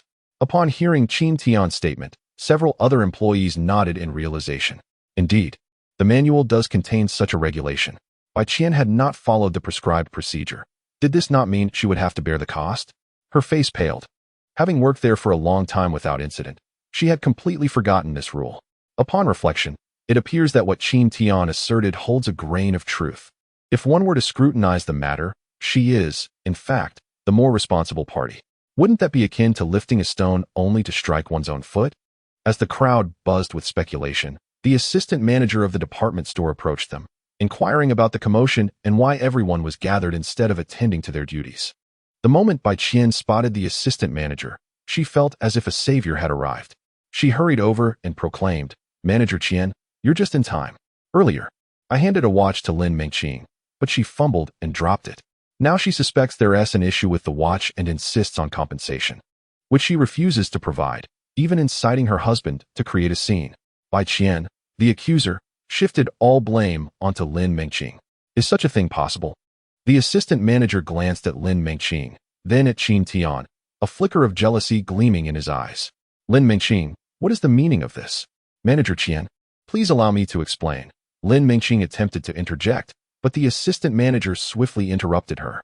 "Why not offer compensation for the broken item? Surely, it cannot be that you are unwilling to pay.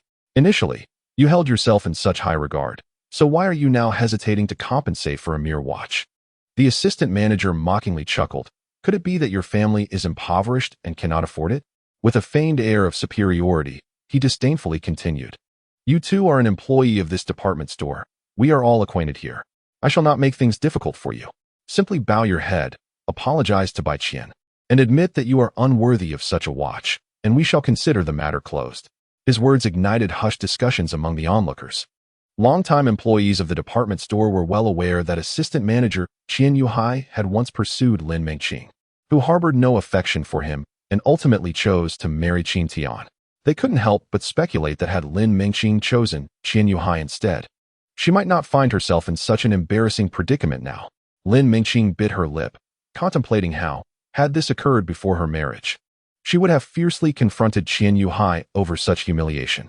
Yet, after enduring the trials of time and reality, her pride had diminished.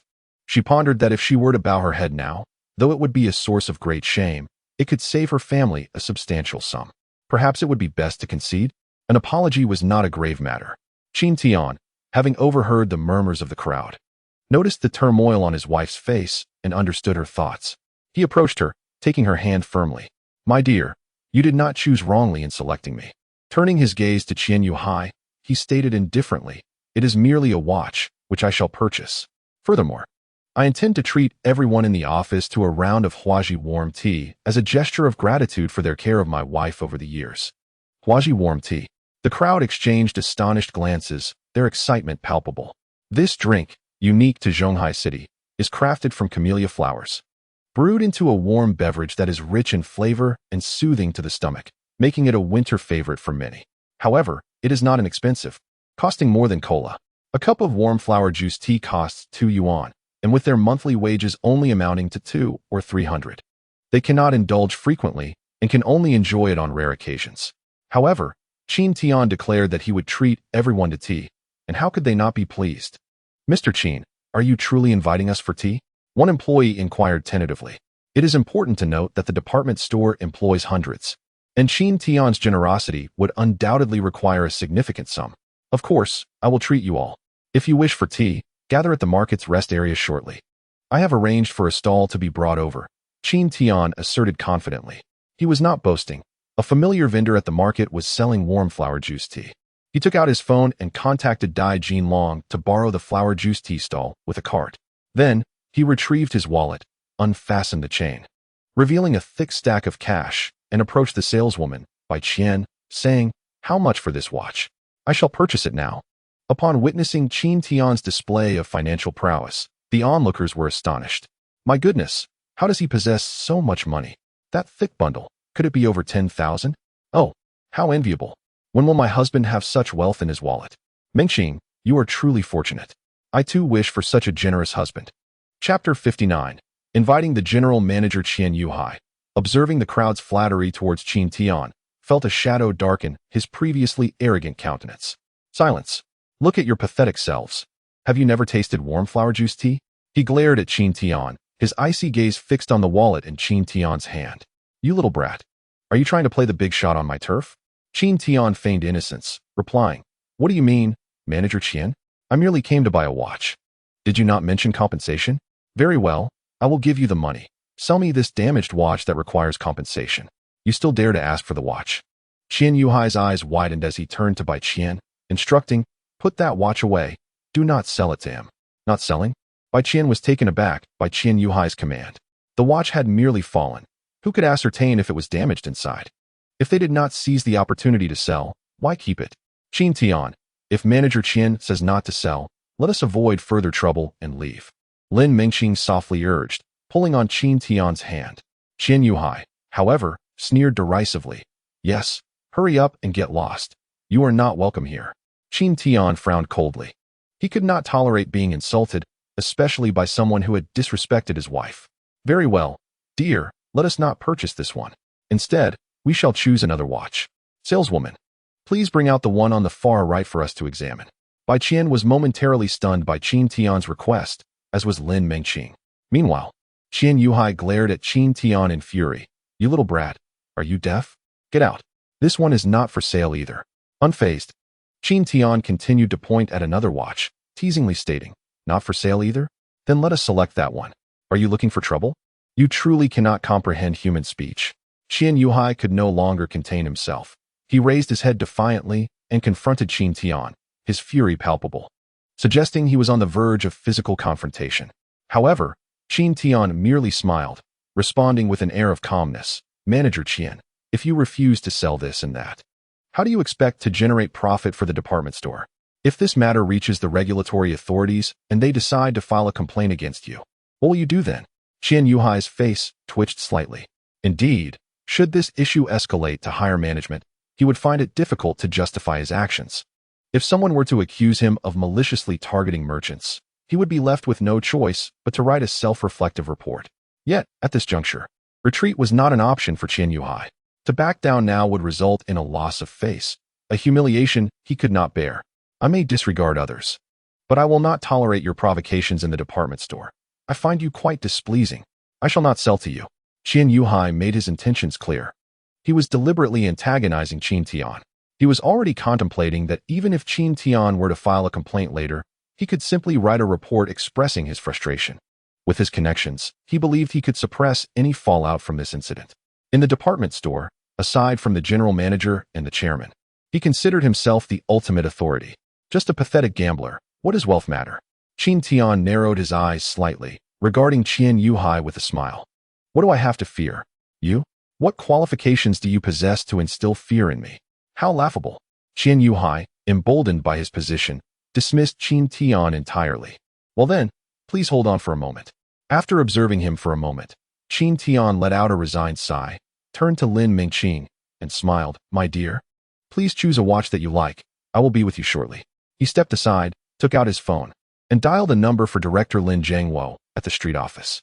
In a short while, the call connected. "Hello, good afternoon, Director Lin. This is Xiao Qin." "Qin Tian, what can I do for you?" "Not much, Director Lin. I just wanted to ask if you have the phone number of the general manager of the department store." "I do, but may I ask why you need it?" "Well, it's a rather complicated matter to explain. Essentially, I feel targeted by their deputy manager and would like the general manager to intervene." There was a moment of silence on the other end before Lin Zhangwo sighed in resignation. "You don't need to elaborate. I'm not inclined to get involved. The number is 132. If he inquires, just tell him I referred you." "All right, thank you very much, Director Lin." "Qin Tian, I'll reiterate. You have a bright future ahead. I have high hopes for you." "I understand. Thank you very much." "Very well, take care." After concluding the call with Director Lin, Qin Tian dialed the general manager's number, and before long, the call was answered. "Hello, who is this?" "Hello, may I speak to Mr. Mo Qinggong, the general manager of the department store?" "I am Qin Tian, referred by Director Lin from the street office. Previously, you sent someone to my market to rent a few stalls." "Oh, indeed. So you are Mr. Qin. What brings you to me?" "Nothing much. I initially intended to accompany my wife to the department store to purchase a seagull watch as a gift. However, to my astonishment, the assistant manager, Qian Yuhai, refused to sell us the watch and would not engage in any negotiation. Left with no other recourse, I sought your assistance in resolving this matter. Is such a thing truly possible?" Mo Qinggong furrowed his brow, contemplating for a moment before responding. "Mr. Qin, please hold on for a moment. I shall attend to this matter immediately." "Thank you. I appreciate your help," Qin Tian replied before hanging up the phone and returning to the scene. Noticing that Qin Tian had been on the phone for an extended period, Qian Yuhai let out a cold laugh. Qin Tian had spoken loudly enough for those nearby to overhear him. Did he truly believe he could reach the general manager of their department store? Who did he think he was, to think such connections were within his grasp? Lin Mengqing, too, found it hard to believe that Qin Tian knew the manager of the department store. She approached him and softly advised, Qin Tian, perhaps it would be best to let this go. Qin Yuhai is formidable. Do not act rashly. Shaking his head, Qin Tian looked earnestly at Lin Mengqing and declared, My dear wife, I can endure how others perceive me, but I cannot abide any injustice against you. You are my wife, more precious to me than life itself, and I shall not yield in this matter. Haha, you? What can you do about it? Do you genuinely believe you can summon our department store's president? Qin Yuhai sneered at Qin Tian's words, dismissing him with contempt. Let me tell you, Mr. Qin, these items are simply not for sale to you. What of it? Qin Yuhai, you possess quite the audacity to dictate the rights of merchants. A cold voice suddenly emerged from the entrance. Everyone turned to see a man in a suit, sporting a crew cut, around 35 years of age, stride into the scene. He was none other than the general manager of the department store, Imo Qinggong. From the moment Imo Qinggong arrived, he became the focal point of attention. Qin Yuhai, caught off guard by the manager's unexpected appearance, quickly concealed his previously arrogant demeanor and forced a smile, asking, General Manager, what brings you down here? What brings me down here? Imo Qinggong replied icily, fixing Qin Yuhai with a stern gaze. If I did not intervene, your actions would tarnish the reputation of our department store. Qin Yuhai, pray tell, what gives you the right to deny a customer the purchase of a watch? Seeing Imo Qinggong's anger, Qin Yuhai hastily explained, General Manager, this Qin Tian came here with his wife, deliberately causing a disturbance in our store. I disapprove of his behavior, which is why I refuse to sell him the watch. Silence. Imo Qinggong rebuked sharply, having already learned the full context of the situation. Qin Tian had committed no egregious acts. Rather, it was Qin Yuhai who had been aggressively confrontational. Qin Yuhai, I offer you two choices. Either apologize to Mr. Qin and Miss Lin, or vacate your position immediately. Choose wisely. The shock was palpable. Not only was Qin Yuhai stunned, but the onlookers were equally astonished. What was happening? The general manager of the mall surprisingly did not defend Qin Yuhai, but instead urged him to apologize. How peculiar and utterly unfathomable. Had Qin Tian truly established a rapport with the manager, despite his earlier pretensions? Lin Mengqing was equally astonished, her gaze fixed upon Qin Tian, her mind swirling with disbelief. Sensing his wife's astonished stare, Qin Tian smiled gently and extended his hand to hers. Dear, I told you selecting me was undoubtedly the right choice. Do you believe it now? Lin Mengqing, upon hearing his words, instinctively nodded in agreement. It was indeed curious when and how Qin Tian had forged a connection with the head of their department store. Qin Yuhai, why are you still dawdling? If you refuse to apologize, you might as well leave and not waste everyone's time. Imo Qinggong's statement struck terror into Qin Yuhai. Having started from the ground up in the department store and toiled for over a decade to ascend to the position of deputy manager, how could he possibly walk away now? Setting aside his pride, he gritted his teeth and addressed Qin Tian with contrition. Qin Tian, I was wrong. Qin Tian's lips curled into a slight smirk as he feigned ignorance. Deputy Manager Qian, what did you just say? Your voice was too faint for me to hear. You. Qin Yuhai shot Qin Tian a furious glare, his hands clenched tightly. Although his voice was not loud, it was certainly not inaudible. The surrounding crowd heard him. Yet Qin Tian pretended as if he were oblivious, which was utterly intolerable. Qin Yuhai felt an intense desire to harm Qin Tian. If looks could kill, Qin Tian would have perished 100 times over in his eyes. Yet he was left with no choice. To retain his position, he must apologize once more. Yes, I apologize. Qin Yuhai enunciated each word, his eyes ablaze with rage as he glared at Qin Tian. Are you satisfied now? Qin Tian chuckled softly, remaining silent as he turned to Lin Mengqing, grasping her hand as they approached the counter. My dear, have you chosen the watch you desire? That one looks rather exquisite. Witnessing Qin Tian's blatant disregard for him nearly drove Qin Yuhai to the brink of fury, his forehead adorned with prominent veins, his expression grotesquely contorted. He longed to confront Qin Tian physically, yet he refrained. To act would surely lead to his dismissal, perhaps even a scheme orchestrated by Qin Tian. He must not succumb to anger or fall into a trap. Suppressing his fury, Qin Yuhai inhaled deeply and addressed Imo Qinggong. General Manager, I have apologized to him. I suddenly feel unwell. May I take my leave? Very well, you may go, Mo Chengong permitted, recognizing that Qian Yuhai was struggling to contain his rage. With the apology rendered, the matter could be considered resolved without further contention. As Qian Yuhai passed by Qin Tian, he lowered his voice to threaten him. You, young man. You have some nerve. Enjoy your arrogance for now. Just wait. I will make you regret this. Upon hearing this, Qin Tian's lips curled into a playful smile as he exclaimed loudly, Oh, Deputy Manager Qian, what are you whispering to me? Are you inviting me to a meal? No, I wouldn't dare dine with you. Mo Qinggong's brow furrowed as he shot a furious glance at Qian Yuhai, fully aware that he would never utter such an invitation. After being glared at by Qian Yuhai, his face twitched, and he dared not utter another word, swiftly departing with a cold huff. Once he had left, Qin Tian turned to the sales associate by Qian, smiling. Now, may I purchase the watch my wife just selected? Oh, and do be cautious this time. If it falls again, it may get scratched and damaged. Bai Qian, feeling the weight of Qin Tian's sarcastic tone, felt an acute sense of embarrassment. She forced a smile, retrieved the seagull watch, placed it on the table, and, feigning familiarity, said, Mengqing, this watch has just fallen. Perhaps you should consider a new one. This one would surely suit you. If you decide to buy it, I can offer you a 5 discount. What do you think? A 5 discount? Huh? Lin Mengqing replied coldly, having discerned Bai Qian's true feelings from the earlier incident. No, thank you. I cannot accept your generous offer. I shall take this watch. Indeed. We will take this one, Qin Tian echoed. Bai Qian's composure faltered, and fearful of Qin Tian's connection with her superior, she forced a smile, saying, Very well. I shall wrap it for you. While Lin Mengqing took out the wallet Qin Tian had given her to pay, he approached General Manager Mo Chengong. Thank you very much for taking the time out of your busy schedule to assist me. Otherwise, today's matter would have been quite challenging to resolve. It's nothing. Mo Chengong replied kindly. This situation was entirely Qian Yuhai's fault. As the mall's general manager, it is my responsibility to rectify his errors. You need not be so polite. Mr. Qin. Nevertheless, I am still grateful, Qin Tian expressed. Just then, his phone rang. Upon answering, he learned that Dai Jinlong had arrived. He turned to the crowd with a smile. Everyone, those who wish to enjoy some warm flower tea may head to the lounge. The tea station has already been set up. Upon hearing this, everyone paused, then erupted in cheers. Hooray! Thank you, Mr. Qin. You're so kind, Mr. Qin. Let us go for tea. Qin Tian then smiled at Mo Chengong. General Manager, may I treat you to a cup as well? Haha, certainly.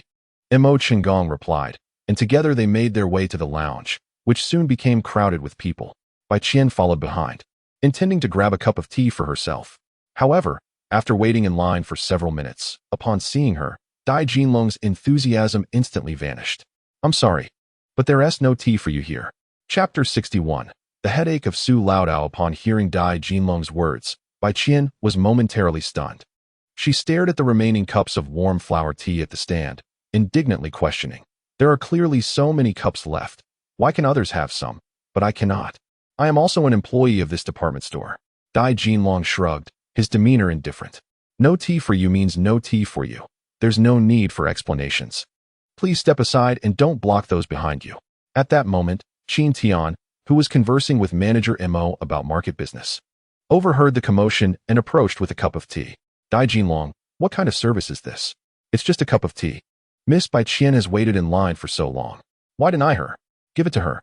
However, before the formidable Dai Jinlong could utter another word, Qin Tian swiftly interjected, reprimanding him. Enough?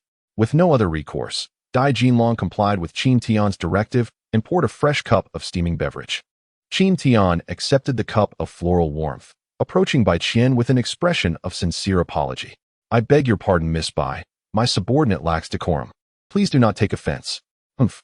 Bai Qian responded coldly, her haughty demeanor evident as she retorted, At least Mr. Qin knows how to conduct himself.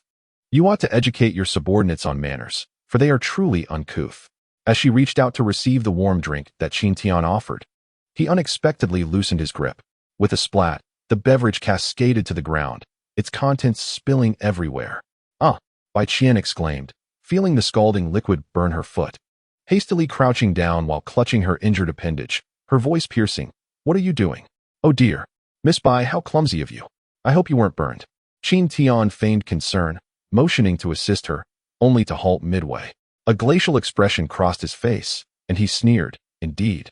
I invited all the employees of the department store for tea, but that was to express my gratitude for their care of my wife. And you?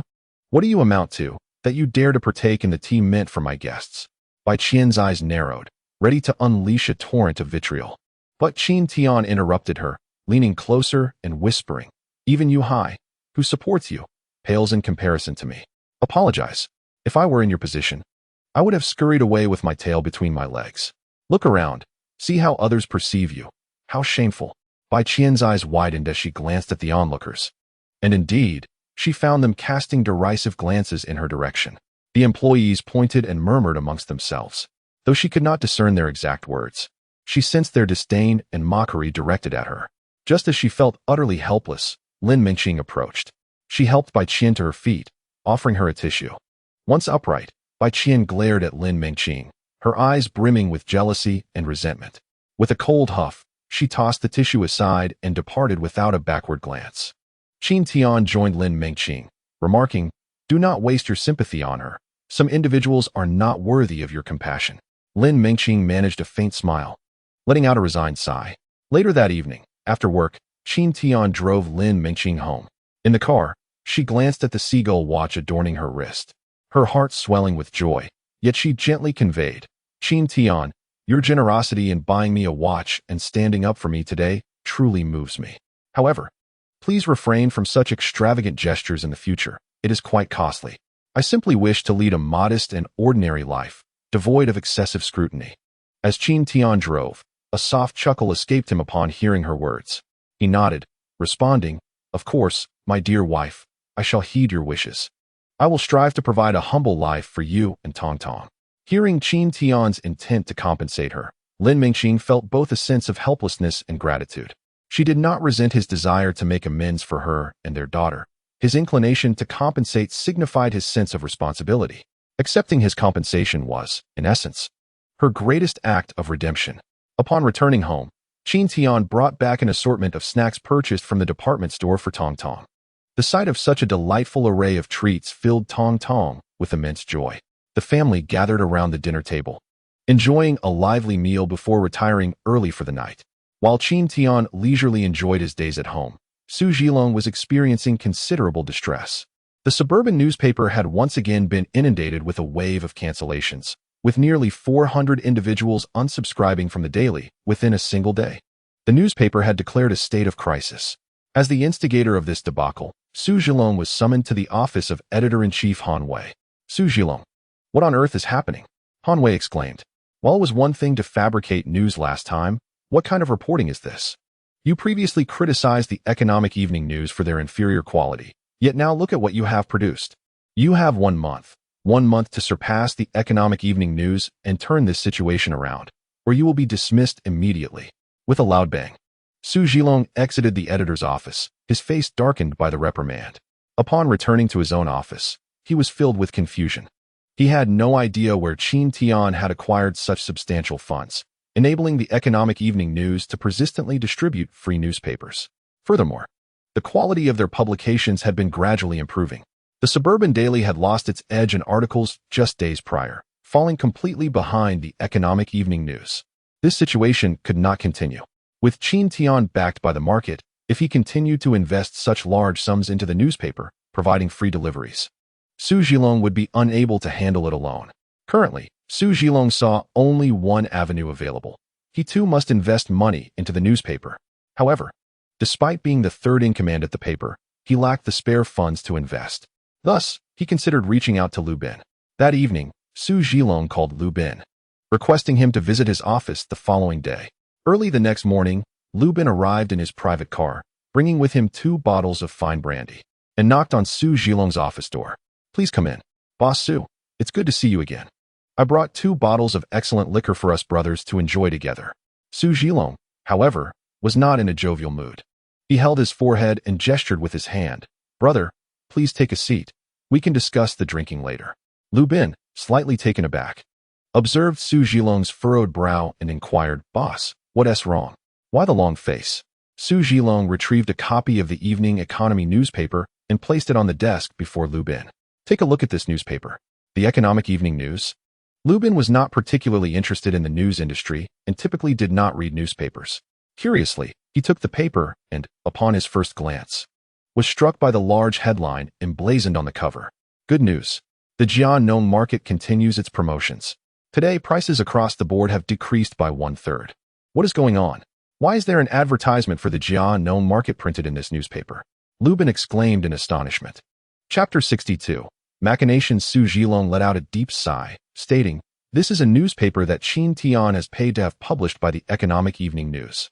He seems to have lost his mind, spending a substantial amount of money for them to distribute it for free. This situation has adversely affected our sales at the suburban daily." Rising from his seat, Su approached El Bin and continued with a sense of resignation. "The scathing article you previously requested I write did not bring about Qin Tian's downfall. Instead, it has impacted our newspaper. To rectify this situation, I require your financial assistance to turn the tide." "What?" El Bin was taken aback, having expected Su to deliver good news, only to find he was asking for money. His displeasure was palpable. "Su, I already provided you with a sum of money last time, and you have yet to successfully deal with Qin Tian. Why should I give you more now? The financial resources of Qin Tian exceeded my expectations. To effectively confront him, additional funds are imperative," Su Zhilong replied, his brow furrowing slightly, his expression growing increasingly displeased. El Bin pondered for a moment, feigning a look of distress. "You know, Su, I recently lost my market position and do not have that much money on hand. If you want me to continue investing in your newspaper, it must be contingent upon witnessing some consequences for that brat Qin Tian.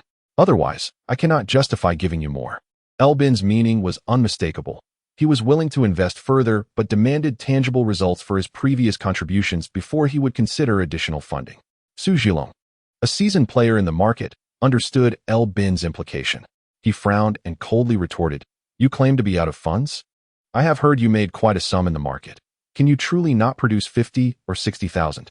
El Bin's response was one of wry amusement. 50 or 60,000 is indeed a considerable sum. In the past, I could have easily managed it, but now I genuinely cannot. Once you have dealt with Qin Tian and driven him from the market, I will reclaim my position and then provide you with money." "Later, you say?" Su Zhilong scoffed, a cold laugh escaping his lips. He realized that extracting another penny from El Bin was likely impossible. Though he was furious, he had no recourse. He could not force El Bin to invest against his will. After exchanging some inconsequential words, they parted on less than amicable terms. Once El Bin departed, Su Zhilong rubbed his temples in frustration. What must I do to turn the tables and utterly tarnish Qin Tian's reputation?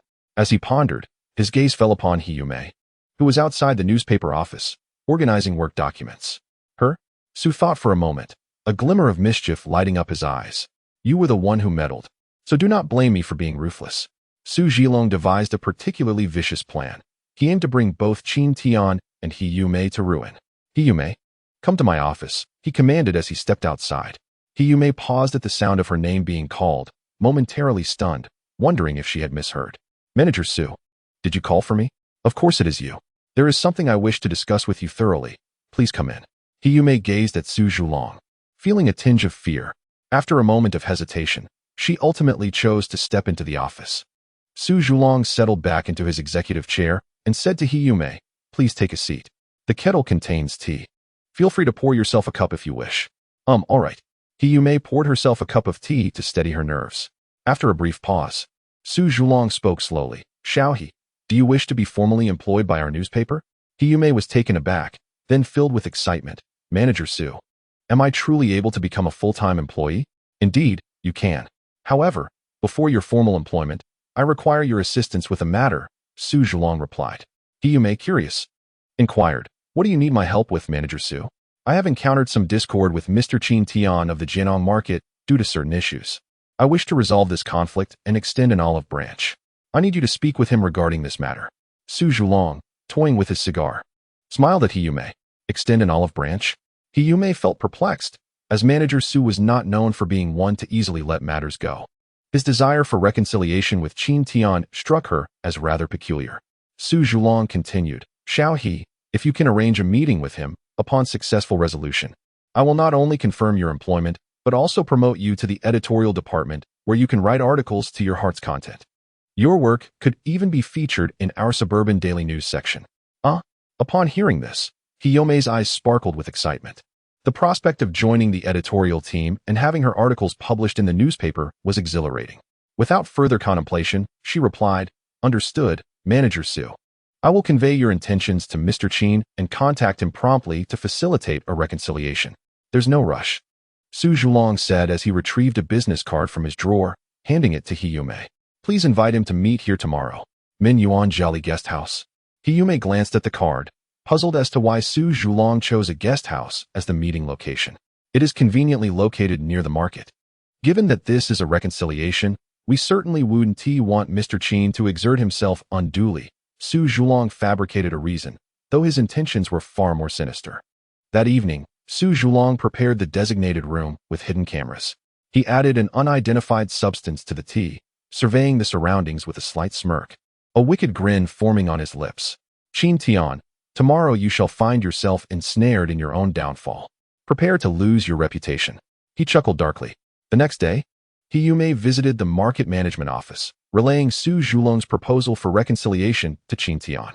Upon hearing the news, Qin Tian set aside his work, intrigued and confused.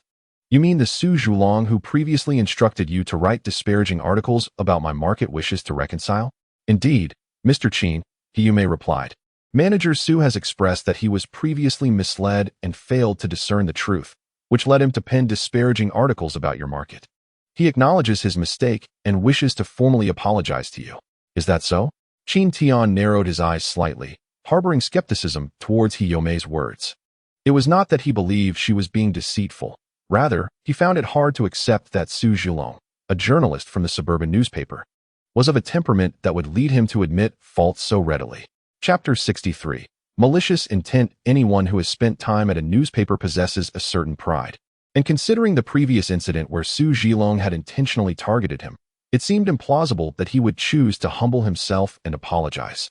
There were only two scenarios that could explain Su's actions. Either he sought to achieve a particular goal, hoping to entice Hiyume to bring him to meet Qin Tian, or he had suffered some blow that forced him to bow his head. Yet, the latter was clearly out of the question. While the economic evening news had indeed dealt a significant blow to the sales of the suburban daily, it had not yet pushed them to the brink of desperation. Thus, it was easy to deduce that Su Zhulong's invitation was driven by ulterior motives. Unfortunately, Hiyume, in her innocence, was oblivious to this. Most likely, Su had promised her an opportunity for a permanent position at the suburban newspaper, prompting her to rush over without a second thought. Refusing her might only complicate her circumstances further. "Oh well," Qin Tian sighed. "I suppose I shall go after all." He was curious to discover what sort of character this manager Su truly was. "All right, I understand. The address is Mingyuan Jelly, correct? I will accompany you there." Qin Tian responded. "Really?" Hiyume beamed at Qin Tian's acquiescence. "Thank you so much, Mr. Qin. However, I must first settle the accounts here before we head over." "That's perfectly fine. There's no rush." Hiyume was elated, feeling hopeful about her prospects for a permanent position. Approximately an hour later, Qin Tian reconciled the recent financial accounts, and, having set down the ledger, he and Hiyume drove to the Mingyuan Jelly guest house. Before long, they reached their destination. Su Zhulong observed the Santana sedan driven by Qin Tian through the window, a smirk playing on his lips. "Ah, young people. So eager to flaunt their wealth with extravagant cars. Just wait until after today. Let's see how proud you remain." A moment later, Qin Tian and Hiyume arrived at room 308 on the third floor. Hiyume knocked on the door. "Knock, knock, knock. Is Manager Su in?" "I am Hiyume, here with Mr. Qin Tian." The door creaked open as Su Zhulong greeted them with a feigned warm smile. "Please come in." Hiyume was taken aback by Su Zhulong's unexpected cordiality. He seems to have transformed into a different person. How exceedingly amiable. After ushering them into the room, Su Zhulong extended his hand to shake Qin Tian's. "You must be Mr. Qin Tian. What a pleasure it is to meet you." Qin Tian narrowed his eyes slightly, observing Su Zhulong's feigned enthusiasm, while inwardly he scoffed. In his previous life, he had been a wealthy tycoon, and he could undoubtedly distinguish between the genuine and the counterfeit. Initially uncertain whether Su Zhulong truly intended to apologize, he immediately discerned from Su's expression that there was not a shred of contrition in his demeanor. Thus, the elaborate invitation extended to him could only suggest one thing. Su Zhilong intended to employ some underhanded tactic to bring him harm. Naturally, since Su Zhilong had yet to reveal his true intentions, Qin Tian refrained from displaying hostility, extending his hand in greeting. Mr. Su, the esteemed manager of the suburban newspaper. It is an honor to finally meet you. As expected, you are indeed a person of remarkable presence and charisma. Ah, too kind, too kind. Our suburban newspaper had some misunderstandings in our market research regarding you, Mr. Qin. I sincerely hope you will overlook our shortcomings, Su Zhilong replied with a grin, turning slightly and eagerly adding, you must be parched after your journey. I have prepared some tea for you. Please, enjoy it while it's warm. Su Zhilong lifted 2 teacups, offering them to He Yume and Qin Tian. Thank you, Manager Su, they both replied as they accepted the cups. He Yume, already thirsty, blew on the tea before drinking it down in one gulp. Su Zhilong observed her action, a slight smile curling at the corners of his mouth. Qin Tian, however, was acutely aware of Su Zhilong's gaze and chose not to rush into drinking.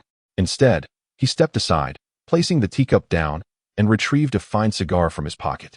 I hear, Manager Su, that you enjoy cigars. This is a premium brand I brought from the market. I hope you will find it to your liking. Seeing Qin Tian refrain from drinking the tea, Su Zhilong accepted the cigar and continued, Mr. Qin, you are truly gracious. Please, take a seat. They positioned themselves on opposite sides of the table, and Su Zhilong urged, do enjoy your tea before it cools. It loses its flavor otherwise. Another attempt to coax him into drinking tea. Qin Tian gazed at the cup before him, now almost certain that the tea was tampered with. Yet, he could not openly address this suspicion, so he lifted the cup, taking a symbolic sip. He had no intention of actually consuming it. Instead, he discreetly poured half of the tea into a nearby teapot when Su Zhilong was momentarily distracted.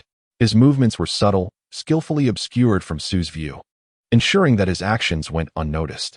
Once he had completed this maneuver, he returned the cup, now half full, to the table. Su Zhilong, observing that Qin Tian had taken a drink, finally displayed a hint of a knowing smile. Success. Qin Tian, brace yourself for disgrace. Su Zhilong reveled in his triumph, never considering that Qin Tian would dispose of half the tea. At that moment, Qin Tian inquired, Manager Su, I understand from Miss He that you wish to discuss something with me? Indeed, besides offering my apologies, I have an important matter to deliberate with you, Mr. Qin. Su Zhilong sat to the side, speaking earnestly. Mr. Qin, on behalf of the suburban newspaper, I implore you to cease your investment in the economic evening news. If you agree to withdraw, our suburban newspaper would be willing to provide complimentary advertising for your market. Do you expect me to abandon my funding? Qin Tian narrowed his eyes slightly. What benefit would that bring me? Su Zhilong spoke confidently, Mr. Qin. You must be aware that our suburban newspaper is among the foremost in Zhonghai, far superior to the economic evening news. Admittedly, their subscription numbers have increased recently, but in terms of overall substance, they simply cannot compete with us. Choosing our suburban newspaper will undoubtedly yield immense returns, far exceeding those of the economic evening news. Listening to this, Qin Tian could not help but smirk internally.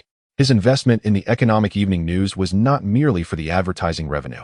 The more significant aspect was the development that followed the distribution of free newspapers.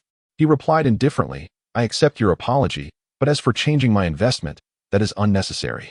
Chapter 64. Where is the contract? Outrageous and arrogant. Su Zhilong felt a chill within, realizing he had no intention of offering Qin Tian such terms.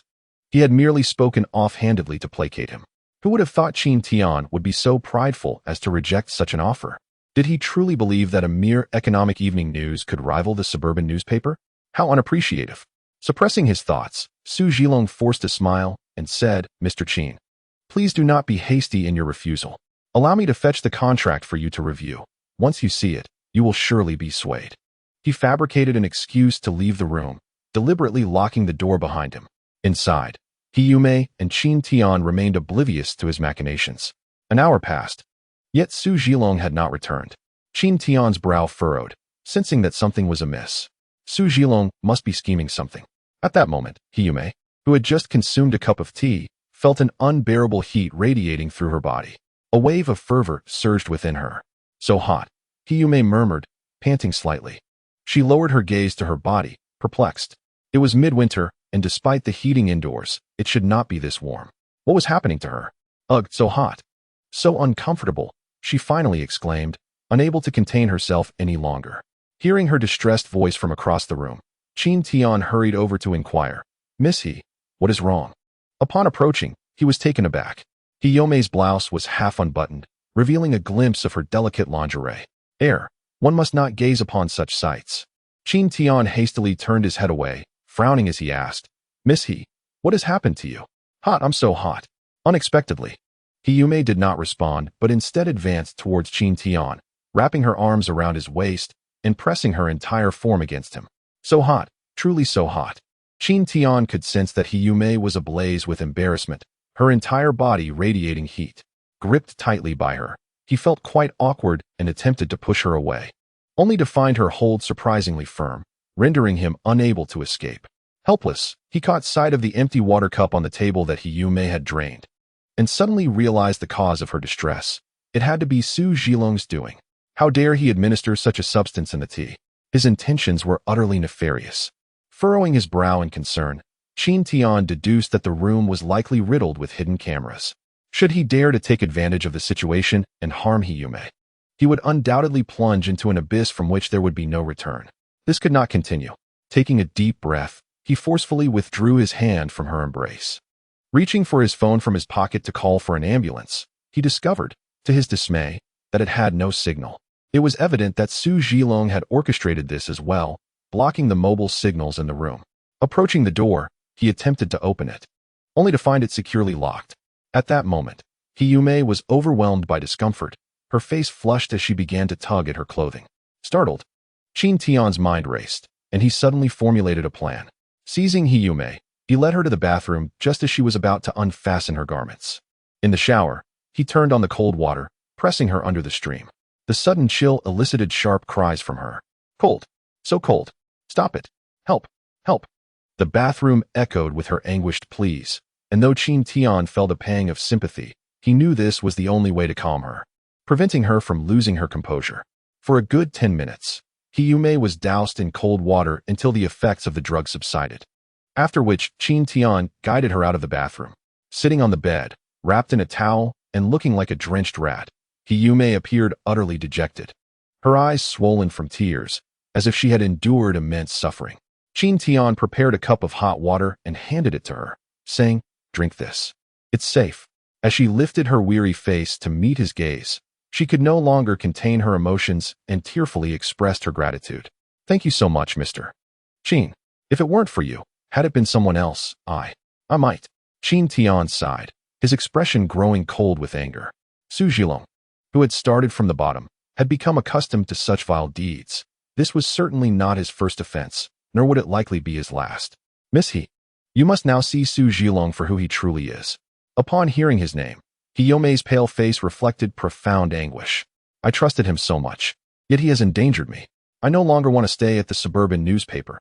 I truly can't bear it any longer. How fortuitous. You should join our economic evening news. I assure you that before long, you will occupy a position even more formidable than that of Su Zhilong." Qin Tian remarked earnestly, gazing intently at Hiyume. "More formidable than Su Zhilong. Yes, I seek vengeance. I shall surpass him." Hiyume bit her lip and nodded in agreement. "All right. I will etch today's events into my memory and ensure that Su Zhilong pays the price he deserves." "Precisely," Qin Tian replied with a smile. To prevent Hiyume from catching a cold, he suggested she visit the restroom to dry her clothes. It was not until evening that Su Zhilong returned, slowly opening the door to find Hiyume and Qin Tian casually seated on the sofa, as if nothing were amiss. His confusion and astonishment were palpable. Shouldn't they be lying in bed? Why were they still sitting there so composedly? Had he perhaps purchased counterfeit medicine that proved ineffective? Upon seeing Su Zhilong, Qin Tian, with an icy demeanor, confronted him. "Su, didn't you say you were going to retrieve the contract? Where is it?" Su Zhilong, caught off guard by Qin Tian's inquiry, awkwardly scratched his face and chuckled nervously. "I apologize, Mr. Qin. I encountered a bit of a situation when I returned to the office for the contract. The chief editor summoned me, stating that the contract needs some revisions. I will bring it to you another day. Enough of your nonsense." Qin Tian, unable to contain his frustration, erupted with a curse and raised his foot, delivering a powerful kick. Bang!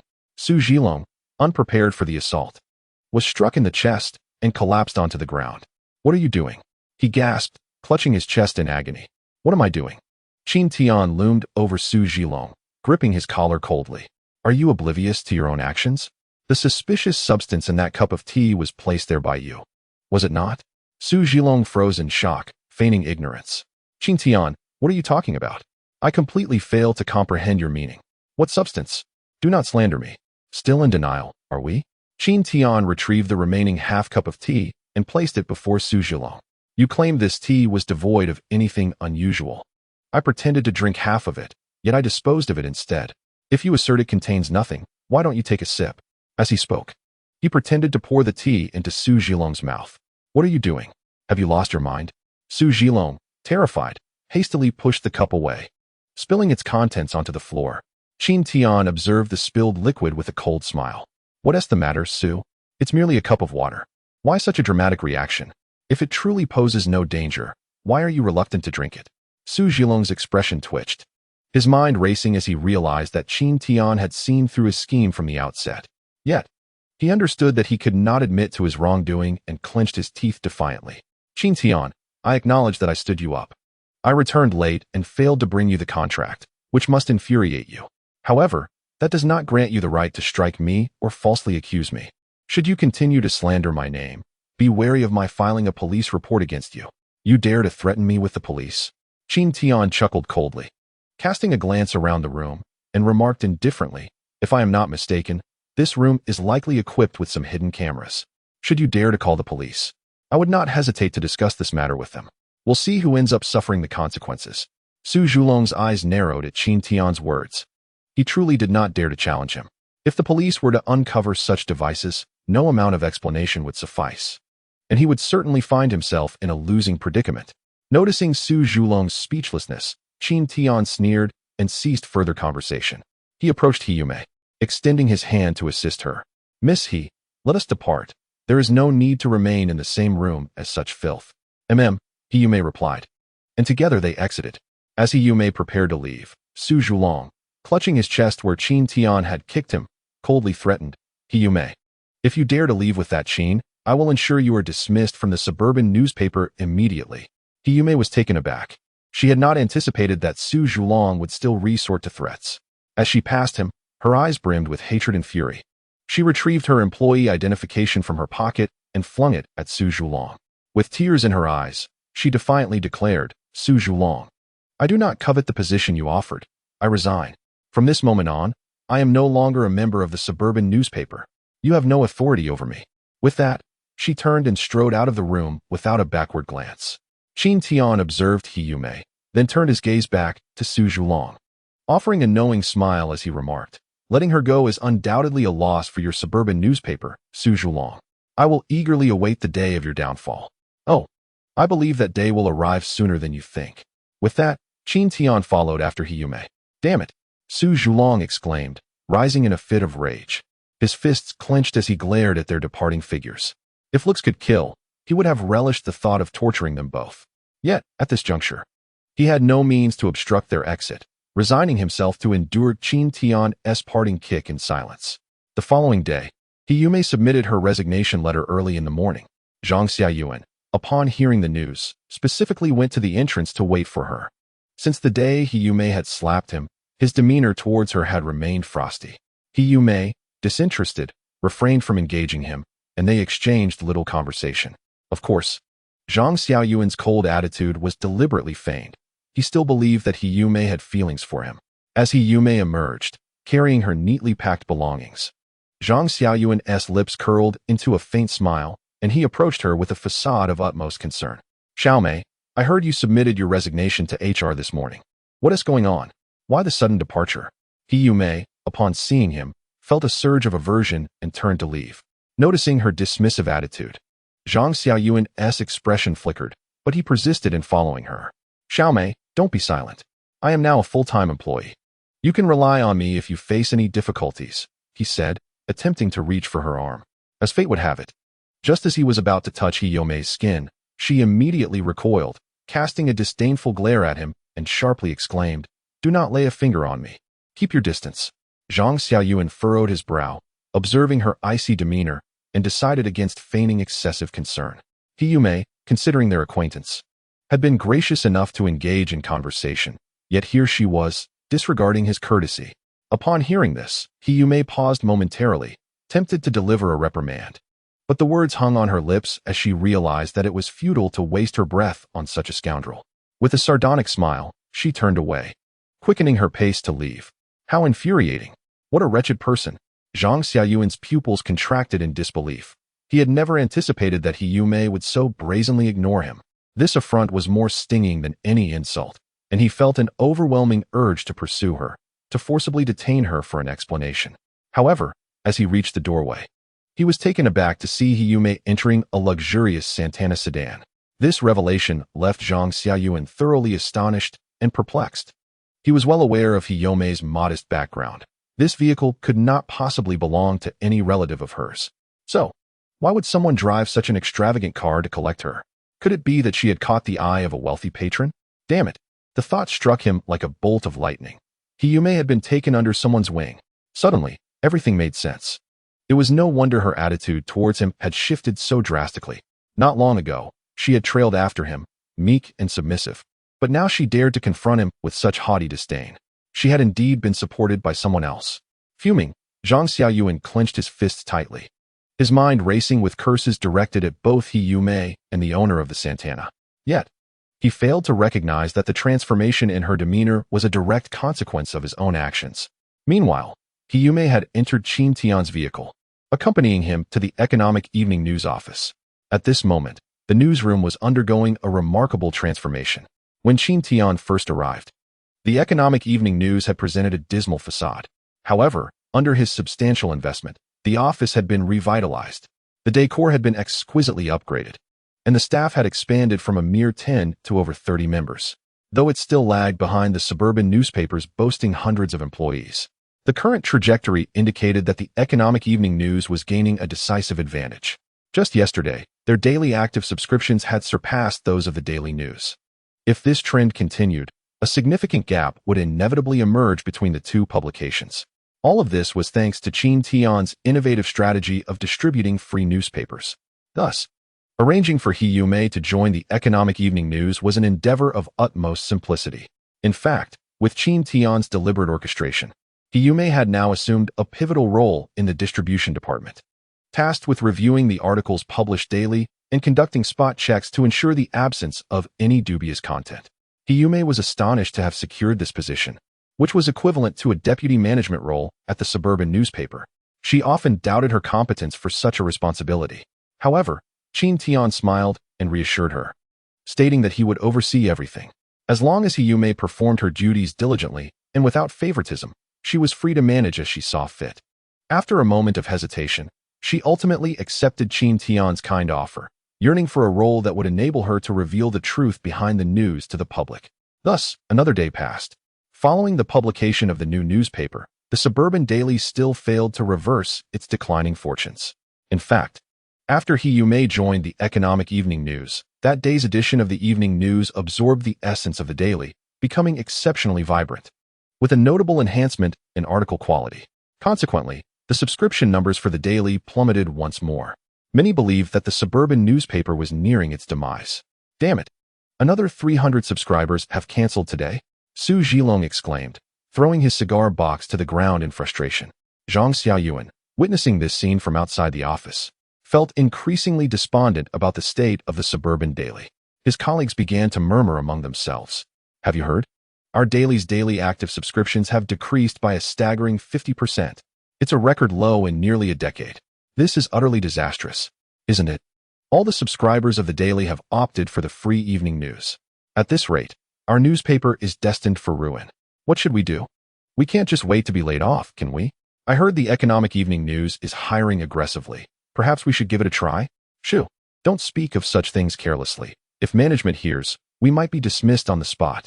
Zhang Xiaoyuan, with keen ears, caught wind of their conversation and furrowed his brow slightly. He had heard of the Economic Evening News, but he had not anticipated its meteoric rise, surpassing the daily to become the newspaper with the highest active subscriptions. The Economic Evening News had previously faced economic downturns and had laid off numerous employees. Now, as it began anew, if he could establish himself there, leveraging his own strengths, Perhaps he could also share in its success. Zhang Xiaoyuan's mind raced. Since he could not rely on Su Zhilong at the Daily, why not give it a shot? With this thought in mind, he discreetly went for an interview at the Economic Evening News that afternoon. There were quite a few candidates, and he waited nearly half an hour before it was his turn. Upon entering the office, the interviewer inquired, "Hello, Zhang Xiaoyuan. Have you previously held a similar position?" With a smile, Zhang Xiaoyuan replied, "To be honest, I come from the Suburban Daily. I heard the evening news has been quite popular lately, so I thought I would give it a try." "You have worked at the Suburban Daily?" The interviewer's face lit up with interest. "Then you must be quite familiar with the various departments of a newspaper." "Of course, my primary occupation is article editing, and I possess a certain understanding of the operational processes within a newspaper," Zhang Xiaoyuan remarked. "Very well, since you are experienced, we need not consider other candidates." The assessor picked up a stamp and marked Zhang Xiaoyuan's resume, subsequently smiling as he said, "Brother, welcome to the family of the Economic Evening News." Zhang Xiaoyuan gazed at the stamped resume, momentarily taken aback. "Is it really over this quickly? I never anticipated I would fare this well. Just a few words, and I am in. It seems I possess considerable capability. Brother, may I inquire what role I will undertake at the Economic Evening News?" Zhang Xiaoyuan asked eagerly. "Oh, there's no rush on that. Given your background as an editor, you are suited for the distribution department. I will escort you to meet the head of the distribution department, and you can converse with her." "The head of the distribution department. Does that imply she is a managerial figure?" Zhang Xiaoyuan felt a twinge of anxiety. He hadn't anticipated meeting a superior so soon. Had he known, he would have dressed in a finer suit. Before long, the assessor led Zhang Xiaoyuan to the office of the market distribution department. Zhang Xiaoyuan straightened his attire, cleared his throat lightly, and prepared to showcase his talents. The assessor knocked on the door. "Knock, knock, knock. Please enter," came a woman's voice from within. Zhang Xiaoyuan paused slightly upon hearing the voice. It seemed familiar, as though he had encountered it before. The assessor entered and gestured for Zhang Xiaoyuan to follow, who did so without further thought. "Minister He, I have brought the newcomer. He has prior experience at another newspaper and should be a promising candidate." The assessor gently nudged Zhang Xiaoyuan, winking and whispering, "Brother, make a good impression. I have high hopes for you." With that, he left the room. Zhang Xiaoyuan took a deep breath and gazed at the desk ahead, catching sight of the female manager who was engrossed in organizing documents. He dared not look too long, fearful of incurring the displeasure of the distribution department head. Steeling himself, he began his introduction. "Hello, Minister He. Thank you for taking the time to meet with me amidst your busy schedule. My name is Zhang Xiaoyuan. I previously spent half a year at a suburban newspaper, where I was a formal employee, serving as an article editor and distribution administrator." Before Zhang Xiaoyuan could finish, Hiyume lifted her head from her papers. "Zhang Xiaoyuan, is that you?" Initially, he had intended to extol his potential contributions to the evening news, but upon seeing Hiyume, he was rendered utterly astonished. His mind raced. He had never anticipated that Hiyume would be present here. What is happening? Why is Hiyume at the Economic Evening News? And how did she come to occupy the position of head of the distribution department? Chapter 67. Arrogance and hubris. Zhang Xiaoyuan could hardly believe the reality before him. It was overwhelmingly shocking and utterly surreal. Logically speaking, given that Hiyume had neither wealth nor any social connections, it seemed utterly implausible for her to become a managerial figure at a newspaper. Zhang Xiaoyuan meticulously recalled a matter that suddenly came to mind. He remembered how Hiyume had previously entered a Santana car. Could it be that the individual who supports Hiyume had arranged this position for her? Upon reflection, this indeed seemed plausible. No, it was undoubtedly the case. Damn it. Selling one's body is convenient. Why was I not a woman? Though Zhang Xiaoyuan felt a surge of disdain and indignation within, he managed his expression impeccably.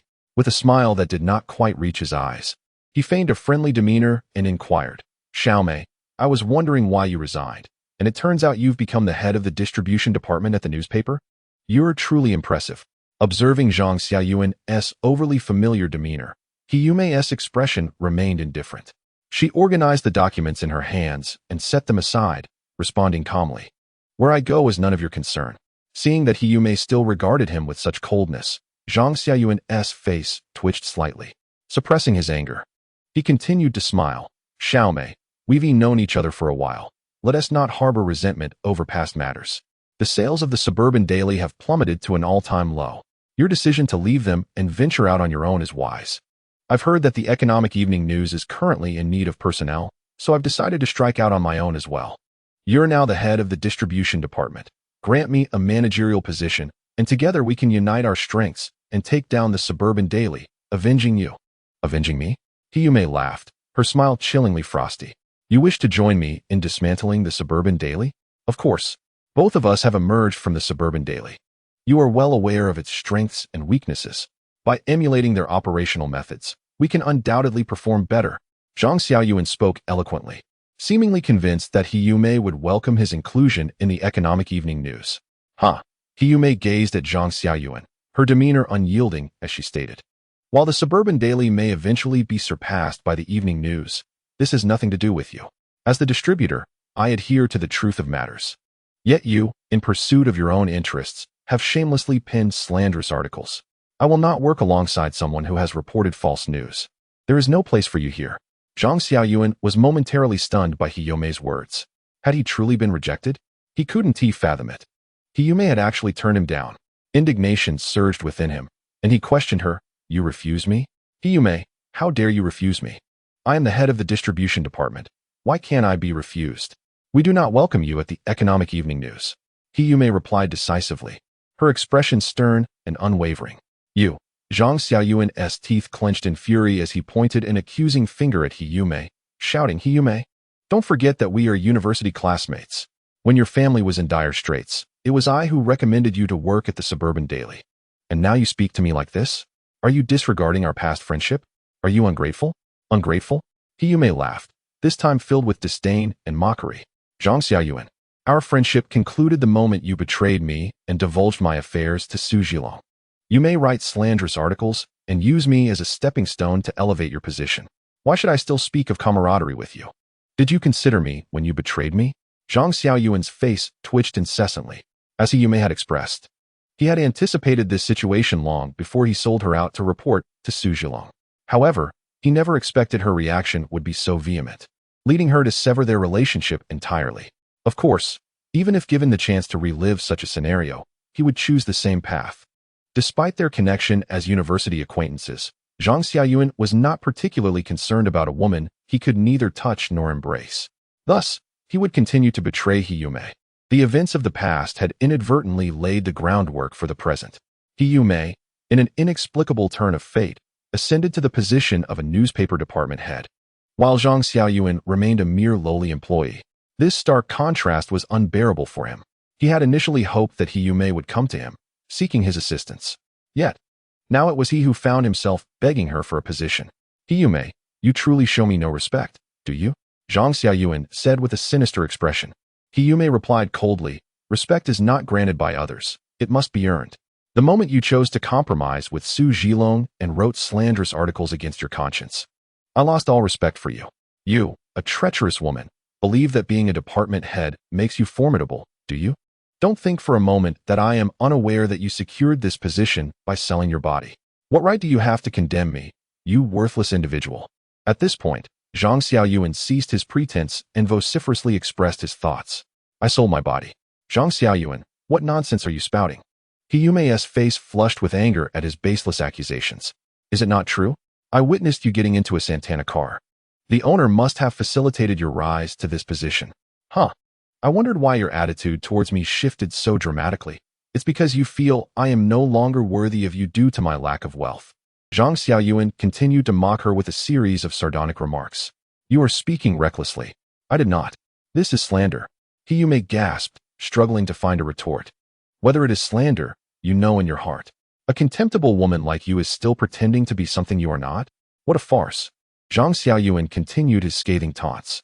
Lin Mengqing, the president of the Economic Evening News, had intended to discuss new advertising deals with Hiyume. However, upon arriving at the door, he overheard Zhang Xiaoyuan's shouting from within.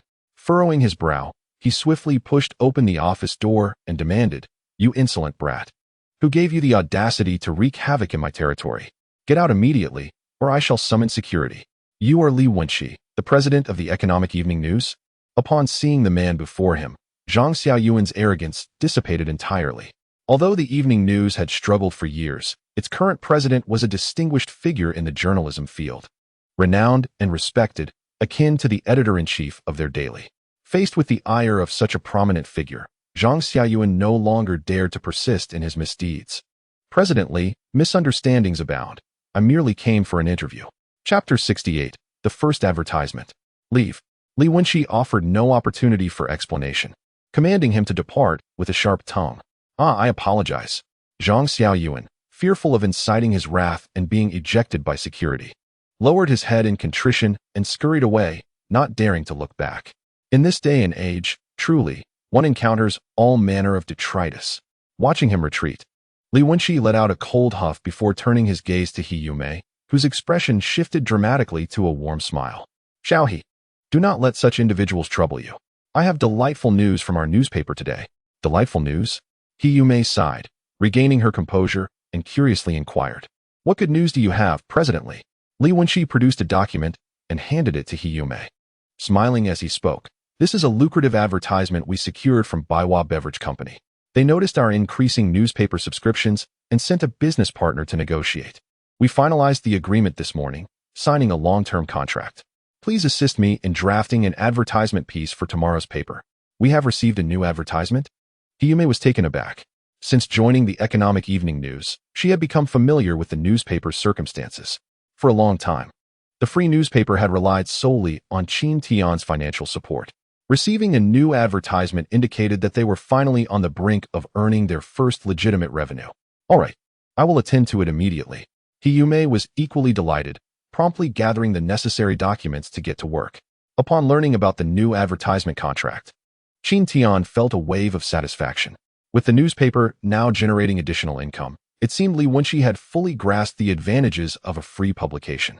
He could now allocate funds elsewhere, reducing his previous investments.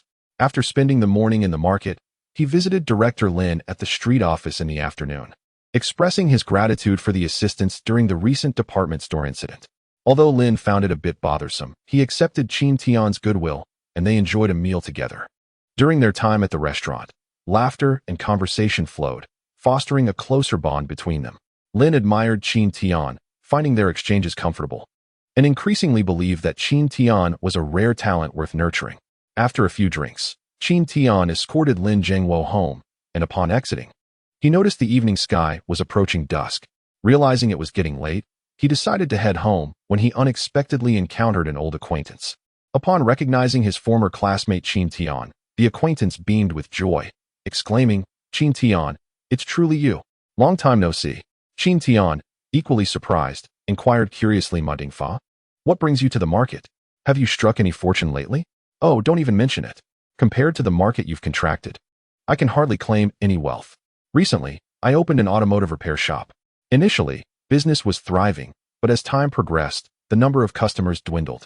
Although I have yet to incur losses, the profits remain minimal, and it is becoming increasingly difficult to sustain the operation, sighed Ma Dingfa. Upon hearing this, Qin Tian smiled and remarked, in the automotive repair industry, the key to profitability lies in cultivating repeat customers. Establish a solid foundation with your clientele now, and you need not worry about future patronage. My brother, I am well aware of that. However, the shop is not generating income.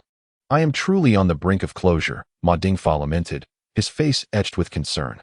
Qin Tian could see the genuine distress reflected in his expression and pondered for a moment before suggesting, how about this? I will lend you some capital to acquire used vehicles from the second-hand car market. With a bit of refurbishment, you could sell them for a much quicker return than you would with new cars. Ma Dingfa considered it for a moment before responding with a tone of resignation. In this day and age, how many individuals can afford a vehicle? Most potential buyers are affluent, and they would hardly be interested in my refurbished used cars. Oh, my friend, you seem to overlook a crucial detail, Qin Tian said with a smile as he gestured around them. Observe the local residents here. Do you notice anything significant? Ma Dingfa glanced around, a puzzled look on his face, and shook his head. Qin Tian continued, you mentioned that those who purchase cars are well off. But you were referring to sedans, which indeed command high prices. However, consider small trucks or vans. In the rural areas, many households require vehicles for transporting goods, especially the small factories that rely on light trucks. They view vehicles as tools for generating income, caring little for the price as long as it is affordable and offers ample capacity. Upon hearing this, Ma Dingfa was momentarily taken aback. Then his eyes sparkled with realization. You are absolutely right. How did I not think of this before? Qin Tian, you have truly come to my aid. Not at all, my friend. Moreover, accompany me to the management office. I wish to invest some funds into your repair shop, Qin Tian said with a sly grin. Very well, Ma Dingfa replied, nodding as he followed Qin Tian to the management office. They signed a mutually agreeable profit-sharing contract, and Qin Tian retrieved 50,000 yuan in cash from the safe, handing it to Ma Dingfa. With this newfound capital, Ma Dingfa promptly made his way to the second-hand car market, demonstrating his acumen as a self-made automotive shop owner. He headed straight to the section for trucks and vans, quickly identifying 7 vehicles that piqued his interest. After much negotiation, he managed to purchase the 7 vehicles for approximately 45,000 yuan. He then utilized the remaining funds to refurbish the vehicles, transforming them into a state that resembled new condition, each one appearing to be around 70 to 80% new. Once the refurbishment was complete, Ma Dingfa surveyed the row of 7 vehicles with satisfaction. He immediately dispatched individuals to drive the vehicles to the nearby Jianong market. Ma Dingfa had previously obtained Qin Tian's permission to sell cars in this vicinity. Beep beep. The 5th van parked at the entrance, promptly marked at double the price, merely 15,000 yuan to take it away. The market vendors observed this scene, buzzing with excitement and speculation. Is this the 5th vehicle? How many vans does this seller of used cars possess? Regardless, these vehicles do appear to be quite a bargain. Look at that one. It must be at least 80% new. If placed in the used car market, such a vehicle would surely be valued at 20 to 30,000. Yet here, it is priced at a mere 15,000. How could that be so inexpensive? Do not stop me. I shall take this vehicle. Wait, you cannot have it. I arrived first. This vehicle is mine. The voices of 2 shop owners echoed in succession. The crowd turned to see 2 market proprietors seemingly ready to engage in a fierce brawl over the vehicles here. Is this madness truly necessary? A group of onlookers gathered around. Chapter 69. The car market heats up. How can you snatch the vehicle I had my eye on? Step aside. The impatient businessman in his 30s, sporting a crew cut, snapped at a bald proprietor. Who says this vehicle belongs to you? The bald owner retorted defiantly. Everything should follow the order of arrival. I was here first, hence it is mine, the crew-cut businessman declared. Yet the bald owner would not concede, continuing. Just because you arrived first does not guarantee it is yours. I reserved it an hour ago. An hour ago? The crew-cut businessman was incensed. He knew full well that the car lot had not even opened an hour ago. I could just as easily claim I reserved it yesterday. Get out of my way. As he spoke, he shoved the bald owner. The bald owner, instantly furious, shot back. If you dare push me again, go ahead and try. What is wrong with pushing you? I not only will push you, I will also strike you. The crew-cut businessman rolled up his sleeves and lunged forward. Do you dare to lay a hand on me? I'm terrified. Fight. Fight. The bald owner was no pushover either. After receiving a punch to the chest, he retaliated with a kick to the crew-cut man. In an instant, chaos erupted. Friends and family from both sides, witnessing their kin being struck, rushed in, eager to lend assistance. Ma Dingfa, having just concluded his business, hurried over and surveyed the fray, feeling overwhelmed. Everyone stop. Please cease fighting. Upon Ma Dingfa's arrival, the 2 combatants slowly came to a halt. They adjusted their clothing, and the crew-cut man, still fuming, turned to Ma Dingfa and said, Boss, you arrived just in time. You tell us, to whom should this vehicle be sold? Upon hearing this, Ma Dingfa felt a slight tremor in his composure. He glanced at the other group, noting their fierce expressions directed at him, and he felt an immense weight of pressure. Clearing his throat, Ma Dingfa pondered for a moment, then spoke with a deliberately calm tone. Indeed, this matter must adhere to the order of arrival. This gentleman was the first to express interest in this van. Thus it should be sold to him. What did you say? The bald owner's gaze turned icy, and those around him began to clench their fists, clearly indicating a potential escalation. Ma Dingfa, sensing the urgency, quickly added, However, there is no need for haste. I have more new vehicles, though they have yet to arrive. Once today concludes, I shall personally deliver them to you tomorrow. Upon hearing this, the bald owner's expression gradually softened.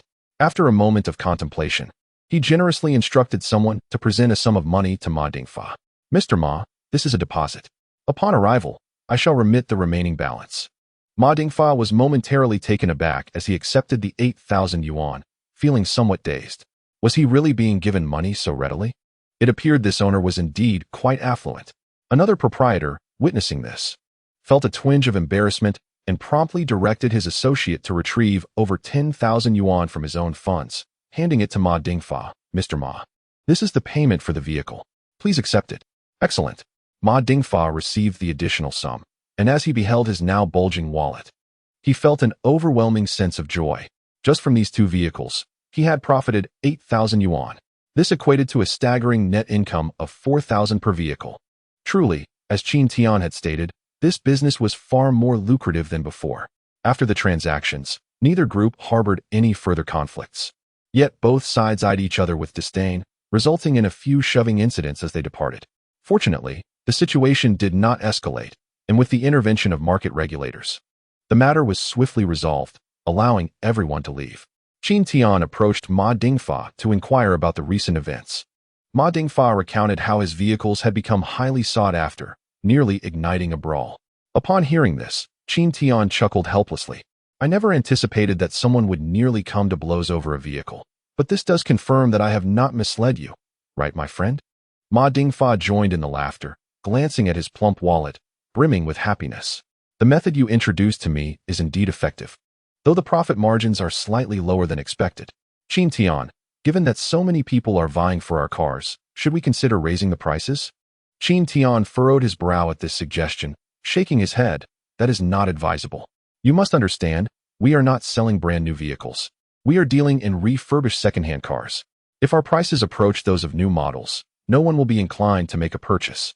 To increase our sales, we cannot act presumptuously. We must exhibit sincerity. Only through exceptional service can we attract more customers to our offerings. Never sacrifice future prospects for immediate gain, lest you end up like many others who only earned a modest beginning, ultimately tarnishing their reputations and gaining nothing." Ma Dingfa nodded in contemplative agreement, acknowledging Qin Tian's wisdom. "You are absolutely correct, Qin Tian. I shall ensure these vehicles are refurbished excellently, striving for an even better reputation." "Oh, that is the right approach," Qin Tian chuckled. Ma Dingfa then proceeded to the auto repair shop, where he meticulously attended to the newly acquired vehicles. This time, the repairs were executed with even greater diligence. After the adjustments, he applied a fresh coat of paint, rendering them remarkably pristine. If the previous vehicles had appeared to be 7 or 8 tenths new, these now looked as though they were a splendid 9 tenths new. In fact, unless one scrutinized them closely, it would be nearly impossible to discern any difference between these cars and brand new ones. Ma Dingfa surveyed the refurbished vehicle with a sense of satisfaction, a smile gracing his lips. He instructed someone to adorn the van with a large red flower and to herald its arrival at the establishment of the bald-headed boss with drums and gongs. The procession attracted quite a crowd along the way. The bald-headed boss's venue was in close proximity to the Jiannou market, and many merchants, during their leisure, gathered to witness the spectacle. "This van appears quite impressive. How much did Boss Yang spend on it?" one onlooker inquired. "I'm not certain, but I heard it's a second-hand vehicle and shouldn't be too expensive," came the reply. "What? A second-hand vehicle? Are you telling me this is a second-hand car? It looks brand new." Upon seeing the van that Ma Dingfa had delivered, Boss Yang emerged from his venue, his face lighting up with joy and excitement. "Boss Ma, did you say this vehicle is second-hand and only costs 15,000? Ma Dingfa chuckled in response. "Boss Yang, my vehicles are not like other second-hand cars. While others sell their half-new vehicles at a certain price, I offer mine, which are 80% new, at a competitive rate. This van, which is 90% new, is a quintessential example." As soon as these words left his mouth, the surrounding crowd erupted in astonished murmurs. "Is what you say truly accurate, Boss Ma? Can I purchase an 80% new vehicle for the price of an ordinary second-hand car?" a curious onlooker asked. Ma Dingfa confidently patted his chest and replied, "Of course. Rest assured, I, Ma Dingfa, guarantee with my integrity that there will be no deceit involved." Another bystander inquired, "Boss Ma, may I ask if you have any more vehicles available? I would like to buy one." "Haha, certainly. I happen to have another vehicle in stock. Moreover, everyone interested can reserve one. I assure you that I will fulfill the orders within 2 to 3 days. Each vehicle will be at least 70% new," he assured them. "Oh, and at our auto repair shop, you can also obtain a membership card. With this card, you'll enjoy discounted repairs. I welcome everyone to come to my shop to reserve vehicles," he added. Upon hearing Ma Dingfa's words, the crowd was thoroughly intrigued. Such low prices, coupled with membership benefits and discounted repairs, seemed too good to be true. A throng of individuals felt compelled to visit Ma Dingfa's auto repair shop that very day.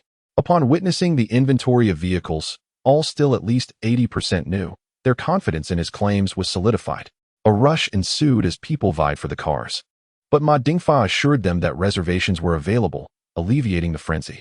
As a result of this event, Ma Dingfa's reputation began to spread. Each day, he received numerous pre-order requests, keeping him tirelessly occupied. However, the fruits of his labor were gratifying. By the end of the month, he had sold dozens of vehicles and earned a substantial profit. With high spirits, he made his way to the market management office at the month's end. After parking his private car, Ma Dingfa brought along 2 locally roasted whole chickens to Qin Tian's office. Is brother Qin in? He knocked on the door. Qin Tian, who was organizing the month's market accounts, heard Ma Dingfa's voice and rose to open the door. Ah, brother, you must have been quite busy lately. What brings you here today? Qin Tian chuckled, a teasing smile gracing his face. Ma Dingfa joined in, chuckling as he lifted 2 roasted whole chickens he had brought along. After a month of hard work, he decided to grant himself a day of leisure. Recently, a new roasted chicken shop had opened on the street, and knowing his brother's fondness for the dish, he brought some to share. Come in, it's warm inside, he said with a smile. All right, Ma Dingfa replied jovially as he stepped into the room. Qin Tian took the 2 roasted chickens and went to the cupboard, retrieving 2 plates to place them on. Meanwhile, Ma Dingfa pulled out a stack of 100 yuan bills from his bag. Qin Tian turned around, his eyes widening slightly at the sight of the money. Brother, what is all this for? He inquired. With a grin, Ma Dingfa explained. This is the money I earned from selling used cars, thanks to your advice. This is your share of the profits. Did you really make this much in just a month?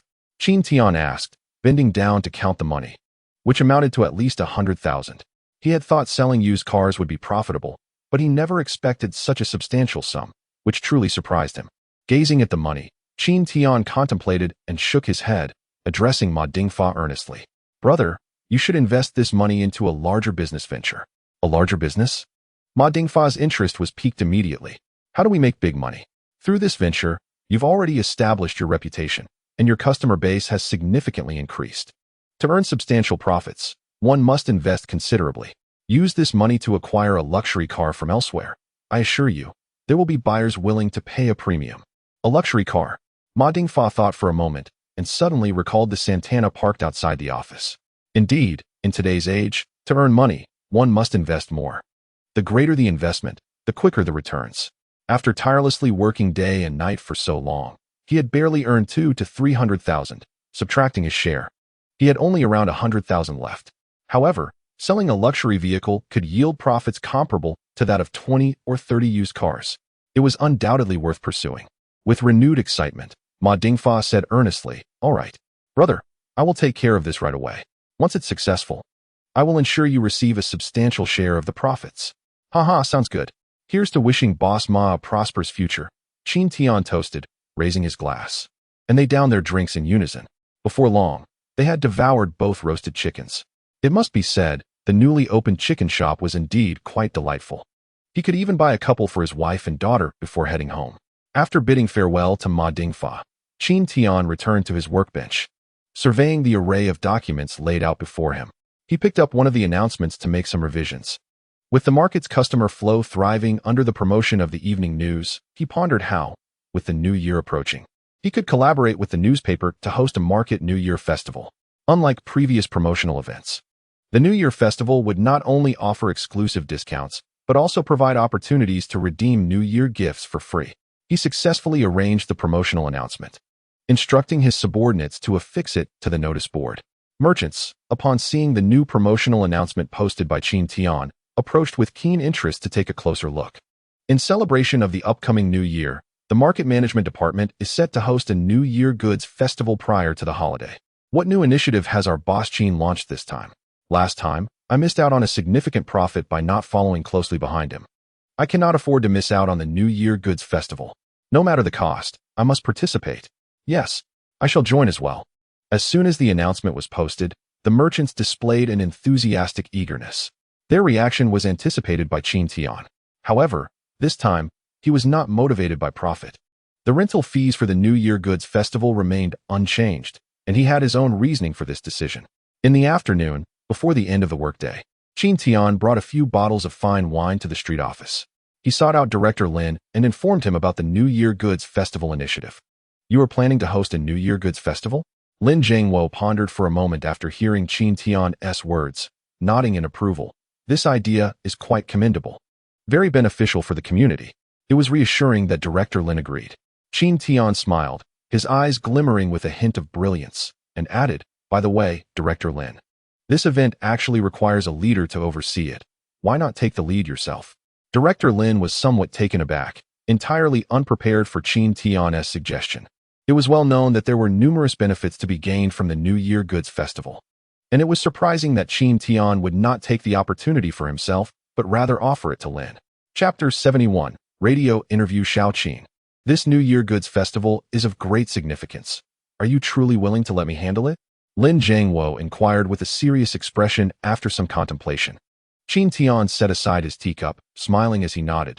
Director Lin, rest assured, I am not one to go back on my word. If I say it is yours, then it is yours. Upon hearing this, Lin Mengqing exhaled deeply, thumping his thigh in affirmation. The New Year Goods Festival is indeed excellent. It will greatly benefit our entire street. Since you have entrusted it to me, I shall take charge.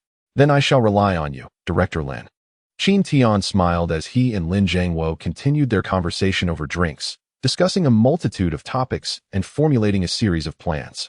The more they conversed, the more Lin Mengqing appreciated Qin Tian. Through this interaction, he found himself increasingly fond of this young man. Reflecting on the past, he couldn't help but think of Lu Bin. He truly lacked social grace.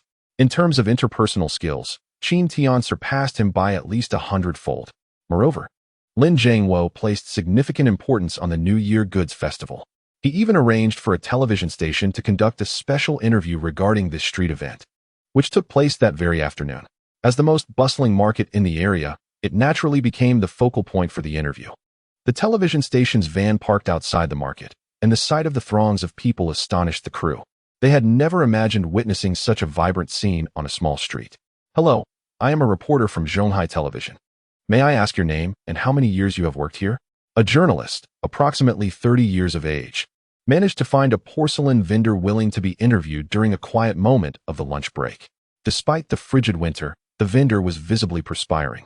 Yet his countenance betrayed no signs of exhaustion or toil. He was genuinely delighted to be able to set up his stall here. As the profits from this market were substantial, his daily earnings far exceeded those during ordinary times. Upon hearing her inquiry, the vendor cheerfully introduced himself as Lu Xuani, stating that he had been selling at this location for 3 years. The journalist continued her questioning. Mr. Lu, has the market always been as bustling as it is now over the years you've been here? Lu Xuani shook his head and replied, no, this year is different. In previous years, the market was quite desolate, yielding little profit. However, under the management of Boss Qin from Qin Tian, the market has flourished with an influx of patrons. The journalist nodded thoughtfully, aware that Qin Tian was the current contractor of the market from her prior research. She pressed further. What has Boss Qin done to transform the market from its previous state of decline to its current vibrancy? Lu Xuani animatedly responded. Oh, there are countless improvements. For instance, when the previous market owner was in charge, rental fees exceeded 10 yuan per stall, which was exorbitantly high. The first thing Boss Qin did after taking over was to reduce the rents. During the New Year period, not only did he refrain from increasing the rents, but he even lowered them. Naturally, we vendors are more than willing to set up our stalls here. His expression conveyed genuine gratitude towards Qin Tian, with kind words flowing effortlessly from his lips. It was evident that he held a deep respect for Qin Tian, a sentiment that could not be feigned. After finishing the interview with the porcelain vendor, the journalist sought out another stall owner selling furniture.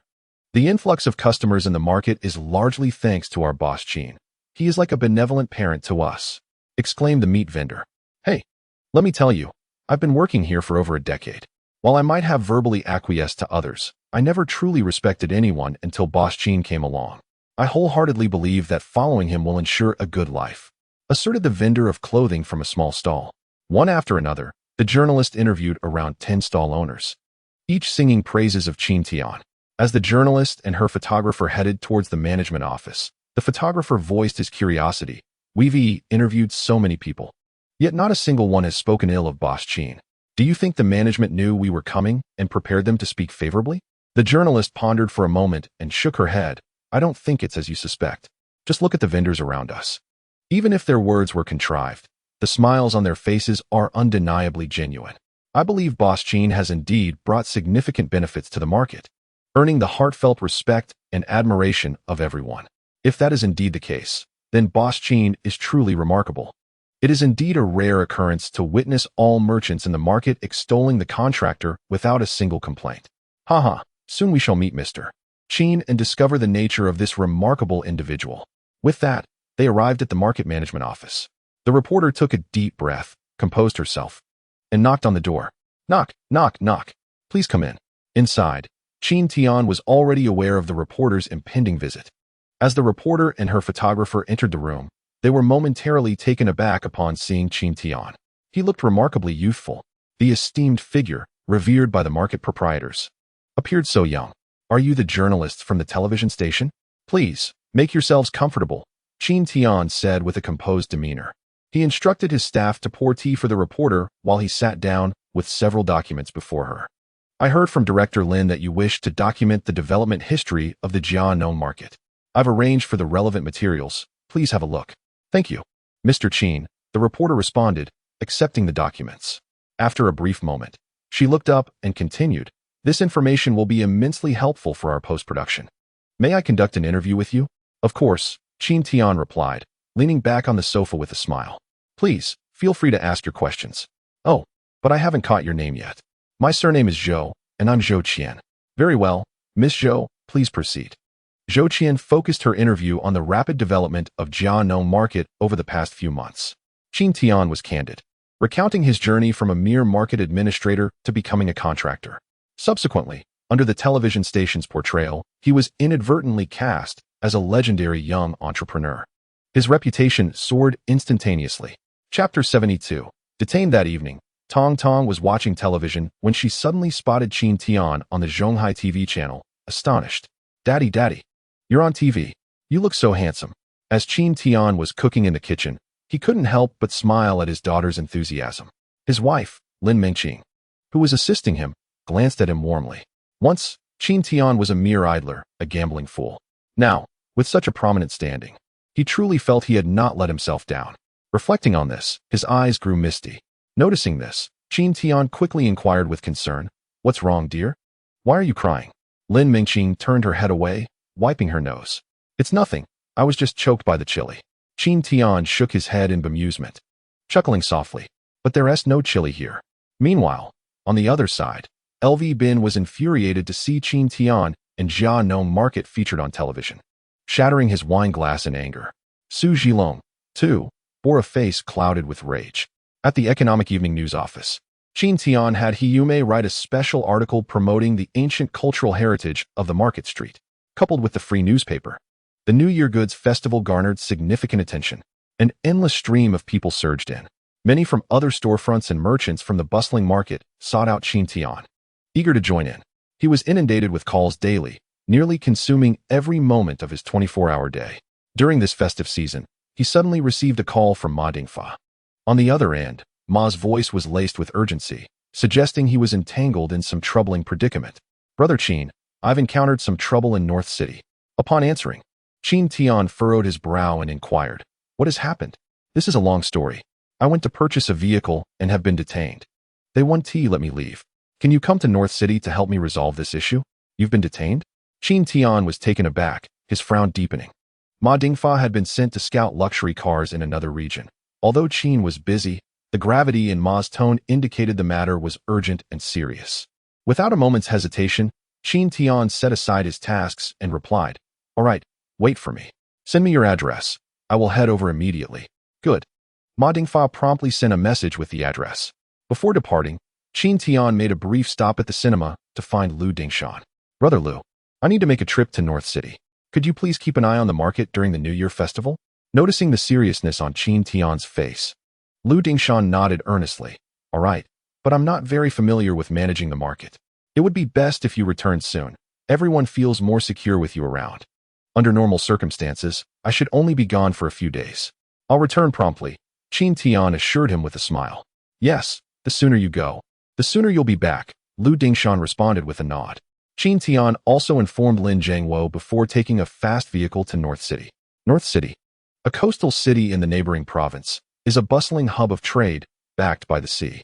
Though its area is modest, only half the size of Zhonghai City, its economic development surpasses that of Zhonghai by a considerable margin. Upon entering the city, one is greeted by a skyline dotted with towering buildings. If adorned with modern electronic billboards, it would be indistinguishable from the 21st century.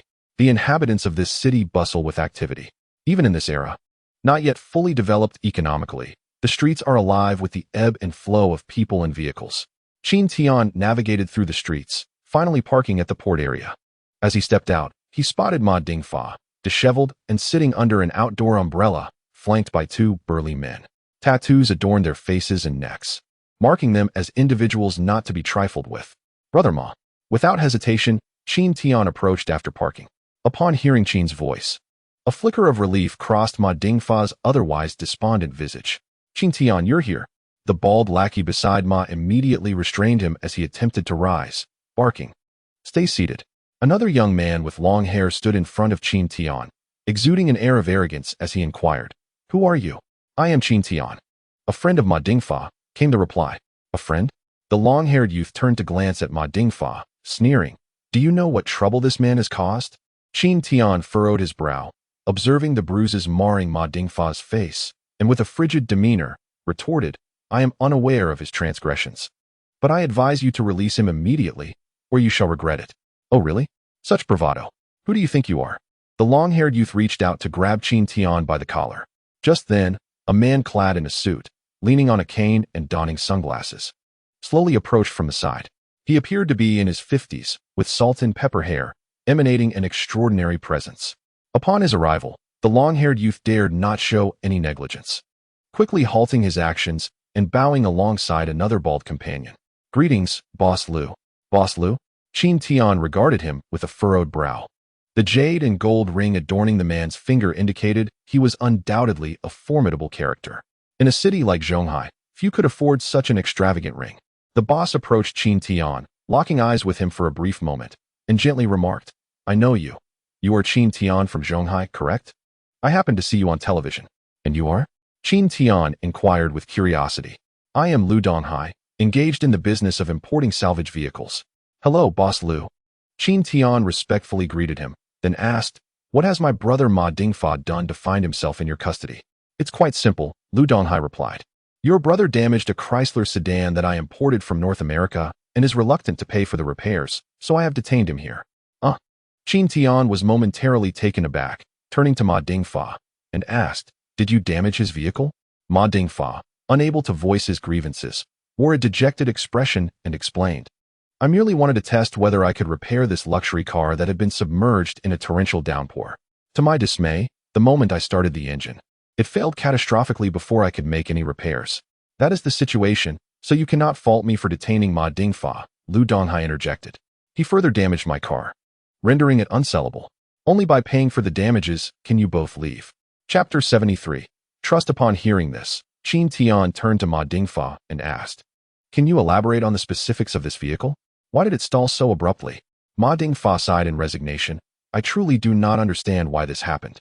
I came here intending to acquire a second-hand vehicle for repairs. However, as soon as I opened the engine, it started but quickly faltered, and once it died, it would not start again. Qin Tian, perplexed by this turn of events, frowned.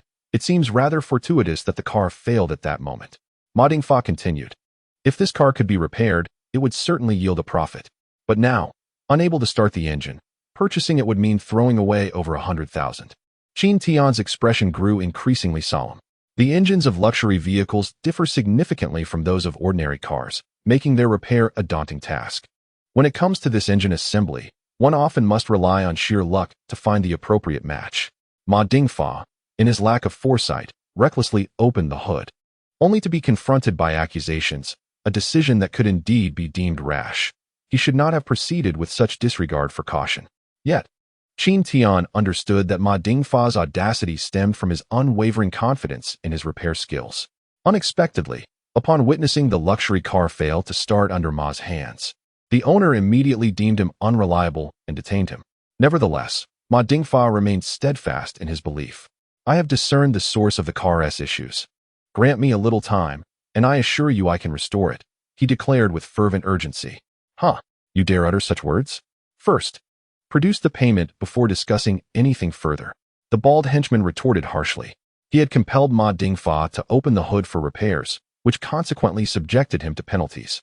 During the biting winter, he could not rest indoors but was instead obliged to oversee Ma Dingfa, which naturally soured his demeanor. Yet, Ma Dingfa remained earnest, gazing at Qin Tian with an eager expression filled with hope. He wished for Qin Tian to place his trust in him, for he had indeed discovered a method to repair the vehicle. All that was required was time. After a moment of shared gaze, Qin Tian recognized the yearning in Ma Dingfa's eyes. After contemplating, he replied, Brother, I trust you. If you manage to fix this car, continue in this trade. Even if you falter, it merely indicates that fate has not favored you in this line of work. I shall help you find alternative endeavors. Really? Ma Dingfa's eyes sparkled with renewed vigor. Do you genuinely intend to believe him? Lu Donghai interjected, his tone laced with skepticism. Mr. Qin Tian, your prompt arrival from Zhonghai indicates your loyalty, but let me clarify. This is an imported vehicle. If replacing the engine were as simple as it sounds, I would not be detaining him now. Do not allow yourself to be swayed by this, Ma. Qin Tian, however, maintained a serene smile. In this world, trust is paramount. I have faith in my discernment. If I cannot trust my own brother, whom can I trust? Moreover, to me, this sum is not substantial. Oh. Lu Donghai narrowed his eyes, scrutinizing Qin Tian intently. Previously, he had not perceived anything particularly remarkable about him, but now he recognized him as an intriguing individual. It was striking that someone so young could regard a sum of over 100,000 with such nonchalance. Was he merely a reckless youth accustomed to extravagance, or a nonchalant member of the elite? As Lu Donghai pondered, he couldn't help but smile in amusement. Regardless of whether he was a brash youth or a member of the upper echelons, he found himself quite impressed, elevating Qin Tian's standing in his eyes. Since you both exude such confidence, I have no reason to decline. Should you succeed in repairing this vehicle, we may continue our collaboration, as I have many more luxury cars in need of attention. Lu Donghai spoke, suddenly opening his eyes, piercingly sharp as he gazed upon Qin Tian and Ma Dingfa. Of course, if you cannot repair it, I am afraid business is business. You will need to come up with 160,000 to find a way to take this car away. Although it won't start, it is still a luxury vehicle, wouldn't you agree? 160,000 is not too expensive, is it? Lu Donghai teased, a hint of mockery in his tone. Ma Dingfa's expression twitched slightly. He thought to himself that if the engine were in good condition, selling it for 160,000 would be unreasonable. However, once it fails to start, it is practically akin to being completely worthless. The most valuable part of a luxury car is indeed the engine. If one cannot manage that, what use is merely the exterior shell? Despite his dissatisfaction, he felt powerless, as it was his own folly that had led him to approach the luxury car unprepared, leaving him to face the consequences head-on. Noticing Ma Dingfa's distress, Qin Tian stepped forward, saying, Very well, if we cannot repair the car, we will certainly bring the money. Brother, Ma Dingfa felt a surge of gratitude, almost moved to tears. However, my patience is not without limits. I shall give you 1 week. If the matter is not resolved within that time, I shall no longer require the car. Mr. Qin, Mr. Ma, is that acceptable? Lu Donghai's gaze remained sharp. That is acceptable. With the agreement in place, Ma Dingfa regained his freedom, no longer watched over. Upon returning to the hotel, Ma Dingfa took a hot shower and then made his way to the CAF. Qin Tian had been waiting there for quite some time, engrossed in a comprehensive guide to sports cars. Brother, I have arrived, Ma Dingfa said awkwardly as he sat down beside him. Seeing his arrival, Qin Tian set the book aside and handed the menu to Ma Dingfa, saying, You must not have eaten well these past few days. Feel free to order anything, it's on me. With a resigned sigh, Ma Dingfa expressed his deep regret. Brother, I truly apologize for this. Seeing Ma Dingfa's demeanor, Qin Tian waved his hand with a smile. What are you doing? We are brothers. There is no need for such humility. No. Ma Dingfa nearly cried from his own foolishness, his eyes reddening as he said, This whole situation is my fault. I feel terrible for making you come all this way to rescue me. Qin Tian chuckled softly, offering heartfelt consolation. There is no need to be so disheartened, my brother. What has happened is in the past. Regretting it now serves no purpose. Instead, let us focus on how to repair this luxury vehicle. As Qin Tian spoke, his expression grew serious. Tell me, how confident are you in your ability to fix this car? After a moment of contemplation, Ma Dingfa replied, as long as we can find a compatible engine, with the knowledge I possess, I am at least 70% confident in making the repairs. The key is locating that engine. 70% confidence. Qin Tian's eyes narrowed. That probability was quite substantial. He stroked his chin thoughtfully and said, very well, pursue this endeavor. If you require financial support, do not hesitate to let me know. I will do my utmost to assist you. Brother Qin, I cannot thank you enough. Regardless of the outcome, Ma Dingfa's eyes glistened with renewed determination. He resolved not to disappoint Qin Tian's expectations. Even if it meant gritting his teeth, he would persevere. With Qin Tian's support and a substantial amount of startup capital, Ma Dingfa immediately set out to acquire the sports car engine. However, it seemed he had underestimated the extent of the vehicle's damage. Soaked by rain, not only had the engine malfunctioned, but the surrounding connections had also suffered from oxidation. To rectify these damaged wires, Ma Dingfa exerted tremendous effort. He toiled in the garage to restore the vehicle, and that evening, Qin Tian sent someone with the newly acquired engine to see if it could match the luxury car's specifications.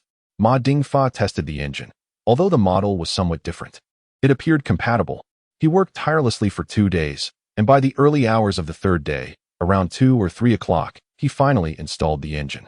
Wiping the sweat from his brow and exhaling a sigh of relief, he collapsed into sleep, only to awaken the next day at noon. Upon receiving the news that Ma Dingfa had completed the installation, Qin Tian, skipping lunch, hurried over to witness the results, accompanied by Lu Donghai. Seeing them arrive stirred excitement within Ma Dingfa. He gazed at the assembled vehicle, took a deep breath, and stepped forward, with a series of attempts to ignite the engine. However, he found himself bewildered when it refused to start. What could be the issue? Confounded, he stood in place, perplexed. Logically, the engine had been installed and should have been operational, so why wouldn't it ignite? Qin Tian sighed in resignation. The engine's failure to start indicated that fundamental issues remained unresolved, and Ma Dingfa evidently had not conducted sufficient checks. There was still much work to be done. Lu Donghai, with a sardonic smile, had never held high hopes for Ma Dingfa, so he had anticipated this outcome. Nearby, a bald associate sneered, I thought you were quite impressive. Didn't you say you could get this car to fire up? Where's the fire? It hasn't even started for a second. What are you boasting about? Feeling somewhat embarrassed, Ma Dingfa replied, it seems this time it won't work. Please give me a moment to investigate the cause. I'm sure I can get it to start next time. Qin Tian stepped forward and patted Ma Dingfa on the shoulder, reassuring him, don't be anxious, brother. Maintain your composure. I believe in you. Taking a deep breath, Ma Dingfa endeavored to calm his emotions, responding earnestly, thank you. I will work diligently to resolve this and ensure I do not disappoint you, Brother Qin. That night, Ma Dingfa removed the engine once more to meticulously investigate the problem. Curiously, the engine only failed to start when installed in the car, which left him perplexed. He had long assumed it was an issue with the engine itself and spent 3 days installing a brand new model, yet the ignition problem persisted. Although Qin Tian continued to encourage Ma Dingfa, he too felt a growing sense of uncertainty. With a week's deadline fast approaching, Ma Dingfa had only 1 day left to succeed. Lu Donghai remained as composed as ever. Approaching Ma Dingfa and Qin Tian, he remarked, it appears this vehicle can no longer be utilized. I believe we should not squander any more time. Qin Tian furrowed his brow, while Ma Dingfa bowed his head, clenching his fists in frustration. He then lifted his gaze, speaking earnestly, just 1 more day? Please grant me another opportunity. Another chance? Lu Donghai replied, somewhat discontented. Haven't you lost hope? The evidence has already shown that you cannot repair this vehicle. No, Ma Dingfa shook his head resolutely. This failure has illuminated some critical factors that hinder ignition. If you grant me a bit more time, I am certain I can uncover the root cause. Lu Donghai frowned deeply, contemplating for a moment before muttering, you have 1 final day.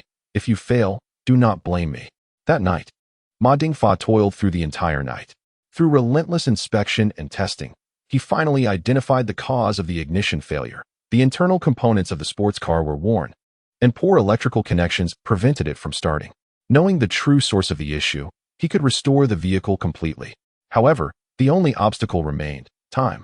As he gazed at the rising morning sun, his expression grew gravely serious. Time. Time. If only he had one more day, he could undoubtedly repair this car. By 8 o'clock that morning, Qin Tian arrived early. Brother Ma, how is the repair coming along? Can it start? Ma Dingfa stood up and turned to Qin Tian. Brother Qin, you arrived just in time. I need your assistance. Just as he spoke, perhaps from exhaustion or having squatted too long, he stood up, his vision clouded with stars, nearly losing his balance. Qin Tian, startled, hurried to support Ma Dingfa, observing the dark circles under his eyes. Brother, have you not slept at all? Ma Dingfa's complexion was pale, drenched in perspiration, his body clearly in a state of malaise. Yet, he persevered, stating, I have discovered the cause of the ignition failure, but it will require some additional time to fully repair. Please speak to Boss Lu on my behalf. About what? At that moment, a cold voice interjected from the side. It was Lu Donghai. Today marks the final day of the stipulated deadline. Mr. Qin, Mr. Ma. It is time to hand over the vehicle. Qin Tian glanced at Ma Dingfa, who nodded in acknowledgement. Taking a deep breath, Ma Dingfa entered the vehicle, turned the key, and attempted to start the engine. Creak. Roar. The vehicle emitted a hum, and astonishingly, it ignited. Qin Tian's face lit up with joy, while Lu Donghai was taken aback. His two companions equally astonished. Had it truly started? How had he accomplished this?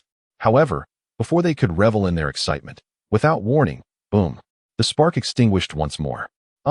What just happened? The two companions were left dumbfounded.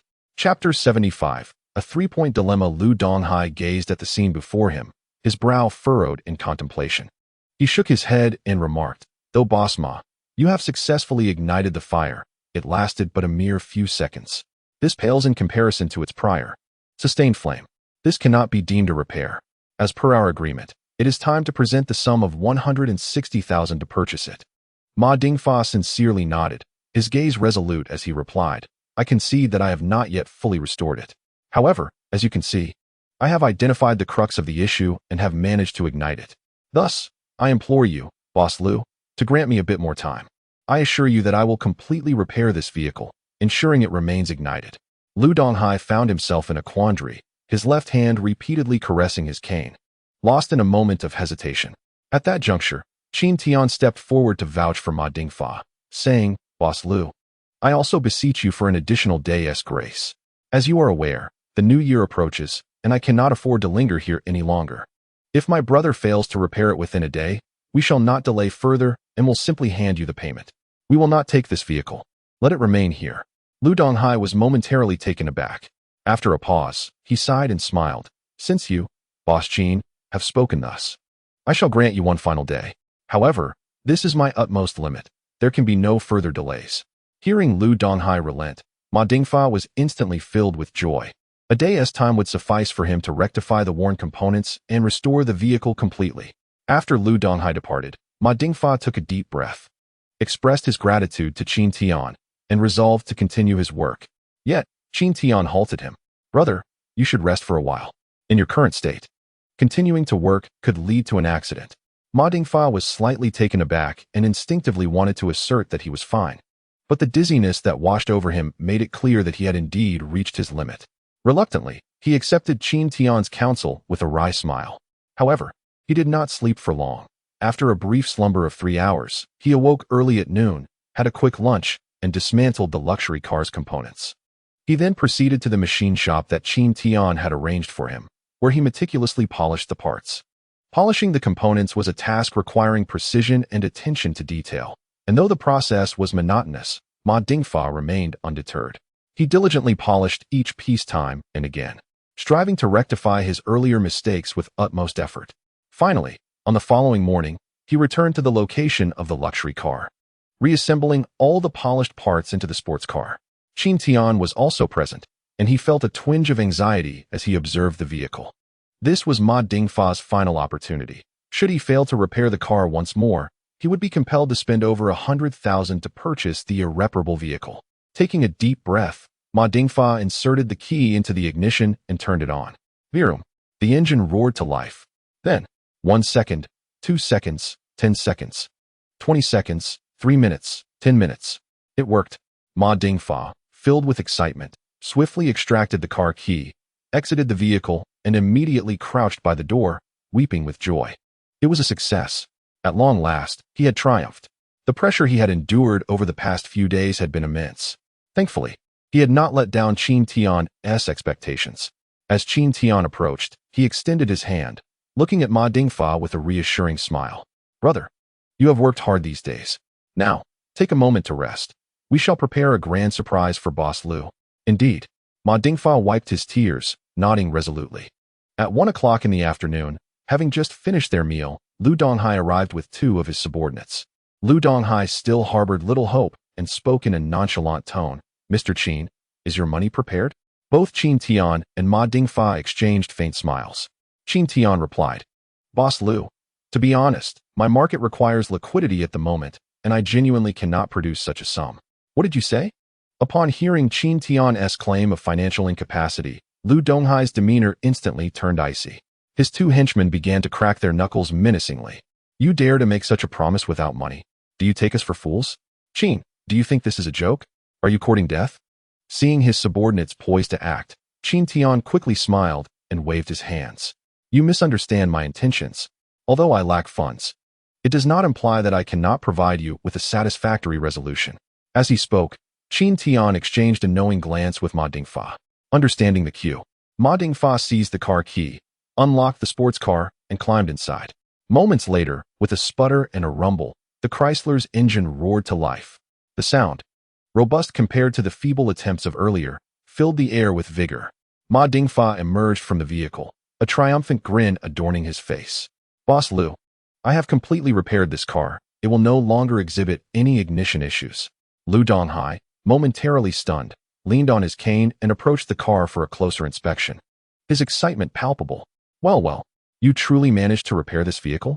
Impressive indeed. You are a remarkable young talent. Upon witnessing the vehicle's restoration, Lu Donghai's attitude towards Ma Dingfa underwent a complete transformation. Then, Boss Lu, what about the payment for this car? Ma Dingfa tentatively inquired. Lu Donghai, brimming with confidence, responded. Payment is negotiable. Brother Ma, I have a proposal for you. What is it? Ma Dingfa asked, intrigued. For such vehicles that have stalled and refused to start, I can procure many more. Would you be interested in collaborating with me to repair these cars? Lu Donghai exclaimed, tapping his cane. If we join forces, leveraging your skills and my connections, we are bound to achieve great prosperity. Collaboration? Ma Dingfa hesitated, glancing back at Qin Tian. While he was adept at car repairs, he knew that in business dealings, he could not rival the acumen of Qin Tian. Understanding the unspoken concern, Qin Tian stepped forward and inquired, Boss Lu, are you proposing a partnership with us? Lu Donghai nodded, smiling, precisely. Very well, Qin Tian replied. Qin Tian pondered for a moment and replied, as you suggested, Boss Lu, we can collaborate. Lu Donghai chuckled. Indeed, you're straightforward.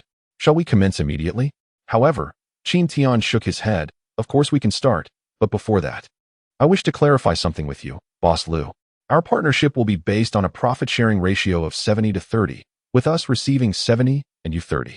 Upon hearing this, Lu Donghai's smile abruptly faded, and Ma Dingfa appeared momentarily stunned. 70-30, with us taking 70? Are you out of your mind, Brother Qin? What are you saying? 70-30? Do you think you're some kind of deity? Lu Donghai's 2 subordinates were incensed. Lu Donghai's expression darkened, his eyes narrowing coldly as he questioned Qin Tian.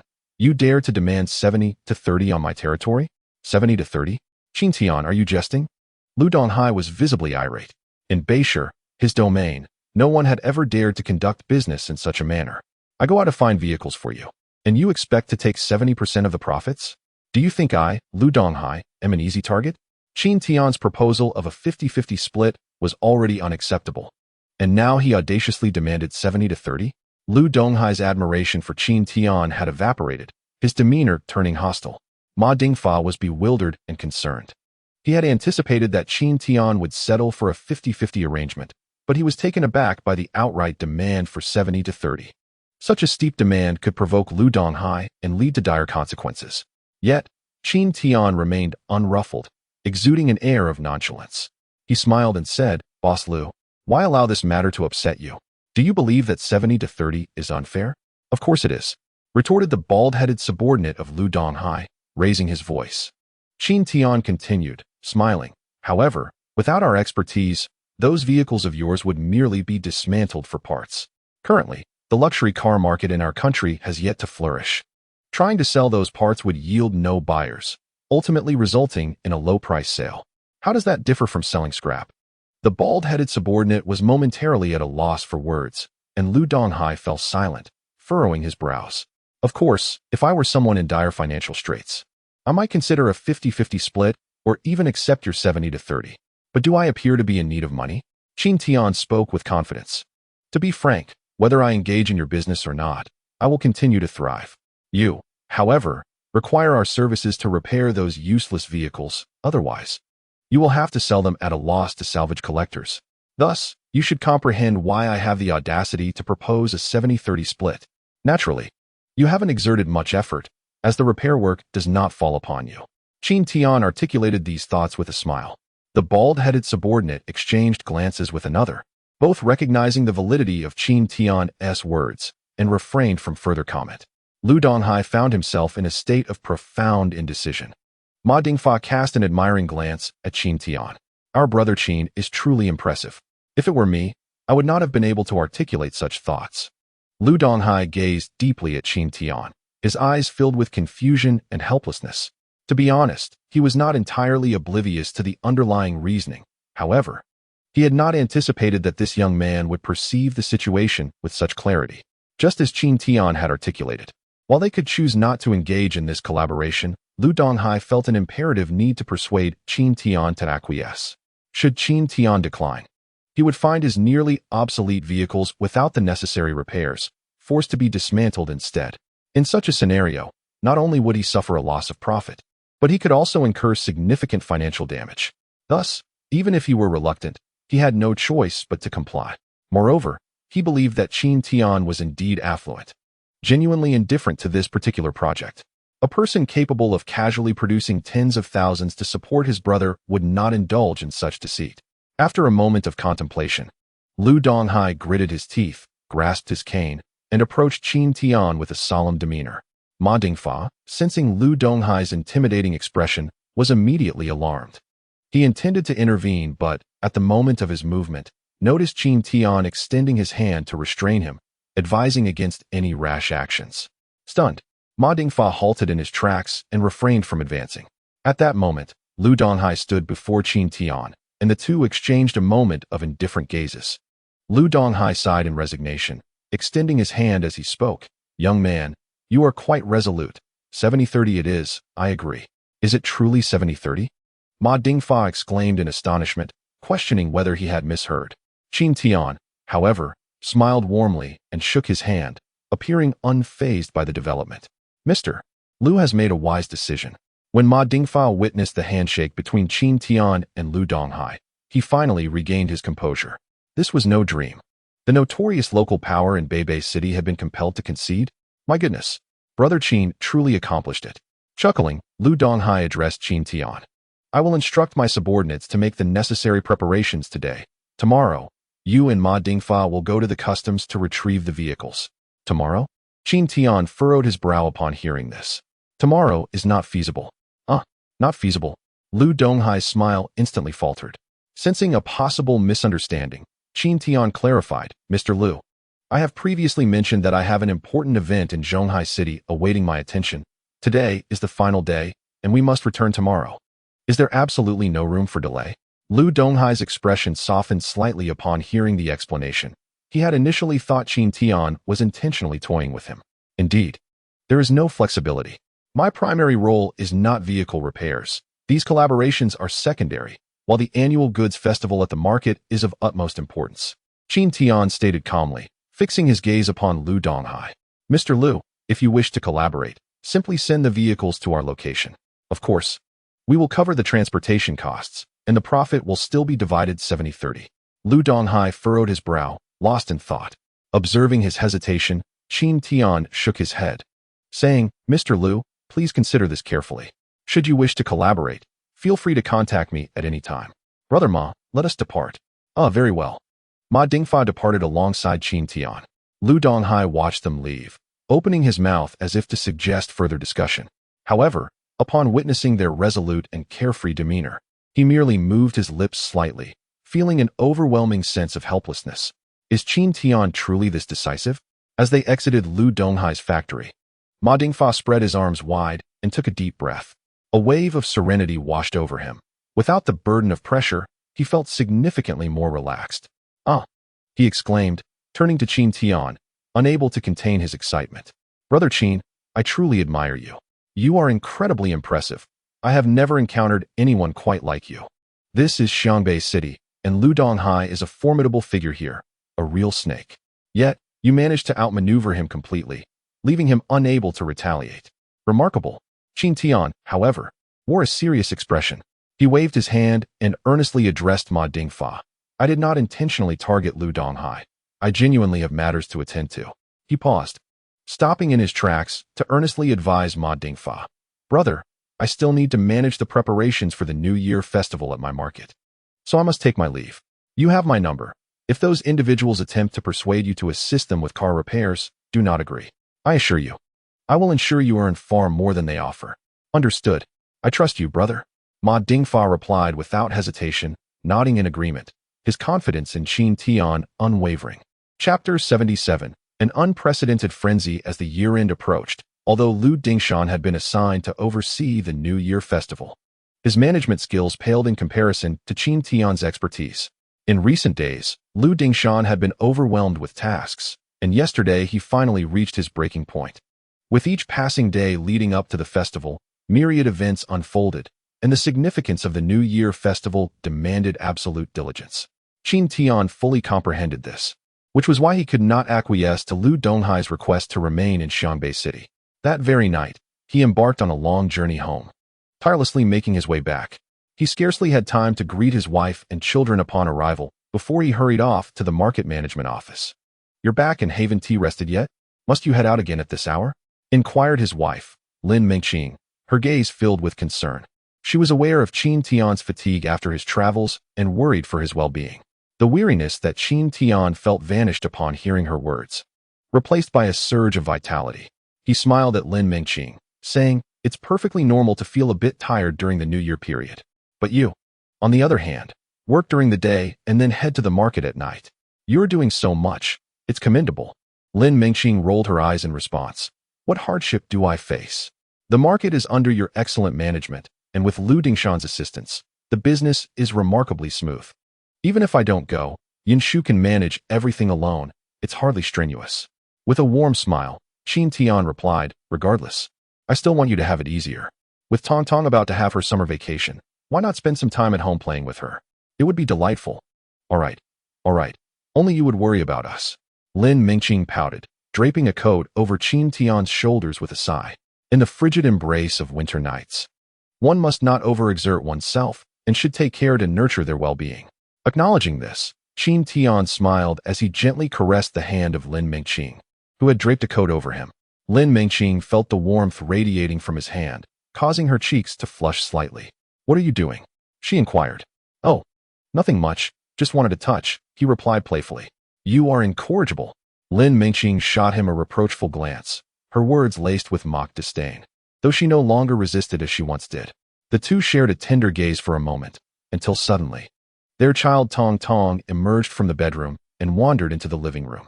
"Mommy, Daddy, what are you doing?" Little Tongtong, still in his pajamas and rubbing his sleepy eyes, asked with a hint of confusion. Like children caught in a misdeed, Qin Tian and Lin Mengqing hurriedly separated. Lin Mengqing averted her gaze and cleared her throat. "You should head back now. Tomorrow I'll take Tongtong to the market to find you." Qin Tian scratched his head and smiled warmly. "All right then, you two get some rest." After leaving home, Qin Tian drove his Santana to the market management office. By the time he arrived, dawn had already broken. Glancing at the time, he realized it was past 6 in the morning. Initially hoping to steal a few moments of sleep, he now found there was no time to rest.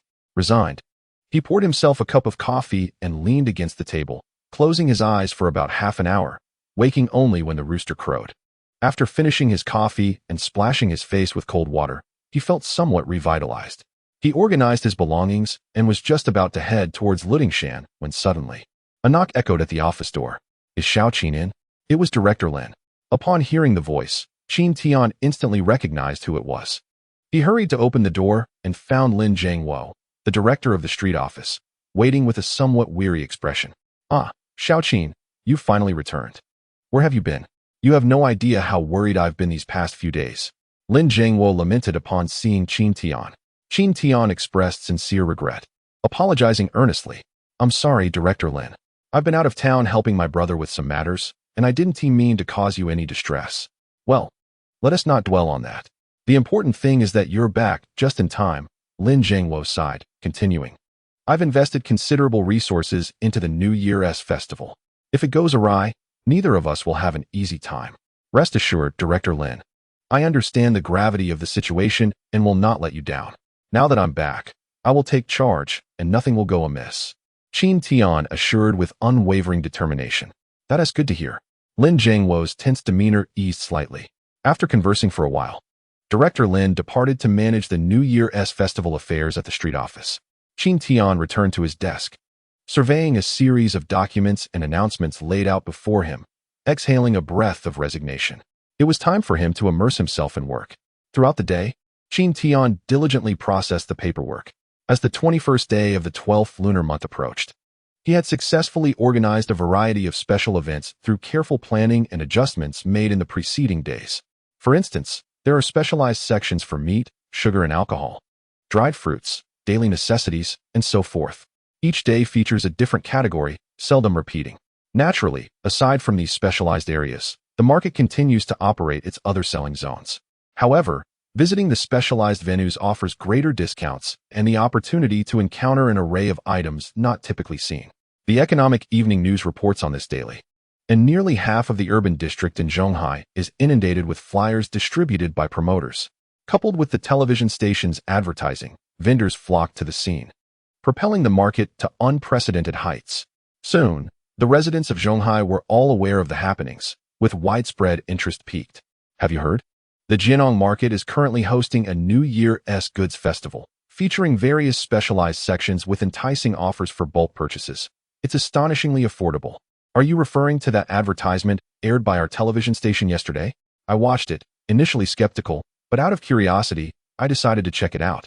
And to my surprise, the prices were genuinely low. You went yesterday as well? Goodness, how did you manage to squeeze in among the throngs? The crowd was immense.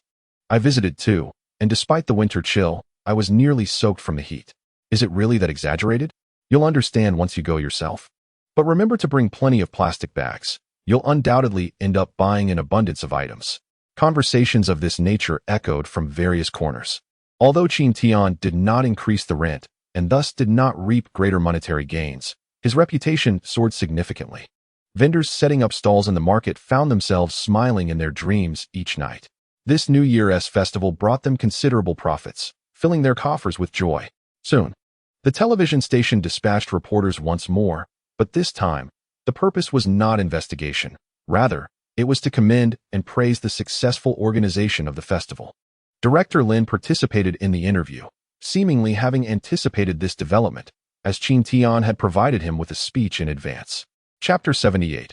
Rising Fame. The New Year's Festival is a special event organized by the Jianong Market in conjunction with the street office to celebrate the coming of the new year.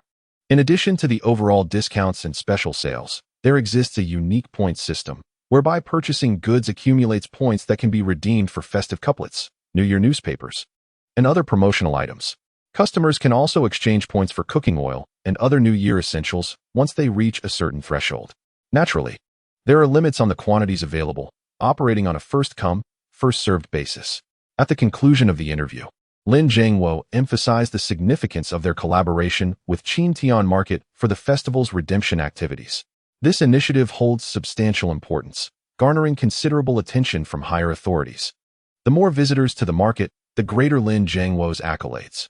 It may not be an exaggeration to say that the success or failure of this New Year's festival directly impacts Lin Mengqing's future. His prospects for promotion and wealth hinge entirely on the extent of the festival's success. After reading the final segment of the speech, Lin Mengqing cleared his throat lightly.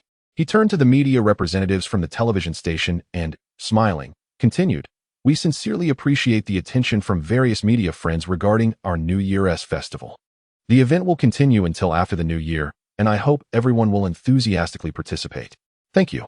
After the television station conducted the interview, The editing was completed that very day, and the news was broadcasted that evening. Once aired, the report caused quite a stir. Even economic experts from Kyoto took notice of the situation here and dedicated a special analysis program to it. At the Jian Market's New Year Goods Festival, shoppers could accumulate points, which could be redeemed for free New Year goods. This is truly a creative idea. Teacher Su Feng, what are your thoughts on this matter? The beautiful host, Jie Hui, asked an elderly gentleman beside her, who was around 60 years old. This gentleman, named Su Feng, was a renowned department store magnate in Kyoto. The department store where Qin Tian's wife worked was one of the establishments he had financed and invested in. It must be said that this concept is quite novel. Those who can conceive such ideas are either fools or geniuses, declared Old Master Su. The beautiful host, intrigued, inquired, "Oh, why do you say that?" The concept of exchanging points for New Year goods entails no inherent risk, but it requires substantial funds to sustain such a complementary activity, particularly in high-demand areas. The financial requirements escalate. Should the funding chain collapse, it would lead to an inability to redeem new goods, resulting in widespread discontent and a tarnished reputation. However, Old Master Su suddenly shifted his tone and chuckled heartily. This young owner of Jian Market is quite astute. He initially limited the quantity of points redeemable for New Year goods, thereby ensuring that the promotional activity not only bears no risk, but also encourages more customers to make purchases. One could say he is indeed a genius, a prodigy. Wow, is it really that impressive? The beautiful host exclaimed in astonishment, covering her mouth. Having interacted with the old gentleman for so long, it was her first time witnessing him extol someone else so highly. She had heard that this young owner was under 30. She expressed a desire to meet this young entrepreneur, Qin Tian, if given the chance. Old Master Su continued, and his words instantly elicited surprise from many. The billionaire Su, showing interest in a small market owner. Could it be true? Meanwhile, at home watching the television program, Qin Tian smiled knowingly. Reflecting on how he had transformed from a mere wastrel into a prosperous magnate, he owed much to Old Master Su's support. Little did he expect to catch the old gentleman's eye so early in this life. Yet it made sense. Qin Tian employed sales techniques that were 2 decades ahead of their time, utilizing modern promotional strategies to host the New Year Goods Festival. Coupled with various marketing efforts, it was no wonder it gained such popularity. This time, Qin Tian had undoubtedly made a name for himself.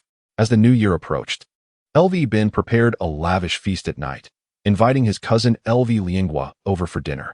LV Lianghua arrived at LV Bin's home with 2 bottles of liquor. The 2 brothers enjoyed their drinks while discussing recent events, and when Qin Tian's name came up, both of them gritted their teeth in anger.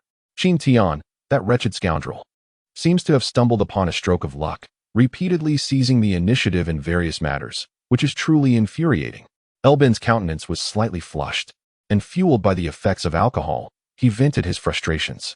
El Lianghua filled his glass and urged, "Cousin, let us not dwell on our displeasure, with sufficient patience. There will come a day when we can catch that scoundrel Qin Tian off guard and bring him down decisively." Damn it! Upon hearing this, Elbin's rage surged. He kicked a small wine bottle by his feet, sending it crashing to the ground, shattering into a multitude of pieces.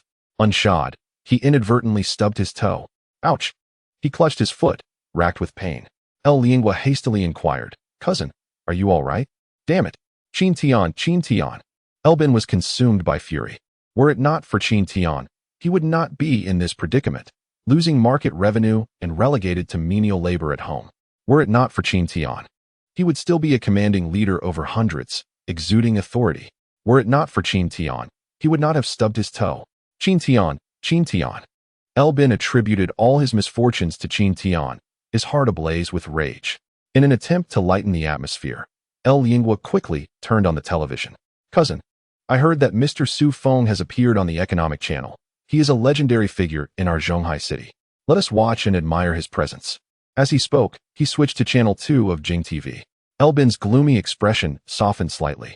To his surprise, Mr. Su was actually willing to appear on television. He recalled earlier discussions, boasting about Mr. Su. If we speak of Mr. Su, he is undoubtedly a distinguished figure in Zhonghai city. I had the fortune to see him at the International Trade Conference he hosted last year. His aura is unmatched. You actually had the privilege of seeing Mr. Su in person? That's incredible. El Lianghua exclaimed, his face filled with admiration. Humph, what is so remarkable about that? Once you attain my status, You too shall have such opportunities. Bin, feeling somewhat pleased, lifted his glass and took a sip. However, just as he began to bask in self-satisfaction, he heard Mr. Su's praises emanating from the television. Indeed, he is a genius, a prodigious talent. If I have the chance, I would like to meet this young entrepreneur, Qin Tian. What? Bin hastily set down his glass, astonished as he stared at the television. At that moment, Lingua wore a similarly bewildered expression. Did I just hear correctly? Mr. Su wishes to meet Qin Tian. Chapter 79. The arson plan. Bin and his companion sat in stunned silence, failing to comprehend the situation for quite some time. When the television showcased the bustling scenes of the annual market festival, Bin finally regained his senses. Damn it! In a fit of rage, Bin hurled his glass aside, seething with anger. The Jiannong market had not only hosted the annual festival, but had also made it onto Jing TV. And Qin Tian had received Mr. Su's accolades. 1 month prior, he was the owner of Jiannong market. The praise should rightfully belong to Bin. Qin Tian had stolen everything that was rightfully his. Qin Tian, how could I have failed to see that you are a treacherous ingrate? You dare to encroach upon my territory, do you? I shall not let this go unresolved. Fueled by alcohol, Bin was consumed by fury. He made his way to the kitchen, rummaging through the cabinets until he quickly unearthed several barrels of gasoline. Cousin, come with me. Let us set their market ablaze. Let's see how they hold their New Year festival then. All right. Lingua, also under the influence, followed suit without a second thought. Each of them hoisted 2 barrels of fuel and, under the cover of night, headed towards the market. Bin's residence was not far from the Jiannong market. After a brisk 30-minute walk, they arrived at their destination. The two crept stealthily into the market, familiar with its layout, and concealed themselves in a shadowy corner. They encountered no one along the way. Bin set down the barrels and surveyed the scattered remnants of the market, his eyes gleaming with malice. With one spark, I shall reduce it all to ashes. If I cannot have it, neither shall you, Qin Tian. However, at that moment, Lingua faltered. Earlier, emboldened by drink, he had gone along with Bin's reckless plan to incinerate the market. But now, sobered by reality, he found himself lacking the courage. Unlike Bin, although he harbored disdain for Qin Tian, he bore no deep-seated grudge against him. He was unwilling to risk imprisonment for such unlawful deeds. Cousin, perhaps we should reconsider. If this plan fails, we could end up in jail. Bin frowned, glaring at Lingua. Stop with your cowardice. With me here, what is there to fear? But what if the fire spirals out of control? What if it spreads to someone else's property and results in casualties? We would be doomed. Lingua, now fully sober, realized that he could not follow Bin down this perilous path. Arson would ruin his life. Seeing Lingua still trying to dissuade him, Bin erupted in rage. Are you with me or not? If you're my brother, stand by me. Once this is done, you shall not go unrewarded. I truly cannot, brother. This is far too serious. Lingua's voice cracked with desperation. He genuinely wished to distance himself from this chaos. Why not do it yourself? I will leave. Is that acceptable? Upon hearing this, Bin's fury reached its peak. How dare you suggest leaving now? What happened to your earlier bravado? Do you have the audacity to speak of retreat? Lingua, on the verge of tears, pleaded, Brother, setting a fire is a grave matter. I only agreed in my drunken state. Please do not take me seriously. I care not if you were inebriated.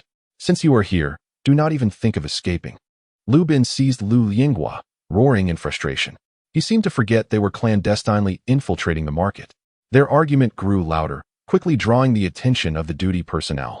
Duty officer Xiao Wang, following the commotion, turned a corner and immediately spotted the two brothers. Director Lu? He gasped, his face draining of color. As a longtime employee of the Jiannong market, he certainly recognized Bin. He pondered, noting that Bin was awake in the dead of night, arguing with his cousin at the market, which certainly indicated ill intentions. He promptly made his way to the duty room to contact Qin Tian. On the other end, due to concerns surrounding the upcoming New Year's festival, Lin Mengqing had persistently invited Qin Tian to the street office for a discussion. After listening to Qin Tian's meticulous plans and arrangements, Director Lin felt somewhat reassured. Rising with a smile, he addressed Qin Tian, Xiao Qin. Your presence indeed brings a sense of reliability. Please keep a close watch on the market these days. We must avoid any unforeseen incidents. As our superiors are keeping a close eye. Qin Tian smiled back, brimming with confidence. Director Lin, You need not worry. To prevent any unfortunate occurrences, I have ensured that the duty room is staffed around the clock, with personnel monitoring the market at all times. Oh, Lin Mengqing observed Qin Tian with surprise, genuinely not expecting him to implement a 24-hour patrol. Knowing you can do this brings me much relief. He then contemplated for a moment before suggesting with a smile. Xiao Qin, are you free lately? I would like to invite you to dinner for a more in-depth conversation. Qin Tian thought of his wife and daughter at home. Truthfully, he wished to spend more time with them. However, he felt it was impolite to decline Director Lin's invitation, resulting in a reluctant smile. If Director Lin invites me for a meal, I certainly must accept. Just then, his phone rang unexpectedly. Director Lin, please excuse me for a moment. Of course, go ahead. Qin Tian stood and walked to the window to answer the call. Hello, who is this? Boss, I am Wang Xiaozong, on duty tonight. While patrolling the market, I overheard Deputy Director Lu and his cousin arguing in a corner. Lu Bin and Lu Linghua arguing in the market corner? Qin Tian was taken aback, his brow furrowing in concern. In the depths of winter, in the pitch dark, why were Lu Bin and his cousin not at home? There must be something amiss. Noticing Qin Tian's altered expression, Lin Mengqing inquired, Qin Tian, what is happening? Qin Tian turned to Director Lin and candidly shared the unfolding situation. Upon hearing this, Lin Mengqing could no longer remain composed. Lu Bin is a man who seeks vengeance. You have taken his market, and with the current bustling activity, he is likely consumed by jealousy, contemplating some nefarious deed against the market. With that, Lin Mengqing hastily donned his coat. Let us go. I will accompany you to the market. Given the potential threat to his reputation, Lin Mengqing appeared particularly anxious. The two hurried to the market, fearing that Lu Bin and his accomplices might commit some dreadful act. Before long, Qin Tian and Lin Mengqing arrived at the market in a Santana. Duty officer Xiao Wang quickly stepped forward to lead the way, soon revealing the quarrelsome figures of Lu Bin and Lu Linghua hiding in the corner. They were embroiled in a heated argument. Xiao Wang, when did you discover them here? Qin Tian inquired of the duty officer. Xiao Wang reflected for a moment and replied truthfully, I was adhering to the patrol schedule you devised, checking the East Gate area every 15 minutes. 15 minutes ago, the absence of Director Lu and his cousin was noted, and it was only during the latest patrol that their presence was discovered. This implies they have only recently arrived. Qin Tian stroked his chin, peering out to observe Lu Bin and Lu Linghua. Both men exhibited flushed faces, likely a result of having imbibed alcohol prior to their arrival. What are they arguing about? Lin Mengqing inquired. The administrator, Xiao Wang, shook his head. I only caught fragments. It seems they were discussing something about burning something, but I couldn't grasp the specifics. Burning what? Lin Mengqing's eyes narrowed sharply. He turned to gaze into the corner, where Lu Bin and Lu Linghua were embroiled in an increasingly heated dispute.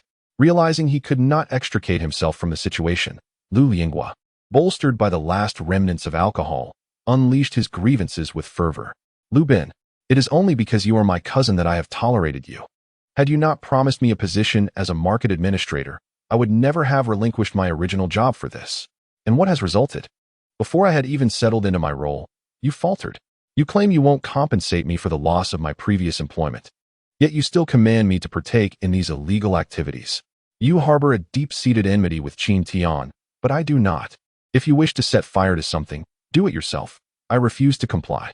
Upon hearing Lu Linghua's outburst, Qin Tian, Lin Mengqing, and the others grasped their intentions. They were plotting to set ablaze the Jianou market.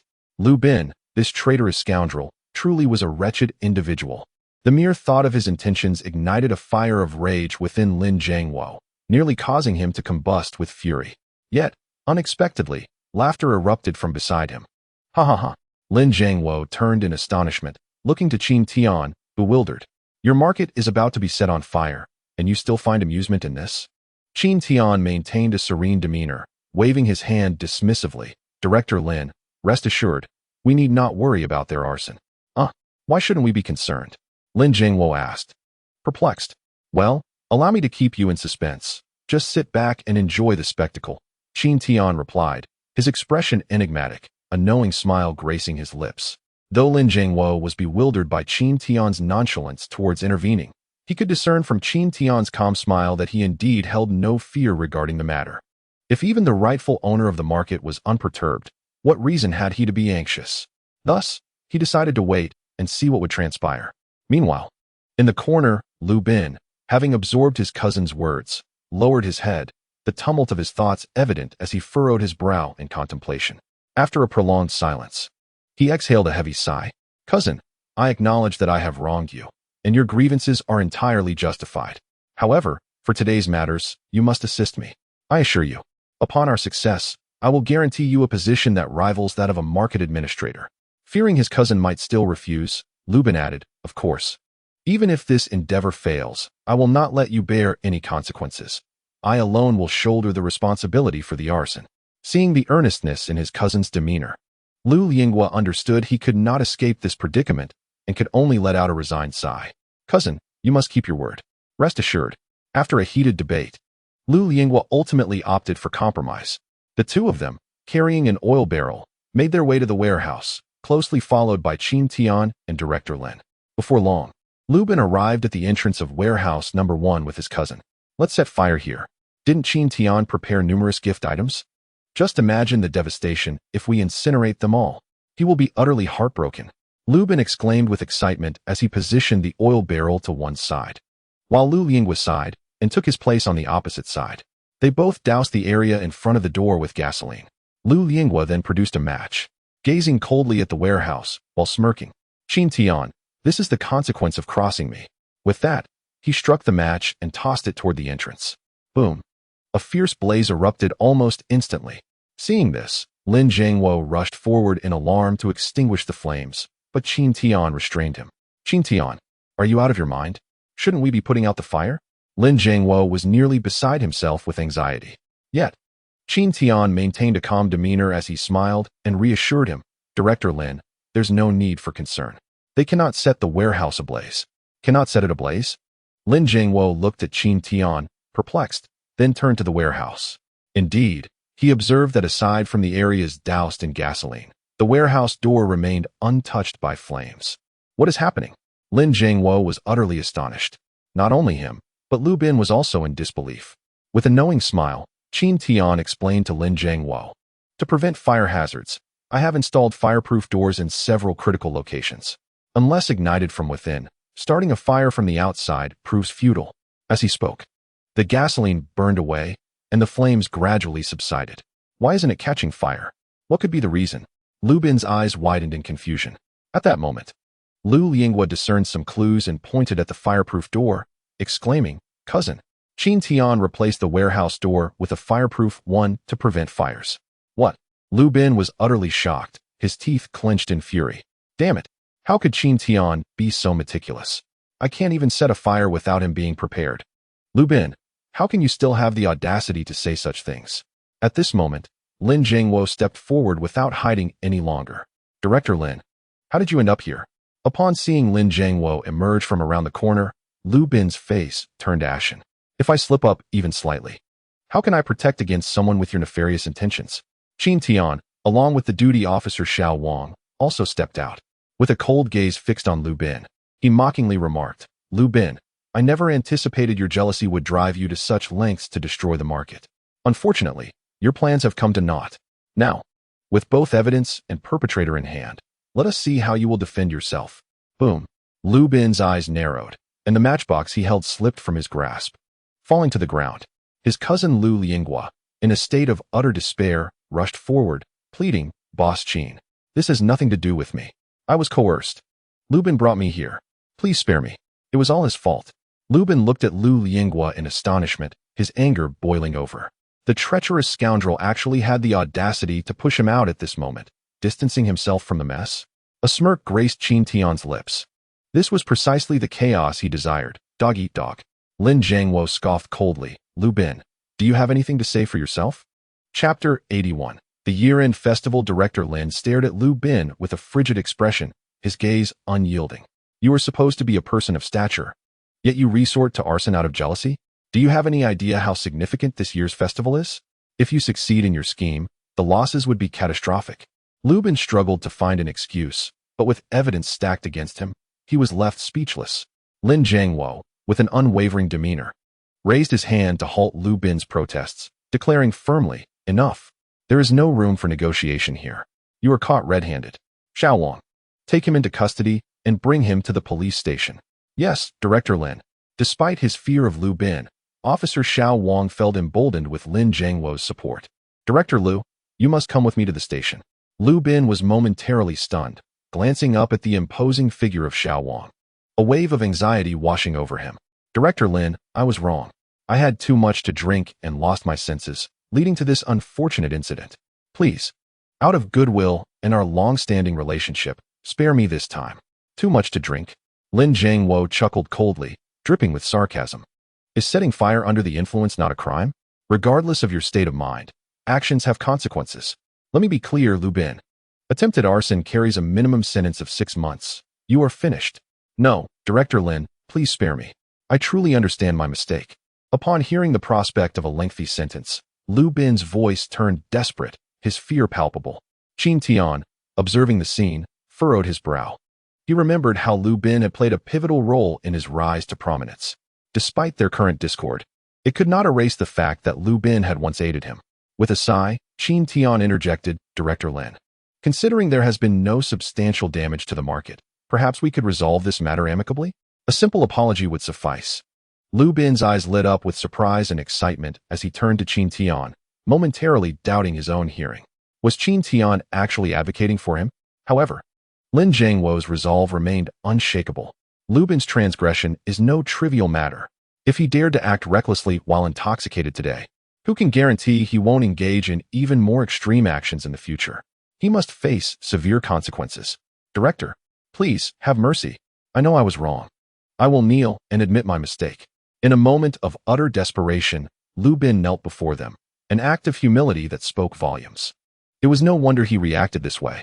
In this era, anyone who served more than 6 months for a serious offense would carry a stain on their record for life. If Lu Bin were apprehended, his future would be irreparably shattered. Had he known this would be the outcome, he would have chosen differently. This matter is non-negotiable. Xiao Wang, take him away. Lin Zhengwo's stance was unwavering, as this incident had crossed his bottom line. The success or failure of this New Year's Goods festival hinges upon Lin Zhengwo's political career. He is an individual of utmost caution, leaving no stone unturned to eliminate even the slightest potential threat. Thus, Lu Bin must inevitably face capture.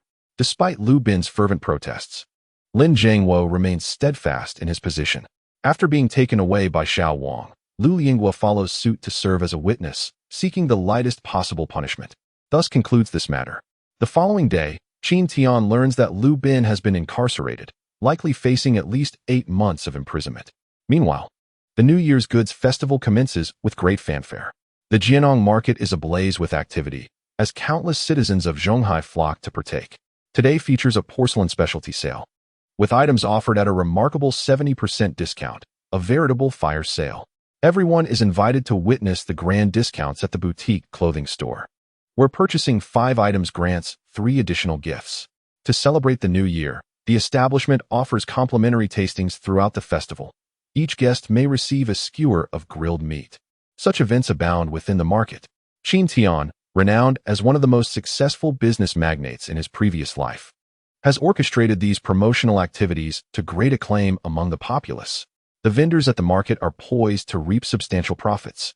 To be candid, even Qin Tian himself is taken aback by the fervor of the market. The sea of people is simply overwhelming. However, in stark contrast to the bustling market, the cinema overseen by Lu Dingshan has recently been rather lackluster. He is quite distressed and brings 2 bottles of liquor and 2 roasted ducks to Qin Tian's office in search of assistance. Sighing, Lu Dingshan listens to the continuous din of bustling vendors outside, smiling ruefully. Brother, with so many people at the market, why do they only come to shop and not to watch movies? The foot traffic at my cinema has inexplicably dwindled. Qin Tian casually tears apart a duck leg, placing the tender meat into a bowl with a serene smile. Brother Lu, are you feeling a twinge of envy seeing others prosper? Lu Dingshan scratches his face, slightly embarrassed by Qin Tian's insight into his thoughts, and responds with a sheepish laugh. It seems no secret can escape from you, Qin. It's a trifling matter. Qin Tian gestures dismissively, handing the bowl brimming with meat to Lu Dingshan. No need to worry, Brother Lu. Once the New Year's festival concludes, it will be your cinema's turn to thrive. Oh, Lu Dingshan's eyes brighten with interest, momentarily neglecting his meal, and hurriedly inquires, Brother, Do you have any brilliant ideas? Before the new year, everyone is preoccupied with preparations for the festivities, thus few are inclined to attend the cinema. However, after the holiday, the situation will shift dramatically. Qin Tian smiles, retrieving a plan from his desk drawer and presenting it to Lu Dingshan. This is the spring festival movie plan I devised for you. Promoted according to my outline on New Year's Day, and it is guaranteed to be a resounding success. Lu Dingshan takes the document, examining it closely, and inhales sharply. There are major films scheduled to be released from New Year's Day to the 15th of the lunar month. Lu Dingshan furrows his brow. I fear my employees may not agree. They likely wish to return home for the holiday as well. It is quite simple. We can offer them double wages on a regular basis. Those who wish to stay will remain. If we find ourselves short-staffed, my friend, do let me know, and I shall devise a solution. Qin Tian said with a smile. Lu Dingshan paused in silence for a moment, nodding as his gaze grew resolute. Very well. I trust you, my brother. You would not deceive me. Let us proceed with your plan. With that, he quickly finished the duck meat that Qin Tian had prepared for him. Before long, he returned to the cinema, brimming with enthusiasm, to set in motion the plan laid out by Qin Tian. As the year drew to a close, major markets were preparing to close for repairs, and Jianong Market was no exception. The New Year Goods Festival concluded successfully, and all the vendors in the market made substantial profits, returning home joyfully for the festivities. Qin Tian calculated the income from the past few days, and to his delight, he had earned several tens of thousands. Chapter 82. The banquet and income of several tens of thousands, in this era, would likely take an ordinary person several years of hard work to accumulate. Indeed, Qin Tian had prospered as per his plan. More importantly, through this New Year Goods Festival, he had gained considerable fame. He not only appeared on television, but was also publicly praised by a legendary figure from Zhonghai City. This would greatly aid his future endeavors. In the afternoon, Qin Tian was tidying up his office, preparing to return home for the new year. At that moment, he received a call from Director Lin. Director Lin, what a pleasant surprise to receive your call. Qin Tian inquired with a smile. On the other end, Lin Jingwo's voice radiated joy. Our New Year Goods Festival was held smoothly, attracting a multitude of citizens. The higher-ups have commended my efforts, noting that I have not only promoted the historical culture of Cultural Street, but also fostered market trade development. They are very satisfied with the event. I might even be transferred to the City Hall after the new year. Oh, then I must extend my congratulations to you, Director Lin. I shall prepare a red envelope for you soon, wishing you a smooth journey in your career. Qin Tian chuckled. Haha, no need for that. I owe you my gratitude for the success of the New Year Goods Festival. How could I accept your red envelope? However, I would like to invite you, the newly acclaimed figure of Zhonghai City, to attend the banquet before the new year. The newly acclaimed figure of Zhonghai City, Qin Tian chuckled helplessly, realizing he could not decline the invitation from Director Lin. Please do not jest. My current success is greatly attributed to your support. I will attend the banquet. I just need to prepare a bit at home. Excellent. I shall await your arrival, haha. After hanging up, Qin Tian returned home and shared the news with Lin Mengqing. Director Lin has actually invited our family to the banquet? Lin Mengqing was somewhat astonished, knowing that Qin Tian was acquainted with Director Lin. She had never anticipated such a close relationship. Our family has never attended such grand banquets. Would it be embarrassing to attend unannounced? Lin Mengqing expressed her concerns. Qin Tian, understanding her worries, smiled gently. Let us go? Where to? Lin Mengqing quickly asked. Of course, we are going shopping. After dinner, Qin Tian drove his Santana sedan, taking Lin Mengqing and Tongtong to the central shopping mall. He is now regarded as a somewhat notable figure, and since he is to attend a banquet, it is imperative that he does not don inexpensive attire. Thus, he sought out a younger brand clothing store. Upon seeing Qin Tian and his family arriving in a Santana sedan, the staff displayed utmost respect and warmly welcomed them in. As Tongtong entered the store, her eyes sparkled at the sight of the splendid new garments. Daddy, are you going to buy clothes from here? Qin Tian chuckled, squatting down to embrace his daughter, affectionately inquiring, which piece catches your eye, Tongtong? Tell Daddy, and he shall buy it for you. Really? Tongtong's eyes lit up as she scanned the store, soon spotting a coat adorned with golden thread. Daddy, that piece is so beautiful. Qin Tian turned to the staff with a smile and asked, could you please take that down for my daughter to try on? Of course. The attendant was exceedingly attentive, retrieving the garment from the rack for Tongtong. In no time, Lin Mengqing helped Tongtong slip into the coat. To their delight, it fit perfectly. No doubt she is my daughter. She looked stunning in it. Qin Tian praised, handing Lin Mengqing a lovely coat he had selected. Wife, why don't you try this one on as well? Lin Mengqing glanced at the coat and was momentarily taken aback. She had noticed this burgundy floral coat upon entering the store, but upon seeing its price tag exceeding 3,000, she dismissed the thought. Little did she know that Qin Tian had remembered and was now insisting she try it on. Qin Tian, this coat is far too expensive. It costs over 3,005. It's not too pricey. We earn money to spend it. Investing in you is worth every penny. With that, Qin Tian did not allow Lin Mengqing the opportunity to protest, gently guiding her toward the fitting room. Faced with his resolute demeanor, Lin Mengqing found herself unable to refuse and reluctantly donned the coat. After a brief moment, she emerged from the fitting room. The sight of her in the new attire left Tongtong wide-eyed. Mommy, you look so beautiful. Qin Tian beamed with satisfaction, exclaiming, Wife, that coat suits you perfectly. Hearing their compliments, Lin Mengqing felt her cheeks flush as she rolled her eyes playfully, urging, All right, you've seen it. Let us hang it back up. Why hang it back? I've already purchased it, Qin Tian replied with a grin. What? Lin Mengqing was taken aback, just as the attendant approached with a garment bag. Witnessing this, Lin Mengqing could only manage a bittersweet smile, realizing she had fallen into Qin Tian's trap. Now, whether she wanted to or not, she was committed to the purchase. As for Qin Tian, he too did not hold back. His own attire was equally extravagant, costing a total of 3,330. In one day, the family had spent nearly 10,000 on clothing alone, a sum they would have scarcely dared to imagine in the past. During the journey, Lin Mengqing sat in the car, gazing at the luxurious new outfit in her hands, feeling somewhat lost in thought. A few months ago, their family was in dire straits over a mere 3,000 yuan. Little did they expect that just a short time later, the garments they donned would cost over 3,000. The rapid shift in circumstances was astonishing, leaving one with an almost surreal sensation. Qin Tian, am I truly not dreaming? Lin Mengqing inquired with a hint of disbelief. Qin Tian glanced at his wife through the rearview mirror, his face radiating affection. My dear, you are not dreaming. We no longer have to endure those impoverished days. In that instant, Lin Mengqing felt an overwhelming urge to weep, but as tears threatened to spill, she stubbornly suppressed them and turned her head aside. Gazing at her reflection in the car window, she realized how perfectly the new outfit fit her. Unable to suppress a joyful smile, she relished the happiness their current life afforded them. Upon returning home, they took a refreshing bath and, under the cloak of night, attended a gathering.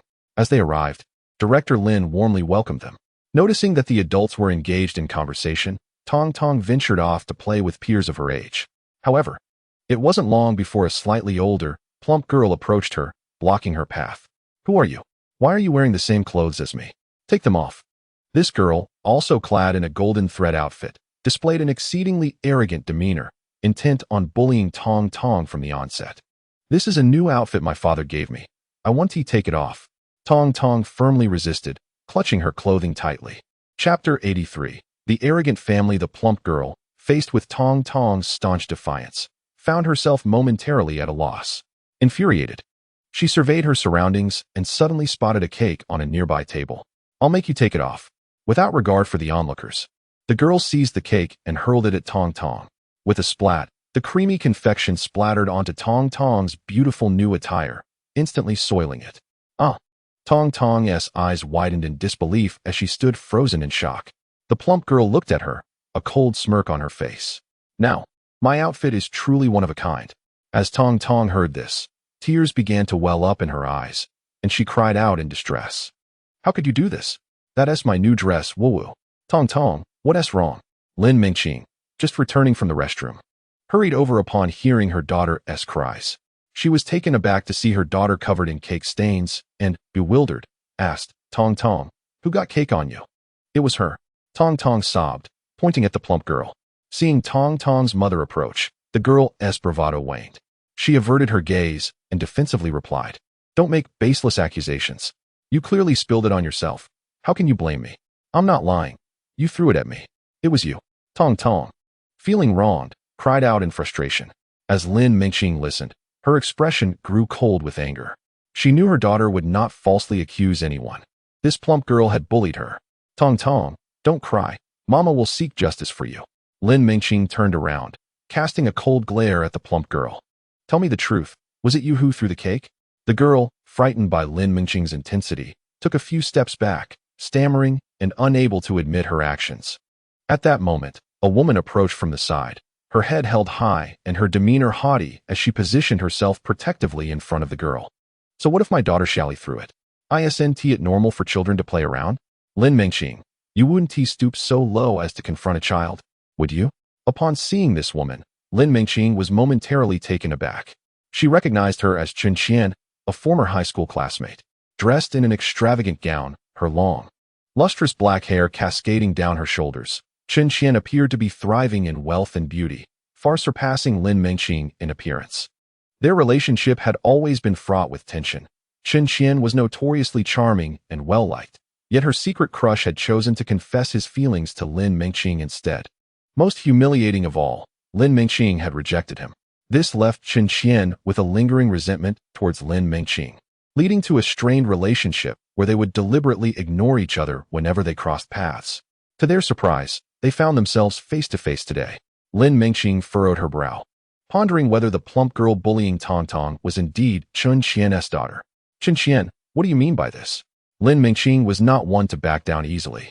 While she could tolerate her own mistreatment, she would never stand idly by while her daughter Tongtong was wronged. What do you mean? Qin Tian retorted, her confidence unwavering. It's just a piece of clothing. Children will be children. Why should you, an adult, get so worked up? Lin Mengqing's frustration boiled over as she gritted her teeth and confronted her. Your daughter, taking advantage of her size, bullies mine, and instead of teaching her a lesson. You question my outrage? Is this how you parent? Why should your parenting concern me? Qin Tian shot back, her tone equally confrontational. I wonder how your daughter ended up so frail. Perhaps it's your own shortcomings as a caregiver. Why don't you raise her to be as robust as mine? And then see who dares to bully her? Qin Tian's attitude mirrored that of her daughter, brimming with arrogance. Rather than apologizing for her child's misdeeds, she placed the blame squarely on Tongtong and Lin Mengqing. Stunned by such brazen reasoning, Lin Mengqing was at a loss for words. How could such shamelessness exist in this day and age? I want to accept this. Your daughter must apologize for bullying Tongtong. Lin Mengqing, exasperated, declared coldly. Apologize? You think we owe your daughter an apology? Who do you think you are? Qin Tian scoffed. Let us be realistic. People like you don't deserve to wear such fine clothing. Apologize? Dream on. I would never stoop to that level. With that, Qin Tian shot a glance at her daughter. Xiaoli, come here and strip that girl of her clothes. Okay, Mom. With her mother's backing, the plump girl approached Tongtong. Emboldened and ready for confrontation, Tongtong watched as the significantly heavier girl approached her, instantly filled with panic. You don't come any closer. What do you want? Stop it. Lin Mengqing hurriedly stepped forward, shielding Tongtong. At that moment, Qin Tian also joined them, tugging at Lin Mengqing's new clothing. Take that off. Is that outfit meant for you? With a ripping sound, Lin Mengqing's garment was torn open. Lin Mengqing felt a sharp pang in her heart. This was a new dress gifted to her by Qin Tian not long ago, and Qin Tian had ruined it. Not far away, Qin Tian heard his wife's cry, and his gaze narrowed. Without a second thought for his conversation with Director Lin, he rushed toward the source of the sound. Soon, he arrived at the small crowd surrounding them. Seeing his wife and child being tugged at by two unknown women, he was instantly consumed with fury. Get away from them.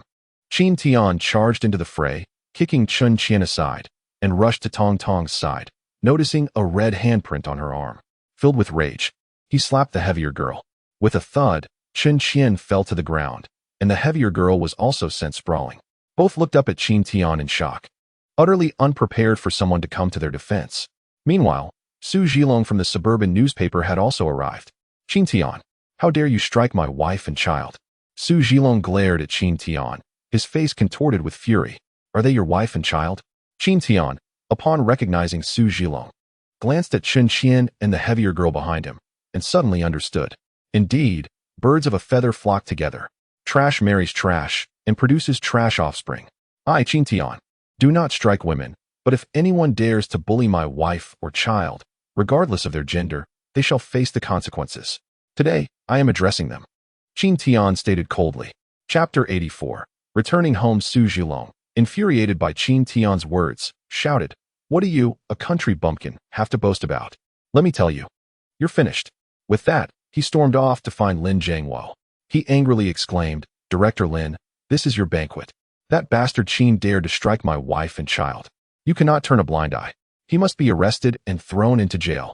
To his surprise, Lin Zhangwo merely smiled coldly. Arrest Qin Tian? On what grounds? You failed to manage your wife and child, allowing them to act disgracefully and bully others, and now you blame Qin Tian for teaching them a lesson? In this matter, Qin Tian is in the right. Su Zhilong was taken aback, utterly stunned. He never expected Lin Zhangwo would side with Qin Tian. Speechless, he found himself at a loss for words. He had boasted about making Qin Tian pay, but now that Lin Zhangwo refused to assist him, how could he possibly punish Qin Tian? Gritting his teeth, Su Zhilong stubbornly insisted, Director Lin, even so, he must apologize. Regardless of how wrong my wife and child were, they are still women. It is disgraceful for him to lay hands on them. Lin Zhangwo chuckled lightly, responding with an air of indifference. Ah, therein lies your bias. In this contemporary era advocating for gender equality, how can one place blame on Qin Tian simply because the victim is a woman? In my opinion, disrespect is deserving of reprimand, regardless of gender. Upon hearing this, Su Zhilong immediately recognized that Lin Zhangwo was resolutely siding with Qin Tian. Fueled by indignation, he glared at Lin Zhangwo. Director Lin, are you shielding Qin Tian in exchange for some benefit? You are aware that I am from the suburban newspaper. This matter will not conclude today. I shall seek justice. Upon hearing Su Zhilong mention his affiliation with the newspaper and his intent to pursue justice, Lin Zhangwo couldn't help but chuckle. Indeed, it is said that those of a feather flock together. You must insist on causing a scene during this festive season, correct? Very well. If you wish to create a disturbance, my establishment is too small to accommodate your family. Please leave. With a decisive command from Lin Zhangwo, several security personnel who had been waiting nearby swiftly ejected Su Zhilong along with his wife and child. As they departed, Su Zhilong, still seething with anger, proclaimed that he would ensure Qin Tian and Lin Zhangwo faced repercussions. Lin Zhangwo dismissed this with a scoff, regarding it with disdain. The suburban newspaper was in a precarious position. What could a mere manager like Su Zhilong possibly accomplish? What was there to fear? At that moment, Qin Tian approached Lin Zhangwo's side, expressing his heartfelt gratitude. Director Lin, I am immensely thankful for your support. It has spared my family from humiliation. Oh, young Qin, there is no need for such formality. You have contributed significantly to our community. How could we allow you to be wronged? Moreover, this incident was entirely instigated by Su Zhilong and his family. Why should you bear the brunt of their misdeeds? As Lin Zhangwo spoke, he beckoned Qin Tian's family forward and began to introduce them to the gathered guests. Ladies and gentlemen, today, I am hosting this banquet not only to entertain you all at year's end, but also to celebrate the successful conclusion of the New Year Goods Festival. The individuals before you are none other than Qin Tian and his family, the masterminds behind this festival. The moment Lin Zhangwo concluded, applause erupted throughout the room. The tangible benefits of the New Year Goods Festival were evident to all. No one failed to commend Qin Tian, acknowledging the festival's contributions to the community. Who would have thought that Mr. Qin was so young? Truly, he is a talented individual. Mr. Qin is exceptionally accomplished, with a promising future ahead. He is sure to achieve great things. The influx of visitors to our community during the festival was solely due to the efforts of Director Lin and Mr. Qin. Let us raise a glass to honor them. Indeed, cheers. Qin Tian, with an amused smile, raised his glass and joined in the toast with the crowd. Following the brief interlude involving Su Zhilong, the banquet resumed. Many attendees took the opportunity to engage with Qin Tian, eager to forge friendships. Lin Mengqing, aware of her brother's busyness, led Tongtong aside to tidy up and enjoy some delicacies. To her surprise, she noticed other women with children approaching her, seeking to establish connections with her in hopes of gaining favor with Qin Tian. This unexpected development left Lin Mengqing taken aback. However, concerned about appearances, she felt compelled to engage in conversation with them. Throughout the entire night, both Qin Tian and Lin Mengqing were preoccupied with social engagements, scarcely managing to consume any food. Meanwhile, Tongtong indulged in a carefree feast. Director Lin, we shall take our leave now. Do rest early, Qin Tian remarked. All right, take care on your way home. She responded with a chuckle. Upon returning to the country, Qin Tian exchanged pleasantries with Director Lin before the family departed from the hotel. He hoisted Tongtong onto his shoulders, and they strolled along the street, basking in familial warmth. Tongtong, brimming with excitement, exclaimed, "Daddy, so many people praised you and wished to be your friends. You are truly amazing. Haha, my dear Tongtong, study diligently, and one day, you too shall have many friends who wish to be by your side, just like your father." Qin Tian affectionately rubbed his cheek against hers. Tongtong giggled as his beard tickled her. "Daddy, your beard is so itchy." She laughed. At that moment, Lin Mengqing reflected on the scene from earlier. It was the first time she had witnessed Qin Tian surrounded by so many admirers. The spectacle was truly astonishing, reminiscent of a prominent leader visiting a grand department store, captivating everyone's attention. Though she appeared composed, biting her lip in silence, her heart was tumultuous with emotion.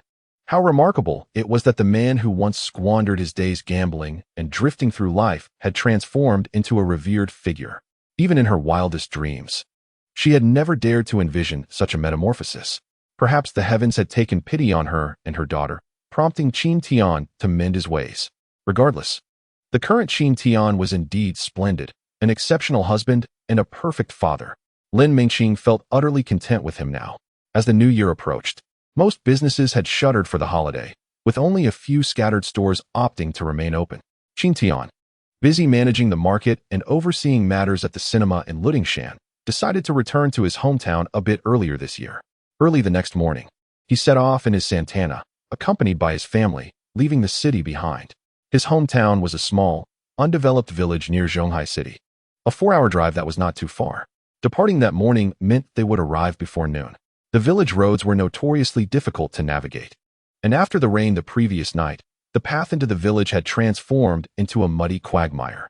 Concerned that the Santana might be damaged by the mud, Qin Tian opted to park at the village entrance.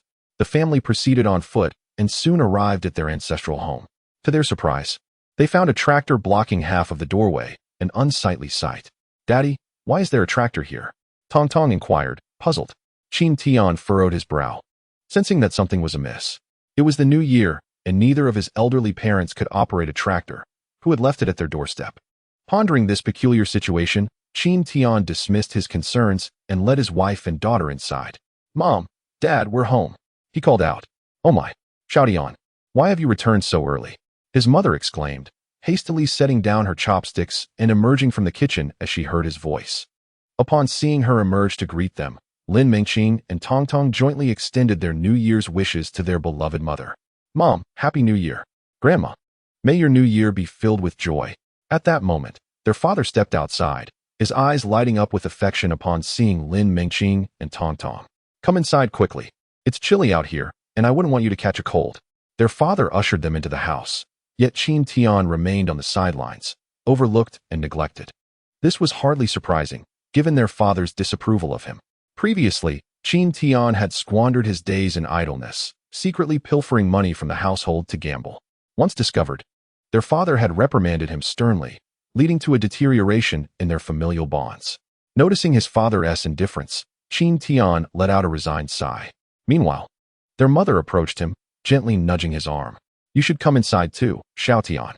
Don't be misled by your father's demeanor. Deep down, he longs for you to return home for the new year. Seeing you brings him joy." "I understand, Mom." Qin Tian managed a bittersweet smile and followed his mother into the house. Upon entering, Qin Tian surveyed his surroundings, his brow furrowing in concern. Though his parents' home was reasonably spacious, measuring over 30 square meters, its overall condition was quite poor. The wooden roof, which once shielded them from the rain, now leaked during even the slightest downpour.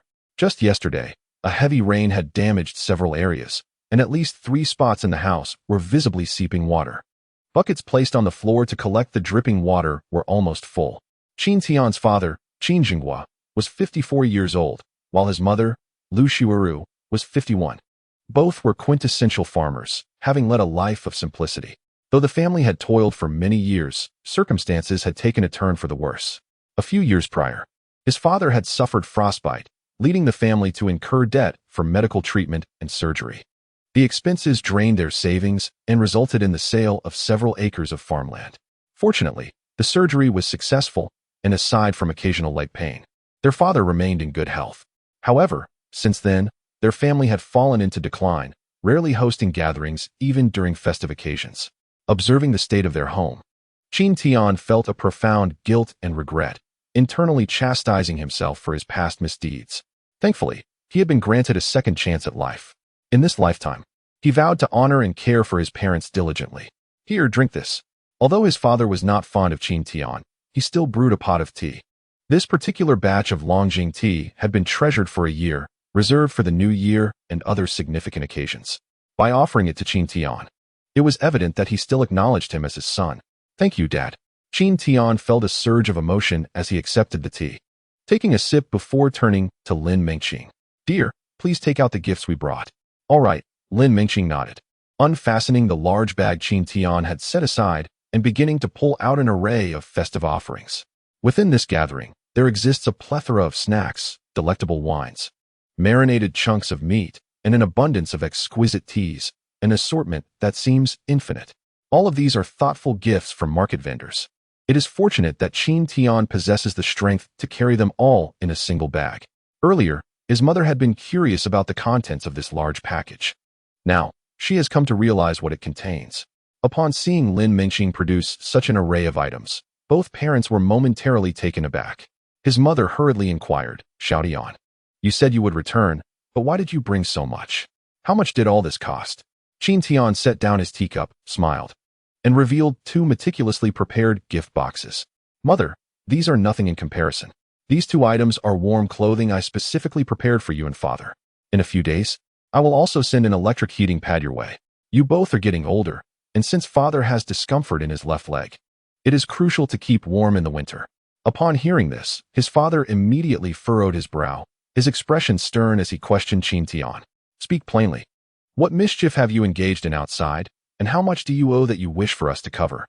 Qin Tian was momentarily taken aback and quickly replied, "Father, I haven't done anything wrong, nor do I owe anyone money. How can you bring so many items without ulterior motives? No good deed goes unpunished. Either a thief or a rogue." Though his father was a farmer, he was well-read and adept at using idioms. Such words, when directed at Qin Tian, filled him with a sense of bitterness and helplessness. "Grandfather, no. Daddy hasn't he done anything wrong. He's quite impressive. He is now a major leader in the market, and all these items are gifts from others." At this moment, Tongtong stepped forward to defend her father. "Qin Tian a leader in the market?" The elderly couple exchanged incredulous glances, their disbelief palpable. To be honest, they could hardly fathom Qin Tian ascending to such a position of authority. They struggled to believe even that he was part of any management. Yet, the words came from their granddaughter Tongtong, whose innocent candor seemed trustworthy, leaving them uncertain whether to believe it or not. His father looked at Qin Tian, opening his mouth to ask, but the words remained lodged in his throat. An awkward silence enveloped the room. Qin Tian, sensing the tension, cleared his throat and opened the gift boxes, presenting a set of light yellow warm clothing to his mother. "Mother, try this on and see if it fits." "Oh, all right, I will do that." Shortly thereafter, his mother emerged from the bedroom wearing the clothing, her face beaming with joy. "Shouting on, this outfit is both beautiful and warm. Where did you buy it, and how much did it cost?" Upon hearing her inquire about the price, Qin Tian coughed again. The attire he gifted his mother was a renowned luxury brand, costing over 1,400. He had considered mentioning the price earlier, but now, voicing it might astonish his elderly parents anew. To avoid unnecessary complications, Qin Tian could only smile and say, "Oh, it's nothing, not expensive at all." Then, he hastily shifted the conversation, asking, "By the way, father, mother, what is the story behind that tractor outside? Who parked it there?" As soon as Qin Tian posed the question, the expressions of the elderly couple turned uncomfortable. Upon witnessing the situation, Qin Tian furrowed his brow slightly. It appeared that the tractor parked at the entrance indeed did not belong to anyone from their household. Chapter 86. The Overbearing Neighbor with a Stern Gaze. Qin Tian discerned subtle hints from the demeanor of his parents and inquired, "Father, that tractor is not from our family, is it?" His father let out a heavy sigh, looking at him with a sense of helplessness, and waved his hand dismissively. "Forget about the tractor, just leave it there. It doesn't obstruct anything." "How can that be?" Qin Tian immediately protested upon hearing this. "That tractor is blocking our front door, making our home look unkempt. While it may not be a problem now, what if it remains there when the new year approaches? How will our relatives come to pay their respects then?" Turning to his mother, he asked, "Mother, since father is unwilling to explain, please enlighten me on this matter." His mother opened her mouth, ready to speak, But his father quickly interjected, "If you wish to know, I will tell you. The tractor belongs to old Li's family next door." Old Li's family. A vision of a bald man, about 1.7 meters tall, named Li Fuqiang, flashed through Qin Tian's mind. He was quite wealthy, owning 100 acres of land in the village. What business did Li Fuqiang have parking his tractor at their doorstep? Qin Tian was thoroughly perplexed. His mother sighed in resignation. It is one thing for old Li to be overbearing with us, but to deliberately park his tractor at our entrance is truly excessive. Yet, what can we do? Both your sisters are married, and you are not here. Your father's leg is not in good condition. How could we dare confront him? We can only turn a blind eye. Lin Mengqing, taken aback, exclaimed, "How can they treat us like this? Mother, I recall you mentioning that many years ago, when Li Fuqiang was still struggling, he lived in our home. How does he have the audacity to behave this way now?" Sighing together, both parents lamented, "Isn't it all due to the recent land redevelopment issues?"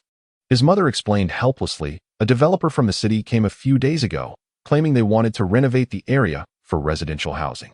Our land and Li Fuqiang's land are part of the same region. Li Fuqiang has plenty of land and is not concerned about such matters. He desires cash. So he has been insisting on the redevelopment.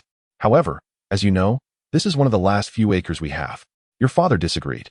And now Li Fuqiang is retaliating against us." Outraged, Qin Tian clenched his teeth upon hearing this. How could Li Fuqiang, a treacherous ingrate, target their family over a few acres of land? It was utterly disgraceful. "I will confront them," he declared angrily, rising to his feet. Seeing his fury, his father quickly reached out to stop him. "Qin Tian, stop. Where do you think you're going?" "Father, they are bullying us. We cannot simply swallow our anger." Qin Tian responded indignantly. Approaching them in such a state will only escalate the situation. With the new year approaching, it is better to avoid conflict. "Let it be. Just leave it alone," his father advised helplessly. "That is unacceptable." Qin Tian's resolve was unwavering as he coldly stated, "If I were unaware of this matter, I could overlook it. Now I understand that I must seek justice." With this thought, Qin Tian took a deep breath, striving to calm his emotions. After a moment, he turned to his elderly father with a composed expression. "Father, rest assured, I will not act impulsively. I merely wish to reason with them about the tractor they have taken. They dared to do so previously because I was absent. Now that I have returned, I will ensure they exercise restraint." Fearing his father's disapproval, he added, "Of course, if they refuse to listen, I will not resort to violence. If reasoning fails, we can always approach the village committee to resolve this matter." Must we really involve the village committee? That would surely inconvenience them, his father lamented. His face etched with concern. Qin Tian's expression suddenly turned serious as he earnestly declared, "Father, kindness can be exploited and the gentle can be ridden. This is a lesson you taught me long ago. We must stand firm when necessary. Otherwise, Li Fuqiang will only become more brazen." His father paused, taken aback by Qin Tian's words. Reflecting on Li Fuqiang's arrogant demeanor towards their family, he realized that their habitual forbearance had contributed to this situation. Reluctantly, he refrained from further admonishing Qin Tian. "Go ahead. However, remember that Li Fuqiang is, after all, your uncle by marriage. Tread lightly and remain courteous." "Understood, father." "You need not worry," Qin Tian replied with a smile before rising and making his way outside. Just before leaving, he turned to Lin Mengqing, instructing, "Dear, please keep an eye on Tongtong while I find out what they intend." "Be careful," she cautioned. "Indeed," he affirmed. Upon exiting the house, he was infuriated to see the tractor blocking the door. Taking a deep breath, he struggled to suppress his anger, recalling his father's advice to maintain composure, especially since the neighbors had once shared a bond. Before long, Qin Tian arrived at the doorstep of a neighboring house, his gaze steely. He knocked firmly on the door. "Who is it?" Creaking open, a woman revealed herself. Upon recognizing Qin Tian, her expression momentarily faltered before transforming into one of mocking disdain. "Oh, isn't this the infamous gambler from Longzhong village? What brings you back?" With that, she shifted her demeanor, her contempt palpable. "Qin Tian, what do you want at my door?" He recognized her as Wang Hong, the wife of Li Fuqiang. "Where is Li Fuqiang?" he inquired. "Looking for old Li? He is not here. If there is nothing else, you should leave. We don't welcome you, you good for nothing," Wang Hong retorted, attempting to shut the door. Qin Tian swiftly stepped forward, preventing her from closing it with his foot. "What do you mean by that?" Wang Hong shouted sharply, trying to intimidate him. "What do I mean? I want to know what your family means by this, he replied, pointing to the tractor blocking his home. That tractor belongs to your family. Does it not? Wang Hong's eyes narrowed, her attitude immediately shifting to one of arrogance. So what if it is? The tractor is quite large. Where else could we park it? You can park it wherever you like, but what does it mean to block our home? Qin Tian's expression grew even colder. Huh. Besides parking it here, where else could it possibly go? Your parents, being elderly, seldom venture out. So if there's a blockage, so be it. What else can be done? Besides, not everything is obstructed. They have left half the door open for you. If they park further north, it would block my front door. Wang Hong exhibited no trace of shame, unabashedly asserting her stance. How dare you speak to me in such a manner? Why on earth is your tractor parked at my doorstep? Qin Tian could no longer contain his fury, his anger reaching a boiling point. Chapter 87. The Crane. Wang Hong. I shall not waste words with you. Remove it immediately. Or what?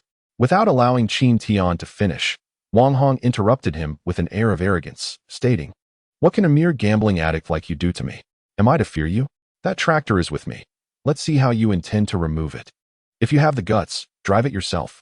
Qin Tian's expression grew increasingly frosty, while Wang Hong continued her scornful taunts. Look at you, in such a pitiful state, thinking you can defend your family? Who do you think you are? Do you really consider yourself remarkable? If anyone else dared to speak to him in such a manner, Qin Tian would have confronted them without hesitation. However, he had promised his parents not to stoop to their level and thus bore with Wang Hong's arrogance. Of course, Qin Tian would not be entirely submissive. He fixed a piercing gaze upon Wang Hong and inquired, I ask you once more, are you not going to move it? Indeed. What else can you do? Wang Hong responded defiantly, hands on her hips. Very well. Seeing that reason was futile, Qin Tian turned and headed towards the village entrance.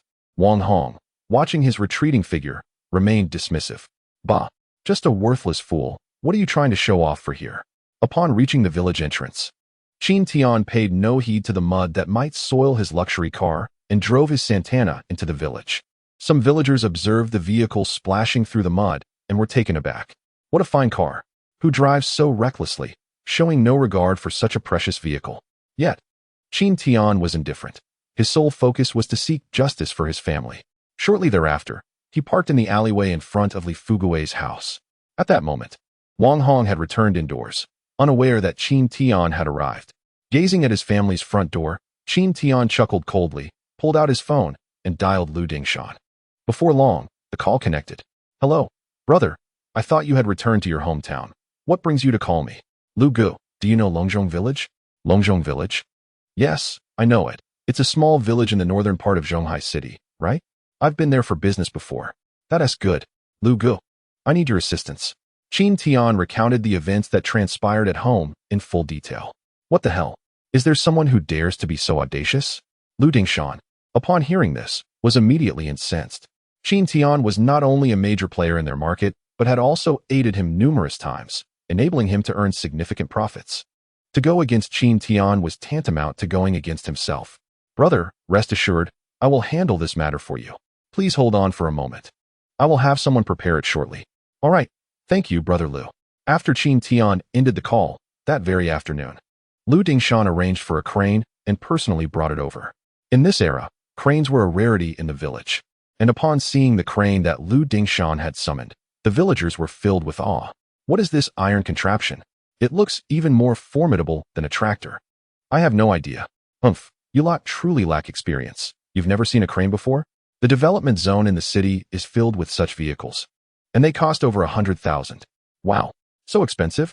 By the way, what could the city folk possibly need a crane for in our village? A crowd of curious onlookers gathered. The children ran back and forth behind the crane, captivated by its presence. Before long, Lu Dingshan arrived at the entrance of Qin Tian's alley, guided by the address provided by Qin Tian. Spotting the crane, Qin Tian approached to greet him. Brother Lu, you've arrived. Lu Dingshan nodded, casting a glance at the tractor obstructing the entrance to Qin Tian's home. Brother, that must be the tractor, right? Watch how I bring it down, he said fiercely, turning to the seasoned crane operator. Let us get to work. The operator nodded and expertly maneuvered the steering wheel. Once he adjusted the position, he pressed a button, and the hook was promptly lowered. Lu Dingshan personally placed the hook at the tractor's balance point. Lift.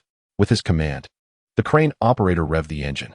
The resounding noise startled Qin Tian's family, prompting them to rush outside. Xiao Tian, what is happening? Why is there a crane here? His mother hurriedly asked in alarm. Mom, it's nothing. I called a friend to bring a crane to remove the tractor. Didn't Li Fugawei next door want to get rid of it? I took the initiative to have it taken away. Qin Tian explained. But, child, what if you damage the tractor? We cannot afford to compensate. His father, supported by his wife Lin Mengqing, emerged from the house, astonished by the scene before him. In these times, even a second-hand tractor would cost 2,000 to 3,000 yuan. For an ordinary family, that was already an annual income, which explained his father's anxiety. Yet, he was unaware that such money held little significance for Qin Tian now. The very clothes on Qin Tian's back could likely rival the worth of that tractor. Qin Tian smiled and was about to speak when a sharp scream pierced the air. Ah, who are you? Why are you taking my family's tractor?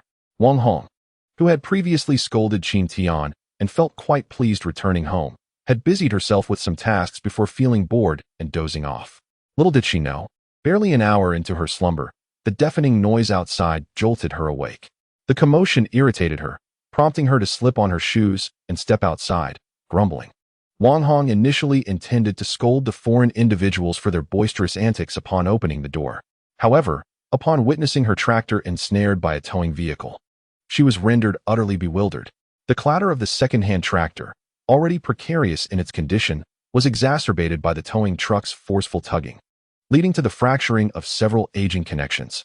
Alarmed by the cacophony emanating from her tractor, Wang Hong immediately exclaimed, "You wretched scoundrels, cease this madness at once. Release our tractor." Release it? Lu Dingshan sneered. You dare block my brother's path with your tractor and expect to be in the right? At that moment, Qin Tian had also maneuvered his Santana car into position, similarly obstructing the entrance to Wang Hong's home. Qin Tian, what are you doing? And by what right do you block my doorway with your car? Wang Hong cried out in sheer desperation upon witnessing this scene unfold before her.